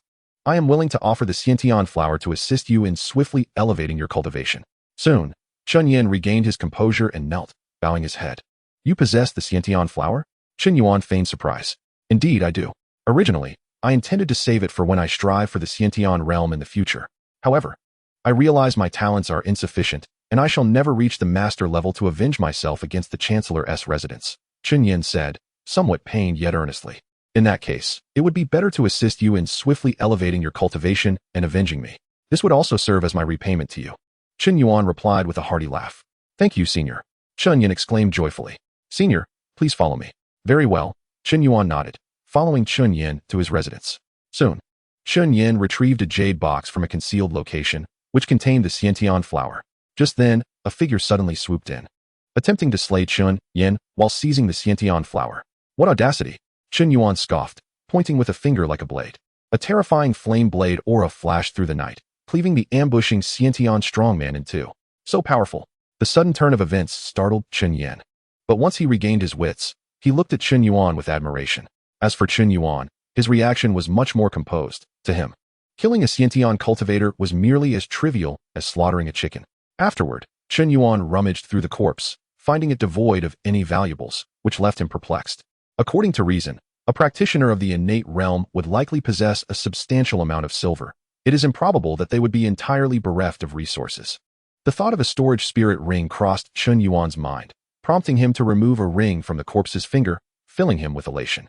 Although in his current life simulation, Chen Yuan could obtain items like the storage spirit ring, it was ultimately a simulation. In reality, he had nothing to his name. Thus, possessing this storage spirit ring would greatly facilitate his future travels. The space within the ring was indeed modest, roughly 8 cubic meters, but for the time being, it sufficed. Upon inspection, Chen Yuan discovered that the ring was not only small, but also devoid of any precious materials. This left him feeling somewhat disheartened. One could say that a warrior at the 3rd level of the innate realm possessing a storage spirit ring was already quite affluent. Anything more would be excessive to demand. Let us proceed, Chen Yuan said after securing his belongings. Where are we going? Senior, do you not need to consume the Xianxian flower to enhance your cultivation? Chen Yuan inquired, puzzled. The matter of consuming the Xianxian flower can wait. For now, I shall take you to Finyan Valley, Chen Yuan replied, shaking his head. Do not jest. Consuming the Xianxian flower in reality would negate its effects in the life simulation. By consuming it through the simulation and then acquiring the cultivation benefits, I could use it repeatedly, such a delightful prospect. To Finyan Valley? Are you an elder of Finyan Valley? Upon hearing this, Chen Yuan was momentarily taken aback. Then his face lit up with joy. If Chen Yuan were indeed an elder of Finyan Valley, avenging himself would be significantly easier. With Chen Yuan's prowess at the pinnacle of the 9th level of the innate realm, combined with the masterful strength of Finyan Valley, he would be capable of suppressing any force. I am not, Chen Yuan replied casually. I merely have some private matters to attend to in Finyan Valley. As for revenge, do not be overly anxious. When my strength is sufficient, I will naturally avenge the Chen family. I understand. Chen Yuan nodded, aware of the implications. Following this, Chen Yuan accompanied Chen Yuan to Finyan Valley. The valley was not too far from Yenzhou, and with their swift pace, they reached the foot of the mountain where Finyan Valley was located within the hour. Chen Yuan then instructed Chen Yuan to wait for a moment while he went to take care of something. This left Chen Yuan astounded, and he quickly grasped Chen Yuan's arm. Senior, you cannot be thinking of intruding into Finyan Valley, can you? This is Finyan Valley, guarded by masters. Do not fret. I merely plan to take a brief stroll around Finyan Valley, Chen Yuan replied nonchalantly. Just remain here and do not move, Chen Yuan said, patting Chen Yuan's head before swiftly ascending the mountain. It must be noted that Finyan Valley was significantly stronger compared to the Qin residence and Xianyuan sect, with more capable patrols and various visible and hidden sentinels, making it difficult to navigate. Nevertheless, with Chen Yuan's current strength and perception, he could easily bypass these guards and infiltrate Finyan Valley. Soon, Chen Yuan found the sign-in location for Finyan Valley and completed the process. A notification chimed, announcing, "Sign-in successful. Congratulations, host, you have obtained an ordinary simulation opportunity." With the simulation opportunity in hand, it was time to descend the mountain. Chen Yuan smiled upon hearing the system's prompt. "Esteemed guest, you trespass into Finyan Valley at night. May I inquire about your intentions?" Before Chen Yuan could descend, an elder appeared, gazing intently at him. Chen Yuan halted, turning to the elder with a look of astonishment as a green sign appeared above the elder's head. Green sign, defeat him within 1 hour. This unexpected delight was indeed a pleasant surprise. It seemed that entering Finyan Valley at night was the right decision. Otherwise, he would not have triggered this green sign. Chen Yuan narrowed his eyes at the green sign above the elder's head, musing to himself. However, given that this elder could generate a green sign, coupled with the subtle pressure he exuded, it was evident that he was the supreme elder of Finyan Valley, the sole master-level expert within. Should I claim that my nocturnal intrusion into Finyan Valley is merely out of curiosity for a casual stroll, would you believe me, esteemed elder? Chen Yuan said with a light-hearted smile. "I do not believe you," the elder replied, shaking his head. "Esteemed elder, I have some ties to Finyan Valley. My swordsmanship has reached a bottleneck, and I wish to spar with you. Little did I expect that before I could seek you out, you would already discover me." Chen Yuan unsheathed his crimson long knife, channeling Finyan true energy, his gaze fixed intently on the elder. To be honest, he was uncertain of his own strength at this juncture. The life simulation had depicted a confrontation between Chen Yuan and the master Chu Xiao, but did not detail the battle's process or outcome. Thus, the victor remained uncertain. And Chen Yuan was eager to ascertain whether he could defeat a master-level opponent with his current capabilities. "The Finyan true energy you cultivate is indeed the Finyan scripture," the elder remarked, visibly perturbed as he observed Chen Yuan's display of Finyan true energy. The Finyan scripture is a rare high-grade technique from the Great Chu and is the treasured art of Finyan Valley, not to be easily imparted to others. Yet now, you reveal your mastery of it. "Indeed, I cultivate the Finyan scripture, and I have attained the 6th layer, not far from the 7th, Chen Yuan affirmed. "You possess the inheritance of Finyan Valley, indicating a connection with us," the elder observed, his gaze piercing as he regarded Chen Yuan. Achieving the 7th level of the innate realm at such a young age is indeed a prodigious talent. Such an individual stands a significant chance of breaking through to mastery in the future. Should you join Finyan Valley, we could not only prevent the leakage of our teachings, but also gain another master. In time, even after my passing, Finyan Valley could thrive for another 200 years. Furthermore, when the tides of fate shift, Finyan Valley could ascend above all other forces. I believe in your connection to Finyan Valley, and I trust that your nocturnal visit is merely for a friendly spar," the elder smiled. "However, your actions have ultimately disrupted Finyan Valley's rules and jeopardized its security. Therefore, should you fall to me in combat, I hope you will join Finyan Valley. As long as you become an elder of Finyan Valley, it would not be deemed a violation of our regulations, nor would it threaten the valley's safety. Should you emerge victorious, I would naturally consider joining Finyan Valley." Chen Yuan replied, a smile gracing his lips. Since the elder had proposed this, he would not face any mortal peril. This wager, for Chen Yuan, held no risk regardless of the outcome. Chapter 64, Master S. Shock. "Excellent. Let us proceed on this agreement, but do not renege." The elder expressed his delight at Chen Yuan's acceptance, anxious that Chen Yuan might withdraw. "A man's word is his bond. How could I go back on it?" Chen Yuan replied earnestly. "Very well, let us commence. Allow me to experience your esteemed skills," the elder said, drawing his own knife from his storage spirit ring with a smile. While the elder spoke, he made no immediate move to attack, seemingly underestimating the situation. Believing that as a master, he ought to allow Chen Yuan the advantage. The gap between the innate realm and mastery was vast.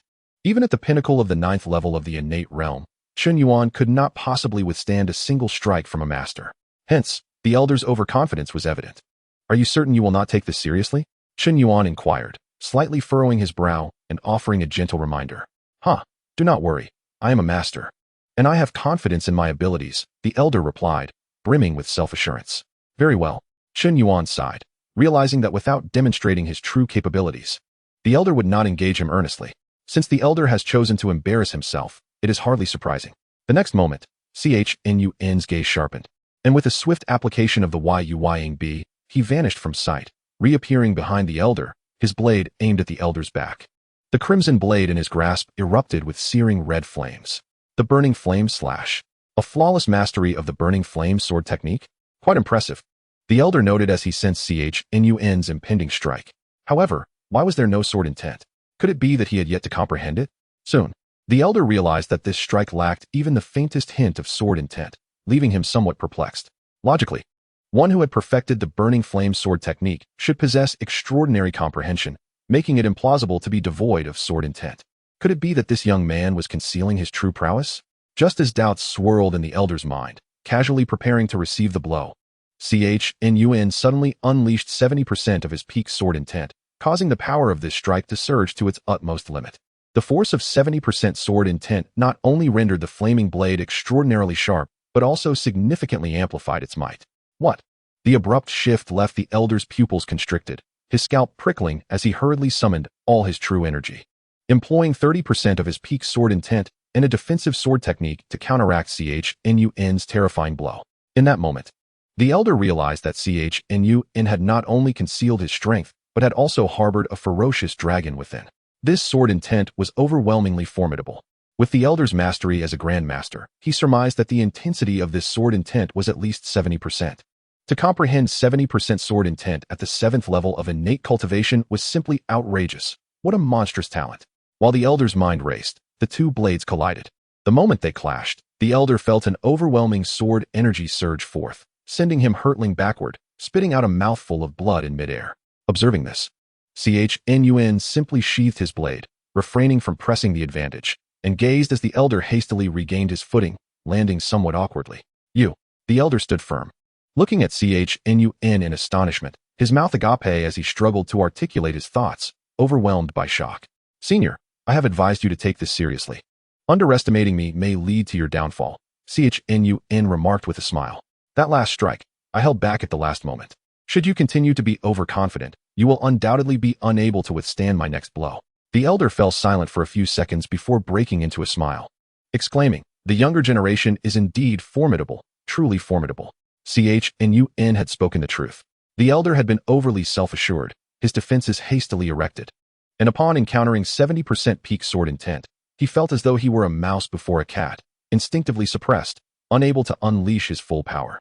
This exemplified the brutal reality of combat among martial artists of similar caliber. If both parties had grasped the profundity of their powers, should one party's comprehension far exceed the other, it would suppress the latter's abilities, allowing them to only manifest 70% of their potential. If the disparity were too great, one might only be able to exert 50% of their strength. Henceforth, I shall give my all. You must prepare yourself psychologically. With that, the elder fixed his intense gaze upon Chen Yuan, declaring, as a grandmaster, I cannot allow myself to be defeated by someone of a lower rank. That would be utterly humiliating. For centuries, no innate warrior has ever triumphed over a grandmaster. Should I be defeated by a mere junior of the 7th level of innate cultivation, I would become a laughingstock, forever etched in history. Of course, this is secondary. The primary concern is that if I lose, I will be unable to recruit such a prodigy into the FNYN Valley, which would be a great loss. With that said, the elder ceased further words, unleashing a terrifying aura as he advanced step by step towards Chen Yuan. In response, Chen Yuan's expression turned grave. A grandmaster is indeed a grandmaster. This aura is undeniably formidable, not an opponent to be easily vanquished. Although Chen Yuan believed that with 70% peak sword intent, he could surpass the elder in offensive power. Combat is not solely determined by who possesses greater attack strength. Chen Yuan's gaze sharpened before the elder could initiate his attack. He once more employed the Yuying, launching himself at the elder. Too slow. The elder chuckled softly, executing his own movement technique, instantaneously disappearing from sight, leaving Chen Yuan to strike at nothing, only to find the elder reappearing beside him, slashing toward him. Chen Yuan's pupils constricted as he hastily countered. The clash of blades still revealed Chen Yuan's strength to be superior. However, the elder effortlessly deflected the force, evading the sword intense edge, rendering Chen Yuan's counter ineffective. The elder's swordsmanship, speed, and combat experience far surpassed Chen Yuan's, forcing him into a defensive position, wholly on the back foot. Furthermore, the elder's true energy and its recovery speed greatly exceeded Chen Yuan's. If this continued, it was only a matter of time before the elder exhausted Chen Yuan's true energy, leading to his defeat. The elder, feeling somewhat helpless, found it rather embarrassing as a grandmaster to engage in a war of attrition against a junior of the innate realm. As the battle raged on, the commotion it generated was immense. Consequently, the cultivators of FNYN Valley were all alerted, hastening toward the scene. From the Valley Master and elders to the disciples, upon witnessing the confrontation between the elder and Chen Yuan, their faces were filled with astonishment. Disbelief etched upon them. The involvement of a grandmaster was already a rarity, yet a grandmaster engaging against an innate warrior was even more unusual. Most astonishing was the fact that the esteemed elder was struggling against an innate warrior, which left everyone utterly flabbergasted. Chapter 65, Making History, Defeating a Grandmaster. However, what truly shocked the higher-ups of FNYN Valley was Chen Yuan's 70% sword intent, alongside his cultivation techniques and martial skills. In that moment, they began to suspect whether the esteemed elder had quietly accepted such an extraordinary disciple for private training late into the night. If this continued, I would undoubtedly perish. I must find a way to break the stalemate. As the battle progressed, Chen Yuan's combat skills experienced rapid growth. However, he was acutely aware that if he continued in this manner, defeat would inevitably follow. Desperate times call for desperate measures. Chen Yuan mentally urged himself and began to forcefully push towards the 7th layer of the burning flame technique. The intensity of the battle accelerated, causing his true energy to circulate at a speed far exceeding that of ordinary cultivation, thereby enhancing the likelihood of a successful breakthrough. Naturally, such methods typically carried risks. Should he fail, he could suffer backlash, requiring a lengthy recovery period. Nevertheless, some risks, in comparison to a singular opportunity for life simulation, were inconsequential. For Chen Yuan, who could simulate his life, such concerns were even less significant. After all, as long as he could claim the rewards from the simulation, he would easily recover from any injuries. Soon, Chen Yuan successfully broke through, elevating the burning flame technique to the 7th layer, significantly enhancing the quality of his true energy. However, despite this breakthrough, Chen Yuan understood that it did not guarantee victory. Thus, after repelling the elder, he unhesitatingly employed the Yuying, fleeing down the mountain. This act of retreat would trigger the effects of his white talent, enhancing his speed. Consequently, Chen Yuan's pace quickened. The elder was momentarily taken aback by Chen Yuan's actions before growing anxious. After all, Chen Yuan was the successor he had chosen. How could he allow him to escape? In his haste, the elder pursued, overlooking Chen Yuan's breakthrough and increased speed, exposing a flaw. Just as the elder revealed this vulnerability, Chen Yuan abruptly turned, utilizing his berserk talent to further augment his strength and unleashed his most powerful strike. This blow not only maximized the power of his 70% peak sword intent, but also incorporated the essence of fire's profound meaning. Throughout the previous battle, Chen Yuan had held back, intending to conserve his strength and lead the elder to misjudge the true extent of his ultimate surge. Chen Yuan was acutely aware that once all his secrets were unearthed, achieving victory would become exceedingly difficult. What? Sensing the terrifying nature of Chen Yuan's strike, the elder's pupils abruptly contracted, and he hastily employed a defensive sword technique. However, Chen Yuan seized the opportunity with remarkable finesse, not only unleashing his attribute sword intent, but also benefiting from a breakthrough in his martial arts and activating his berserk talent, forcefully augmenting his strength. In this exchange of strengths, the elder failed to withstand the blow and was sent flying, spitting blood and appearing significantly weakened. Numerous sword wounds marred the elder's body, blood gushing forth, painting a rather tragic tableau. This time, Chen Yuan offered no respite, employing the shadow step technique to appear before the elder once more, brandishing his sword again.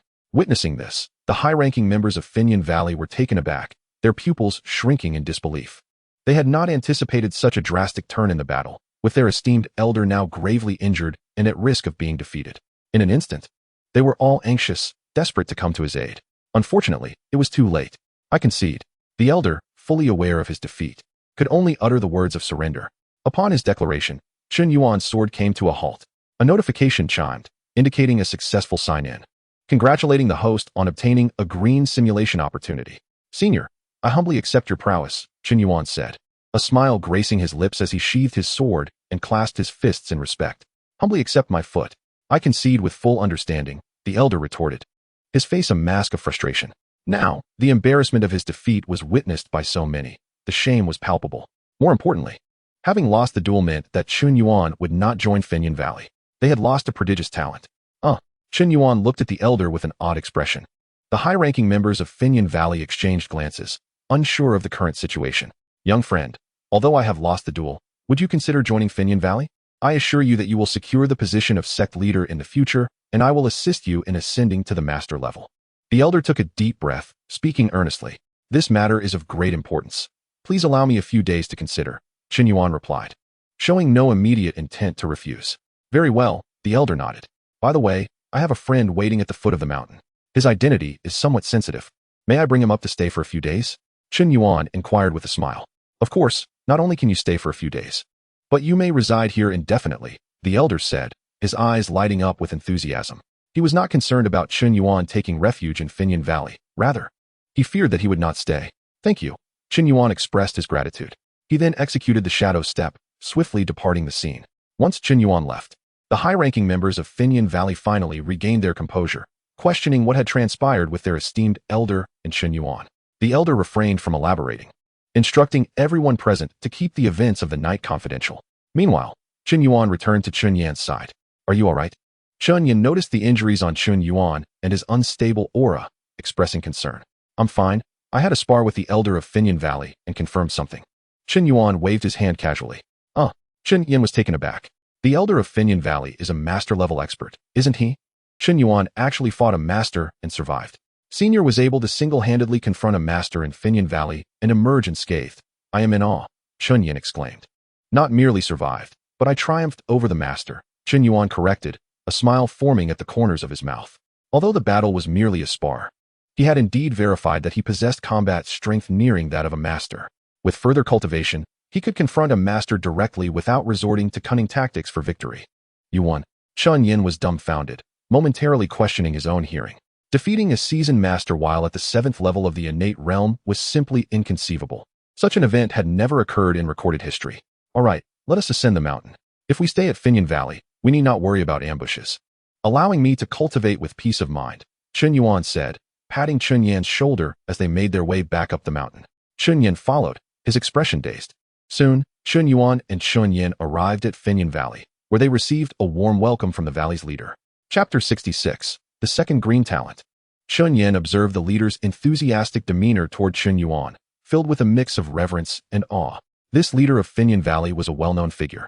Having reached the pinnacle of the 9th level of the innate realm, a person of considerable stature who commanded respect even from emperors.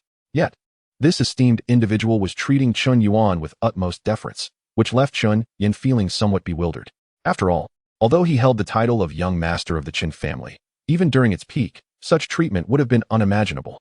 In that moment, Chen Yan was thoroughly convinced that Chen Yuan had not been exaggerating. He had indeed triumphed over the master of Finyan Valley, achieving a feat that would be remembered throughout history. Senior, should you have any requests, do not hesitate to call upon me. I assure you I will fulfill them diligently. The leader of Finyan Valley said warmly as he escorted Chen Yuan and Chen Yan to the finest guest hall. Although it was unusual for someone of lower cultivation to address a higher-level individual as senior, who could deny Chen Yuan's strength? While Chen Yuan was not yet a master, he was still regarded with the respect due to one.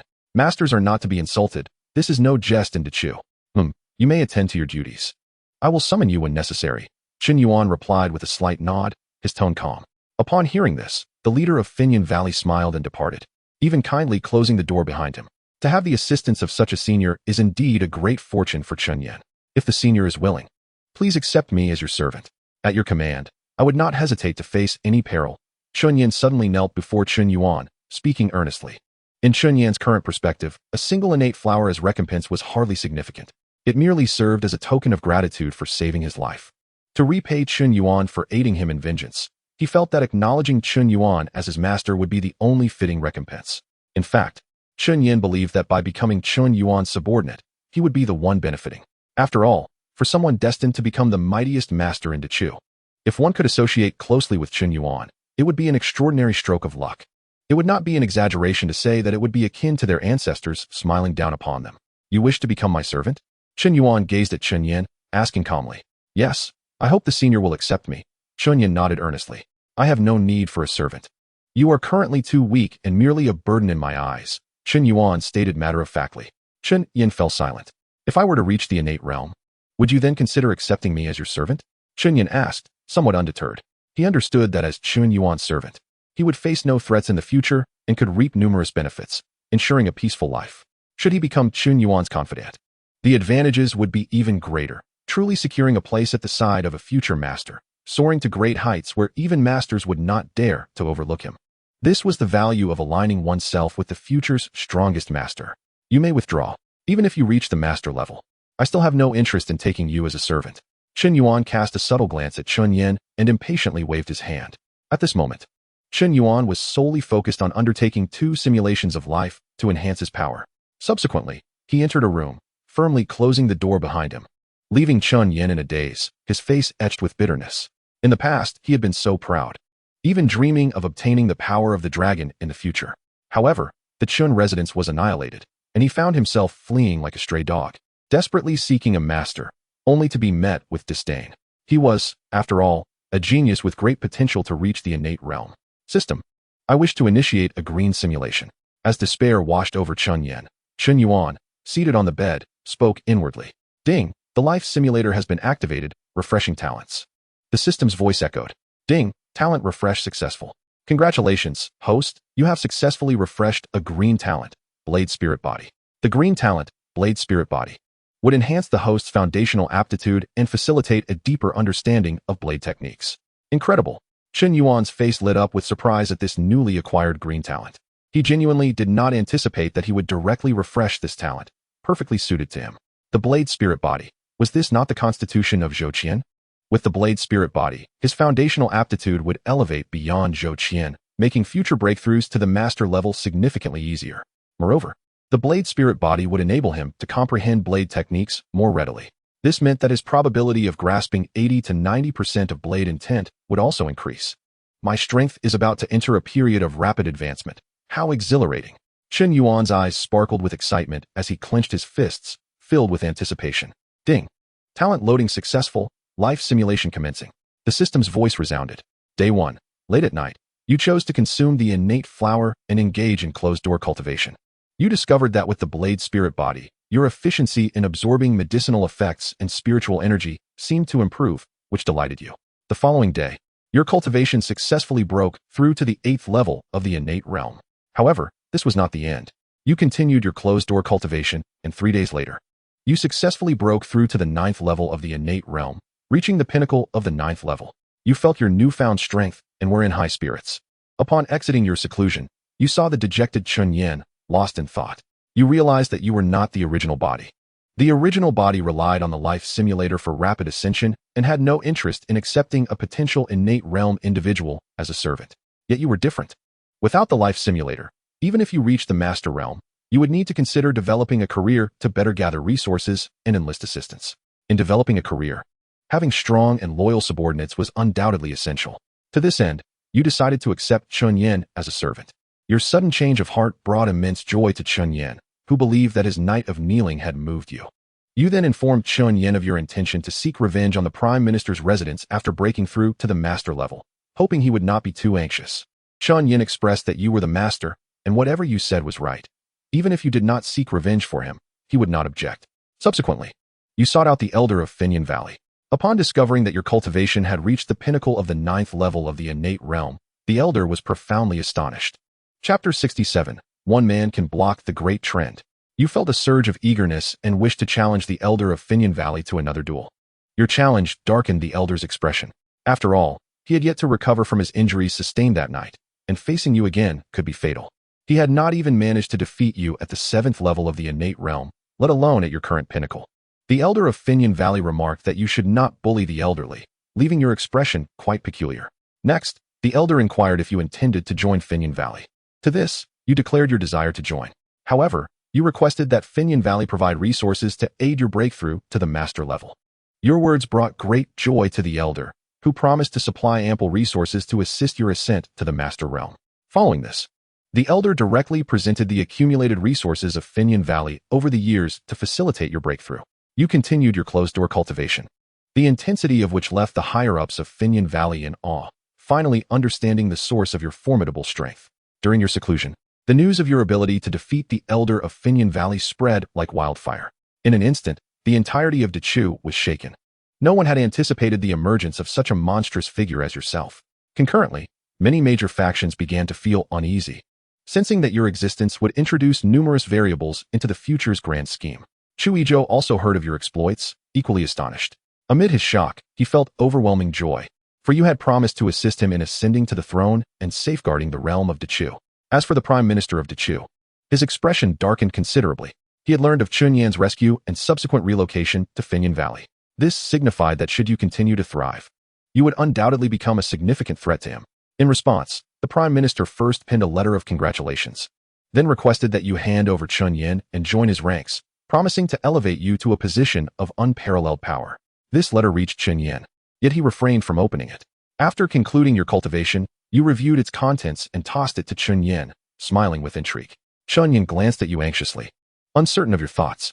In response, you scoffed, declaring that a mere prime minister was inconsequential. His request for you to surrender someone was nothing short of a pipe dream. Chen Yuan was filled with joy, his loyalty towards you reaching new heights. Your disregard incited the prime minister's fury, prompting him to devise a plan to eliminate you. To this end, he began to contact various super factions, hoping to leverage their strength to assault Finyan Valley and force them to surrender you. However, some super factions hesitated and ultimately refrained from taking action. After all, you were too formidable. Should their efforts fail, they would inevitably face repercussions. Thus, rather than collaborating with the Prime Minister, they preferred to maintain their territories in peace. Seeing that the major factions were unresponsive, the Prime Minister was overcome with frustration. Shortly thereafter, he discovered that the two masters and dozens of innate realm experts standing by his side began to distance themselves from him. Those who had attacked the Chun residents were particularly targeted for retribution to win your favor. Consequently, the Prime Minister gradually lost his influence and was easily eliminated. Upon hearing this news, Chen Yuan felt a whirlwind of emotions. He had not expected the Prime Minister to perish without him having the chance for personal vengeance. He also marveled at your overwhelming power, realizing that you need not lift a finger to bring the Prime Minister, his great enemy, to ruin. Oh. Chen Yuan stared at the simulation content, lost in thought. He had never anticipated that he could cause a figure as powerful as the Prime Minister to lose everything, even his life, without taking action. Indeed, in a fantastical world, strength is the ultimate truth. With sufficient power, one need not act themselves or even utter a word. Others would naturally resolve all issues, simply hoping to curry favor. However, this was not the outcome I desired. The blue sign-in content instructed me to eliminate the Prime Minister and all associated individuals, meaning there must be no loose ends. Otherwise, this coveted blue sign-in may well be lost. Chen Yuan's eyes gleamed with intensity as he murmured to himself. He must take decisive action to eliminate all those involved. If he were to lose this blue sign-in due to arrogance, he would find no solace for his tears. Moreover, time is of the essence, as this blue sign-in is time-restricted. Barring any unforeseen circumstances, this simulation should allow him to directly ascend to the Grandmaster level. Once he reaches that pinnacle, he can sweep aside all adversaries, except for the enigmatic entity behind the blood-red Grand Formation. In this realm, no one would stand as a worthy opponent against him. Chen Yuan's gaze sparkled with determination as he continued to muse. At that point, he could leverage the renown gained from the downfall of the Prime Minister's residence to support Chu Yizhou's ascension to the throne, issuing a stern warning to the powers of the world. As long as he remains alive, no force would dare to act recklessly. Under such circumstances, the probability of completing the red sign-in mission is exceedingly high. While Chen Yuan pondered, words continued to materialize on the screen. Of course, although the Prime Minister is dead, the imperial authority remains undermined, merely replaced by another powerful minister. However, you have chosen to remain focused on your pursuit of the Grandmaster realm. On July 8th, 669 of the Great Chu calendar, Chu Yizhou, who ascended to the throne during your seclusion, suddenly died in an accident. Upon hearing this news, you furrowed your brow. You had promised Chu Yizhou to assist him in his quest for the throne, yet you never anticipated his abrupt demise, occurring 6 years earlier than in previous simulations. In response, you could only shake your head, feeling that fate is indeed capricious. After the Prime Minister's assassination, a new minister, more ruthless than his predecessor, led to Chu Yizhou's premature death. Following Chu Yizhou's passing, signs of impending turmoil began to emerge in the Great Chu. However, due to your presence, the major factions dared not act recklessly, thus maintaining a semblance of order. You alone can withstand the approaching storm. As for the new minister, he has been attempting to curry favor with Finyan Valley and you. He understands that only with your support and that of Finyan Valley can he secure his position. In this regard, you regard him with disdain, showing no inclination to engage with him, instead focusing solely on enhancing your own strength, aspiring to break through to the Grandmaster realm. On December 8th, 669 of the Great Chu calendar, during your seclusion, you experienced a profound insight into your swordsmanship, grasping 80% of the sword intent. This time, without engaging in life and death battles, you achieved this understanding, thanks in no small part to your sword spirit. Chapter 68. Breakthrough to Grandmaster. Grandmaster as Servant. On May 6th, 670 of the Great Chu calendar, you successfully broke through that bottleneck, attaining the Grandmaster level. Upon reaching the Grandmaster level, you secluded yourself once more for a period to solidify your cultivation. When you emerged, you sought out the Elder of Finyan Valley to discuss a significant matter. You proclaimed that the destiny of the Great Chu has run its course, and that it is time to overthrow it, rescuing the common people from their plight. The Elder of Finyan Valley, upon hearing your words, beamed with approval, acknowledging that as the strongest righteous faction in the Great Chu, it is indeed their duty to consider the welfare of the populace. With your opinions aligned, you began to convene with the higher-ups of Finyan Valley. When they learned of your ascension to the Grandmaster realm, they were overwhelmed with joy. After all, you had already been capable of matching Grandmasters before reaching their level. Now that you have attained it, you are undoubtedly an invincible Grandmaster, with no rivals among your peers, and possibly no one capable of enduring even a single strike from you. Under such circumstances, if Finyan Valley raises the banner of rebellion, the world will surely respond. Who would dare to confront Finyan Valley?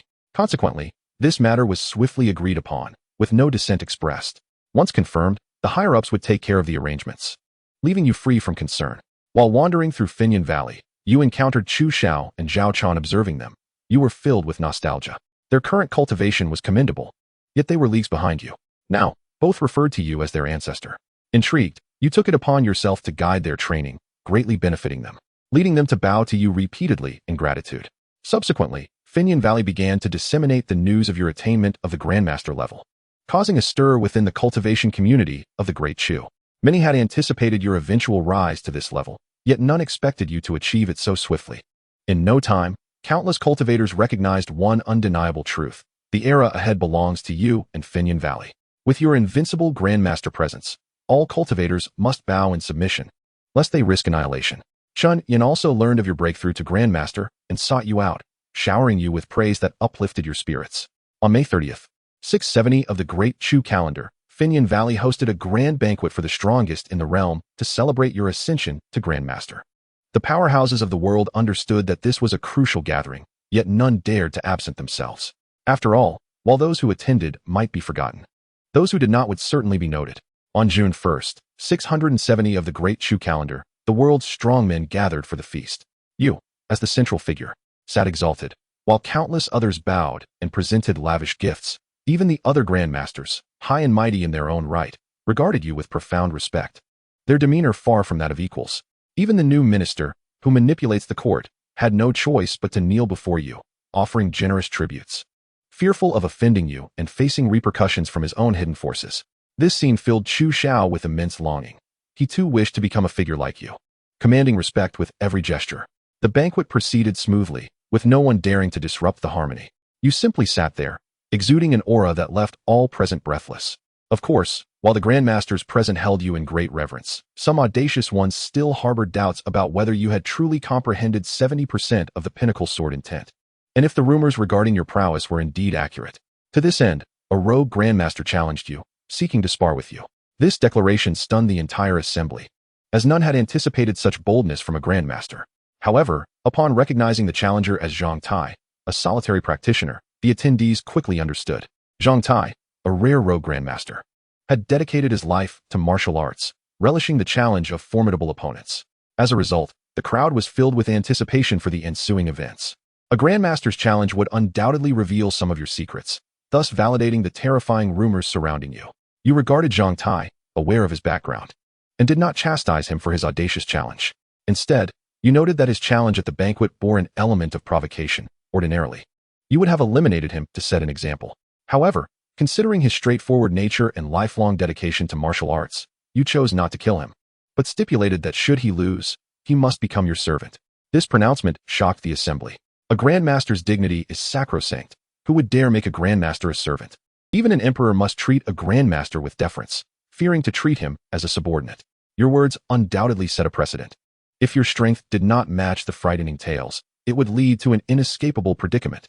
While other factions pondered the implications, the higher-ups of Finyan Valley remained at ease, harboring unwavering confidence in you. After all, They had witnessed the battle between you and the elder of Finyan Valley firsthand, knowing there was no exaggeration. Zhang Tai was momentarily taken aback, but did not take offense. Instead, he laughed heartily, stating that if you could indeed best him, he would have no qualms about serving you. However, should you lose, he too would expect you to comply with his demands. You chuckled, asserting that defeat was inconceivable. In the Great Chu, no one could best you. If Zhang Tai could withstand even a single strike from you, it would be considered a loss.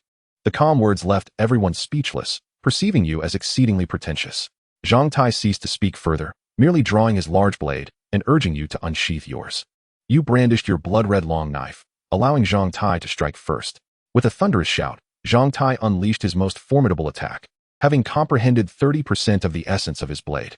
In response, your expression remained unchanged as you countered with a strike of your own, whereupon 70% of your blade's intent erupted instantaneously.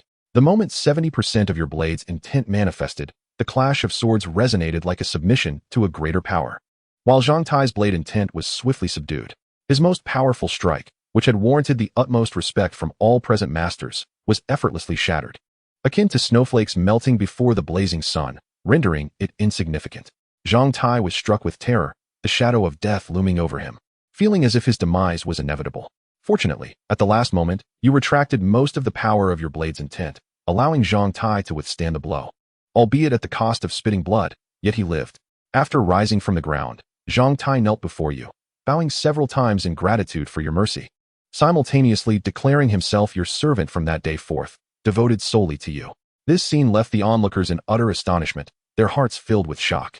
Previously regarded as mere rumors, they now bore witness to your manifestation of 70% blade intent, defeating Zhang Tai in a single strike. And they were thoroughly convinced of your unparalleled power, deeming you an invincible master of Dechu without a hint of exaggeration. Chapter 69, The Eternal Emperor. Power ascends. In that moment, all hidden thoughts vanished, replaced by profound reverence towards you. They understood that should you desire, you possessed the capability to eliminate everyone present with ease. Among the crowd, Zhou Qian of Chen Yuan Zong appeared somewhat dazed, unable to fathom that in just a few years of absence, you had become a figure before whom even masters must kneel, and emperors must pay their respects. Impressive. Chen Yuan gazed at the simulated text, utterly astonished. Although he had surmised that this simulation would likely lead to a breakthrough into the master realm, he had not anticipated that after entering said realm, the simulation would portray such dominance and grandeur. I am close as well. Once I reach the master realm, not only will my words carry weight throughout the entire fantasy world, but within the confines of Dechu, my decree will be akin to a sacred edict, and none shall dare oppose me. Waves surged within Chen Yuan's heart as a smile graced his lips, an excitement he could scarcely contain as he envisioned his arrival in the capital. As Chen Yuan pondered, the words on the screen continued to unfold. Following the conclusion of the farce, the Grand Elder of Finyan Valley began to address serious matters, boldly proclaiming before the emperor and the powerful that the mandate of Dechu had reached its end, and that Finyan Valley sought to rise in rebellion to rescue the common people from their plight.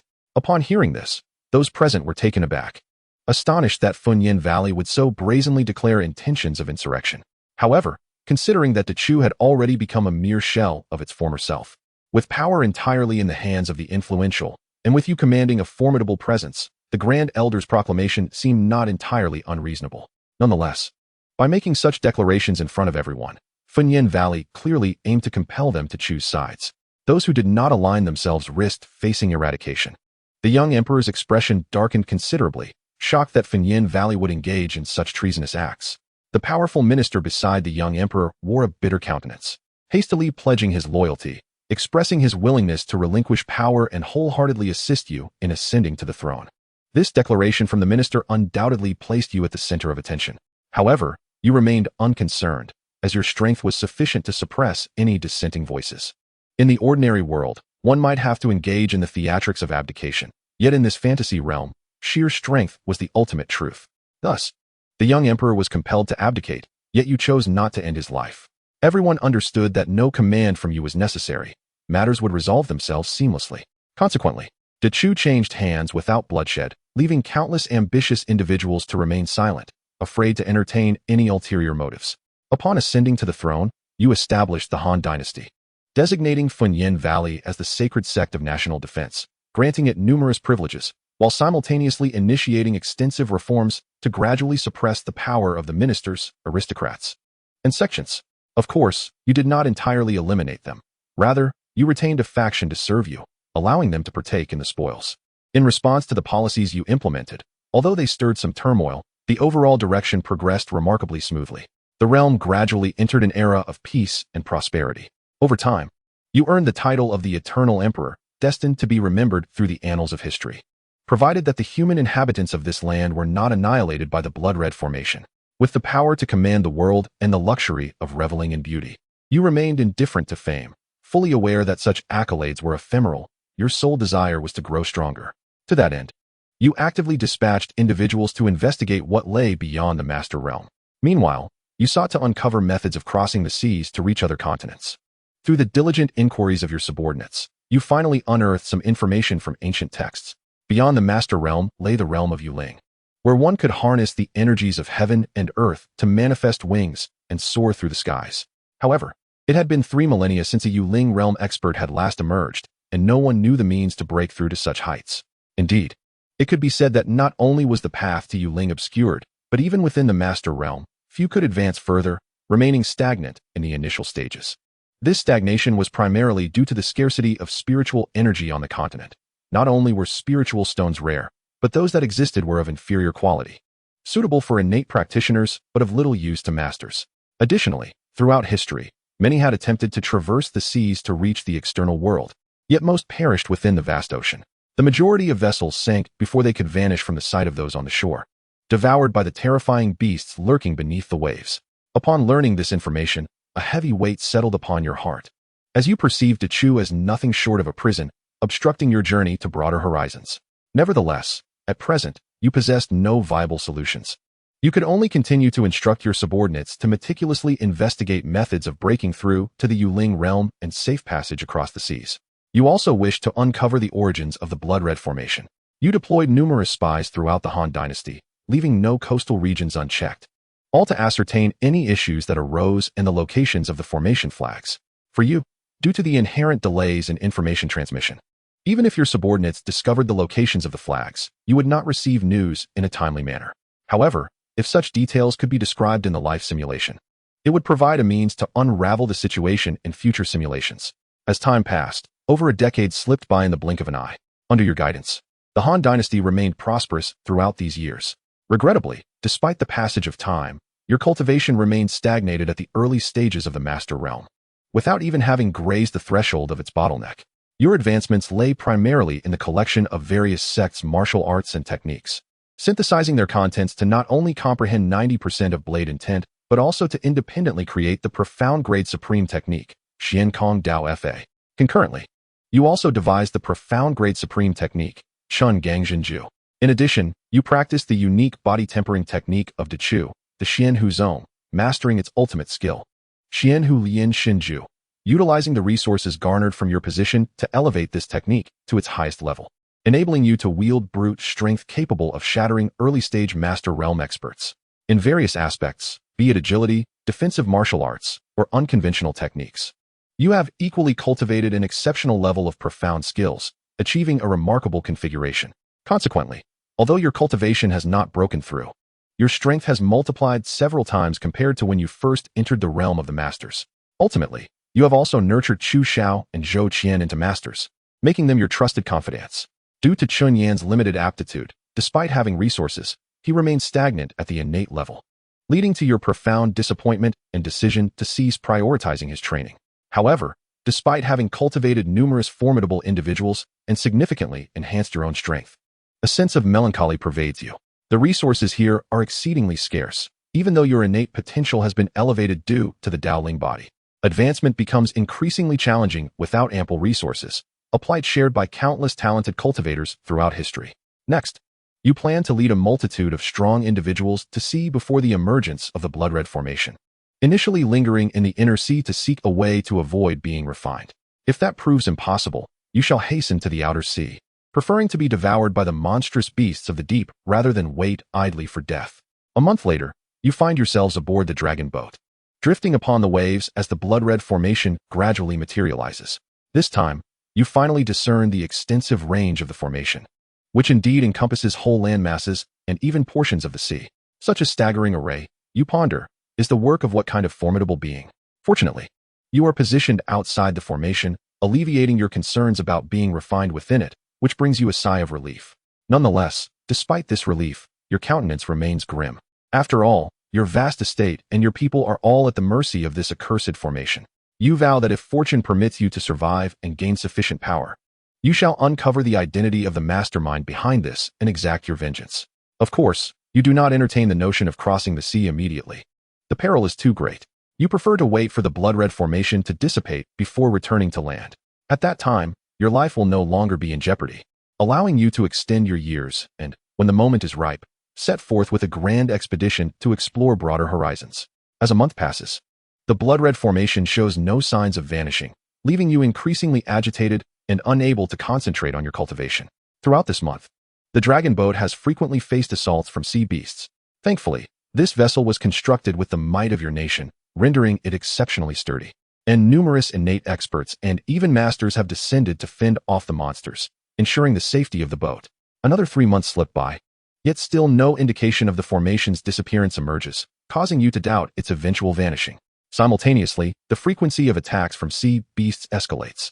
Even those rivaling masters begin to appear with alarming regularity.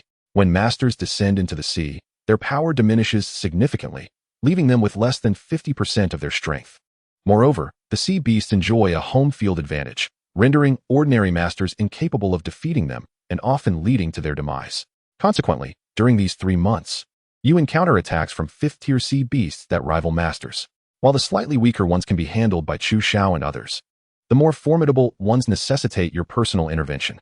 Although these 5th-tier beasts offer substantial benefits to masters, enabling them to enhance their cultivation over time, they remain insufficient to propel you into the mid-tier of master cultivation. As time progresses, Chu Xiao and the others grow increasingly impatient, urging you to consider crossing the sea. Remaining here consumes your supplies of food and fresh water at an alarming rate, and there is a real threat of starvation and dehydration at sea. Clenching your fists, you realize that now is not the time for hesitation. Prolonging the wait only diminishes your chances of finding a new land. Ultimately, you exhale deeply, resolve solidifying within you, and set sail, ready to gamble your life in search of a new path. You embark on your journey. On the first day, you encounter a beast attack and successfully repel it. On the second day, you remain unscathed. On the third day, you sense that you have passed through a barrier, and the spiritual energy of heaven and earth undergoes a remarkable transformation, intensifying exponentially compared to the previous day. This extraordinary occurrence fills you with both wonder and joy, though the cause eludes you. Yet, you quickly regain your composure. The drastic change in spiritual energy on either side indicates that the continent and certain portions of the sea are enveloped by some force. This is likely the legendary Zhu Ling formation, which can only lead to such a significant decrease in internal spiritual energy. However, it is inconceivable that someone would arbitrarily establish such an extensive Zhu Ling formation in this region. This implies that there are immense secrets on the continent that you cannot perceive. While you ponder these thoughts, a massive wave suddenly rises from the sea, and a terrifying beast emerges from the depths. The sight of this immense creature, larger than the dragon boat itself, instills terror among your companions. The sea beasts of the inner sea are typically around 7 to 8 meters in size, but this creature is colossal, its aura suffocating. You too feel a chill of dread as you behold this beast. Its cultivation level undoubtedly exceeds the 5th tier, perhaps even rivaling that of a Yu Ling realm practitioner. Faced with such a foe, even tenfold of your current strength would be futile. You would be incapable of breaching its defenses. In your terror, you react swiftly, attempting to retreat towards the inner sea. Since the inner sea harbors no such terrifying creatures, it suggests that the beasts of the outer sea either dislike entering the inner sea or are unable to do so. Thus, if you can reach safety, you may yet survive. However, just as you accelerate to escape, the ocean churns violently, forming a spiral current that engulfs you. Simultaneously, your dragon boat shatters, and thousands aboard perish instantaneously, leaving only a scant few alive. Then, the massive sea beast gradually diminishes in size, transforming into a humanoid figure that strides towards you and seizes your throat. You gaze in horror at this transformed creature, your scalp tingling with fear. Not only is it powerful, but it can also assume human form. Such mastery is utterly terrifying. Before you can utter a word, you are engulfed in excruciating pain as the beast begins to search your soul. Forced into a soul-searching state, your spirit shatters, rendering you dazed. The creature extracts information about the island you inhabit, murmuring that the time has not yet come. With that, The humanoid sea monster effortlessly crushes you and discards your lifeless body into the sea to feed the fish. Your demise concludes this simulation. Upon witnessing the simulated narrative, Chen Yuan finds himself utterly bewildered. The moment he set sail, he encountered an extraordinarily powerful beast, leaving him with no chance of survival. Nevertheless, through the description of the life simulation, Chen Yuan has gleaned some intelligence. The so-called continent is merely perceived as an island in the eyes of the sea beasts. The world he inhabits is indeed complex, undoubtedly a vast and fantastical realm. However, having been trapped on this island for so long, he remains oblivious to the truth, mistakenly believing it to be merely a continent. Moreover, through life simulations, he has discerned that significant secrets lie within the island. There exists a terrifying sea demon, capable of transforming its form, lurking at the boundary between the inner and outer seas. Anyone who dares to emerge from the inner sea is swiftly apprehended, their soul searched, and then they are summarily executed. His current predicament, therefore, resembles that of a novice village besieged by an unknown number of formidable obstacles. Escaping by conventional means seems utterly impossible. This is akin to being denied any chance of survival. Chen Yuan found himself at a loss. On this island, a blood-red formation refines the lives of its inhabitants, while at the boundary of the inner and outer seas, an indeterminate number of barriers lie in wait. It appears that only a portion of the inner sea offers any semblance of safety. Yet, one cannot remain adrift indefinitely, living as a vagabond on the inner sea. That would be a tragic existence, merely surviving without peace even in slumber. He pondered whether the entity behind the blood-red formation was connected to that terrifying existence. His brow furrowed in thought. If there is indeed a connection, the implications are even more grave. In his current situation, it seems almost insurmountable. Relying solely on his own abilities, escaping appears to be an unattainable goal. Does this imply that he must place his hopes on the possibility of acquiring some uniquely gifted talent that could provide a breakthrough? Chen Yuan furrowed his brow, feeling a twinge of frustration. If conventional methods are futile, he seems to have no choice but to wish for a talent that could facilitate an escape during subsequent simulations. Otherwise, he would surely be trapped on this land indefinitely. However, the sensation of being unable to resolve his predicament independently, and instead having to rely on the random emergence of a talent, is profoundly unsettling. After all, the unpredictability of talent refreshes is overwhelming. While Chen Yuan was deep in contemplation, the system's voice echoed once more. Ding! Reward generation successful. The host may choose 4 items from the following rewards. Initial stage of mastery realm cultivation, green talent, blade spirit body, 90 blade intent. Self-created Xian level supreme technique, pure gang Jinju, self-created Xian level supreme martial skill, Xian Kong Dao Fa. Xian level upper grade body refinement technique, Xian Hu Lian Xinju, highest level. Xian level upper grade movement technique, Yun Ming Bu, perfect realm. Xian level upper grade fist technique, Hu Xiao Quan, perfect realm. Xian level upper grade defense technique, Xian Guang Zhao, perfect realm, 30 fist intent. Chen Yuan gazed in astonishment at the array of rewards presented before him. This was the first time he had encountered such a multitude of rewards. Alas, he could only select 4. Otherwise, he would have undoubtedly wished to take them all. Of course, having the opportunity to choose 4 is already a tremendous stroke of luck, marking the first instance of encountering 4 reward options. What to choose? The green talent, Blade Spirit Body, is undoubtedly a must, and he would certainly opt for cultivation to maximize his combat prowess, ensuring greater stability when confronting the Prime Minister's residence. As for the other 2 rewards, should he select a movement technique? Choosing a movement technique would seem more prudent when dealing with the Prime Minister. However, he still has 1 simulation opportunity left, and could easily opt for a cultivation reward in the next simulation. Chen Yuan hesitated. As long as he continues to simulate, a movement technique is sure to refresh. However, he was uncertain if the self-created Xian level supreme technique, pure gang Jinju, and the Xian level supreme blade technique, Xian Kong Dao Fa, were the result of an unexpected epiphany during the simulation. If he chose not to select them, they might not be available in future life simulations. He contemplated the options of his self-created techniques and martial skills, murmuring to himself. The other rewards are quite commendable as well, particularly the fully realized Xian Hu Lian Xinju, which would allow him to overpower ordinary initial stage masters with sheer physical strength, an impressive feat indeed. This achievement stems from the resources afforded to him by his status as a legendary emperor, as reaching the highest level of cultivation would otherwise be quite challenging. Selecting this reward would greatly enhance his capabilities. The sheer number of reward options is overwhelming, akin to a torturous dilemma for someone who struggles with decision-making. It is a case of a fortunate burden. Chen Yuan sighed, and after much internal conflict, he finally made his choice. System. I choose the initial stage of Mastery Realm cultivation, the Green Talent, Blade Spirit Body, the self-created Xian Level Supreme Technique, Pure Gang Jinju, and the self-created Xian Level Supreme Martial Skill, Xian Kong Dao Fa. While the other rewards are appealing, the self-created techniques and martial skills are the fruits of his epiphany. Failing to select them now would mean they would be unavailable for a considerable time. In truth, his intuition was correct. For these two techniques were indeed the result of synthesizing various teachings, culminating in a profound epiphany. On this island, no Xian Level Supreme techniques or Xian Level Supreme martial skills had yet been discovered. Thus, his self-created techniques and skills are the most aligned with his unique abilities, capable of unleashing their full potential. Coupled with his Mastery Realm cultivation, he now stands as an invincible force. Chen Yuan's eyes gleamed with determination as he contemplated his newfound power. Previously, he had triumphed over the Grand Elder of the Burning Flame Valley with only his innate 7th level cultivation and the Burning Flame technique. Now, with his Mastery Realm cultivation and the self-created Xian Level Supreme technique, Pure Gang Jinju, as well as the Xian Level Supreme Blade technique, Xian Kong Dao Fa. Even utilizing merely 30 of his blade intent would allow him to dispatch masters as easily as one would slaughter livestock. Ding, reward selection successful. Dispensing now. The system's voice resonated. Immediately, a flood of insights regarding the Pure Gang Jinju and Xian Kong Dao Fa flooded his mind. Subsequently, it felt as though his very constitution had undergone a transformation. His understanding of blade techniques accelerated, as if he were innately attuned to the blade. And his cultivation began to surge uncontrollably. 8th level of Innate Realm. 9th level of Innate Realm. Initial stage of Mastery Realm. The true energy within a Mastery Realm cultivator is inherently powerful, yet this was not the end. The true energy within him underwent a monumental transformation as well.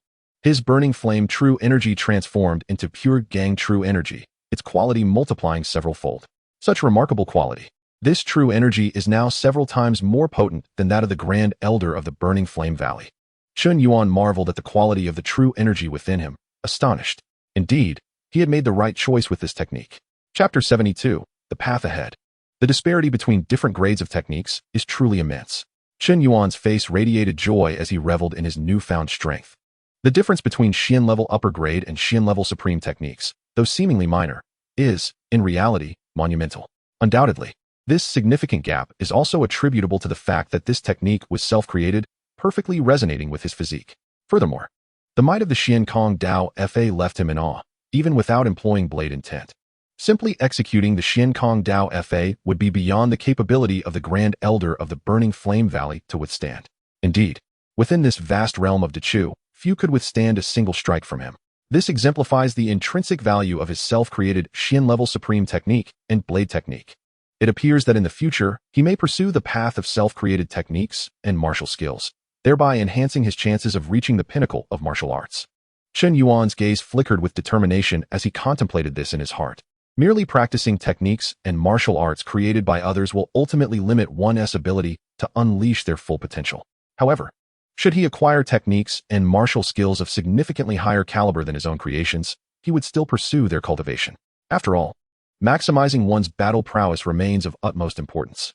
Yet, once the time is ripe, he can also utilize those techniques and martial skills as a foundation to refine and create the most suitable techniques and martial skills for himself.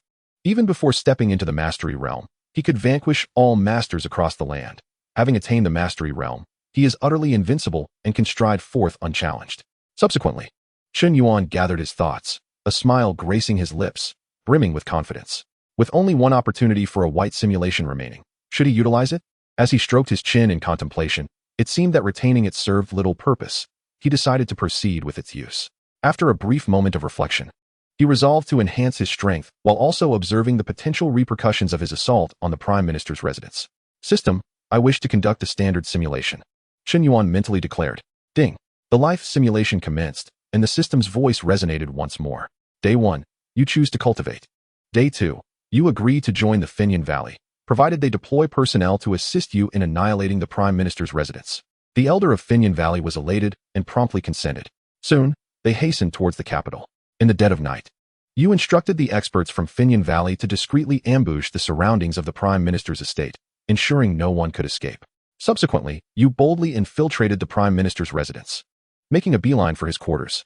Your ostentatious actions did not go unnoticed, and you were swiftly targeted by the adept defenders of the Prime Minister's residence. However, Rather than retaliating immediately, you evaded their attacks, luring more adversaries to join in the assault against you.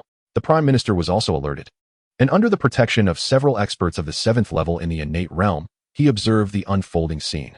A concealed master guarding the Prime Minister's estate watched intently, his expression grave. Noticing your remarkable agility and the inability of so many experts to subdue you, the Prime Minister developed an appreciation for your talents. He suggested that if you were willing to disclose who had instigated your assassination attempt and chose to submit to him, he could offer numerous benefits. To this, you scoffed. Recognizing that the moment had come, you erupted with power, swiftly eliminating the Prime Minister and his surrounding late-stage innate realm experts. This spectacle left the concealed master guarding the Prime Minister's estate thoroughly astonished, realizing your concealed strength was far more formidable than anticipated. Subsequently, this master contemplated capturing you to extract your secrets. Facing this master, you chuckled with amusement. You chose to conceal your true capabilities, merely engaging him with the peak 9th level of the innate realm, supplemented by a mere 30% of your blade intent. Nonetheless, even with such restraint, this master was still no match for you, his prowess inferior even to that of the elder of Finyan Valley. The master remained thoroughly suppressed, his heart racing with disbelief. Who would have thought that a mere innate realm practitioner could overpower him, revealing that your cultivation method was certainly beyond the ordinary? After confirming your strength, you lost interest in continuing the battle and unleashed the most powerful strike of the Xian Kong blade technique with 30% of your peak blade intent, slaying this master and achieving an unprecedented feat of defeating a master of a higher level. This scene shocked many onlookers drawn to the commotion, as well as the remaining powerful figures within the Prime Minister's residence. No one had anticipated a talent such as yourself to single-handedly breach the Prime Minister's estate, slaying both him and a master in a single stroke. In an instant, it became clear to all that the heavens of Dechu were about to shift. Soon, the Finyan Valley members joined forces, aiding you in eliminating the fleeing experts. The following day, news of the Prime Minister's extermination spread, leaving countless individuals dumbfounded. As you had not concealed your visage, your fame soared rapidly. Before long, Chu Izhou learned of your destruction of the Prime Minister's residence and the slaying of the master, which led him to question his own existence. Upon first meeting you, he had presumed you to be at the Ning Yuan realm, only to later realize your concealed strength. However, he had not anticipated that what you had previously demonstrated was still a mere fraction of your true capabilities. Slaying a master while at the innate realm was simply too extraordinary. In a moment of concern, Chu Izhou worried about your overwhelming power. Even if he relied on you to ascend the throne and safeguard the Dechu dynasty, it was highly likely that he would become a puppet emperor.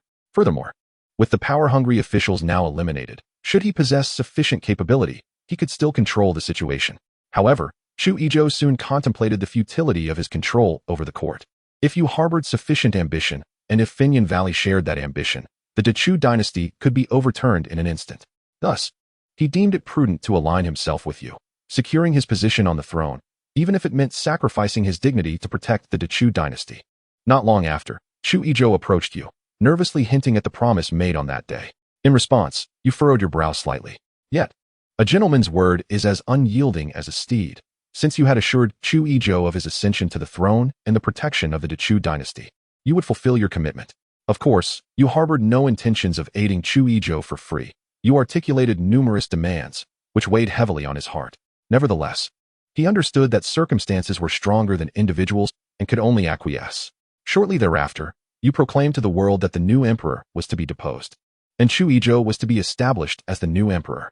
Moreover, any who sought to cause trouble would be opposing you, and you would undoubtedly eliminate them. Your words sent shockwaves across the realm. Meanwhile, many masters expressed their discontent. Although you had slain a master, they believed you were merely relying on superior techniques, not significantly stronger than they. If they were to acquire your techniques and skills, they too could become immensely powerful, capable of contending with masters at the innate realm. In truth, these masters were mistaken. The reason for your substantial improvement through a supreme cultivation method was that it was your own creation, most suited to your capabilities. Should others attempt to cultivate it, even reaching the highest levels, achieving 70% efficacy would be commendable. The same applied to your blade techniques. Not to mention, you had concealed 70% of your blade intent, a formidable weapon. Soon, these masters covertly convened to discuss strategies for dealing with you. They were envious of your techniques and blade methods. Whoever obtained them would undoubtedly experience a significant enhancement in strength, becoming the most formidable master. Ultimately, 7 masters united to compel you to surrender your techniques and skills. Their combined might was formidable, yet you merely smiled, exhibiting no sign of fear. Thereafter, you ceased hiding your strength and unleashed 70% of your peak blade intent, executing the Xiankong blade technique. With a single strike, you effortlessly dispatched the 7 masters, akin to crushing a swarm of ants. This scene left many observers in stunned silence. They had expected you to be ruthlessly slain by the 7 masters, yet you had instead vanquished them in a single blow. With innate realm cultivation, slaying 7 masters in one strike was a feat so astonishing it could rightfully be hailed as unparalleled throughout history. In the aftermath, you declared to the world that the 7 masters had oppressed the weak, and their transgressions warranted their annihilation, akin to eradicating 9 clans. Consequently, the superpowers or families backing the 7 masters faced retribution. With the masters fallen and the momentum lost, these powerful figures could only flee in disgrace or retreat into obscurity, fearful of revealing themselves. Thus, you became synonymous with invincibility, revered throughout the realm, with none daring to utter a word against you. As for Chuizhou, he relinquished any struggle, fully accepting his fate as your puppet emperor for life, deterred from any rebellious thoughts. Before long, Fenyan Valley ascended to the status of a sacred national sect, enjoying an exalted position. You, on the other hand, have embarked on a journey through the martial world, gathering a myriad of martial arts and techniques, aspiring to enhance yourself comprehensively while simultaneously exploring the secrets of this land. In the blink of an eye, over a decade has passed, and the date has reached October 1st, 685 of the DCH calendar. After all these years, your abilities have once again attained the same level as in your previous simulation, undeniably formidable. Moreover, in terms of your mastery of the blade's intent, your progress has surpassed that of your last simulation, reaching a pinnacle of 90%. On this day, you found yourself in a mountain range. The reason for your presence in this coastal mountain range is that while traversing the martial world in this region, you unexpectedly discovered that the blood-red token, which you had obtained from the W family treasury, began to emanate a glow, as if guiding you towards something. As you ventured closer to the heart of the mountain, the brightness of the blood-red token intensified, leading you to surmise that there must be a hidden secret within the mountains. After 3 hours, you uncovered a concealed cave. Inside the cave, you stumbled upon an ancient teleportation array. However, you were unaware that this was an ancient teleportation array. You merely found the inscriptions and runes on the ground to be particularly intriguing, and the arrangement of the surrounding stones to be quite peculiar. Though you could not comprehend them, you sensed that they concealed a significant secret. Subsequently, you discovered a skeleton behind a stone. The skeletal remains, unbeknownst to you, possessed an extraordinary level of cultivation and life, adorned with faint green patterns that appeared remarkably mystical. You noticed a ring on the skeleton. This discovery brought a smile to your face as you retrieved it, believing that the owner of the skeleton must have been an extraordinary figure in life, and the storage ring they wore surely contained valuable treasures. However, upon probing the ring with your spiritual energy, you realized it was not a storage ring, and you could not perceive what lay within. Just as disappointment began to set in, a bizarre laughter echoed, indicating that someone had finally found this place, disturbing its slumber and awakening it from its deep sleep.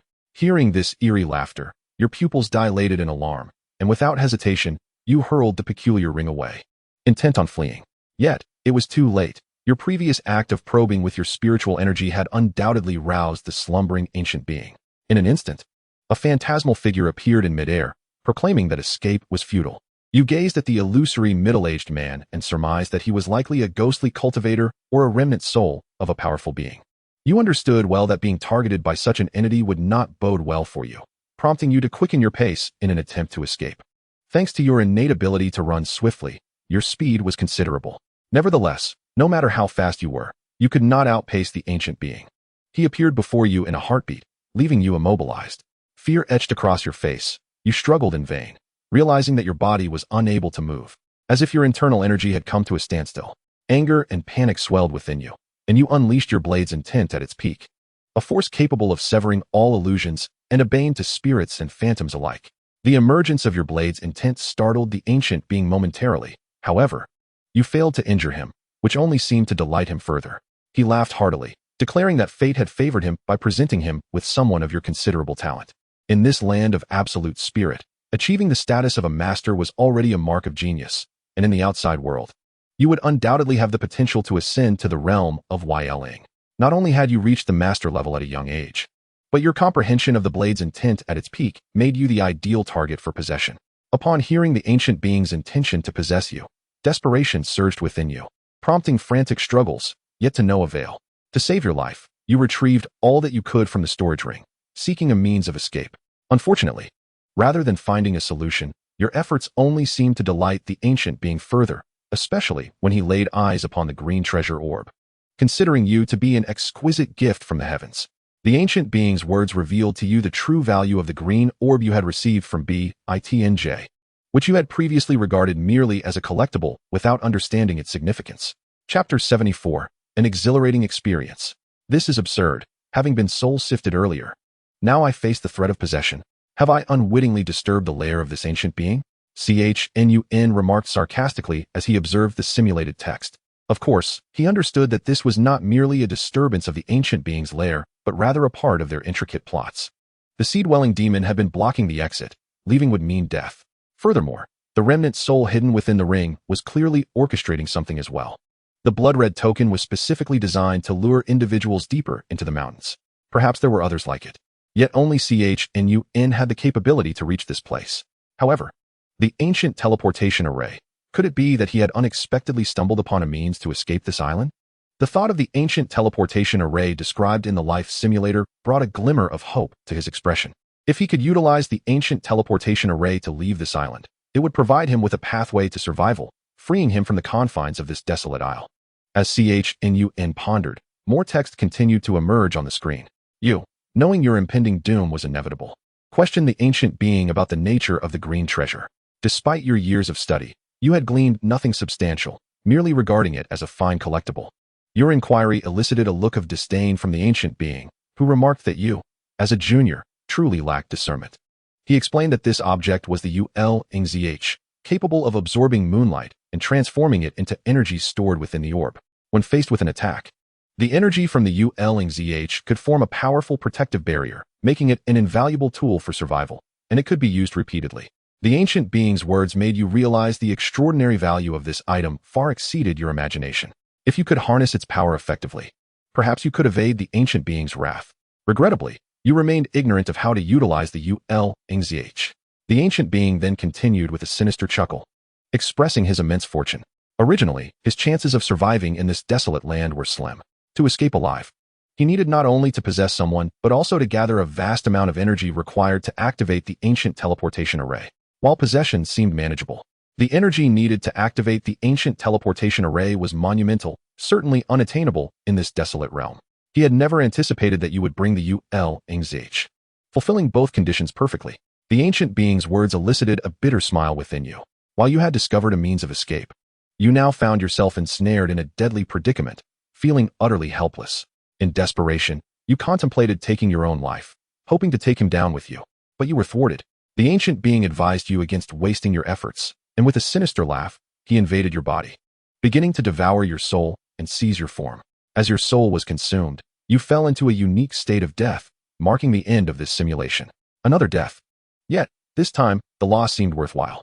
Chen Yuan sighed in relief. Discovering so many hidden truths would greatly benefit his future endeavors.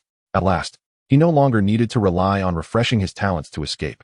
He murmured to himself, yet many questions lingered, such as how to utilize the xianxiaaudiobooks, how to confront the ancient being, and how to activate the ancient teleportation array. Let us proceed step by step. As long as I persist in my simulations, I am certain that a solution will present itself.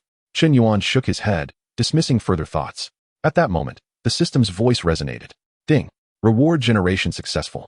The host may select 2 items from the following rewards: a random piece of 5th tier armor, 90% peak sword intent, the Xian level upper grade body refinement technique, Xianhu Lian Shinju, the highest tier, and the Xian level upper grade movement technique, Yunming Bu, complete realm. Ordinary simulations are indeed inferior.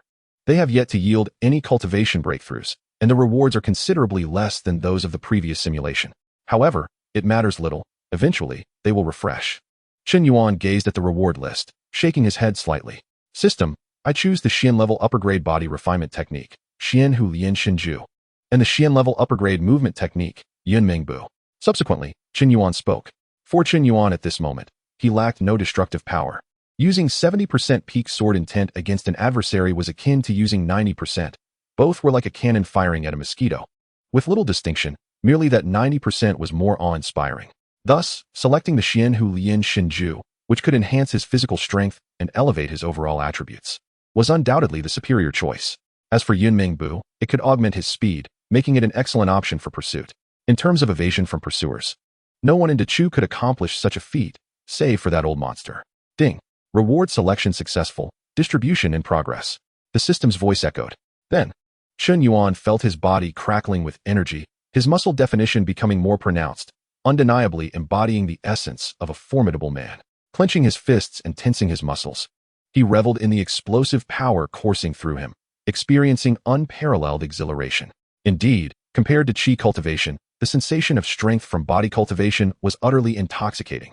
1 word, exhilarating. 2 words, exceedingly exhilarating. 3 words, exhilarating to the extreme. At that moment, Chen Yuan felt a multitude of insights blooming within his mind. These were revelations regarding the Xian-level upper-grade movement technique, Yunmengbu. Was Yunmengbu a form of elusive footwork, rendering one's movements indistinguishable, like a phantasm? In combat, it could disorient the enemy's vision. This technique excels in battle. Although it is less suited for flight, its speed is not particularly fast, nor is it enduring. After absorbing the information regarding Yunmengbu, Chen Yuan pondered momentarily. Yunmengbu belongs to the same category as Yuingbu. However, Yunmengbu is somewhat stronger, while Yuingbu exhibits its greatest prowess under the cover of night.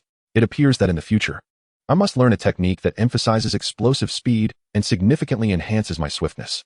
As a player with extraordinary abilities, becoming a versatile warrior is indeed the ultimate path. Chen Yuan chuckled softly. Following this, he gathered his thoughts, dedicating an hour to practicing control over his surging strength before choosing to sleep. The next day, Chen Yuan observed the somewhat dazed Chen Yin bowing to him, prompting him to inquire with a peculiar expression, "Did you not sleep well last night? You appear quite fatigued." "Thank you for your concern, Senior. I merely went to bed rather late," Chen Yin replied, somewhat awkwardly. "Oh." Chen Yuan nodded, refraining from further questioning. In truth, he wished to express that he was not concerned about Chen Yan's sleep quality. However, voicing such sentiments would undoubtedly discomfort Chen Yan, who had at least contributed a blue sign-in for him, so he opted to refrain from discouraging him. Chapter 75, Entering the Capital. Dominance. At this moment, Chen Yan, seeing that Chen Yuan had not broached the topic of acquiring a servant, could only abandon his small ambitions with a bitter smile. Subsequently, Chen Yuan departed the residence and strolled around Funyin Valley. Wherever Chen Yuan went, the inner disciples, stewards, and elders of Funyin Valley recognized him and respectfully bowed. Soon after, Chen Yuan found the Valley Master of Funyin Valley and articulated his desire to descend the mountain. What? The Valley Master of Funyin Valley was taken aback. The Supreme Elder had instructed him before entering seclusion to ensure Chen Yuan remained. Now, Chen Yuan wished to leave. How could that be allowed? I understand your urgency, but please, do not be hasty, Chen Yuan said, waving his hand calmly. The Valley Master of Funyin Valley was momentarily speechless. I do hold some fondness for Funyin Valley. I owe you all a debt of gratitude.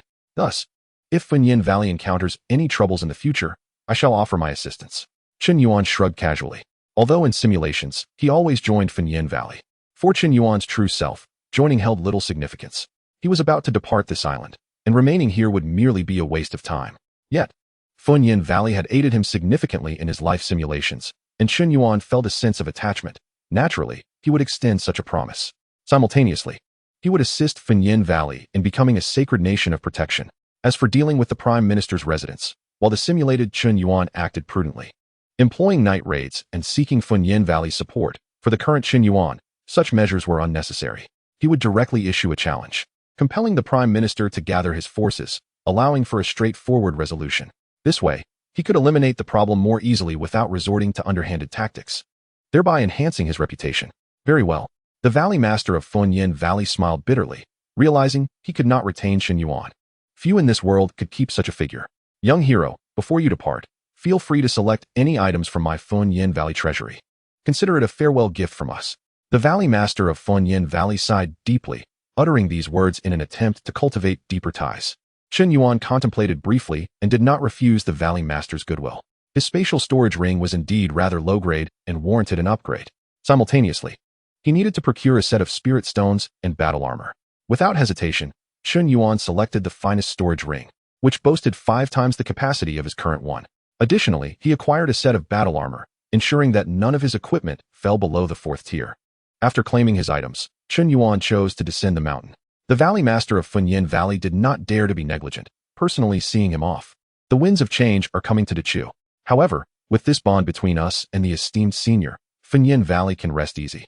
After Chen Yuan's figure had entirely vanished from view, the Valley Master of Funyin Valley reflected. 3 days later, Chen Yuan and Chen Yin hastened to the capital on horseback. Senior, how do you intend to deal with the Prime Minister? When you brought me into the city, you did not conceal your identity. I fear the Prime Minister's residents will soon learn of my return to the capital. In the room, Chen Yin respectfully poured tea for Chen Yuan and cautiously inquired. We shall wait and see, Chen Yuan replied, closing his eyes in meditation, his tone indifferent. I see, Chen Yin said, refraining from further conversation, aware of what could be asked and what could not. Soon after, a commotion erupted in the inn, with a group of soldiers hastening towards Chen Yuan's room, forcefully kicking open the door. Chen Yin, the Prime Minister requests your presence. The leading general looked at Chen Yin with a sympathetic gaze, speaking in a deep voice. As for Chen Yuan, he merely cast a glance and did not pay much heed. Having attained the 6th level of the innate realm, he naturally felt no trepidation before a mere youth. Though this young man could massage Chen Yuan's shoulders and legs, he was still not exceptional in comparison. With formidable cultivation and the backing of the Prime Minister, a young man, no matter how capable, was inconsequential before him. Return and inform the Prime Minister that at noon today, I shall arrive punctually at the Prime Minister's residence to claim his life. However, should he wish to survive, he must gather all available forces. Perhaps then, he might have a glimmer of hope. Chen Yuan glanced at the soldiers with indifference, his voice devoid of emotion. Arrogant brat. Chen Yuan's words elicited a mocking smile from the leading officer, and the soldiers behind him could not help but burst into laughter. They had never encountered such an audacious individual, one who dared to proclaim the intention of storming the Prime Minister's residence and taking the Prime Minister's life. It is crucial to note that not even a master could confidently walk out of the Prime Minister's estate unscathed, let alone a mere impudent youth. Seize him, commanded the leading general with a wave of his hand, intending to issue orders to apprehend Chen Yuan and Chen Yin and bring them back to the Prime Minister's residence. However, before he could finish his sentence, Chen Yuan had inexplicably produced 2 copper coins and flicked them towards the general's knees. In an instant, the air erupted with a thunderous sound as the coins shot forth like cannonballs towards the innate general. The next moment, with a crack, the general's calf was shattered by immense force. The innate general collapsed before Chen Yuan, blood gushing from the broken leg, revealing the ghastly sight of mangled bones. The excruciating pain contorted his face as he let out a harrowing scream. This sudden turn of events left the soldiers pale and bewildered, unsure of what had transpired. Silence. If you utter another sound, I shall break your neck, Chen Yuan admonished coldly, his brows slightly furrowed. Hearing this, the general, drenched in cold sweat, immediately ceased his cries, his contorted face betraying the agony he felt. Yet he dared not make another sound. He began to comprehend that the young man before him was no mere youth, but a terrifying old monster. Having entered the master realm at such a young age, he maintained an appearance of youthfulness. And it was only a master who could so swiftly cripple him with just 2 copper coins before he could even react. A master is not to be insulted, and he had just insulted this master. The realization filled the general with dread, compelling him to bow repeatedly before Chen Yuan, desperately hoping for mercy. Yet, though he prostrated himself, he dared not speak, uncertain if begging for mercy would be considered a cry. Witnessing their leader bowing, the other soldiers quickly caught on, dropping to their knees, their faces ashen, and began to pound their foreheads against the ground in fervent supplication. At that moment, many patrons in the inn became aware of the commotion, their astonishment palpable. When they saw the soldiers all bowing fervently, they were left agape, unable to fathom the cause of such a spectacle. Chapter 76, Storming the Prime Minister's Residence. Go back and inform that dog of a Prime Minister that I shall take his life at noon, Chen Yuan stated indifferently, dismissing the group of soldiers. Yes, yes, yes, they replied eagerly, their faces alight with joy as they nodded vigorously. Soon, the soldiers carried the legless general away from the scene. Come, accompany me on a stroll through the capital, Chen Yuan said calmly to Chen Yin after the soldiers departed. Chen Yin nodded obediently, leading the way. Before long, under the embellished retelling by the leading general, the Prime Minister was enraged. He had never anticipated that someone would dare to issue such a dire proclamation, threatening him to await his demise in compliance. Although it was likely that the individual was a master, what of it? He had masters of his own to call upon. Very well, I shall see how he intends to kill me, the Prime Minister seethed, albeit with no intention of striking first, wary of falling into a trap. To this end, he mobilized every available force, ensuring that not even a fly could enter the Prime Minister's estate. He was eager to uncover the capabilities of this mysterious master who dared to threaten an assault on the Prime Minister's stronghold. The commotion at the Prime Minister's residence naturally drew the attention of the capital's elite. Soon, the entirety of high society was aware of the unfolding events. Chen Yuan had brought a master to the capital, and this master boldly declared his intention to storm the prime minister's residence at noon to claim the prime minister's head. In an instant, all the nobles and powerful cultivators recognized that the forthcoming developments could significantly influence the future of Dechu, and they began to monitor the situation closely. Simultaneously, various factions reached out to Chen Yuan, seeking collaboration to assault the prime minister's residence. Brother Chen, or rather, Master Chen, do you require my assistance? The third prince, Chu Yizhou, approached Chen Yuan, his face awash with reverence. Upon hearing the news, he was incredulous, unable to believe that Chen Yuan was indeed a master. However, this presented an opportunity for Chu Yizhou, prompting him to be the first to seek an audience. You need not assist, merely follow behind me and observe. This will convey my intentions to the world, Chen Yuan replied, hands clasped behind his back, casting a sidelong glance at Chu Yizhou before continuing nonchalantly. Thank you.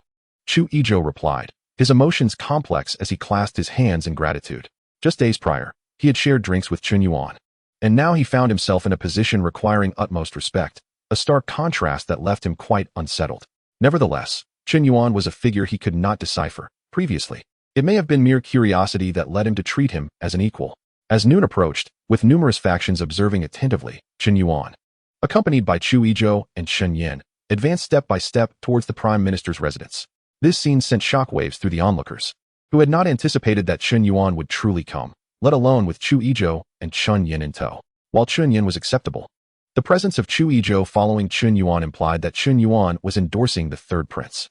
In an instant, many began to contemplate the implications. Should Chen Yuan miraculously succeed in eliminating the prime minister under such stringent defenses, supporting Chu Yizhou might indeed be a viable option.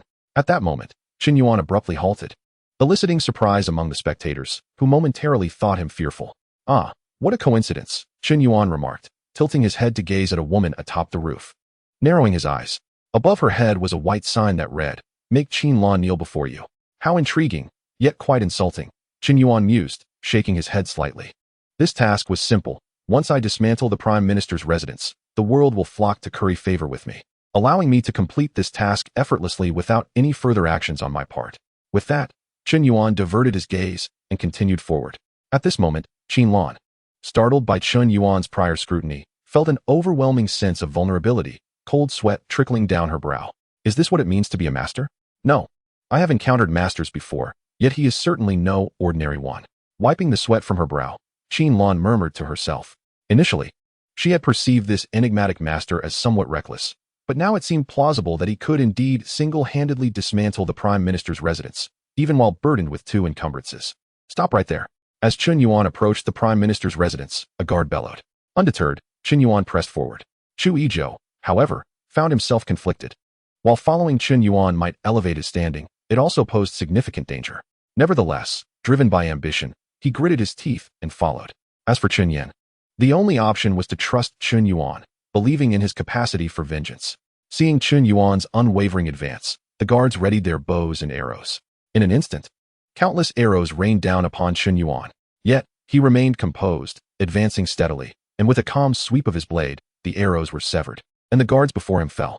The grand entrance of the prime minister's residence burst open, creating a vast breach. The sheer ferocity of that strike left the remaining guards pale, retreating in fear, hesitant to attack further.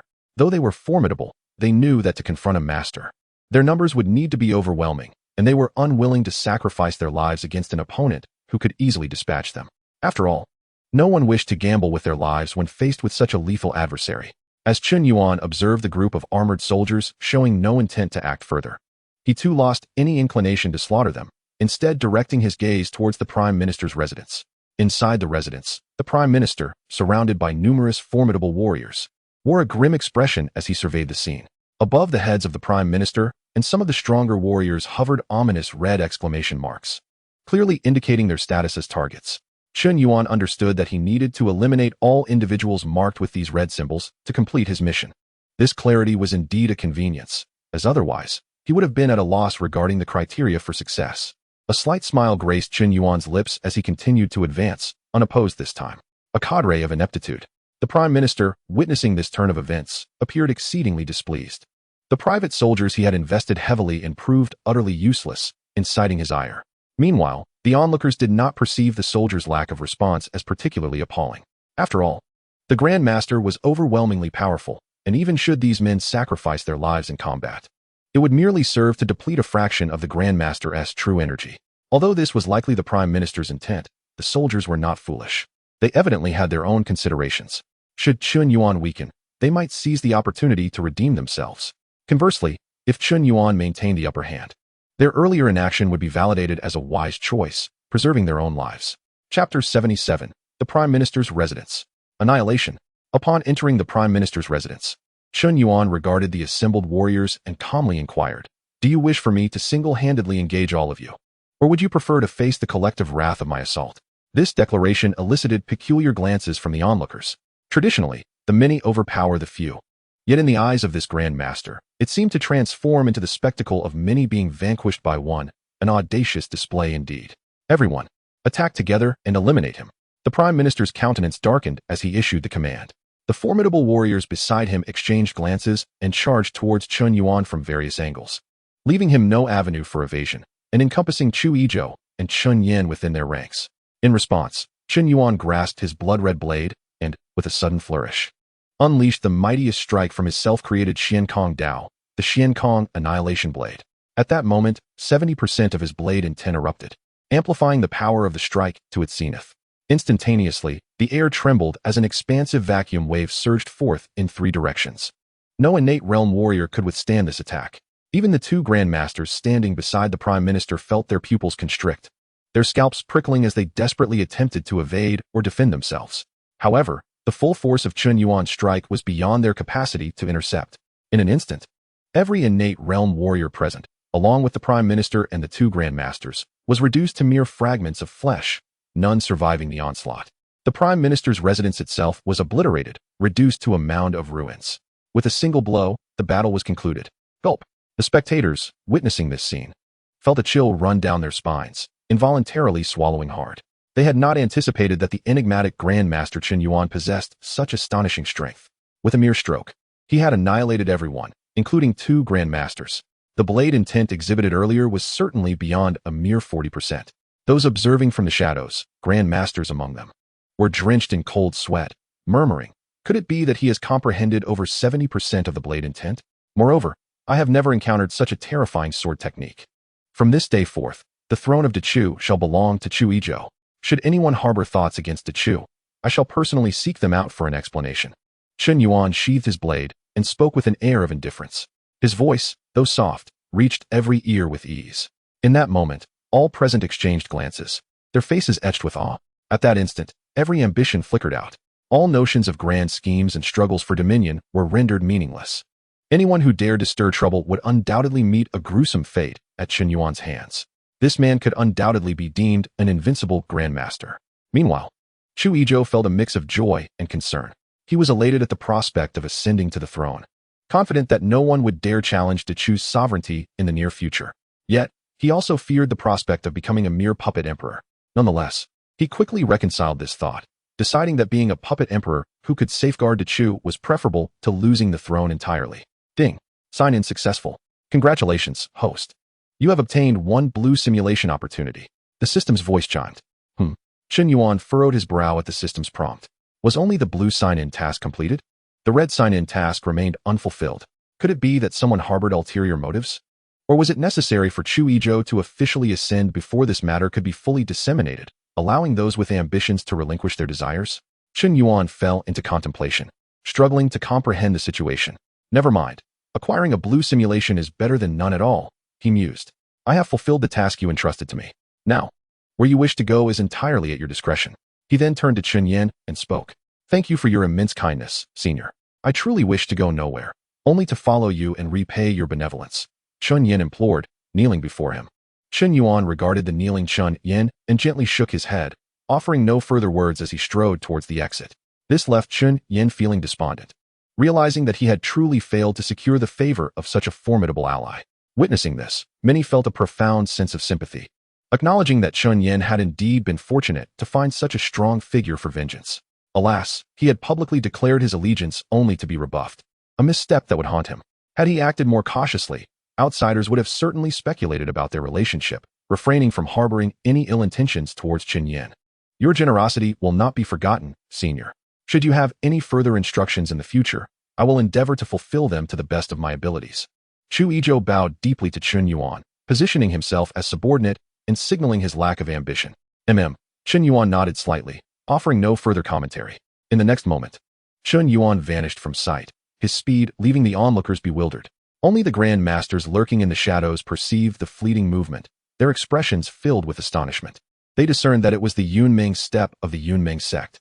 Senior, Qianlan, startled by Chen Yuan's sudden appearance before her, felt her scalp tingle and promptly knelt in reverence. Qianlan, Chen Yuan said, hands clasped behind him as he looked down at her. Senior knows my name? Qianlan was momentarily taken aback, only to be filled with joy thereafter. I have past connections with the Funyin Valley, hence I am somewhat familiar with it. Chen Yuan replied nonchalantly. Since you have ties to the Funyin Valley, as a senior elder of the Funyin Valley, I invite you to my home for a visit. I wish to honor you, Qianlan said, her flattery evident. Ding. Sign-in successful. Congratulations, host. You have obtained one white simulation opportunity. The system's voice chimed once more. Honor is unnecessary. I came to see you today solely for one matter, Chen Yuan said calmly. What matter? If it is within my capabilities, I shall do my utmost to fulfill it and not disappoint you. Senior, Qianlan quickly assured him. Smack. Chen Yuan used his true energy to elevate Qianlan to her feet before delivering a resounding slap across her face, sending her flying. It is nothing. I merely found you deserving of a lesson, Chen Yuan remarked placidly. He recalled all of Qianlan's misdeeds during the life simulations. While he had considered sparing her life due to her connection with the Funyin Valley, letting her off unscathed did not imply that he would overlook her past actions. A slap served to clarify his thoughts and was indeed a necessary action. Otherwise, this visit to find Q&Ln might lead others to mistakenly believe he holds her in high regard.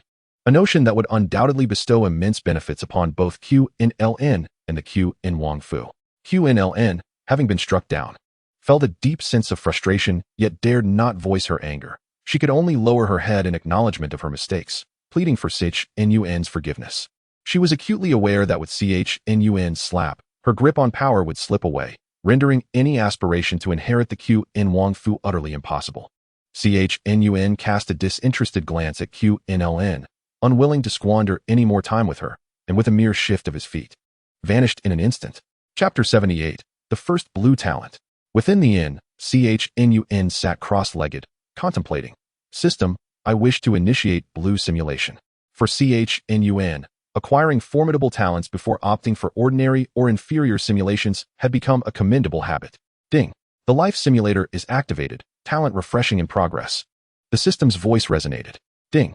Talent refresh successful. Congratulations, host. You have successfully acquired the blue talent, Resurrection of the Dead, and the white talent, Football Virtuoso. Blue talent, Resurrection of the Dead. Upon the host's death, there exists a certain probability of revival. A second chance at life? Chen-Yuan gazed at the newly acquired talent with a face full of astonishment. Although the blue talent, Resurrection of the Dead, does not guarantee a return to life, the mere possibility of revival significantly enhances his margin for error in the future. At the very least, even if he were to be treacherously slain in reality, a glimmer of hope for a comeback would remain. Truly, the blue talent has begun to delve into the realm of resurrection capabilities. While not a certainty, it still surpasses the extraordinary nature of white and green talents. Chen-Yuan marveled internally. What use is the football virtuoso talent to me? Am I expected to play football in this fantastical realm? There is no national team here that requires my salvation. Chen-Yuan couldn't help but express his discontent. System, I choose the blue talent, Resurrection of the Dead. Without hesitation, Chen-Yuan made his selection. Ding. Talent selection successful. Life simulation commencing. The system's voice echoed once more. Then, the screen illuminated, and familiar text began to materialize. Day 1. You choose to observe the world's tumultuous affairs. Before long, the current emperor announces his abdication, allowing Chyzhu to officially ascend the throne as the new emperor of the Ch kingdom in 7 days. A few days later, news from the capital spreads throughout the entire Great Ch, leaving everyone utterly astounded. Your name is now renowned, hailed as the foremost master of the ages. Regarding such fleeting fame, you remain indifferent. You opt to wander the world, planning to travel to coastal regions in search of ancient teleportation arrays, attempting to utilize them to escape this desolate land. After a year of searching, you finally locate the hidden ancient teleportation array within the Biyin mountain range. Through your exploration, you successfully uncover the ancient teleportation array. This time, you regard the skeleton with trepidation, refraining from touching the ring, fearful of awakening the ancient entity. You take out the moon spirit pearl, intending to draw upon its energy, yet find yourself utterly unsuccessful, which leaves you quite vexed. Uncertain of how to operate the ancient teleportation array or utilize the moon spirit pearl, it appears that escaping this place may be an impossible endeavor. You glance once more at the skeleton, hesitating whether to awaken it and risk provoking a formidable foe. This time, you are prepared, ensuring that the possibility of it seizing your body remains minimal. Ultimately, you lack the audacity to awaken it at present. Resolving to return a year prior to the emergence of the blood array and rouse it then, ready to engage in a precarious gamble. After sealing the cave, you depart, continuing your journey through the world, honing your martial skills, and enhancing your strength. Due to your presence, the Great CH remains remarkably stable. Under your intimidation of the realm's heroes and your guidance, CHYZHU actively implements reforms, rejuvenating the Great Sage. Time passes, and before you know it, it is the year 685 of the Great CH, with approximately 1 year remaining until the blood array's emergence. You return to the site of the ancient teleportation array and awaken the slumbering ancient entity. However, this time, you have devised a plan, employing the trained dead soldiers to awaken the dormant ancient being. The dead soldiers possess only a foundational level of innate cultivation, and even if the ancient entity were to seize their bodies, you could easily suppress it. Of course, you have a contingency plan. Should the ancient entity discover you and attempt to seize your body, you can command the dead soldiers to commit suicide and then use poison to negotiate with it. Upon awakening, the ancient entity, upon seeing the dead soldiers, displays disappointment, expressing surprise that after all these years, only a single foundational level weakling has come to rouse it. Nevertheless, having someone is better than having no one at all. Once it seizes this individual, it can utilize the blood array to refine the life forces of the island's inhabitants, absorbing their blood essence and life energy to cultivate.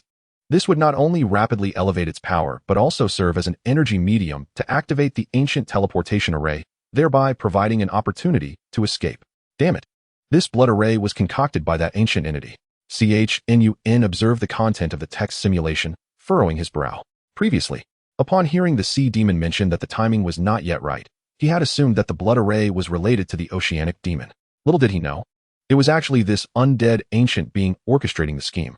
The entity planned to cultivate through the refinement of the island's inhabitants while simultaneously utilizing their energy to substitute for spiritual essence, activating the ancient teleportation array. This implies that the prior plot developments were a result of individuals inadvertently discovering this place, subsequently falling victim to the ancient being's body-snatching schemes, which allowed it to initiate its machinations. CHNUN murmured to himself, "This is rather simple to resolve. As long as I seal off this cave, preventing anyone from approaching it easily, I can avert the occurrence of individuals stumbling in and being seized by the ancient entity. As long as the ancient being is unable to incite trouble, this island will remain secure, at least for the foreseeable future." While CHNUN pondered, the text on the screen continued to unfold. Next, you observe the ancient entity seizing the body of the dead soldier. It is at this moment, as the ancient being takes possession of the dead soldier, that you emerge from the shadows, displaying your peak prowess at the early stage of a master. With sufficient vitality to rival that of a master, placing your blade against its throat, revealing your full strength. This causes the ancient entity, which has just completed its body snatching, to wear an exceedingly grim expression. It had not anticipated that a mere junior would outmaneuver it.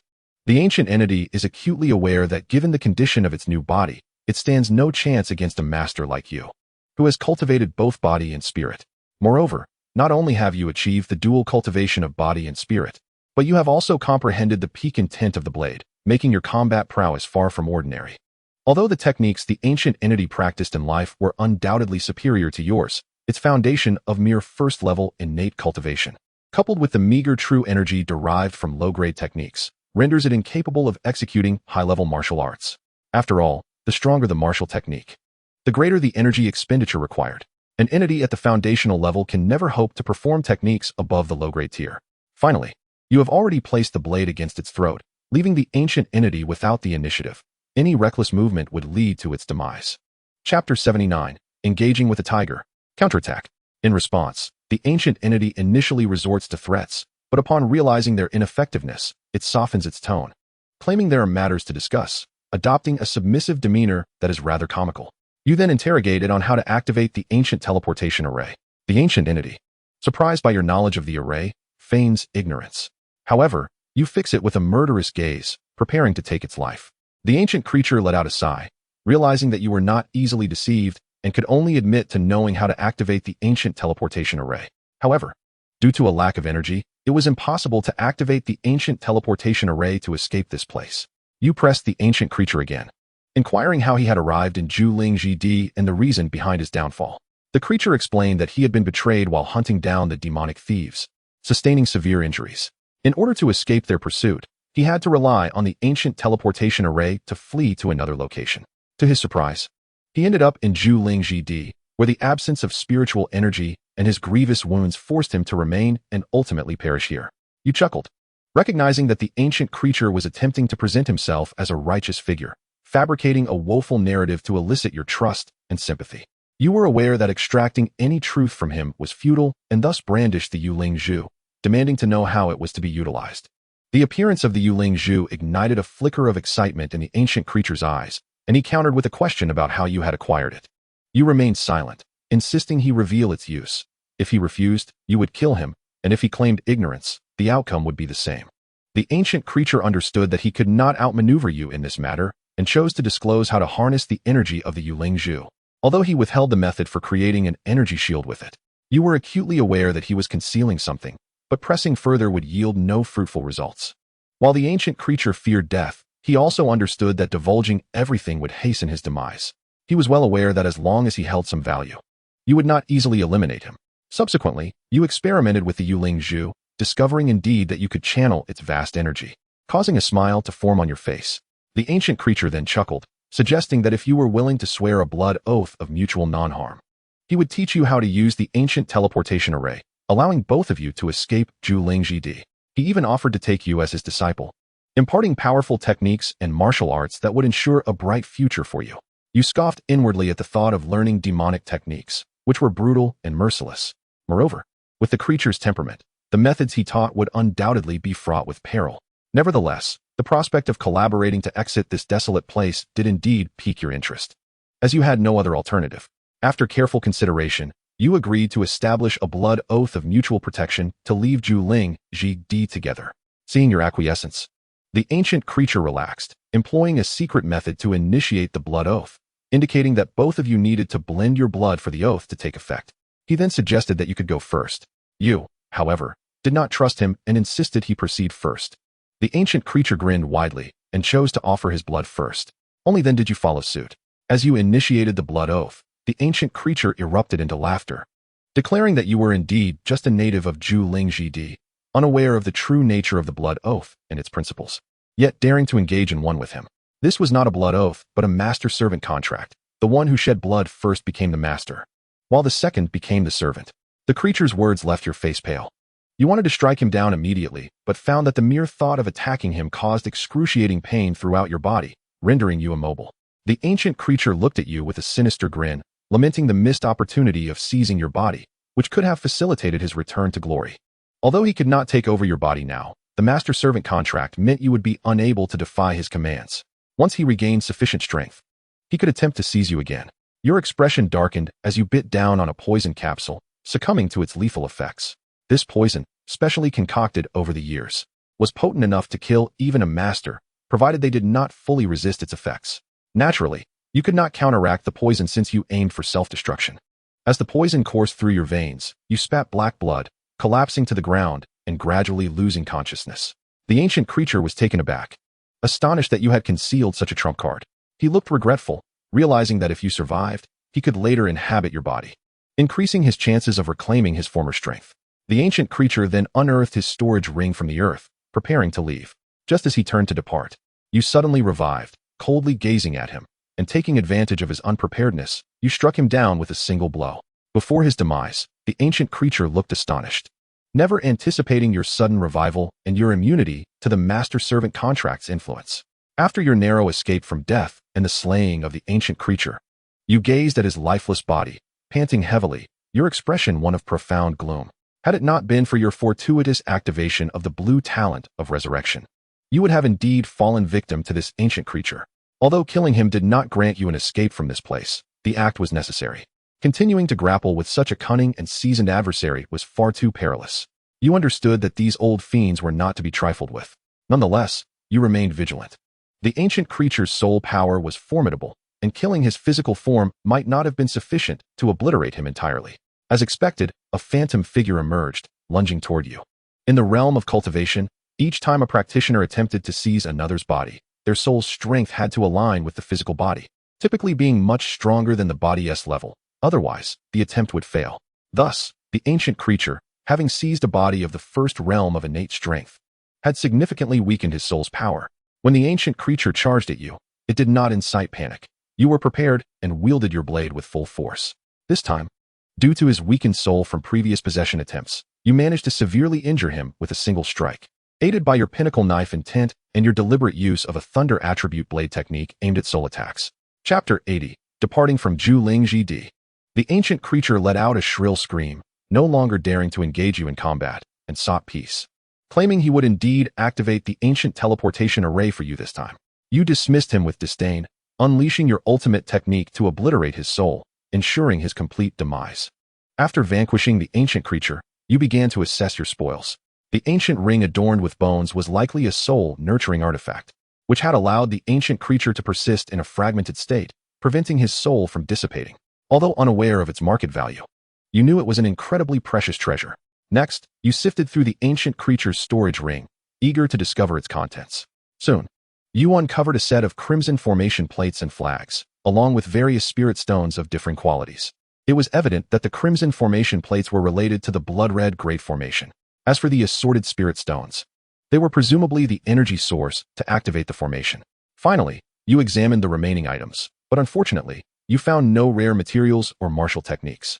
Instead, you discovered a crimson token and an ancient, intricately designed talisman. On this ancient token, a few prominent characters read, Xiao Nua Yi Ling. As you gaze at the inscription, a vague suspicion arises within you. To activate this primordial teleportation array, one must employ the Xiao Nua Yi Ling in conjunction with a substantial amount of energy. Otherwise, attempting to utilize this ancient mechanism would be utterly futile. After a moment of contemplation, you endeavor to connect with the Xiao Nua Yi Ling using your mental energy, while simultaneously channeling the energy accumulated within the Yuling Zhu into the ancient teleportation array, striving to instill it with power. To your delight, as the energy from the Yuling Zhu flows into the ancient array, peculiar glyphs begin to illuminate, seemingly indicating some progress. However, just as you revel in this newfound hope, an unexpected phenomenon occurs. The ancient teleportation array generates a strange suction force, mercilessly devouring the energy within the Yuling Zhu. This unsettling sight causes your expression to shift dramatically as you find yourself at a loss regarding the unfolding situation. Your attempts to halt the ancient array's voracious consumption of energy prove futile, leaving you helplessly observing the energy being frantically siphoned away. In the haze, you notice numerous fissures forming on the surface of the Yuling Zhu, hinting at its imminent destruction. A pang of heartache surges within you, realizing that this treasured artifact may meet its demise here. Moments later, the Yuling Zhu shatters, its vast hidden energy entirely consumed by the ancient teleportation array. A dazzling brilliance emanates from the array, and the Xiao Nua Yi Ling begins to spin uncontrollably.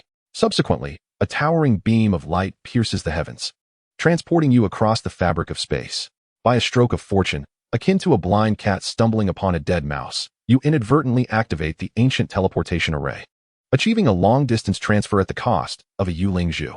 This soaring beam of light astonishes countless individuals across the Chu, while simultaneously capturing the attention of a formidable entity within the sea, causing it to squint its eyes in surprise. It had not occurred to this creature that such an ancient teleportation array existed in this desolate realm, nor that someone could activate it. It is worth noting that the energy required to activate such an array is not only immense, but also exceedingly pure. Thus, accomplishing this feat is no simple matter. However, this difficulty primarily pertains to ordinary cultivators in the desolate realm, as powerful beings would undoubtedly possess an ample supply of spirit stones needed to activate the ancient teleportation array. Could the ancient teleportation array truly cause such a grand spectacle? As Chen Yuan ponders the simulated content, he reflects on previous simulations, silently considering that the old monster's attempt to amass energy by sacrificing all the beings on the island ultimately led to failure. It is even possible that he himself suffered a backlash. Otherwise, the blood sacrifice array would not have persisted for so long without dissipating, nor would a towering beam of light have emerged. It is indeed unexpected to activate the ancient teleportation array in such a dramatic manner, journeying to other realms, which feels like a fortuitous surprise. Chen Yuan's anticipation grows as he contemplates the ensuing developments.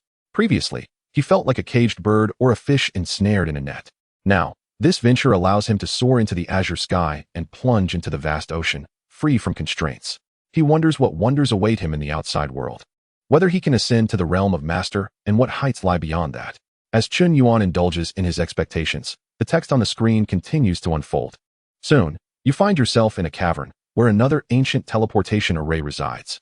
Recognizing this as the counterpart of the one you just activated, you realize that if you activate this array, it could facilitate your return to the desolate realm.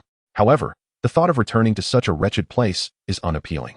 You yearn to explore the vast world outside and achieve greatness. Consequently, you begin to deliberate whether to destroy this teleportation array. After much contemplation, you ultimately decide against it. After all, you cannot predict whether you might be pursued in the future. Should that circumstance arise, you might find yourself with no escape, much like the old monster, and could retreat to the desolate realm to survive for a time. Having abandoned the notion of destroying the ancient teleportation array, you choose to depart from the cavern. You discover that you are situated on a modest island, which presents a dilemma. Although you are a master, you lack the ability to fly, making the prospect of crossing the sea rather troublesome. Nevertheless, the commotion caused by the ancient teleportation array might attract attention. And if a powerful being were to arrive and detect your presence, your situation could become perilous. Thus, you resolve to cross the sea. Fortunately, during the past several years, you have made thorough preparations, ensuring that you have provisions and a small boat at your disposal.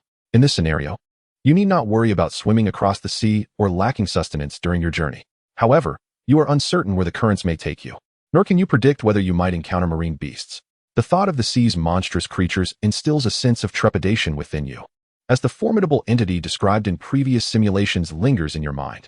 As for ordinary beasts, you harbor little concern, for you can conceal your presence. Even 5th-tier beasts would be unable to detect your true aura. Yet, you remain uncertain whether 6th-tier beasts might perceive your anomaly and attack. Chapter 81, Deadlock. Regrettably, despite making a wise choice, your timing proves unfortunate. As you set sail across the sea, 3 figures approach from different directions. You sense a powerful aura drawing near, and your expression shifts dramatically as you abandon the boat and plunge into the water without hesitation.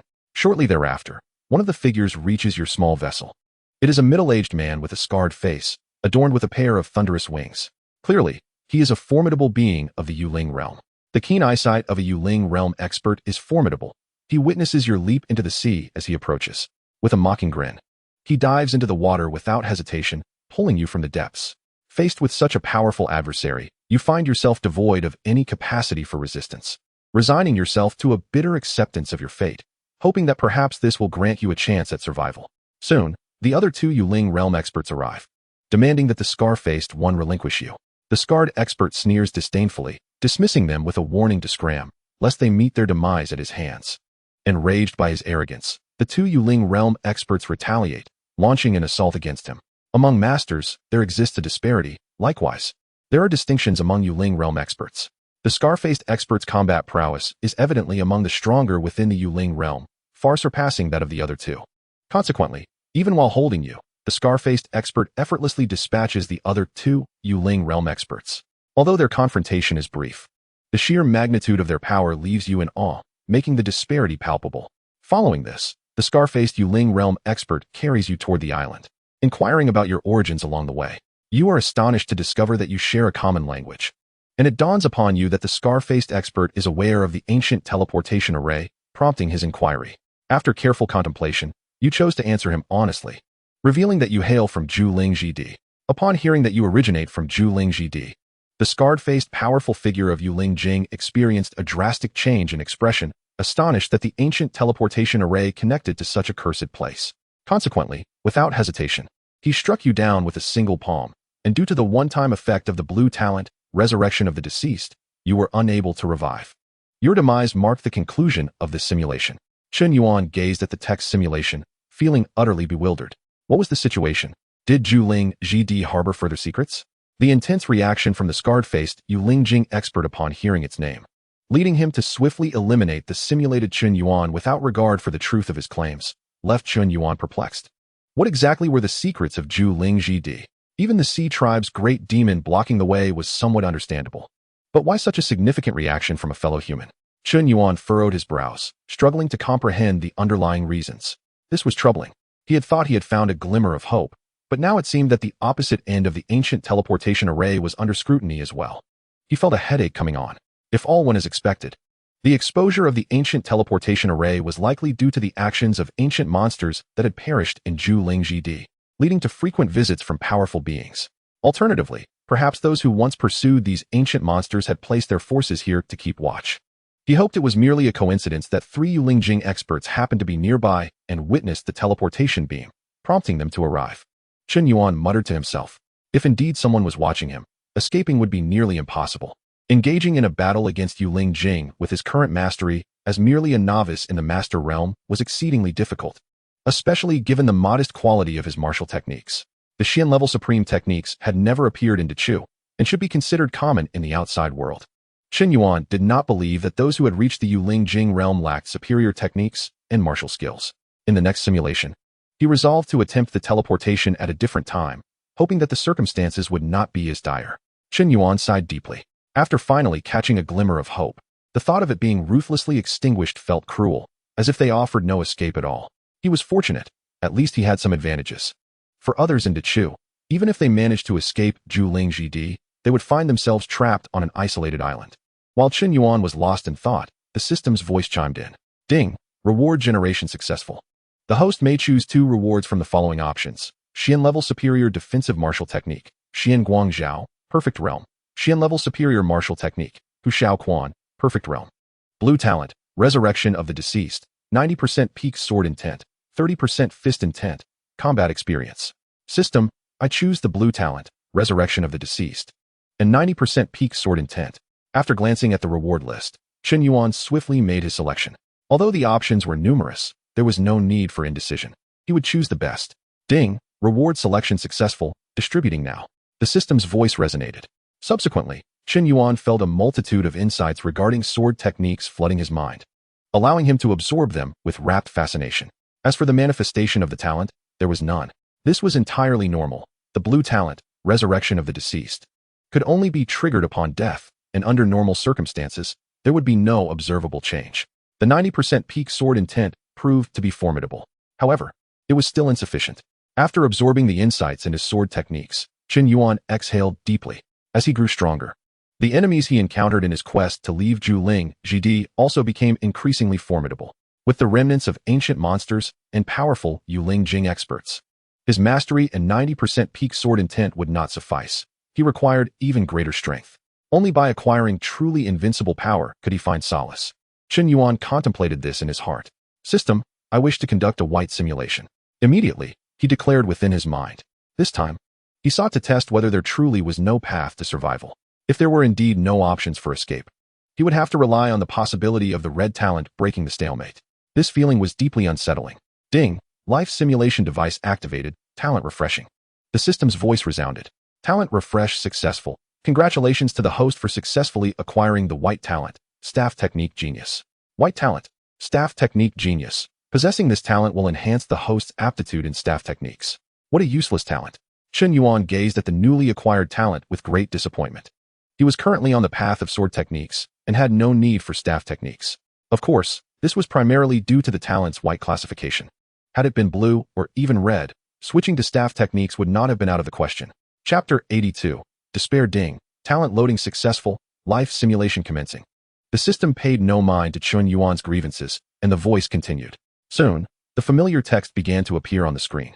On the first day, you chose to develop as you did in the previous simulation.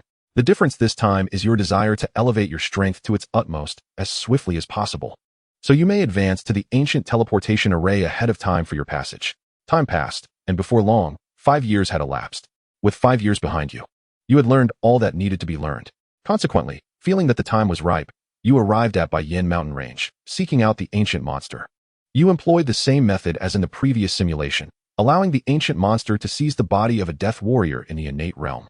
Before you made your move, this time, you had no intention of wasting words. Upon its possession, you struck swiftly, slaying it in one blow. When its soul sought to negotiate with you, enticing you with grand opportunities, you feigned a smile and agreed, only to suddenly deliver a fatal strike, severely wounding it. The second strike was enough to end its life. After claiming your spoils, you attempted to activate the ancient teleportation array. This time, It took you half a day to succeed. The Yuling Pearl was once again drained by the ancient teleportation array. Then, you were transported to the other end of the ancient teleportation array on an island. Upon arrival, you hastily made your way to the beach, plunging into the ocean at the earliest opportunity, wishing to avoid detection. Your choice proved wise. Shortly thereafter, powerful Yuling Jing experts appeared here. Had you attempted to leave by boat, the chances of being discovered would have been significant. However, navigating the ocean was no easy task, as you were horrified to find an abundance of demonic beasts lurking within. Fifth-tier beasts frequently emerged. At times, you even sensed the presence of creatures far surpassing the fifth tier from a distance, undoubtedly powerful beasts on par with Yuling Jing experts, classified as sixth tier. You suppressed your aura, daring not to make any movements. Alas, despite your efforts, you were still a member of the human race.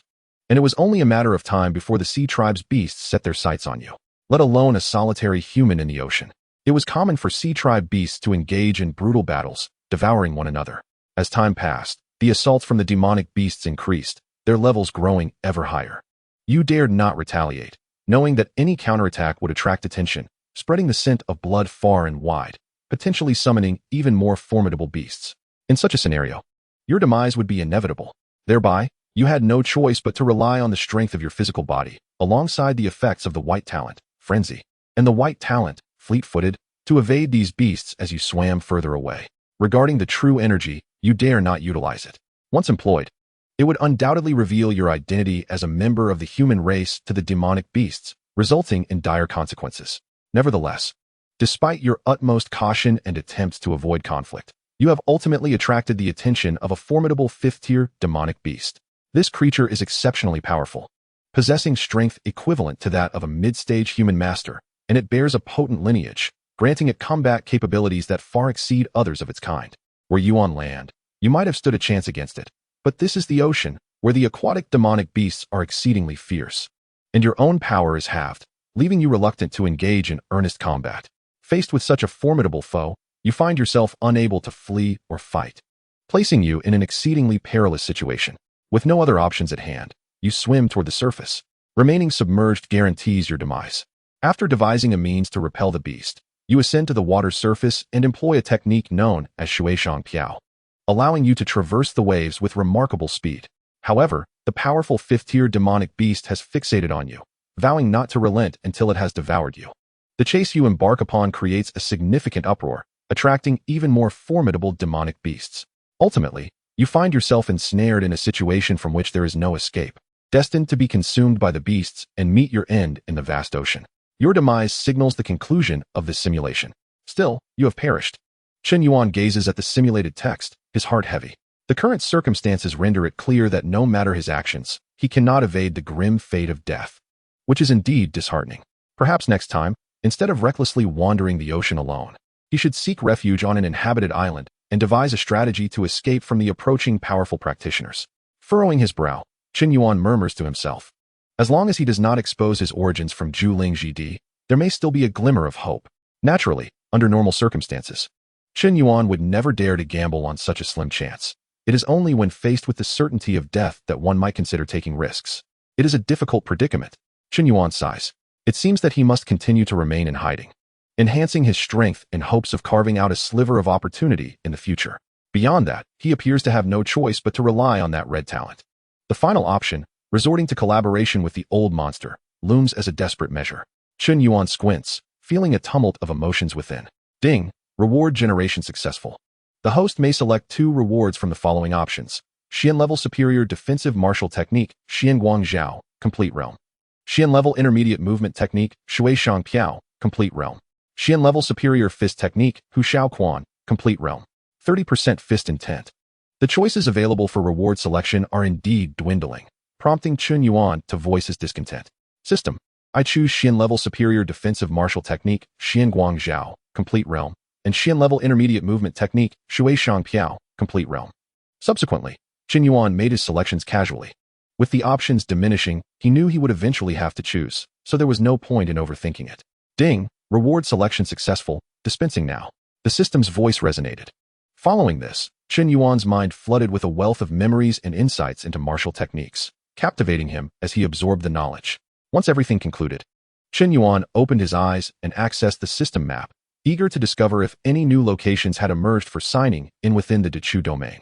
Waiting idly for the completion of the red sign-in task was not a viable strategy. There are indeed new sign-in locations. Upon examining the system map, Chen Yuan discovered 3 newly refreshed sign-in points. The first was within the Imperial Palace, the second at Baiyan Mountain, where the old monster resided, and the third in a village called Shaoling Village. Chapter 83. Entering the Palace. Let us head to the Imperial Palace. Chen Yuan contemplated the 3 locations, his gaze flickering with determination. Given his current stature, he should be able to enter the palace without facing any opposition. With this thought, he promptly set off for the Imperial Palace. Although the news of the Prime Minister's estate being annihilated had not yet spread widely among the common folk of the capital, the elite circles were already well aware, stricken with fear and deep reverence for Chen Yuan. Thus, when Chen Yuan appeared once more on the streets of the capital, striding towards the Imperial Palace, the nobles regarded him with uncertainty, pondering his intentions. Could it be that Chen Yuan believed supporting Chu Yizhou as emperor was less favorable than seizing the throne himself, planning to eliminate the imperial family? As these nobles scrutinized Chen Yuan, he arrived at the palace gates. The palace guards, noticing Chen Yuan's unwavering approach, furrowed their brows, brandishing their weapons and bellowing, "Halt! If you advance further, we shall not hesitate to take lethal action." Chen Yuan lifted his gaze and cast a glance at them. In an instant, the guards turned pale. Drenched in cold sweat, their hearts racing. At that moment, they comprehended that this individual before them was beyond their capacity to challenge. Should he desire, he could extinguish their lives in an instant. "You fools! Upon encountering Lord Master, you failed to pay your respects and dare to obstruct him." At that moment, Chu Yizhou emerged from the palace, admonishing the guards with righteous fury. It appeared to be a reprimand, yet it was, in truth, an act of salvation for them. "We pay our respects to Lord Master." The palace guards, finally grasping the gravity of the situation, trembled and hastily knelt in reverence. "Lord Chen, these palace guards were unaware of your identity. I hope you can find it in your heart to forgive them," Chu Yizhou expressed with a face full of contrition, his tone imbued with respect. Chen Yuan nodded, refraining from elaborating further, and turned his attention to an elderly man beside Chu Yizhou. He disregarded the spies fixating on him, fully aware that the nobility had been informed of his movements, anticipating the arrival of palace officials to escort him inside. "Chu Hong, I have the honor of meeting Master Chen." The elder, with garments billowing, bowed respectfully towards Chen Yuan. Although he too was a master, he recognized his diminished standing in Chen Yuan's presence and opted for a humble demeanor. Chen Yuan regarded the elder and spoke coolly. "So you are the last master of the Dechu royal family?" "Indeed, I am the last master of the royal family," Chu Hong sighed. In the height of its glory, the Dechu royal family boasted 4 masters. Alas, no power can sustain perpetual dominance. To become a master requires not only abundant resources but also innate talent. Without talent, mere resources are futile. Thus, as the masters of the Dechu royal family passed away, the power dwindled, resulting in fewer obedient subjects and diminishing resources, ensnaring us in a vicious cycle. "Chu Hong, I am grateful for Master Chen's formidable support, which has granted the Dechu a moment of respite." Chu Hong bowed deeply once more, expressing his gratitude sincerely. He understood that had Chen Yuan not eradicated the Prime Minister's estate and dispatched numerous innate-level practitioners along with 2 masters, the Dechu would soon fall under the Prime Minister's control, facing the onslaught of various factions. Now, with Chen Yuan openly aligning himself with Chu Yizhou, the significant forces must reconsider the consequences of their actions. While it remains true that overwhelming numbers could potentially overwhelm an ordinary master, such a strategy would only be effective against average practitioners. Ordinary masters may find themselves obstructed by other masters, often besieged by multiple innate realm experts during warfare, rendering their escape from the military formations exceedingly challenging, thus exposing them to the risk of exhaustion. However, Chen Yuan is an exception, with his formidable strength. Who could dare to impede his path? He can eliminate anyone he wishes at will. In such circumstances, who would dare act recklessly, knowing that Chen Yuan might very well pay them a visit to exact retribution? Consequently, whether it be superpowers or esteemed families, until Chen Yuan meets his demise, they can only assume the role of an ostrich, burying their heads in the sand. Despite his youth, if he harbors no ambitions for usurpation, he could afford to chew a respite of over 200 years, a significant boon indeed. "My interest merely stems from curiosity," Chen Yuan stated calmly, his hand resting behind him. "Your interests, however, may grant Dechu an extension of 2 centuries, a divine grace from the heavens," Chu Hong extolled. "Master Chen, please, let us converse within." He gestured invitingly towards the palace. "What of the old emperor?" Chen Yuan nodded, casually inquiring as he moved forward. Would Master Chen have my nephew summoned to meet you? He is gravely ill, but I could arrange for him to come, Chu Heng replied, momentarily taken aback. Given that Chen Yuan is a martial artist, Chu Heng chose to personally greet him. In the current hierarchy, the status of the Chu Emperor pales in comparison. It's of no concern, merely a casual inquiry. Chen Yuan shook his head, expressing little interest in the old emperor. This emperor, whether in simulation or reality, is but a dying man, hardly worthy of consideration. Chu Heng nodded, relieved. Forcing the emperor to pay his respects would shatter the dignity he holds in the eyes of the populace. The people are largely unaware of the martial world. To them, the emperor remains the most exalted being. Maintaining this image is essential. Should the emperor's dignity be diminished, the citizens may disregard his edicts, making governance increasingly difficult. I am uncertain of Master Chen's purpose in visiting the palace. Should you require assistance from Chu, feel free to ask, Chu Heng ventured cautiously. Not much. Merely here to stroll about the palace, and perhaps scout for any treasures that may be of use to me. Brother Chu, you wouldn't be stingy with a few trinkets, would you? Chen Yuan remarked with a smile, directing his gaze at Chu Heng. Naturally not. Master Chen has rendered immense service to my royal family. To call you a national protector is no exaggeration. As long as Master Chen is willing, you may empty our royal treasury, Chu Heng replied, momentarily taken aback, before bursting into hearty laughter, displaying remarkable generosity. Well then, I shall not hold back, Chen Yuan replied with a grin. This statement caused a jolt of concern within Chu Heng. Other masters would surely be too proud to even consider emptying the royal treasury. Yet, the intentions of the Chen master are inscrutable, and thus he harbored genuine apprehension regarding the potential emptying of the royal coffers. If it were to happen, so be it. Without Master Chen, the royal family would face annihilation, and those treasures would fall into the hands of others. Chu Heng could only offer himself this consolation. Shortly thereafter, Chen Yuan arrived at the designated location within the palace for signing in, located in the harem area. However, no one would dare stop him from entering this realm. Even if Chen Yuan were to act recklessly, the royal family would not intervene, perhaps even welcoming him to select a few maidens. System, initiate my signing in, Chen Yuan thought, dismissing the alluring gazes of the concubines. Ding, sign-in successful. Congratulations, host, you have obtained one ordinary simulation opportunity, the system announced. The system's notification caused Chen Yuan's lips to curl into a smile, uplifting his spirits. Just as he was about to depart for the royal treasury, he suddenly spotted a charming little girl in a white dress with a green sign-in appearing above her head. Green sign-in, accept her as a disciple. Chen Yuan was taken aback. The varying levels of sign-ins are determined by his current strength. Typically, a task to accept a disciple would only warrant a white sign-in level. The fact that it was now a green sign indicated that this little girl was extraordinary. What is the name of that little girl? Chen Yuan inquired, pointing at her and addressing the two individuals behind him. Chu Heng shook his head in ignorance and turned to Chu Yizhou. As a master aged over 200, he had been in seclusion for so long that he scarcely recognized many of the younger generation. Sir Chen, this is our to choose ninth princess, Chu Ling. Should Sir Chen take an interest, I could arrange for her to marry you, Chu Yizhou hastily proposed. Chen Yuan regarded Chu Yizhou with an odd expression. This Chu Ling appeared to be merely around 12 years of age. It was quite audacious of Chu Yizhou to suggest such a thing. Though a lovely girl, Chen Yuan was no pervert and harbored no inclination towards pedophilia. Did I say something wrong? Chu Yizhou asked, somewhat awkwardly. I currently have no intention of starting a family. Even if I did, I would not marry a child, Chen Yuan replied, shaking his head. Chu Yizhou opened his mouth, wishing to suggest that they could wait until the princess matured before considering marriage, but recognizing Chen Yuan's disinterest in such discussions, he wisely fell silent, refraining from further mention of lofty aspirations. Meanwhile, Chu Heng felt a tinge of regret. Should one of his royal family as princesses marry Chen Yuan, it would solidify Chen Yuan's position within the Dechu royal lineage, a truly stable alliance.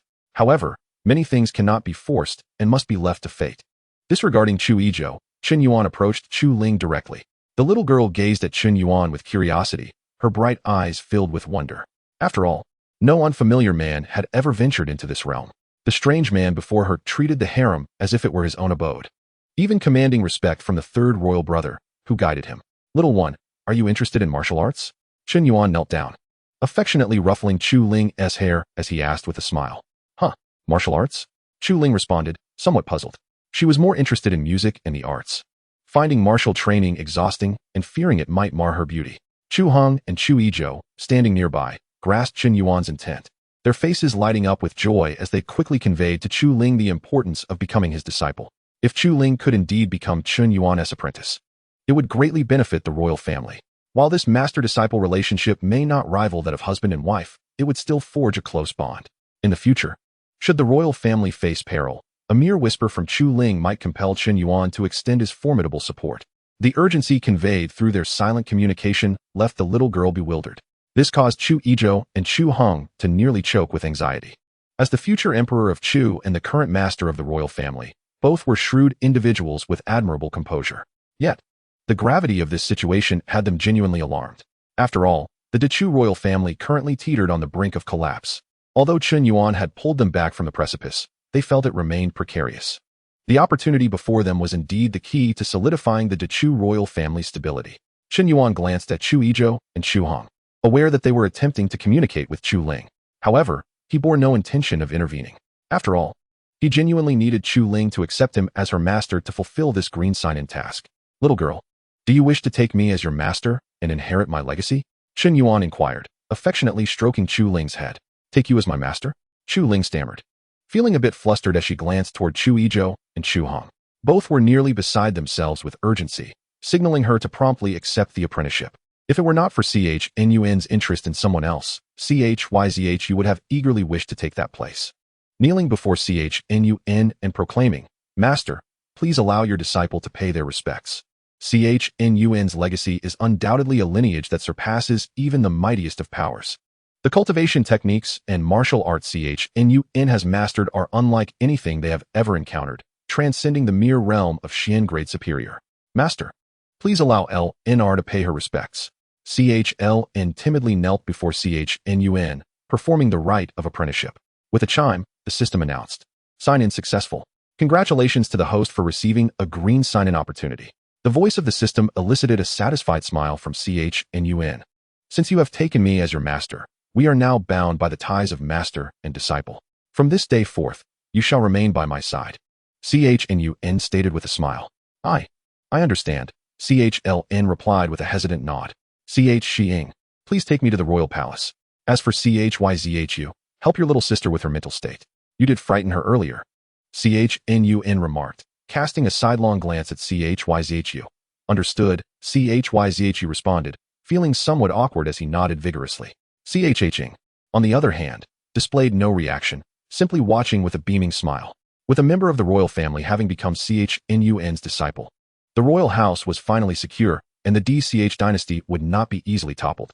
This little girl truly is a blessing for the royal family. I must investigate thoroughly and reward her mother handsomely. Ching mused as he gazed at CHLN. Subsequently, Chen and Ching departed for the royal treasury. Upon arriving, Chen beheld a dazzling array of treasures. Although the DCH dynasty was nearing its twilight, the royal treasury still possessed more valuable items than many other forces. However, Chen was not interested in the average treasures. The most he would gain from them would be a few fifth-tier pieces of equipment to enhance his strength. His primary aim for visiting the royal treasury was to ascertain whether he could discover exceptional items akin to the xianxiaaudiobooks. "Do you possess any peculiar treasures?" Chen inquired of Ching after scanning the area for a while. "Peculiar items?" Ching pondered for a moment before responding. "Our royal treasury holds a token.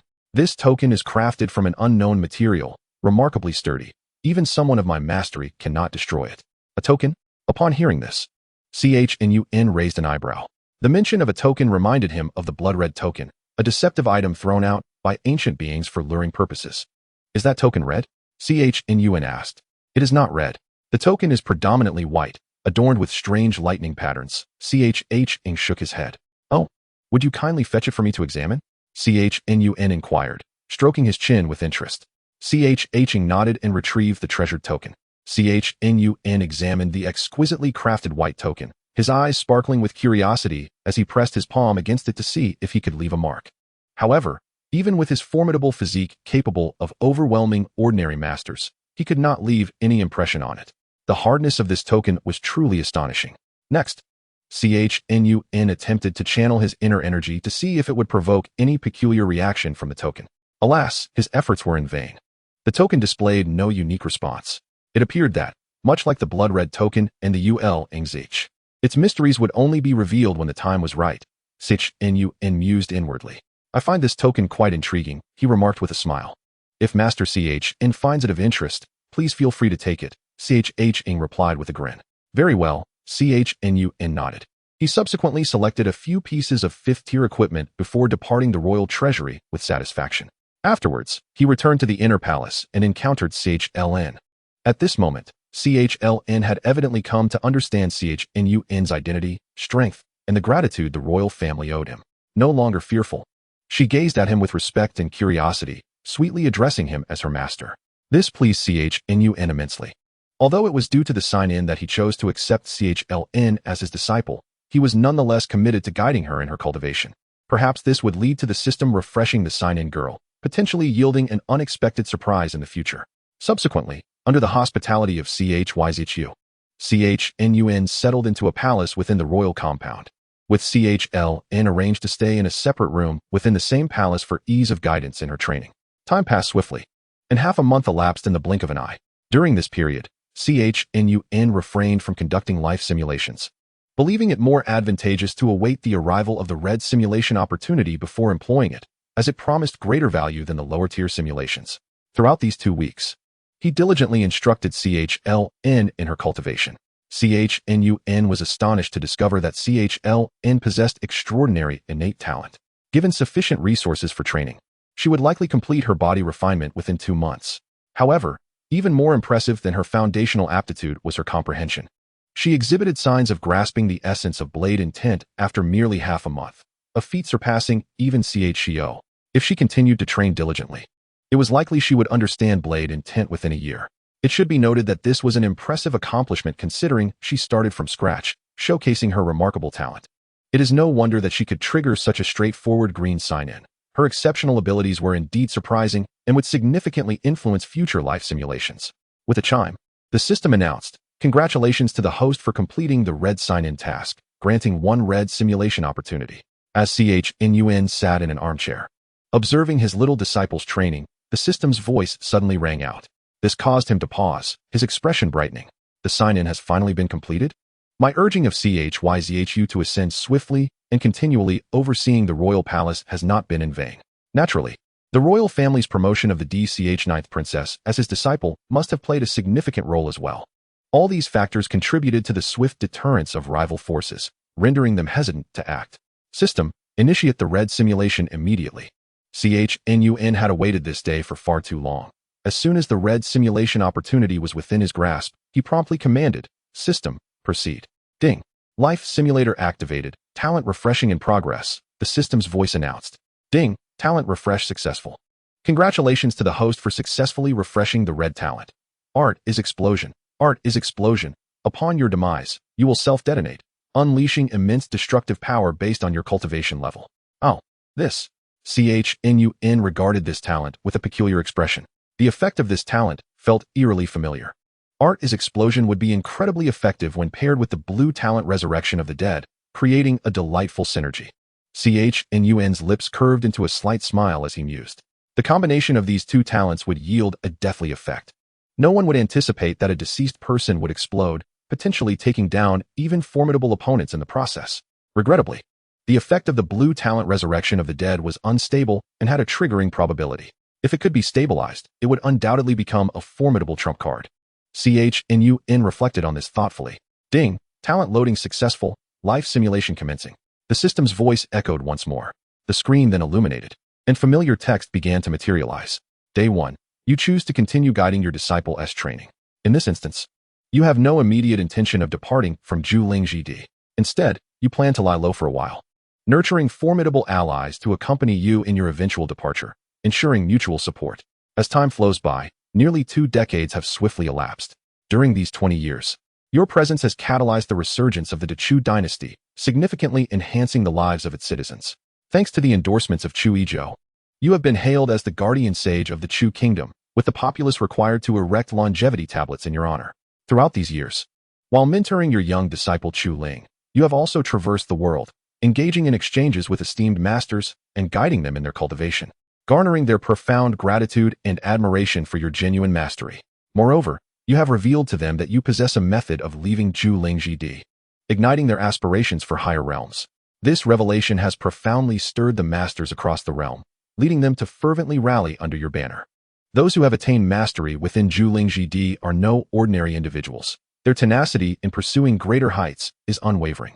Previously, the pursuit of higher realms was unattainable, compelling many to focus solely on defending their territories and vying for historical acclaim. Now, the possibility of leaving this place alters everything. Chapter 86, Jiuling Kun Dao. Under your guidance, these masters have comprehended the fourth level of intent, significantly surpassing their prior simulations. Among them, Zhou Qian and Chu Xiao have distinguished themselves, not only becoming masters, but also grasping the fifth level of intent.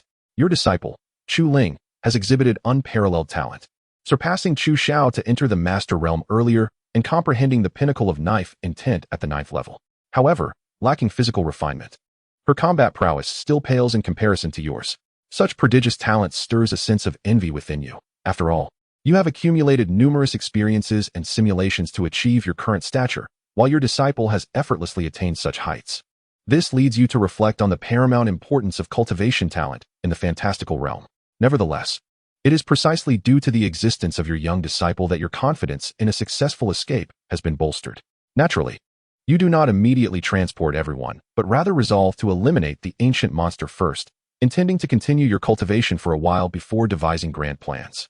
After all, without the ancient monster, the blood-red formation will not manifest, and the beings of Dechu will not be refined. Thus, you may continue to reside in this land. In the subsequent years, you have consistently led the masters in hunting fifth-tier beasts in the Inner Sea region. In truth, this has been your ongoing endeavor for many years. You believe that by vanquishing sufficient fifth-tier beasts, there lies hope for you to advance into the mid-master level. In the year 695 of the Dechu era, the last fifth-tier beast in the Inner Sea was successfully captured. After slaying it, you utilized its flesh and blood for cultivation. Ultimately, you and your disciple, Chu Ling, successfully ascended to the mid-master level. However, this was the limit. Further progress in this region was unattainable. In the year 696 of the Dechu era, you and your disciple engaged in a duel of blades, striving to break through your bottleneck and comprehend more potent realms of intent, culminating in an extraordinary battle. Under immense pressure, both of you simultaneously shattered your limitations, grasping a power that transcended the pinnacle of the ninth level, which you named the 10th level of intent or the perfected intent.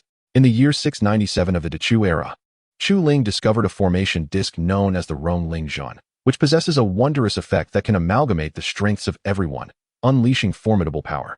The discovery of the Rong Ling Zhan fills you with elation. With this formation, you may have the potential to unleash the power of the Yuling realm, greatly benefiting your future endeavors.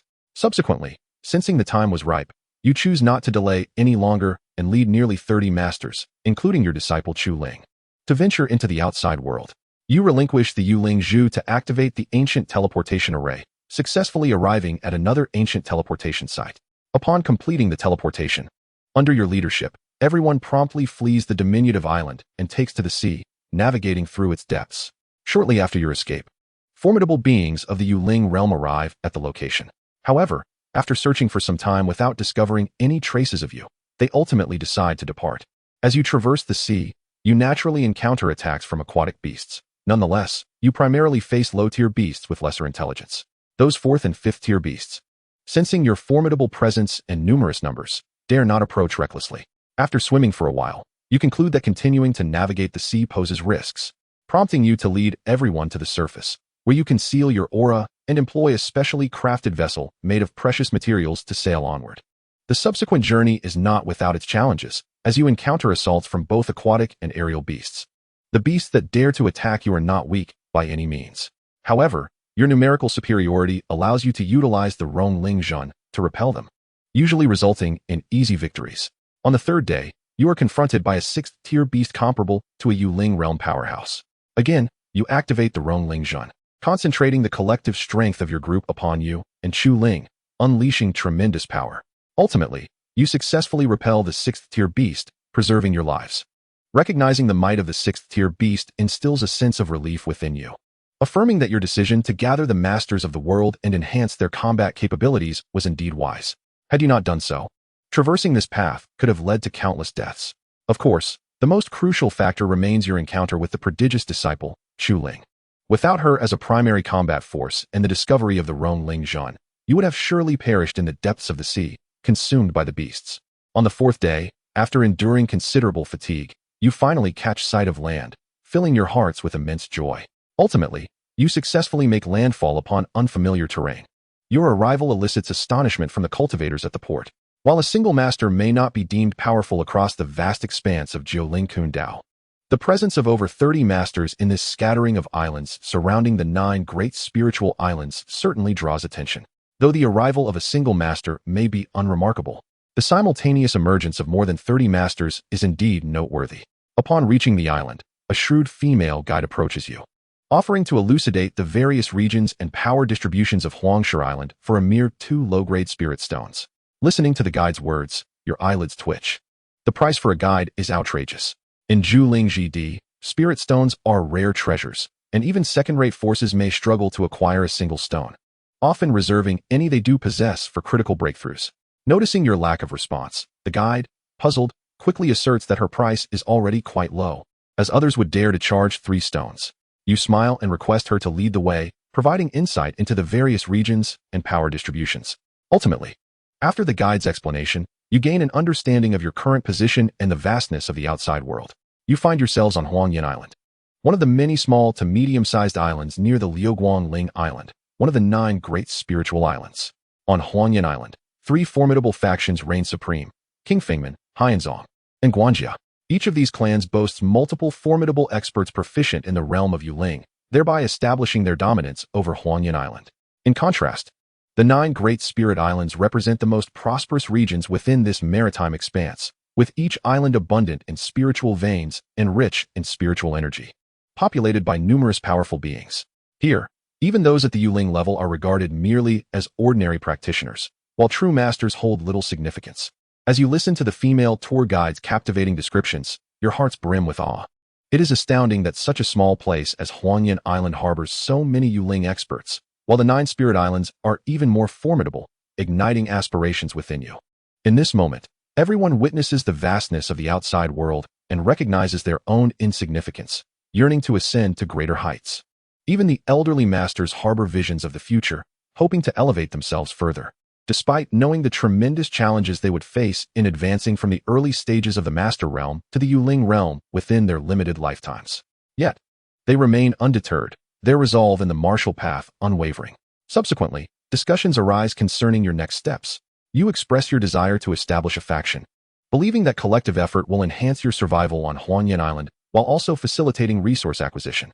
Your proposal receives unanimous support, as those who have risen to mastery within Dechu are resolute individuals, not prone to ingratitude. Your guidance in their cultivation and your introduction to this magnificent world are seen as profound acts of kindness, ensuring their loyalty to you. Furthermore, they recognize that aligning with someone of your caliber far surpasses the prospect of venturing alone. You reach a consensus to establish a faction within the territory of Huangyan Island. After safely arriving in the external world and gaining insight into its circumstances, you feel as though a new chapter has begun. Chen Yuan contemplates the simulated content before him. However, although the simulated version of Chen Yuan successfully escaped the realm of absolute spirit, the reality of his situation presents insurmountable obstacles to his departure. After all, Chu Ling has yet to mature. Cultivating other masters requires time, and the Ling fusion array remains undiscovered. His only hope of escape lies in acquiring the cultivation of the Yuling realm through life simulation. With such prowess, his challenges would become significantly more manageable. He wonders how far this simulation might take him. As Chen Yuan anticipates the unfolding events, the text on the screen continues to emerge. You and your companions meticulously study the map of Huangyan Island and the relationships among its various factions. Ultimately, you decide to establish your faction in Huanyuan City, located in the northern region of Huangyan Island. This area is relatively remote, distant from the 3 major powers, King Fengman, Hyanzong, and Guanjia. The strongest force within the city consists of merely one Yuling expert, who is only newly initiated into that realm. Consequently, as long as you develop discreetly in this area, your safety should be assured. After confirming the location of your faction, you spring into action to acquire a substantial piece of land in Huanyuan City to serve as your headquarters. However, to your embarrassment, you discover that your finances are woefully insufficient. Even when pooling all your resources, you fall far short of the funds required to purchase the land. You lament that you must be among the poorest masters, truly destitute. Following further deliberation, someone proposes that you venture overseas to hunt magical beasts in order to earn spiritual stones for establishing the faction and to serve as initial capital. This suggestion is swiftly dismissed by Zhang Tai, a rogue master, who argues that hunting magical beasts yields slow returns and poses certain dangers. He proposes instead to directly seize control of the most powerful faction in Huanyuan City, the Heihe Gang, for immediate wealth. This approach would also allow your faction to establish its reputation, attracting more practitioners to join and facilitate rapid growth. Zhang Tai's words ignite excitement among the assembled masters. Despite their recent arrival, the prospect of engaging in direct conflict seems risky, yet it undeniably represents the quickest and most straightforward path to wealth. Although instigating conflict lacks justification, those present have emerged from tumultuous circumstances. They would never harm innocent civilians, but dealing with a notorious gang poses no moral quandary. They prioritize the potential benefits and whether the risks are worth taking. As the group turns to you, the leader, for a decision, you reflect and smile, noting that your faction's name has yet to be determined. Once you establish your reputation, the eventual name will be revealed.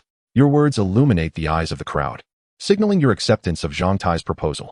After much discussion, your faction is officially named Lingyuan Gang. You then commence an investigation into the intricacies of the Heihe Gang and any potential affiliations they may have to avoid provoking formidable adversaries. After 3 days of diligent inquiry, you uncover the details of the Heihe Gang. Their leader possesses mastery at the pinnacle of the Master Realm, an imposing force. However, with the deployment of the Ling Fusion Array, you believe that eliminating him could become a feasible task. Nonetheless, you recognize the necessity of concealing the existence of the Ling Fusion Array until a critical moment, as it serves as your trump card, should it be revealed. It may invite calamity. While your understanding of the outside world remains limited, you are acutely aware that this ability to converge the strength of many is an invaluable asset, one that would undoubtedly entice you Ling experts. However, without resorting to the Ling Fusion Array, vanquishing the leader of the Heihe Gang and dismantling their organization would prove exceedingly challenging.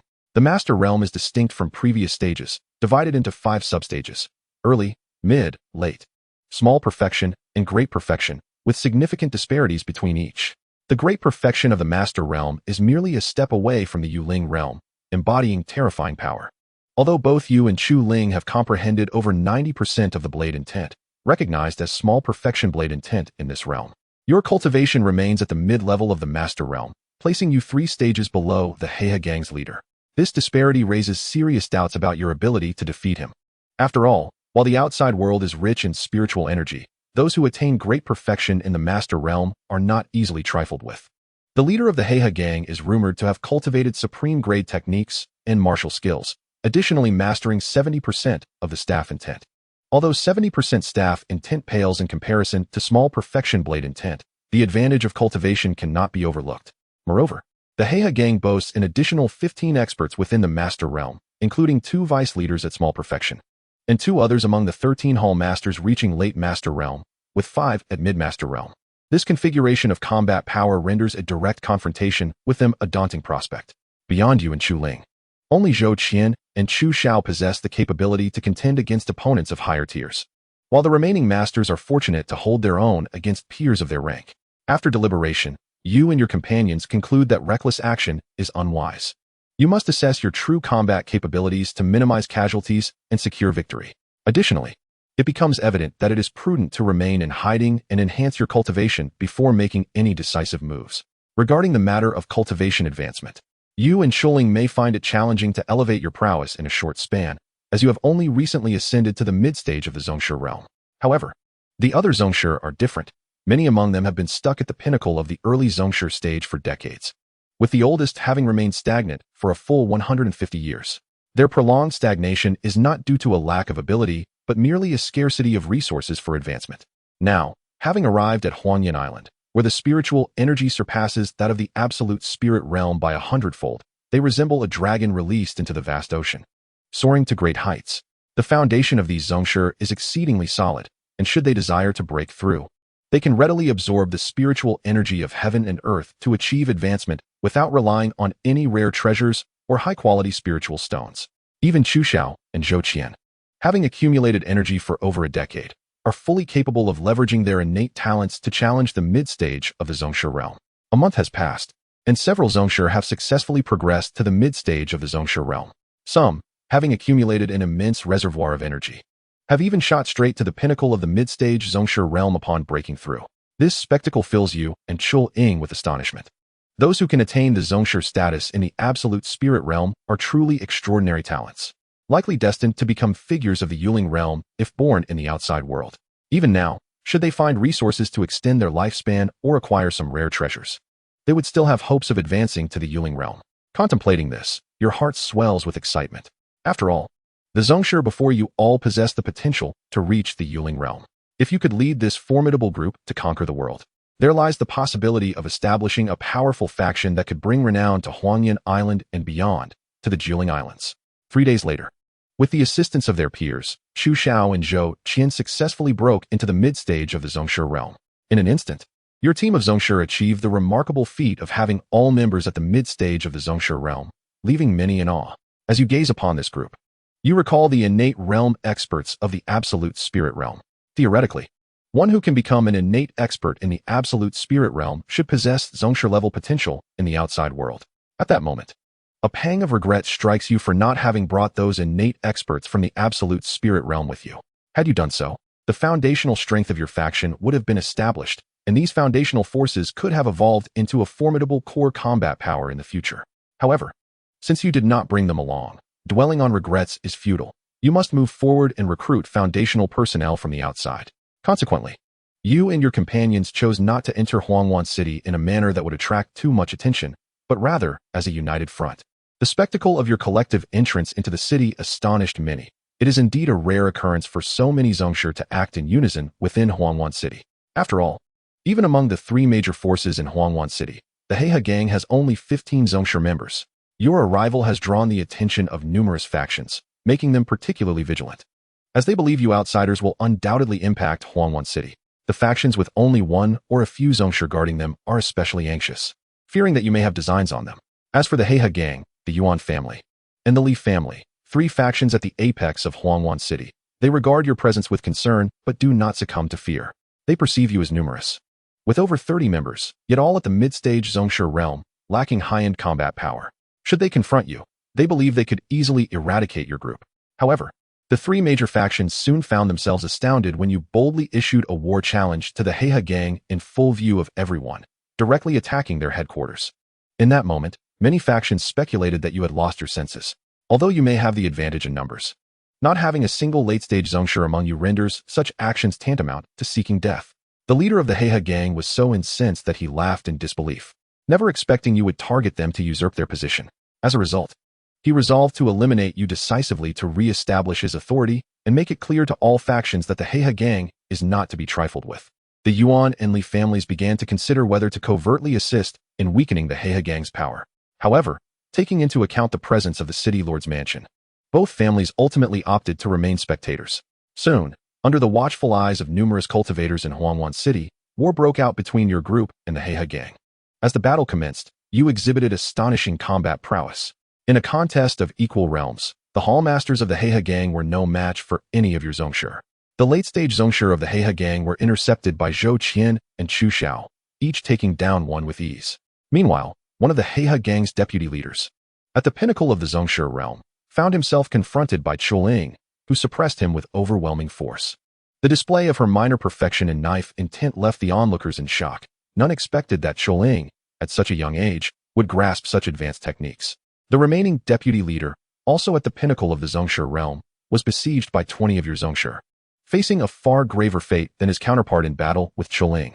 Were it not for his formidable cultivation and exceptional agility, he might have already met his demise. The leader of the Heihe gang, however, was single-handedly confronted by you. Your combat strength surpasses that of your disciple Qiling significantly. As both the foundational technique Xiangang Zhenju and the martial skill Xiankong Dao Fa are your own creations, allowing you to unleash their full potential. Furthermore, having cultivated the physical enhancement path, you fortified your physical strength to a level capable of shattering an ordinary mid-stage xianxia with your bare hands before departing the absolute spirit realm. With such enhancements, your combat might is formidable. Thus, when you unleashed your minor perfection in knife intent, revealing your terrifying physique and executing powerful techniques, the leader of the Heihe gang was stunned. He never anticipated that a mid-stage xianxia could be so powerful. Despite his efforts to gain the upper hand, he could not defeat you. If the battle continued, given the overwhelming momentum against the Heihe gang's other members, their demise was inevitable. Once the hallmasters and deputy leaders were slain, he would soon be besieged and face death. In that moment, the leader of the Heihe gang became desperate. He bellowed for the other two families to intervene swiftly. Otherwise, if the Heiha gang were eradicated, they would be next. Upon hearing this, the heads of the two families wore grim expressions. They reluctantly acknowledged that the leader of the Heiha gang spoke with great insight. These formidable newcomers, especially you and Chuling, who have comprehended minor perfection in knife intent, pose an unprecedented challenge for anyone in the future. Consequently, they hesitated about whether to intervene in your conflict. Just as the two families were deliberating, you declared that your conflict with the Heiha gang was merely a personal grudge and would not extend to other factions. You expressed a keen interest in fostering amicable relations with all parties. Should they choose to obstruct you today, it would lead to an irreconcilable conflict. If you managed to escape, you would undoubtedly return to annihilate them in the future. Upon hearing your proclamation, the expressions of all the factions shifted dramatically. Your power is overwhelmingly formidable, particularly you and Chuling. If you truly manage to escape, the likelihood of ascending to the Yuling realm in the future is exceedingly high. Even if you lack that thread of fortune in the future and fail to step into the Yuling realm, you may still become a distinguished master solely by virtue of your astonishing comprehension, effortlessly eliminating your foes as if they were mere vegetables. Consequently, the various factions opted for silence, too fearful to take a gamble. Your confidence likely stems from some hidden trump card. Should you manage to escape, it would be their doom, and they see no reason to confront a hostile Heiha Bang for the sake of a single enemy. Frustrated by the silence of the major powers, the leader of Heiha Bang cursed them vehemently, branding them as spineless cowards for lacking even this minimal courage. The leader's tirade left the formidable figures of the various factions visibly displeased, yet they remained unwilling to act. Realizing that the tide had turned, the leader of Heiha Bang unhesitatingly chose to abandon his own assets and attempted to retreat. Upon witnessing this, you naturally would not allow his escape and chose to pursue him alongside Chuling. Although the masters of Heiha Bang had either perished or been gravely injured, with only two deputy leaders remaining unharmed, you had no doubt that the rest could handle the situation. The leader of Heiha Bang, utilizing his hidden card, fled desperately while you and Chuling pursued relentlessly. However, despite your formidable combat prowess, the disparity in cultivation levels, compounded by the leader's trump card, ultimately enabled him to escape. This left you somewhat troubled. After all, the leader of Heiha Bang was indeed quite powerful, and his potential for future clandestine machinations posed a significant threat to you. Nevertheless, with his escape now a reality, you had no choice but to return to Huanyuan City. At this juncture, the battle had concluded, and the strong members of Heiha Bang had been thoroughly eradicated, with all showing no mercy in their determination to eliminate any trace. As the saying goes, cutting the grass without removing the roots allows it to regrow with the spring breeze. Those who ascend to the status of a master understand the necessity of eradicating mortal enemies completely. Following the battle, you naturally claimed the territory and assets of Heiha Bang. Observing this, the other factions were filled with envy, yet they could only watch silently. However, your actions did not escape the notice of the revered city lord of Huanyuan City. Although the north region of Huanyuan Island, due to its scarcity of spiritual veins, did not attract the interest of King Fengman, Haiyan sect, or the Guan family to mobilize resources for domination, it did not imply that the northern region was devoid of rulers. The northern region of Huanyuan Island comprises 7 great cities, collectively known as the 7-City Federation, each governed by a city lord of the Yuling realm. Forming a mutual alliance, the city lord of Huanyuan City became intrigued by you, considering that if he could recruit you, it would undoubtedly bolster his own power significantly. However, he was also aware that subjugating a group as formidable as yours would not be an easy task. Shortly thereafter, as you finished counting the spoils from your annihilation of Heiha Bang and began to establish your footing while actively recruiting followers, an envoy from the city lord's estate arrived at your Lingyuan Bang to request an audience with you. You did not slight the envoy, refraining from displaying any arrogance. You understood that annihilating Heiha Bang was merely the beginning.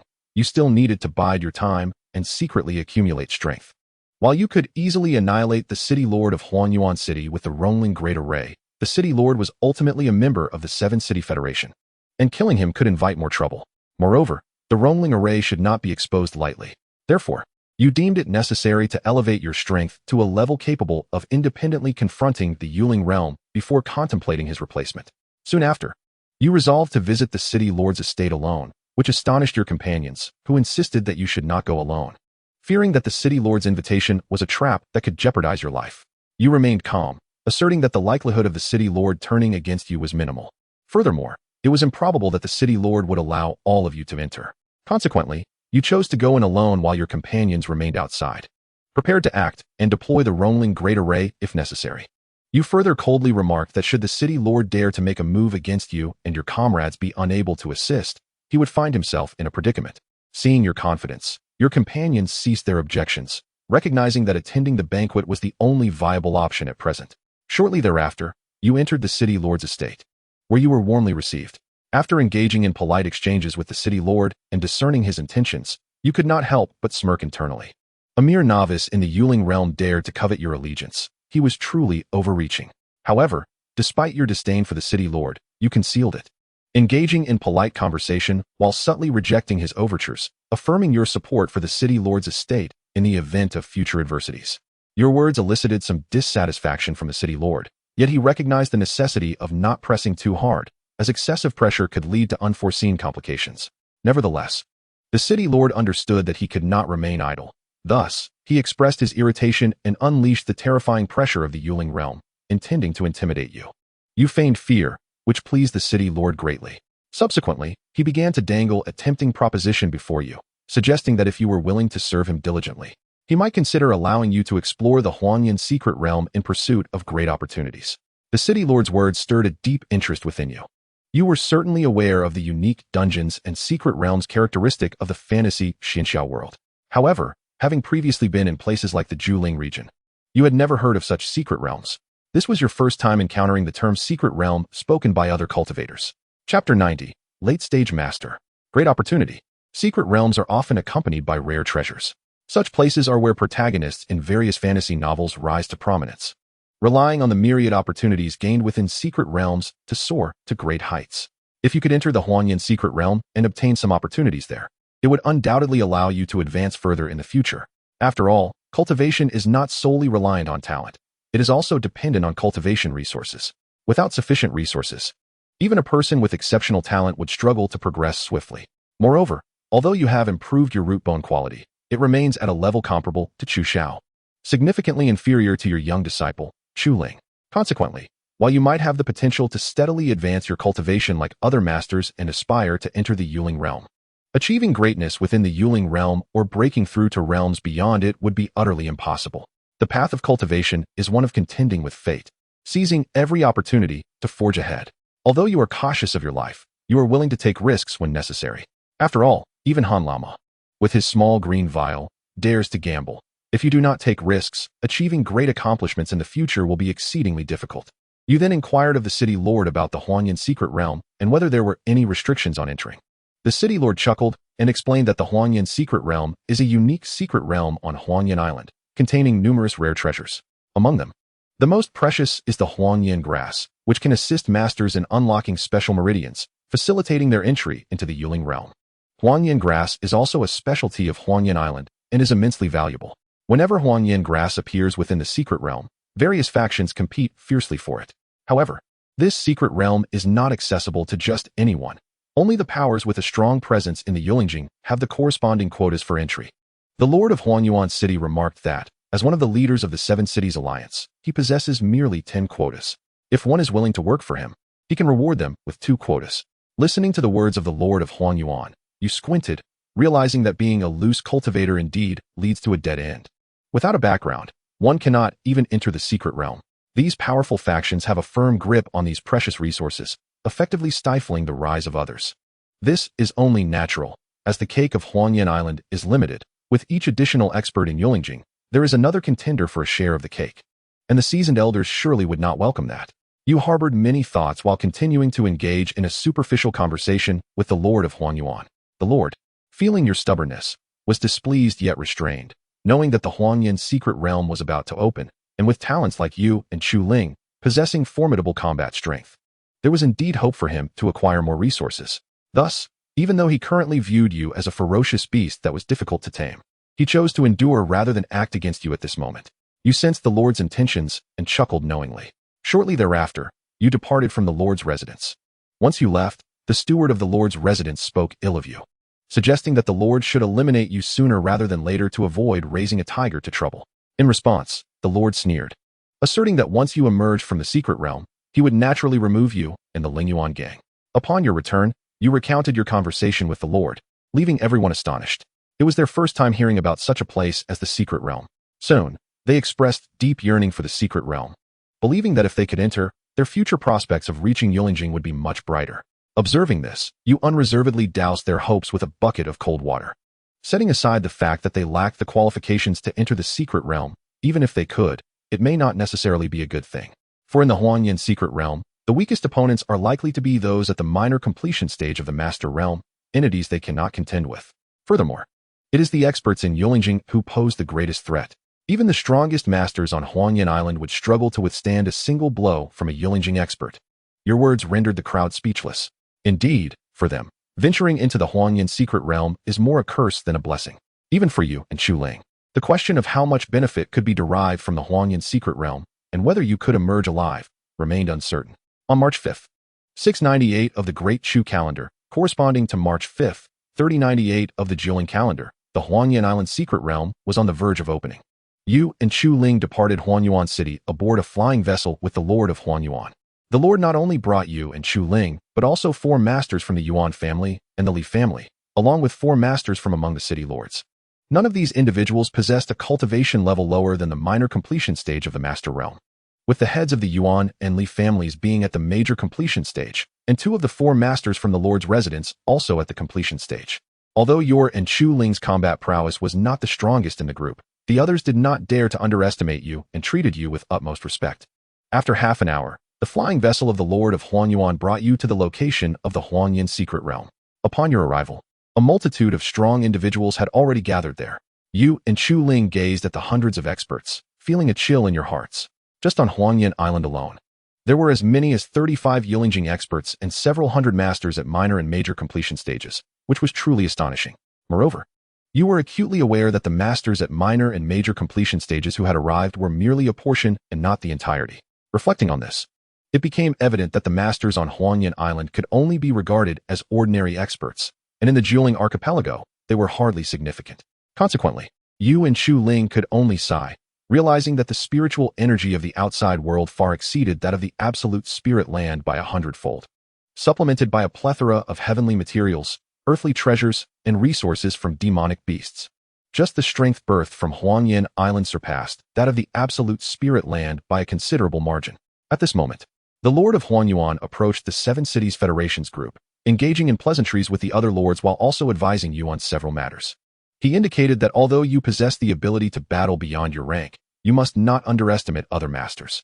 The strength of the Black River Gang's leader, while commendable, does not even rank within the top 200 among all the masters on Huanyan Island. Furthermore, should you encounter the core members of the Qingfeng sect, Haiyan sect, and the Guan family, you must exercise utmost caution.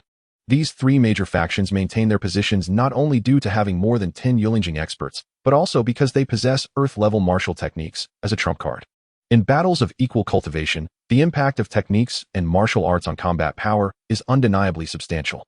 While the influence of martial arts may not surpass that of techniques, the existence of Earth-level martial arts is still sufficient for these 3 major factions to dominate other cultivators in combat. Soon after, the secret realm opened, and you followed the group inside. Once within the secret realm, you were randomly teleported to a forest. You traversed the forest, seeking heavenly materials and earthly treasures to swiftly elevate your cultivation. Fortunately, after half an hour, you discovered a spiritual herb named Xiao flower, which is highly beneficial to masters and can enhance their cultivation. Prior to entering the Huanyan secret realm, you had specifically gathered books on the various heavenly materials and earthly treasures sold on Huanyan Island, thus familiarizing yourself with the array of spiritual herbs produced in the Jiuling archipelago. Otherwise, should you have been unaware of what the spiritual herb looked like and mistook it for roadside weeds, missing such an opportunity would have been exceedingly foolish. Therefore, as you rejoiced at your quick harvest, you prepared to pluck the Xiao flower. However, before you could do so, you were ambushed. Your sense is sharp. You executed the Yunmeng step to narrowly evade the attack, glaring at the assailant. The ambusher sneered, remarking that a mere mid-stage master like you managed to evade his sneak attack, showing a degree of capability. The assailant then demanded that you hand over the spiritual herb with both hands, promising to spare your life. With a darkened expression, you regarded the ambusher. A surge of murderous intent swelling within you, and initiated an attack. This prompted the nearby master at major completion stage to regard you with disdain, believing you were overestimating your capabilities. However, as the confrontation progressed, the ambusher soon found himself alarmed. He realized that despite your mid-stage master cultivation, you had comprehended the minor completion of the blade intent, making your combat strength quite formidable and not easily handled. In contrast to the ambusher's shock, your confidence soared as you discerned that this master at major completion stage was likely among the weaker types of that realm, considerably inferior even to the leader of the Black River Gang. After all, the Black River Gang leader had cultivated an exceptional Xian-level technique and martial art, along with comprehending 70% of the staff intent. Meanwhile, the ambusher before you seemed to have only practiced a high-grade Xian-level technique and an exceptional Xian-level martial art, with merely 60% comprehension of intent. Although a mere 10% difference may seem trivial, it delineates the distinction between minor and major completion, with an immeasurable disparity in combat power. Consequently, as you unleashed your full strength, you felt confident in your ability to slay him. Upon witnessing your full-on assault, the master at major completion stage became aware that he was perilously close to being defeated, his expression darkening as he opted to flee using his movement technique. You observe the formidable master of the De Yuan man level fleeing, recognizing that you cannot match his speed. Simultaneously, you are concerned about the possibility of the spiritual herb being taken, thus you refrain from pursuing him. Subsequently, you harvest the herb, intending to find a secluded spot to consume it and enhance your strength. If you do not swiftly augment your power, you are far too weak within this secret realm. Encountering even a slightly stronger master could spell your doom. Shortly thereafter, you discover a hidden location and ingest the xiao flower, attempting to refine its medicinal properties to elevate your cultivation. It must be said that the effects of the xiao flower are truly astonishing. Within a day, your cultivation ascends dramatically, reaching the late stages of the master level. Feeling the immense power within you, you believe that should you face the master who fled earlier, you could undoubtedly slay him with a single strike. Even against the leader of the Heihe gang, you possess over 50% certainty of beheading him. You continue your exploration of the Huangyan secret realm, seeking further opportunities to bolster your strength. After 2 hours, you hear a great commotion ahead and decide to investigate. Upon arrival, you find 2 powerful masters besieging a formidable 5th-tier peak beast. You recognize these 2 masters as representatives from the Guan family and the Qingfeng sect. The 3 major forces are not on amicable terms, so their alliance against the beast indicates a unique situation. In the distance, you spot a uniquely shaped rainbow lotus, the Xiaolian, which fills you with elation. It is said that the Xiaolian can enhance one's innate talents.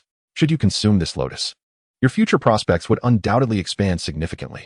However, despite your desire for the Xiaolian, you dare not act recklessly. The 2 masters from the Qingfeng sect and the Guan family are far too powerful, possessing not only complete mastery of the master realm, but also having cultivated earth-level martial techniques while comprehending the minor perfection state. As for the beast, it is equally formidable. Being able to contend with 2 top masters and merely be at a disadvantage, it could easily obliterate you. In comparison, you realize that facing either side would result in certain death. In such circumstances, all you can do is wait and see if the 3 parties will mutually destroy one another, allowing you to seize a great opportunity. Of course, you could attempt to utilize your red talent art, explosion, in tandem with your blue talent, resurrection of the dead, to eliminate all 3 parties. However, the blue talent does not guarantee resurrection, so you are reluctant to take such a risk. You quietly observe, biding your time for the opportune moment. Regrettably, it seems you are fated to miss out on the Xiaolian.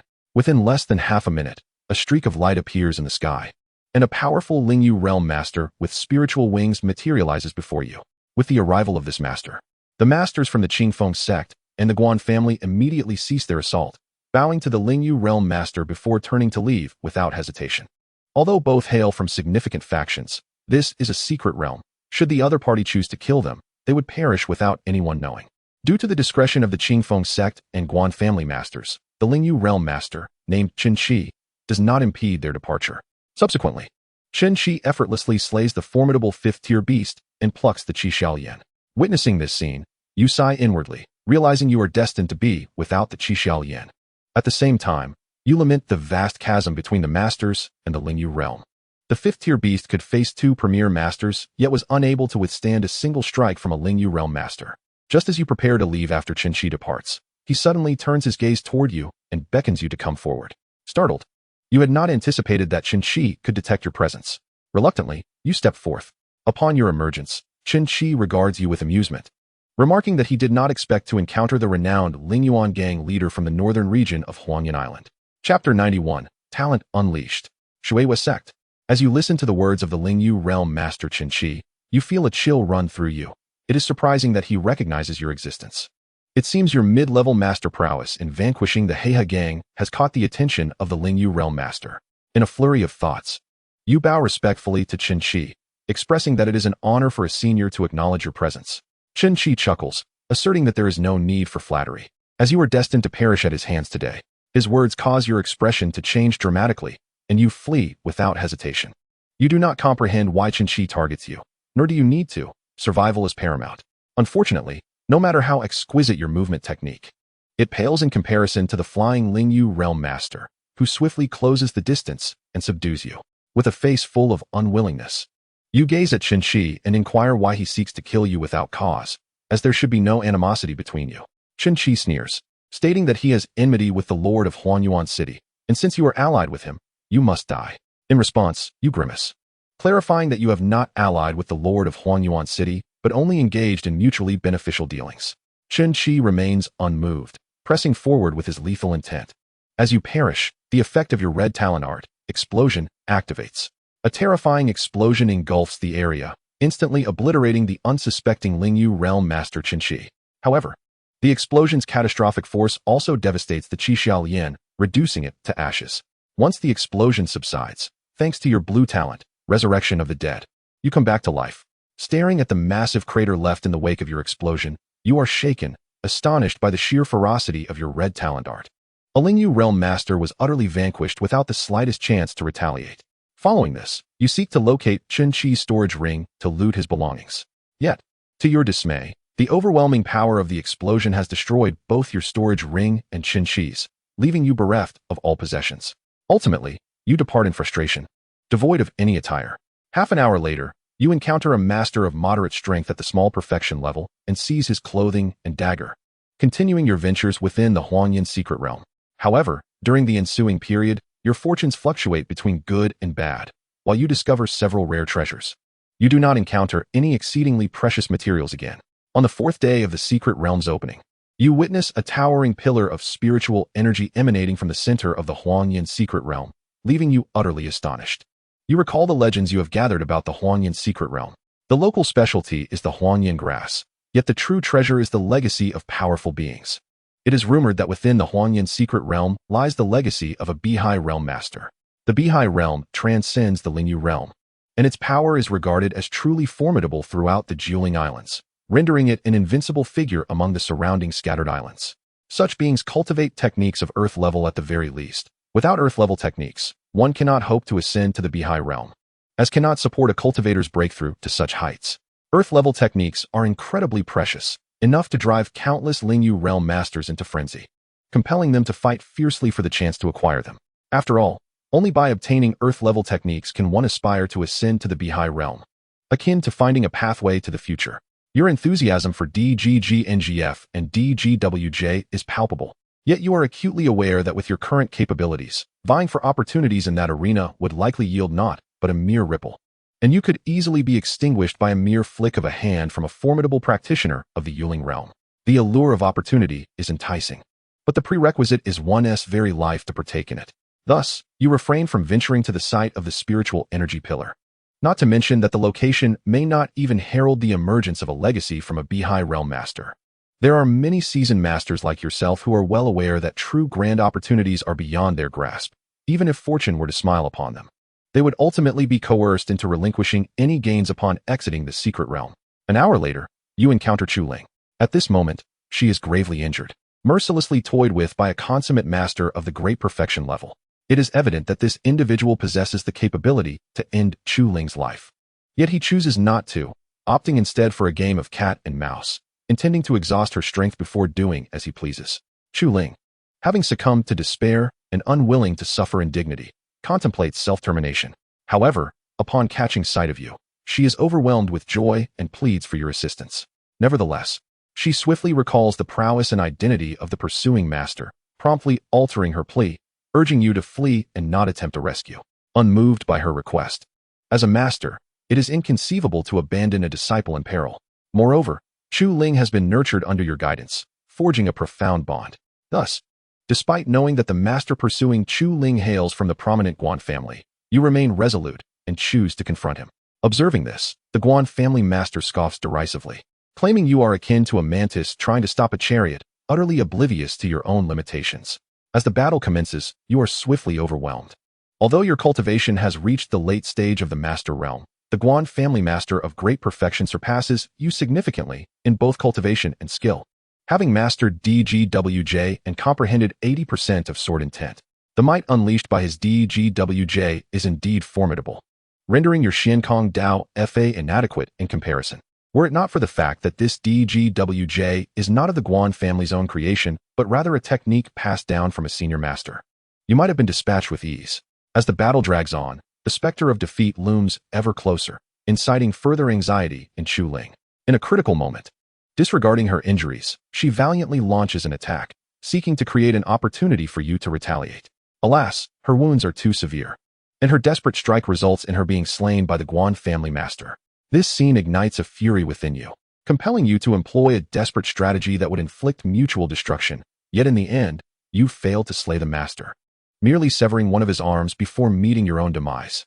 Your death marks the conclusion of this simulation. Alas, once again, you have perished. Though the outside world brims with opportunities, it is fraught with peril. Chen Yuan gazes at the simulated text and exhales a heavy sigh. However, achieving the late stage of the Master Realm is a commendable feat with a few more simulations. Reaching the great perfection of the Master Realm, or even the Yuling Realm, should not prove difficult. Chen Yuan muses over the changes in his cultivation. As he reflects, the voice of the system resonates once more. Ding! Rewards generated successfully. The host may select 3 options from the following rewards. Red Talent Art is Explosion, Late Master Realm Cultivation, Minor Perfection Sword Intent, or a random 5th-tier weapon. This time there are 3 options for rewards. How delightful. Chen Yuan's eyes glimmer as he surveys the reward list. System, I choose Red Talent Art is Explosion, Late Master Realm Cultivation, and Minor Perfection Sword Intent. Without hesitation, Chen Yuan makes his selections. Ding! Reward successfully dispensed. The system's voice echoes again. Subsequently, Chen Yuan feels his cultivation surge dramatically. Mid-Master Realm, Late Master Realm. Soon, astonishing insights into sword techniques manifest in his mind, allowing him to grasp the Minor Perfection Sword Intent. Finally, the information regarding the Red Talent Art is Explosion also appears in his consciousness. His strength has significantly increased. However, this is still insufficient. It is time to continue simulating.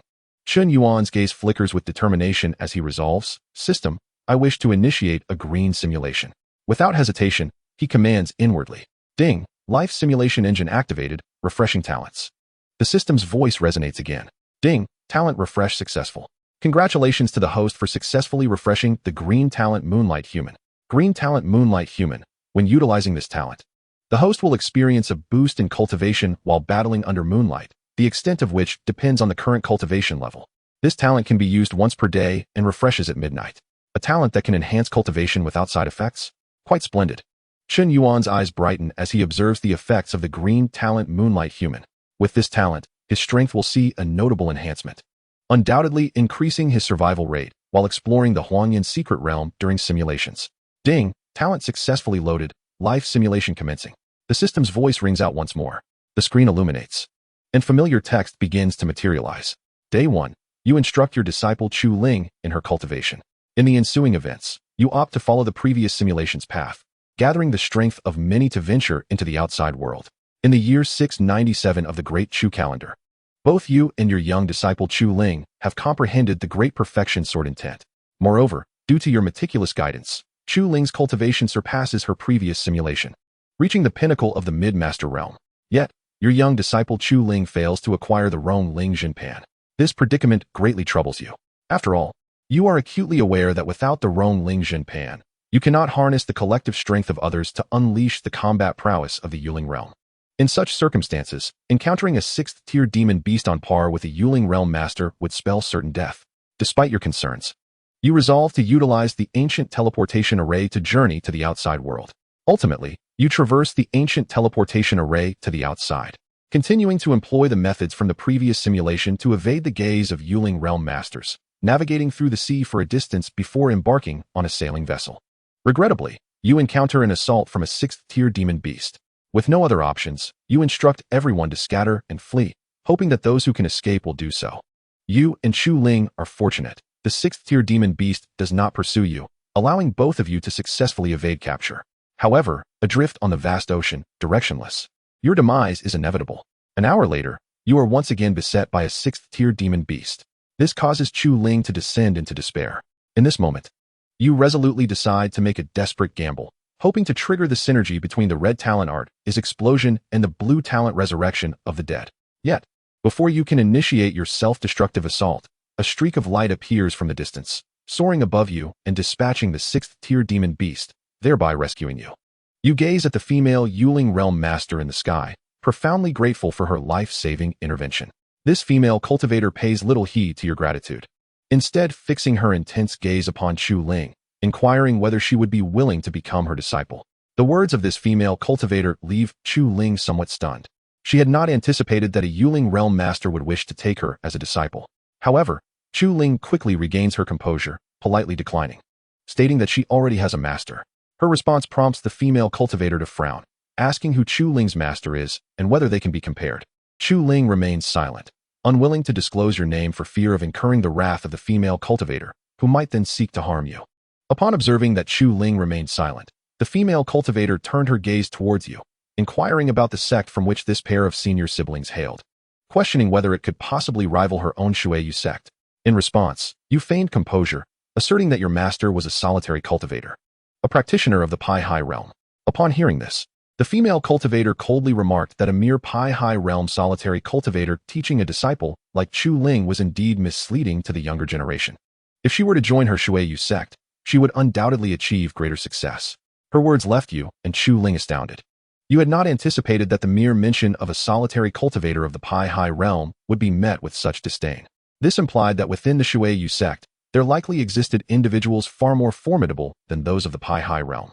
Indeed, it seemed that this very female cultivator was not merely of the Yuling realm, but rather a legendary practitioner of the Pi High realm. In a previous simulation, a place resembling the Pi High realm's inheritance had caused numerous cultivators from Huangyan Island to suffer greatly. Now, encountering a powerful faction that regarded the Pi High realm with such contempt was truly astonishing. Consequently, you transmitted your thoughts to Chu Ling through your vital energy, urging her to follow this woman and join the Xianxiaaudiobooks sect for the sake of greater achievements. However, you cautioned her to keep your master-disciple relationship concealed to avoid potential troubles. Though hesitant, Chu Ling ultimately acquiesced, expressing her willingness to join the Xianxiaaudiobooks sect. Yet she hoped that you could also be included. The female cultivator frowned and declined, stating that while your talent was commendable, the Xianxiaaudiobooks sect only accepted female cultivators. Therefore, she could not permit your entry. Nevertheless, she offered to accompany you to Huangyan Island to prevent you from perishing in the vast ocean. Her words left Chu Ling somewhat disheartened, yet you remained unfazed, feeling quite content. After all, without the intervention of this female cultivator, you might have perished at sea. Shortly thereafter, the female cultivator escorted you both to Huangyan Island, where she then took Chu Ling away to Xianxiaaudiobooks Island. The Xianxiaaudiobooks sect, a dominant power on Xianxiaaudiobooks Island, was rumored to be under the protection of terrifying beings beyond the Pi High realm. This was precisely why the female cultivator held such disdain for a solitary cultivator of the Pi High realm. She indeed possessed the means to do so. Chapter 92. The minor completion of the Grandmaster realm. The true intent. After parting ways with Chu Ling, you began your quest for survival on Huangyan Island. Given that you did not have numerous Grandmasters following you this time, you were disinclined to establish a faction independently and instead contemplated joining a powerful sect among the 9 major spirit islands. In your view, once you revealed your mastery of the great completion of Blade Intent, you believed that those formidable factions would be eager to accept you. However, traveling from Huangyan Island to the 9 major spirit islands was no simple feat even to reach the nearest Liuguang Islands. One had to wait for a fleet and pay exorbitant shipping fees. Otherwise, whether a Grandmaster or even a practitioner of the Yuling realm, it would be nearly impossible to make such a journey alone. The path was fraught with peril, where even common practitioners of the Yuling realm could easily fall prey to powerful demonic beasts, meeting their untimely demise. Safety at sea was only assured when aboard merchant ships belonging to powerful factions, yet the costs were typically beyond the means of an ordinary Grandmaster.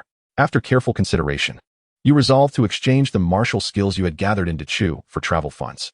Your actions in selling martial skills attracted the attention of some powerful individuals, yet none chose to act against you. A late-stage Grandmaster selling high-tier martial skills would certainly raise eyebrows, but it was not enough to incite hostility. With the spirit stones acquired from your sales, you successfully boarded a merchant vessel bound for Liuguang Island. Upon your arrival, you discovered that the spiritual energy here was significantly denser than that of Huangyan Island.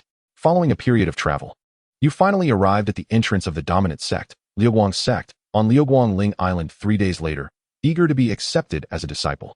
When you exhibited your mastery of the great completion of blade intent, you captured the attention of an elder of the Liuguang sect. Although around 50 years of age and possessing late-stage Grandmaster realm cultivation, they deemed you somewhat lacking. However, your ability to comprehend the great completion of blade intent at such a young age was astonishing. After all, many elderly Grandmasters of the great completion realm had struggled to grasp even 70% of blade intent. In the Grandmaster realm, achieving a minor completion of blade intent was not common, and within the Liuguang sect, it could be considered a mark of genius. In the Grandmaster realm, those who comprehended the great completion of blade intent could be regarded as top-tier talents, even within Liuguang sect. However, the elder of Liuguang sect did not permit you to join, as the sect traditionally recruited only those with clean backgrounds. Your ambiguous origins, though possessing some talent, raised suspicions of being a spy from another sect, leading to their refusal to accept you. The elder's rejection left you feeling quite helpless, forcing you to depart. At that moment, you realized that as one hailing from the Jieling realm, you would likely remain a solitary cultivator. Unless your talents truly dazzled to the extent of drawing the attention of these powerful factions, they would not accept someone with an unclear background. You then thought of Chu Ling. The fervent gaze the female cultivator had directed at her, without regard for her origins, had led to her unhesitating acceptance as a disciple. Perhaps Chu Ling possessed a particularly unique constitution, one that was simply beyond your limited perception. With a sigh, you concluded that returning to Huangyan Island was more stable than venturing around Liuguang Ling Island, as the former had fewer powerful cultivators. With your strength, as long as you remained cautious, the likelihood of encountering trouble would be diminished. At the same time, you also wished to venture once more into the Huangyan secret realm. Although you had perished in the previous simulation, your current strength was far superior, augmented by the green talent of the Moonlight person. Within the Grandmaster realm, few could pose a threat to you. Shortly thereafter, you returned to Huangyan Island. Upon your arrival, you learned of the Guan family recruiting guests. After weighing the pros and cons, you decided to join the Guan family as a guest, thereby gaining access to the Huangyan secret realm. Upon arriving at the Guan family, you engaged in combat with the Grandmaster of the Great Completion realm, showcasing your minor completion of blade intent and easily defeating them. Your prowess impressed the elders of the Guan family, who then granted you privileges, allowing you to become a disciple of the Guan family. In the year 697 of the Dechu calendar, the Huangyan secret realm opened, and you were successfully chosen by the Guan family to enter the secret realm alongside their powerful cultivators. Upon entering the Huangyan secret realm, you were randomly transported to a location where you soon encountered another Grandmaster who had also been teleported. This Grandmaster belonged to the Haiyan sect, and upon seeing you, immediately assumed a combat stance. The enmity between the Guan family and the Haiyan sect ran deep, leading to frequent clashes between their members. Since you had already joined the Guan family, you knew that encountering one another in such a setting would inevitably lead to a fierce battle. Without hesitation, you launched an attack on the Haiyan sect's Grandmaster. The Haiyan sect's Grandmaster was of the minor completion of the Grandmaster realm, possessing combat strength comparable to an ordinary Grandmaster of the Great Completion realm.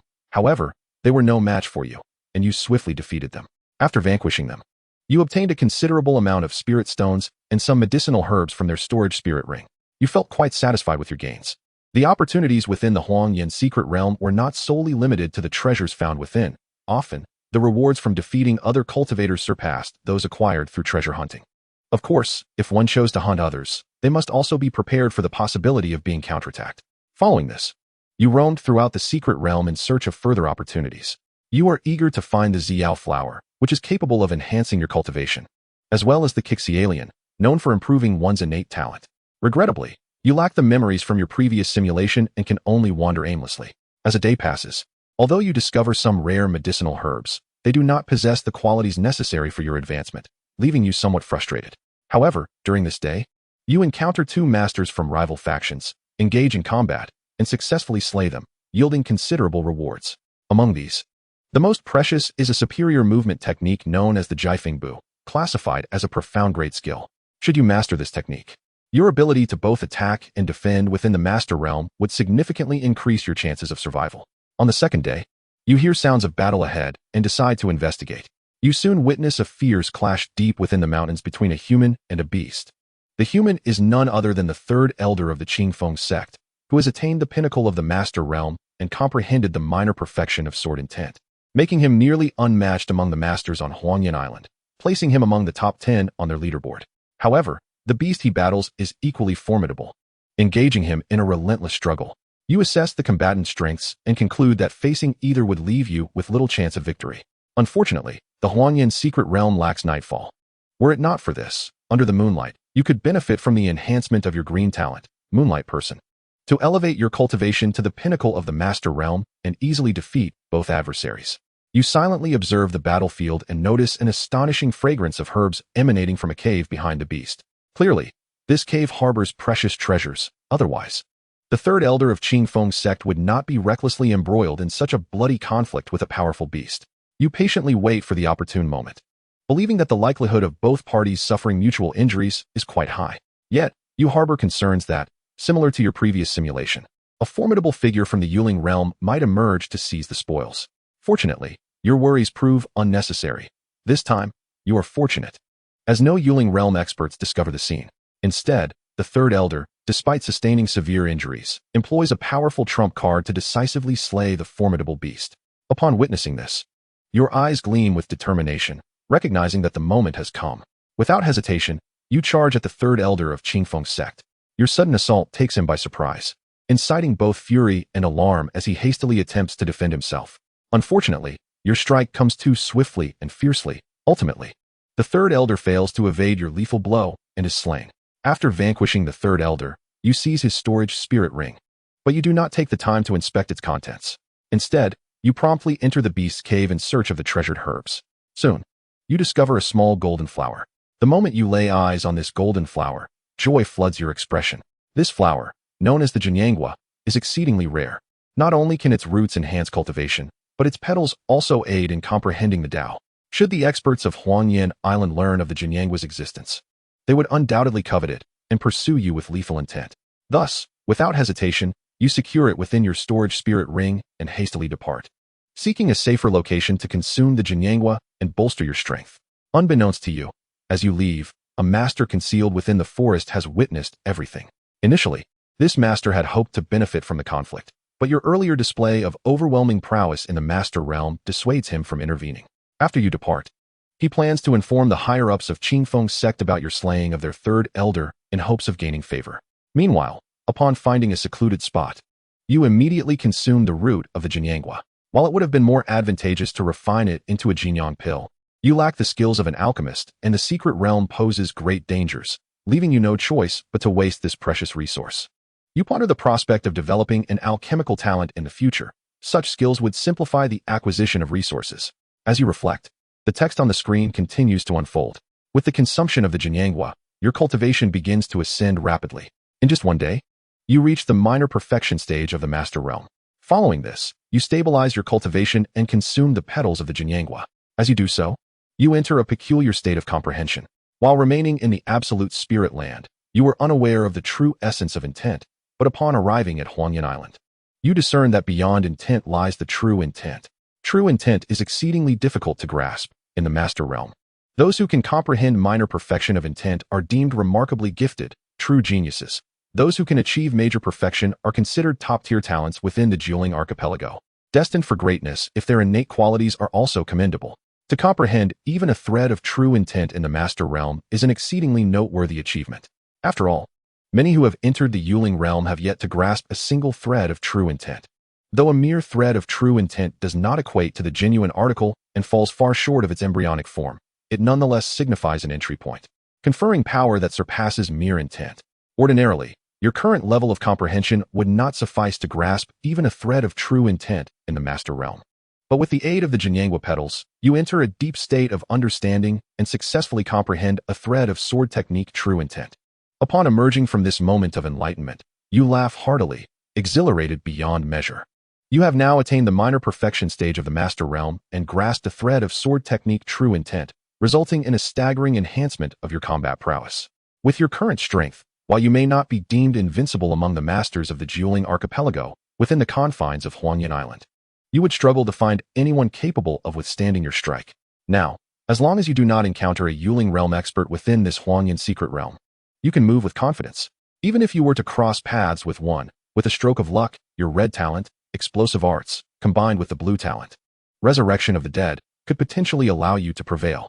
Of course, you are also curious whether, under the moonlight, utilizing your green talent, Moonlight Person, would grant you the ability to challenge Yuling realm experts.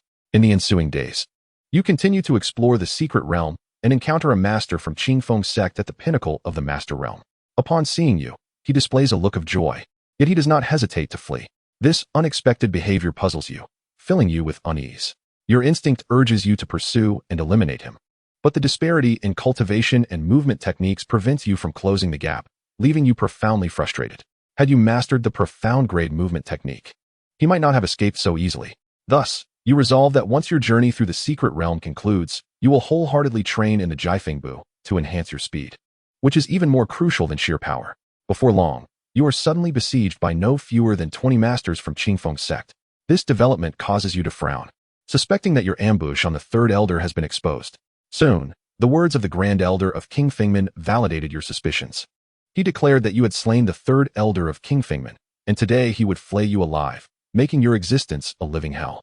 Faced with the onslaught of King Fengmen's formidable warriors, you wore a grave expression.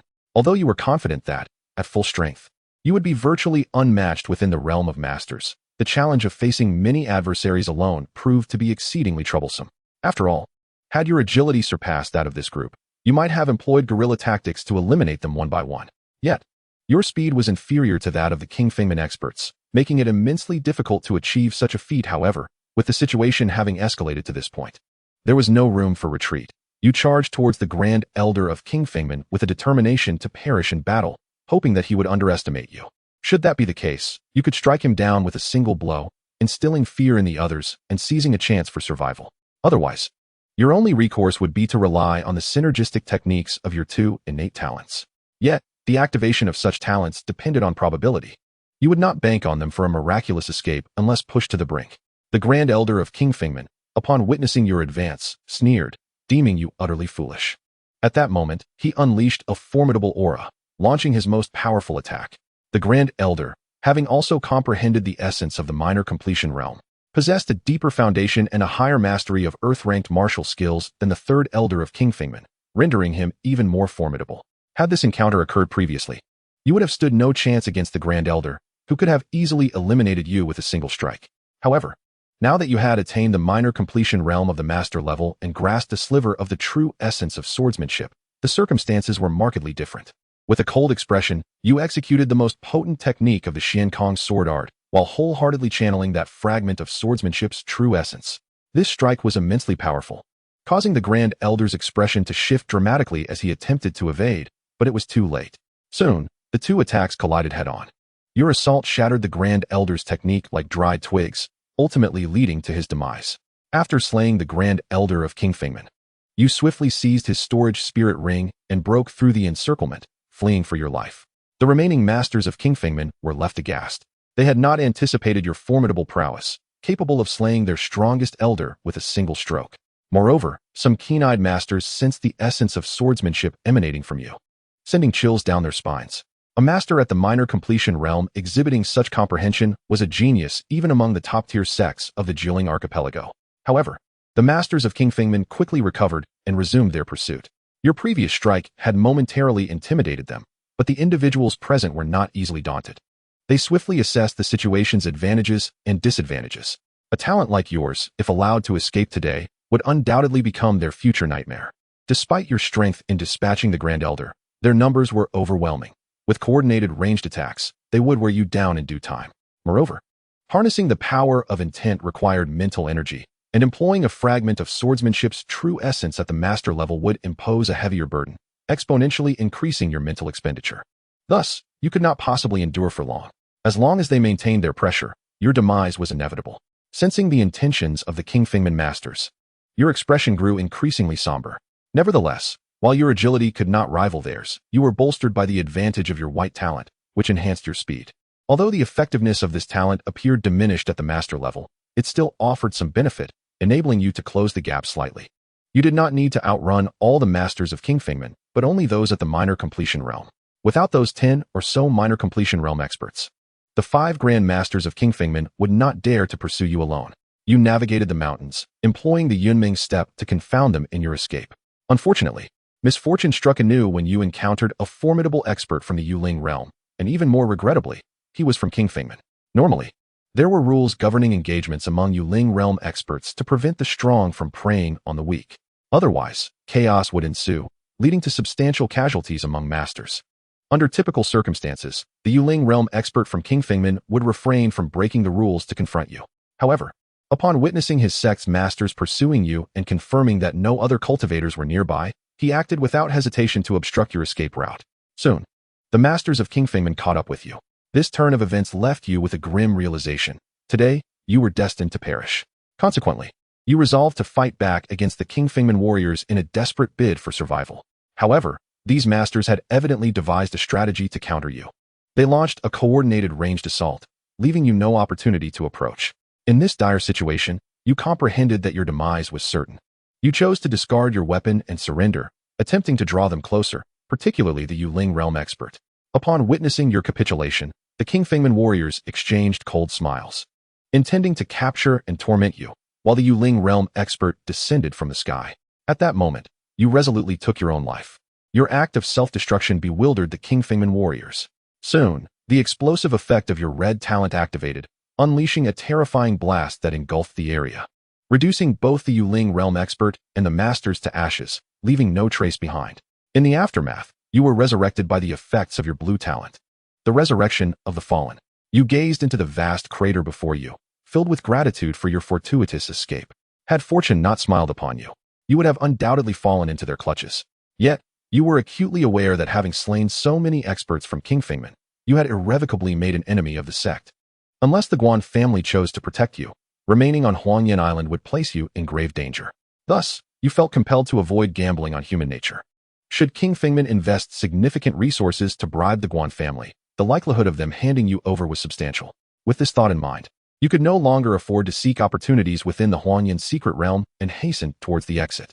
2 hours later, you emerged from the Huangyan secret realm, only to be confronted by a Yuling realm expert from the Guan family guarding the entrance, demanding you surrender your storage spirit ring and offer half of your acquired treasures as tribute. At the same time, the Yuling realm experts from other factions turned their attention towards you. Regarding the Guan family's demand for tribute, you said little, recognizing it as a pre-established agreement prior to entering the secret realm. Otherwise, the coveted slots for entry would never have been readily offered by the various sections. Although the explosion had destroyed your storage spirit ring, you had anticipated the potential activation of your talent synergy and had prepared a backup storage spirit ring, hidden within the secret realm, which you retrieved while making your escape. After surrendering half of your treasures, the elder from the Guan family inquired as to why you had returned so soon. In response, you candidly expressed that you nearly faced death, feeling reluctant to continue your ventures within the mysterious realm. This declaration garnered disdain from the formidable figures present in the Yuling realm, for such timidity, despite possessing some talent, diminishes the prospects of ever stepping into the Yuling realm. After all, the path of cultivation demands not only talent and opportunity, but also fortitude, willpower, and bravery. Without these, even the most gifted may become mere stepping stones for others. The elder of the Guan family lost interest in you, dismissing you from their presence. Unperturbed by the gazes of the Yuling realm powerhouses, you departed with your head held high. Once you were at a safe distance, you activated your movement technique and swiftly made your way to the largest port on Huangyan Island. However, merchant ships bound for Jiuling Islands do not operate daily, forcing you to settle for an alternative route to the next ordinary island adjacent to Huangyan.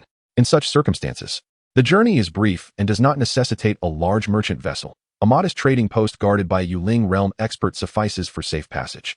Naturally, this assumes no encounters with powerful demonic beasts. Should such an encounter occur, even merchant ships are at risk of being sunk.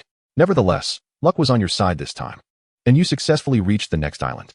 Upon arrival, you changed your appearance and immediately set off for the subsequent island. Lingering on these nearby islands would likely result in detection by the Qingfeng sect, given their capabilities. Ultimately, you traversed several islands, arriving at a place known as Qijiao Island. Qijiao Island is significantly smaller than Huangyan Island, with even scarcer spiritual veins, resulting in a considerably reduced number of powerful individuals compared to Huangyan. On Qijiao Island, only 2 factions exist, the Chun family and the Tang family, each boasting a single Yuling realm expert. After settling on Qijiao Island, you felt at ease. Aside from the 2 Yuling realm experts, no one could pose a threat to you. This implies that as long as you refrain from causing trouble and focus on your cultivation, your life is not in jeopardy. However, Cultivating in such a resource-poor and remote location leaves little hope for significant achievements in the future. Consequently, you did not intend to remain there for long. Instead, you planned to bide your time before heading to Liuguangling Island.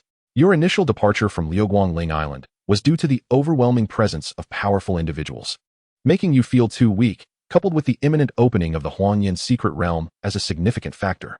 Now that your journey to the Huanyan secret realm has concluded, you believe it is time to venture into the Liuguang Islands. Otherwise, lingering on these ordinary islands would likely only allow you to barely reach the Yuling realm, making it exceedingly difficult to attain the higher realm of Bihai. As time passed, a decade slipped by during your stay on Qijiao Island, marking the date as March 6th, 708 of the Daju calendar, equivalent to March 6th, 3108 of the Jiling calendar. Throughout these 10 years, you diligently cultivated, occasionally venturing out to hunt demons for cultivation resources. During one such expedition, you unexpectedly discovered a rare treasure in the sea. With the aid of this treasure, you successfully ascended to the pinnacle of the Grandmaster realm. After achieving this level of mastery, you plan to consolidate your cultivation before departing Qijiao Island for the Liuguang Islands. From your current perspective, having reached the Grandmaster realm's peak and strengthened your understanding of a particular sword technique, your combat prowess has significantly elevated, potentially rivaling those who have yet to master Earth-level martial arts and just entered the Yuling realm. However, since you have not yet tested your strength, you remain uncertain of your true capabilities.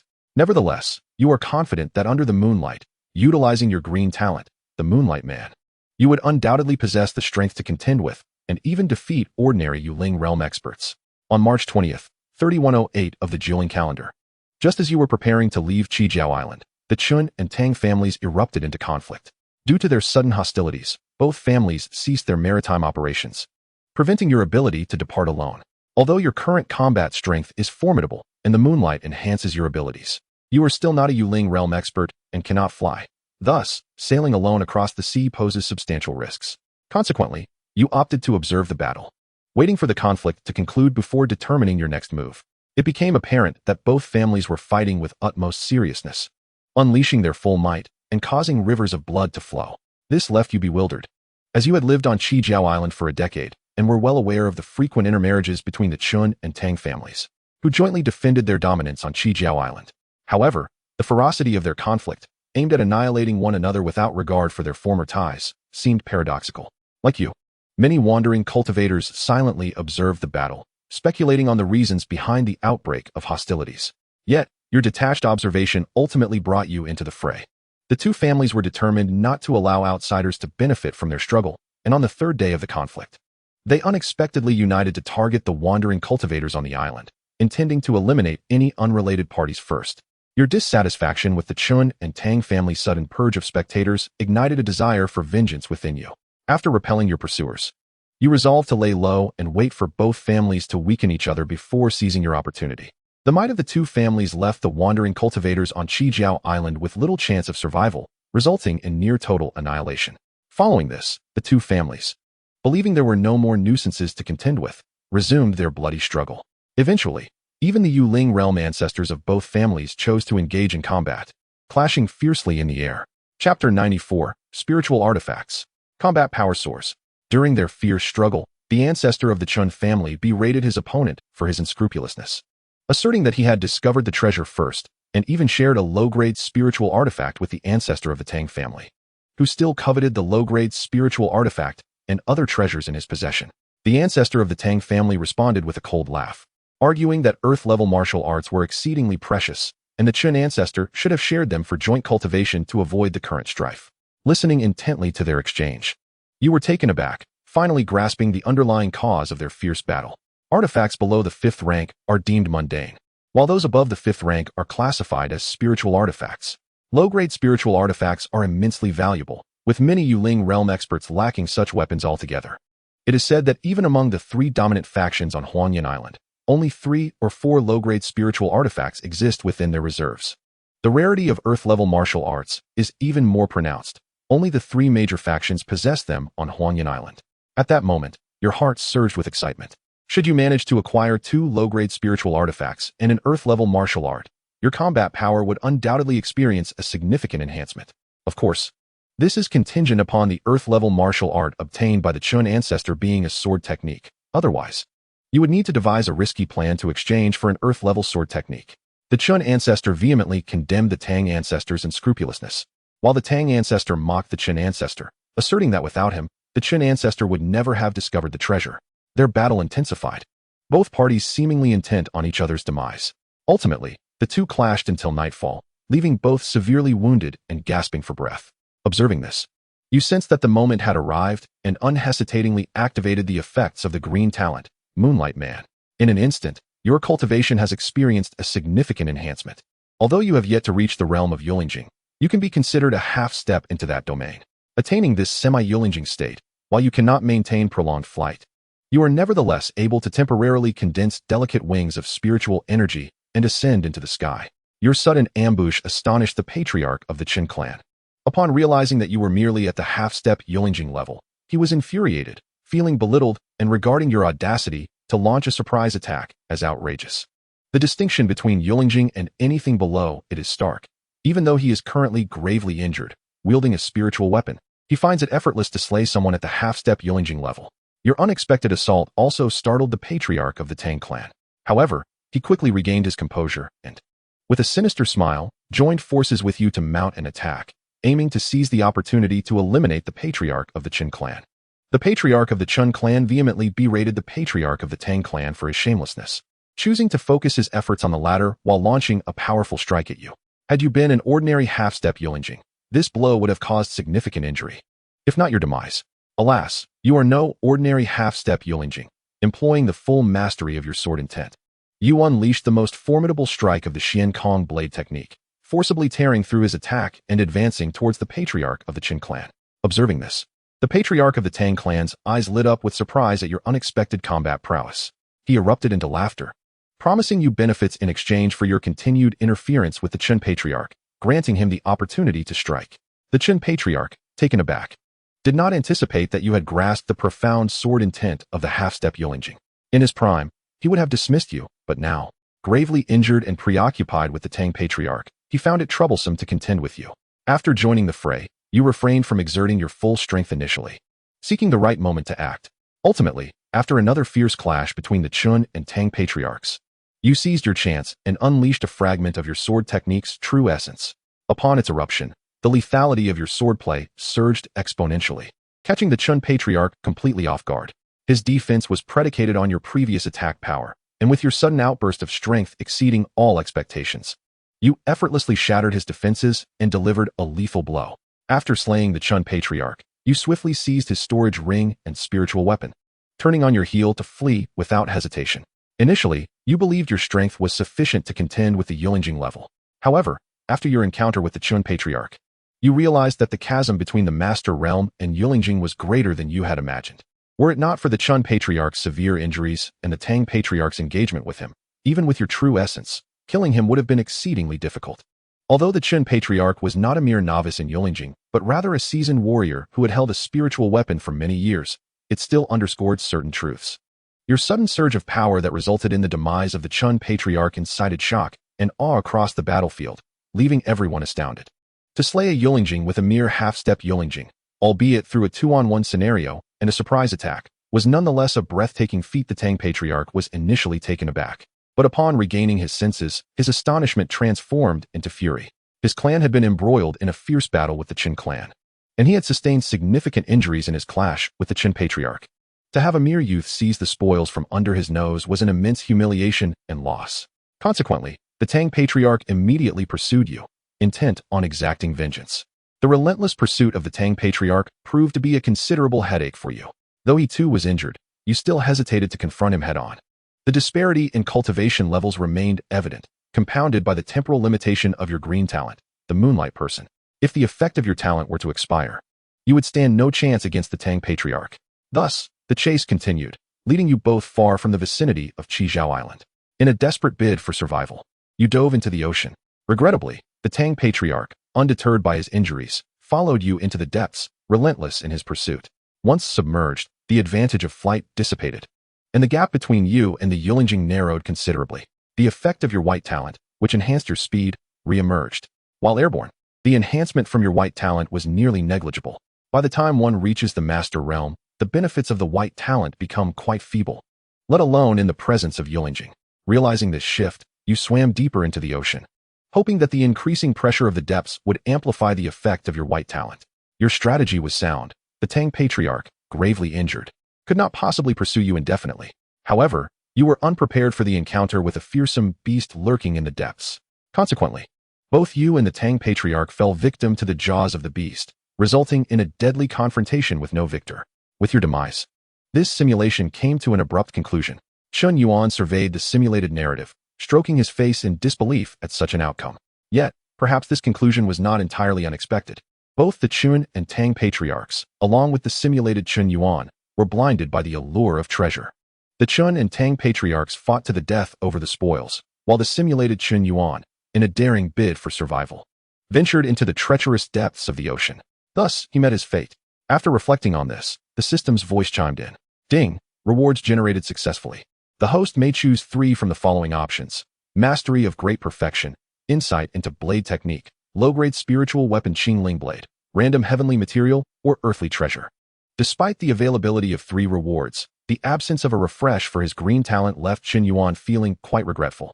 Glancing at the reward list with a face full of lament, he recognized the potential of the green talent, Moonlight Person, which, albeit effective only under moonlight, could enhance his cultivation without side effects, an excellent trump card at this stage.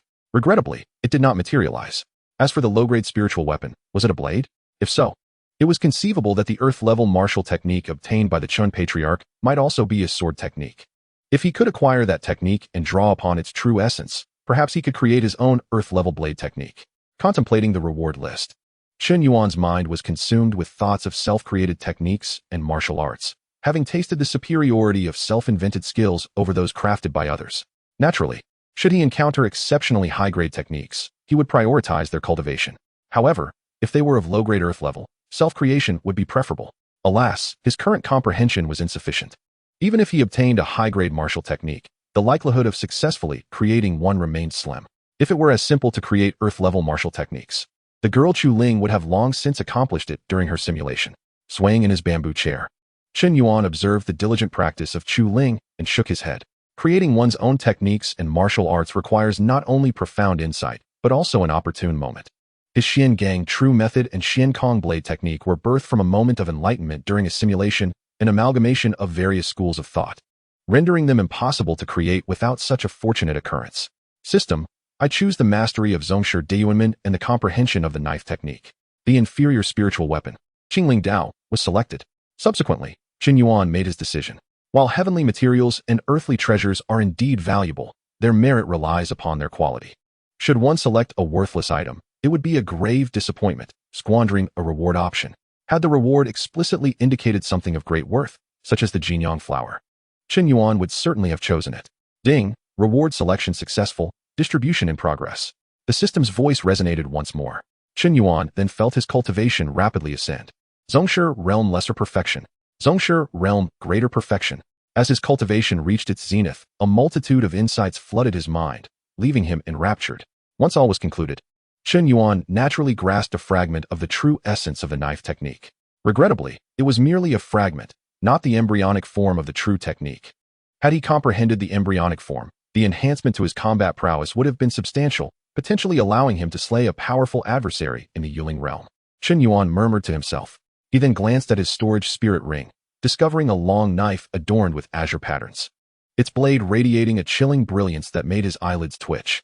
Upon retrieving the Qingling Dao, Chen Yuan pondered for a moment before producing a piece of armor.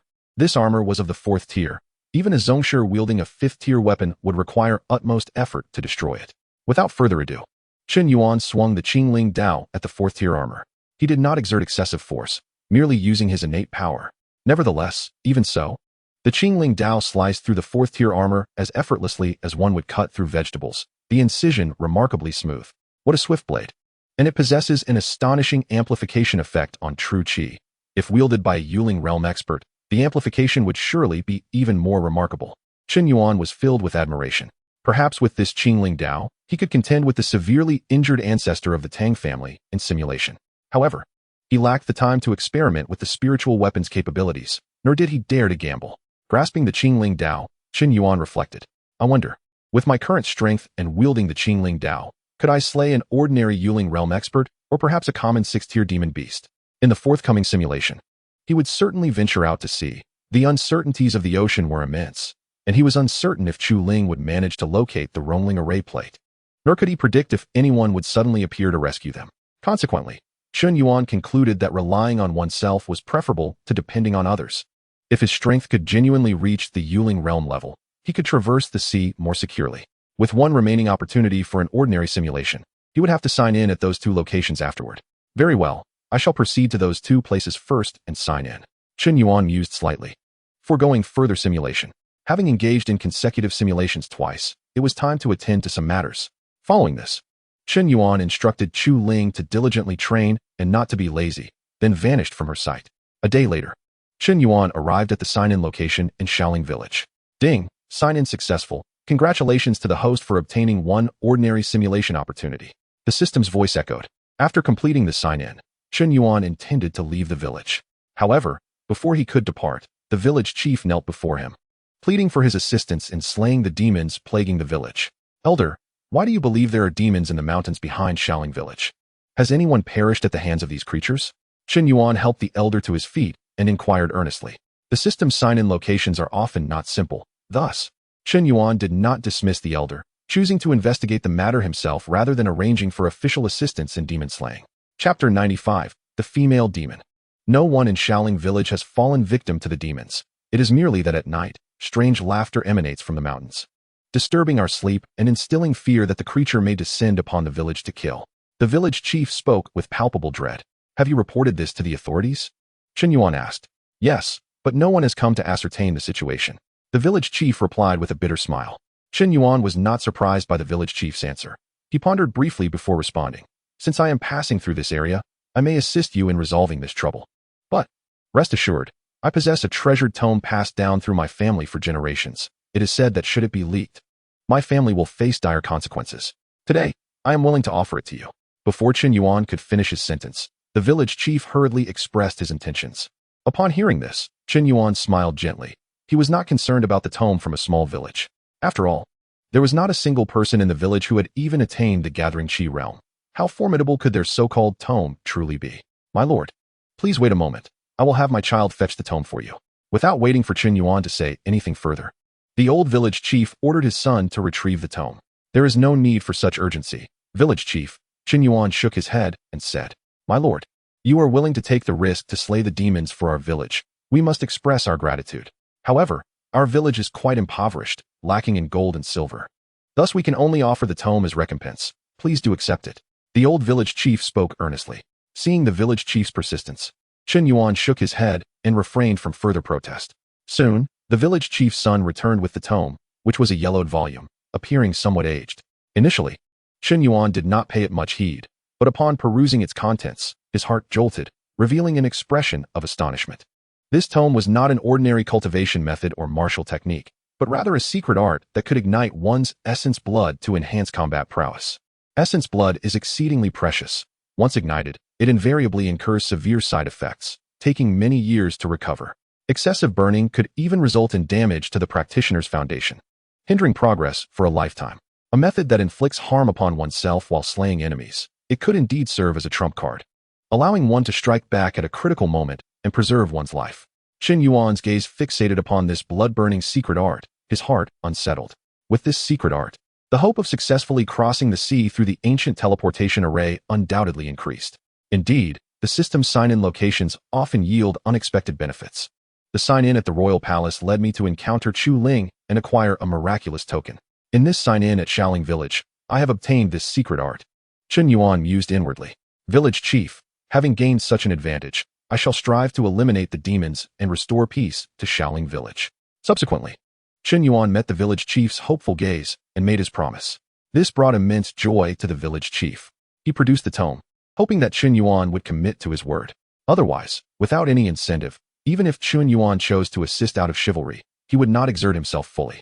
Soon, night fell, and the eerie laughter returned, causing Chen Yuan to furrow his brow. This strange laughter was indeed unsettling, even sending chills down his spine. It appeared necessary to conduct a simulation first. Risks could not be taken.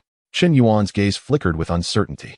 Although he did not believe there was anyone in the absolute spirit realm who could threaten him, the secrets hidden within the absolute spirit realm were numerous.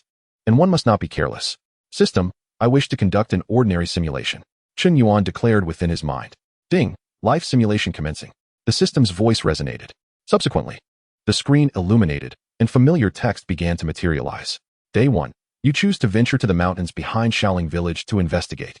The closer you approach the source of the laughter, the more unsettling it becomes. Your instincts warn you that if you proceed, you may encounter danger. As you hesitate over whether to leave, a strange woman in white appears before you, emitting an eerie laugh and staring fixedly at you. This scene sends shivers down your spine, prompting you to unleash your most formidable attack in an attempt to vanquish her. Yet, to your dismay, your strike merely passes through her ethereal form, leaving her unscathed. This unnerving revelation sends your hair standing on end, compelling you to turn and flee without hesitation. In this moment, you find yourself grappling with the haunting suspicion that you have encountered a ghost. In this fantastical realm, where demons roam, it is not unimaginable for malevolent spirits to exist. Before you stands a female specter, an entity beyond your current capacity to confront. However, as you strive to escape, you discover that you are hopelessly ensnared in the forest, endlessly circling in place. The woman in white reappears before you, her strange laughter echoing as if she can read your thoughts, urging you not to be overly alarmed, for she is no monster. The woman in white reveals that her true form is sealed deep within Xiaoling Shan. If you can devise a means to liberate her, she promises to bestow upon you extraordinary opportunities. Upon hearing this, you fall into silence, bemused by her notion of grand fortune, which seems more akin to a harbinger of doom. Yet, under the oppressive weight of her presence, you realize that evasion is futile. This enigmatic being harbors malicious intent. An escape is not an option. Thus, you reluctantly follow the woman in white to the depths of Xiaoling Shan. Eventually, within a cave deep in the mountain, you behold a woman in white, bound by otherworldly chains. She appears wretched, yet her allure remains undeniable.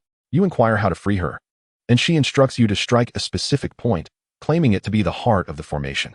Only by shattering this core can she hope for release. With no other choice, you comply. Channeling your mastery, you unleash your full strength, yet ultimately, you fail to damage the formation in the slightest. Disappointment washes over her features. She had hoped that after so many years, the core would have weakened, but such hopes were clearly misguided. Even if it had indeed weakened, it was beyond the capacity of a mere master like you to dismantle. Observing her disappointment, you fear she may deem you useless and decide to eliminate you. Your suspicions are confirmed. She perceives you as devoid of value, yet finds your flesh a fitting delicacy, contemplating your consumption. Having endured years of confinement while maintaining her consciousness, she has long since succumbed to madness, manifesting a projection of herself that taunts you with eerie laughter. Sensing her intentions, you declare without hesitation that although you cannot free her now, if you continue to grow stronger, you will eventually be able to do so. For this reason, you request small favors from her to aid your ascent, thus enabling you to serve her better. In the realm of Zhuling, are there truly such sealed malevolent beings? Chen Yuan muses upon the simulated narrative, his eyelids twitching. The secrets of Zhuling are indeed manifold. The ancient entities of Baiyan Mountain are shrouded in mystery. And now there emerges yet another sealed demoness. Historically, even the Yuling realm is exceedingly rare, and the longevity and peculiar powers of this demoness indicate she has existed for at least 3 millennia. This figure, if her age were to be surmised, must be no less than 5,000 years old. Contemplating her peak prowess is a daunting thought that sends chills down your spine. Before possessing the strength to subdue her, you understand that releasing such a creature would spell disaster for the entire realm of Zhuling. Chen Yuan silently contemplates, instantly abandoning his quest to exorcise the demon from Xiaoling Shan. Given his current capabilities, the wisest course is to distance himself from this monstrosity to avoid drawing its attention. As Chen Yuan reflects, words continue to materialize on the screen. The woman in white gives a mocking laugh, declaring that you are too weak. Reaching the master level in such a cursed place as Zhuling is already a remarkable feat, and further growth seems implausible. You assert that you possess a method to escape Zhuling. In response, the woman in white smirks, suggesting that should you leave, you would never return. As she is no fool, rendered speechless, you vow that if you become powerful, you will undoubtedly return. Her silence lingers, as if weighing the pros and cons ultimately. A smile graces her lips. Just as you believe she has decided to spare you, she suddenly bursts into laughter, proclaiming that rather than trusting you, consuming you offers far greater value. It has been far too long since she savored human flesh. She dismisses the flesh of ordinary humans. Yet your master-s flesh piques her interest. In her prime, she would have scorned a master, yet now she finds herself willing to settle. The words of this demoness send shivers down your spine, as you realize her madness exceeds your worst fears. Soon, you feel an inexplicable force tugging at your body, drawing you towards the ceiling formation. Your face pales as you attempt to resist, but it proves utterly futile. To escape being devoured by this demoness, you choose a path of self-destruction. This time, you fail to trigger the blue talent of the dead resurrecting effect. Instead, an explosion ensues. Your demise brings the simulation to an abrupt end. How swiftly you met your end. Chen Yuan gazes at the simulated content, rendered speechless. Thankfully, I exercised caution in this simulation, otherwise, I might have perished. It seems prudent to simulate future encounters when signing in at various locations, as one might indeed lose their life otherwise. He sighs, reflecting on the perilous nature of the fantastical realm, where a moment's carelessness may lead to catastrophe. Just as Chen Yuan contemplates, the system announces the generation of rewards. Ding! Reward successfully generated. The host may choose one of the following rewards, a random 5th-tier piece of equipment. Having experienced nothing of substance, the rewards seem rather meager. System I choose. Chen Yuan stares at the reward options, utterly at a loss. What is this? A mere ordinary simulation opportunity wasted, with the only gain being the tome of blood-burning secrets. However, discovering the existence of a sealed great demon within Xiaolingshan is a silver lining, enabling him to avoid this area in the future. Nevertheless, he senses that soon, the opportunities to sign in at Juling will dwindle, rendering his continued presence here of little significance. Furthermore, his current strength is sufficient. Even if some sign-in tasks do refresh, their levels will likely be low. Thus, departing Juling to venture into the outside world is inevitable. At this moment, the system dispenses the reward, and a 5th-tier inner armor appears within Chen Yuan's storage ring. He regards it with indifference, lacking even the desire to glance at it. Subsequently, Chen Yuan gathers his thoughts and summons the village chief, candidly expressing that the demons of Xiaolingshan are far too terrifying for him to confront. Your words leave the village chief and others greatly disheartened. Then, you offer a bounty of gold and silver, along with various techniques, distributing them among the villagers of Xiaoling village, encouraging them to relocate. This generosity brings joy to the villagers, including the village chief, who express eagerness to depart the following day. Were it not for their dire circumstances, none would wish to remain here. With newfound wealth, they can abandon their homeland for a better life in the city. I will return one day. Perhaps then, I can glean some secrets of Juling from the demoness's lips. After soothing the villagers of Xiaoling, Chen Yuan cast a glance towards the depths of Xiaoling mountain and promptly set off from that place. However, he had no intention of heading directly to the Biyin mountain range. He harbored some trepidation towards that ancient entity, although his strength had grown considerably, even without devising a strategy against the old monster. And allowing it to seize the body of a death warrior at the innate realm might not preclude him from defeating it. Chen Yuan felt it prudent to exercise caution. Thus, he opted to conduct a simulation in the nearby city of Biyin before venturing into the mountain range for registration. System, initiate a standard simulation. 2 days later, while resting in a guest house room in Biyin city, he spoke silently to himself. Ding, life simulation commencing, the system's voice resonated. Subsequently, the screen illuminated, and familiar text reappeared. Day 1. You choose to leave Biyin city and return to the capital. Although you are well aware that your true self desires you to test whether you are capable of confronting the old monster directly, you adamantly refuse. Your actions prioritize your own interests and safety, disregarding the interests of your true self. It was all too real. Chen Yuan gazed at the simulated narrative, rendered speechless. Once the simulation commenced, without the life simulator, he would automatically delineate himself as a separate Chen Yuan, and his future actions would be governed by this iteration, rather than the original Chen Yuan who possessed the life simulator. Thus, while his true self grew stronger through the simulations, it could not control their actions. Oh well, those who choose to remain passive have no right to complain. If I am not to test, then so be it, Chen Yuan muttered with resignation.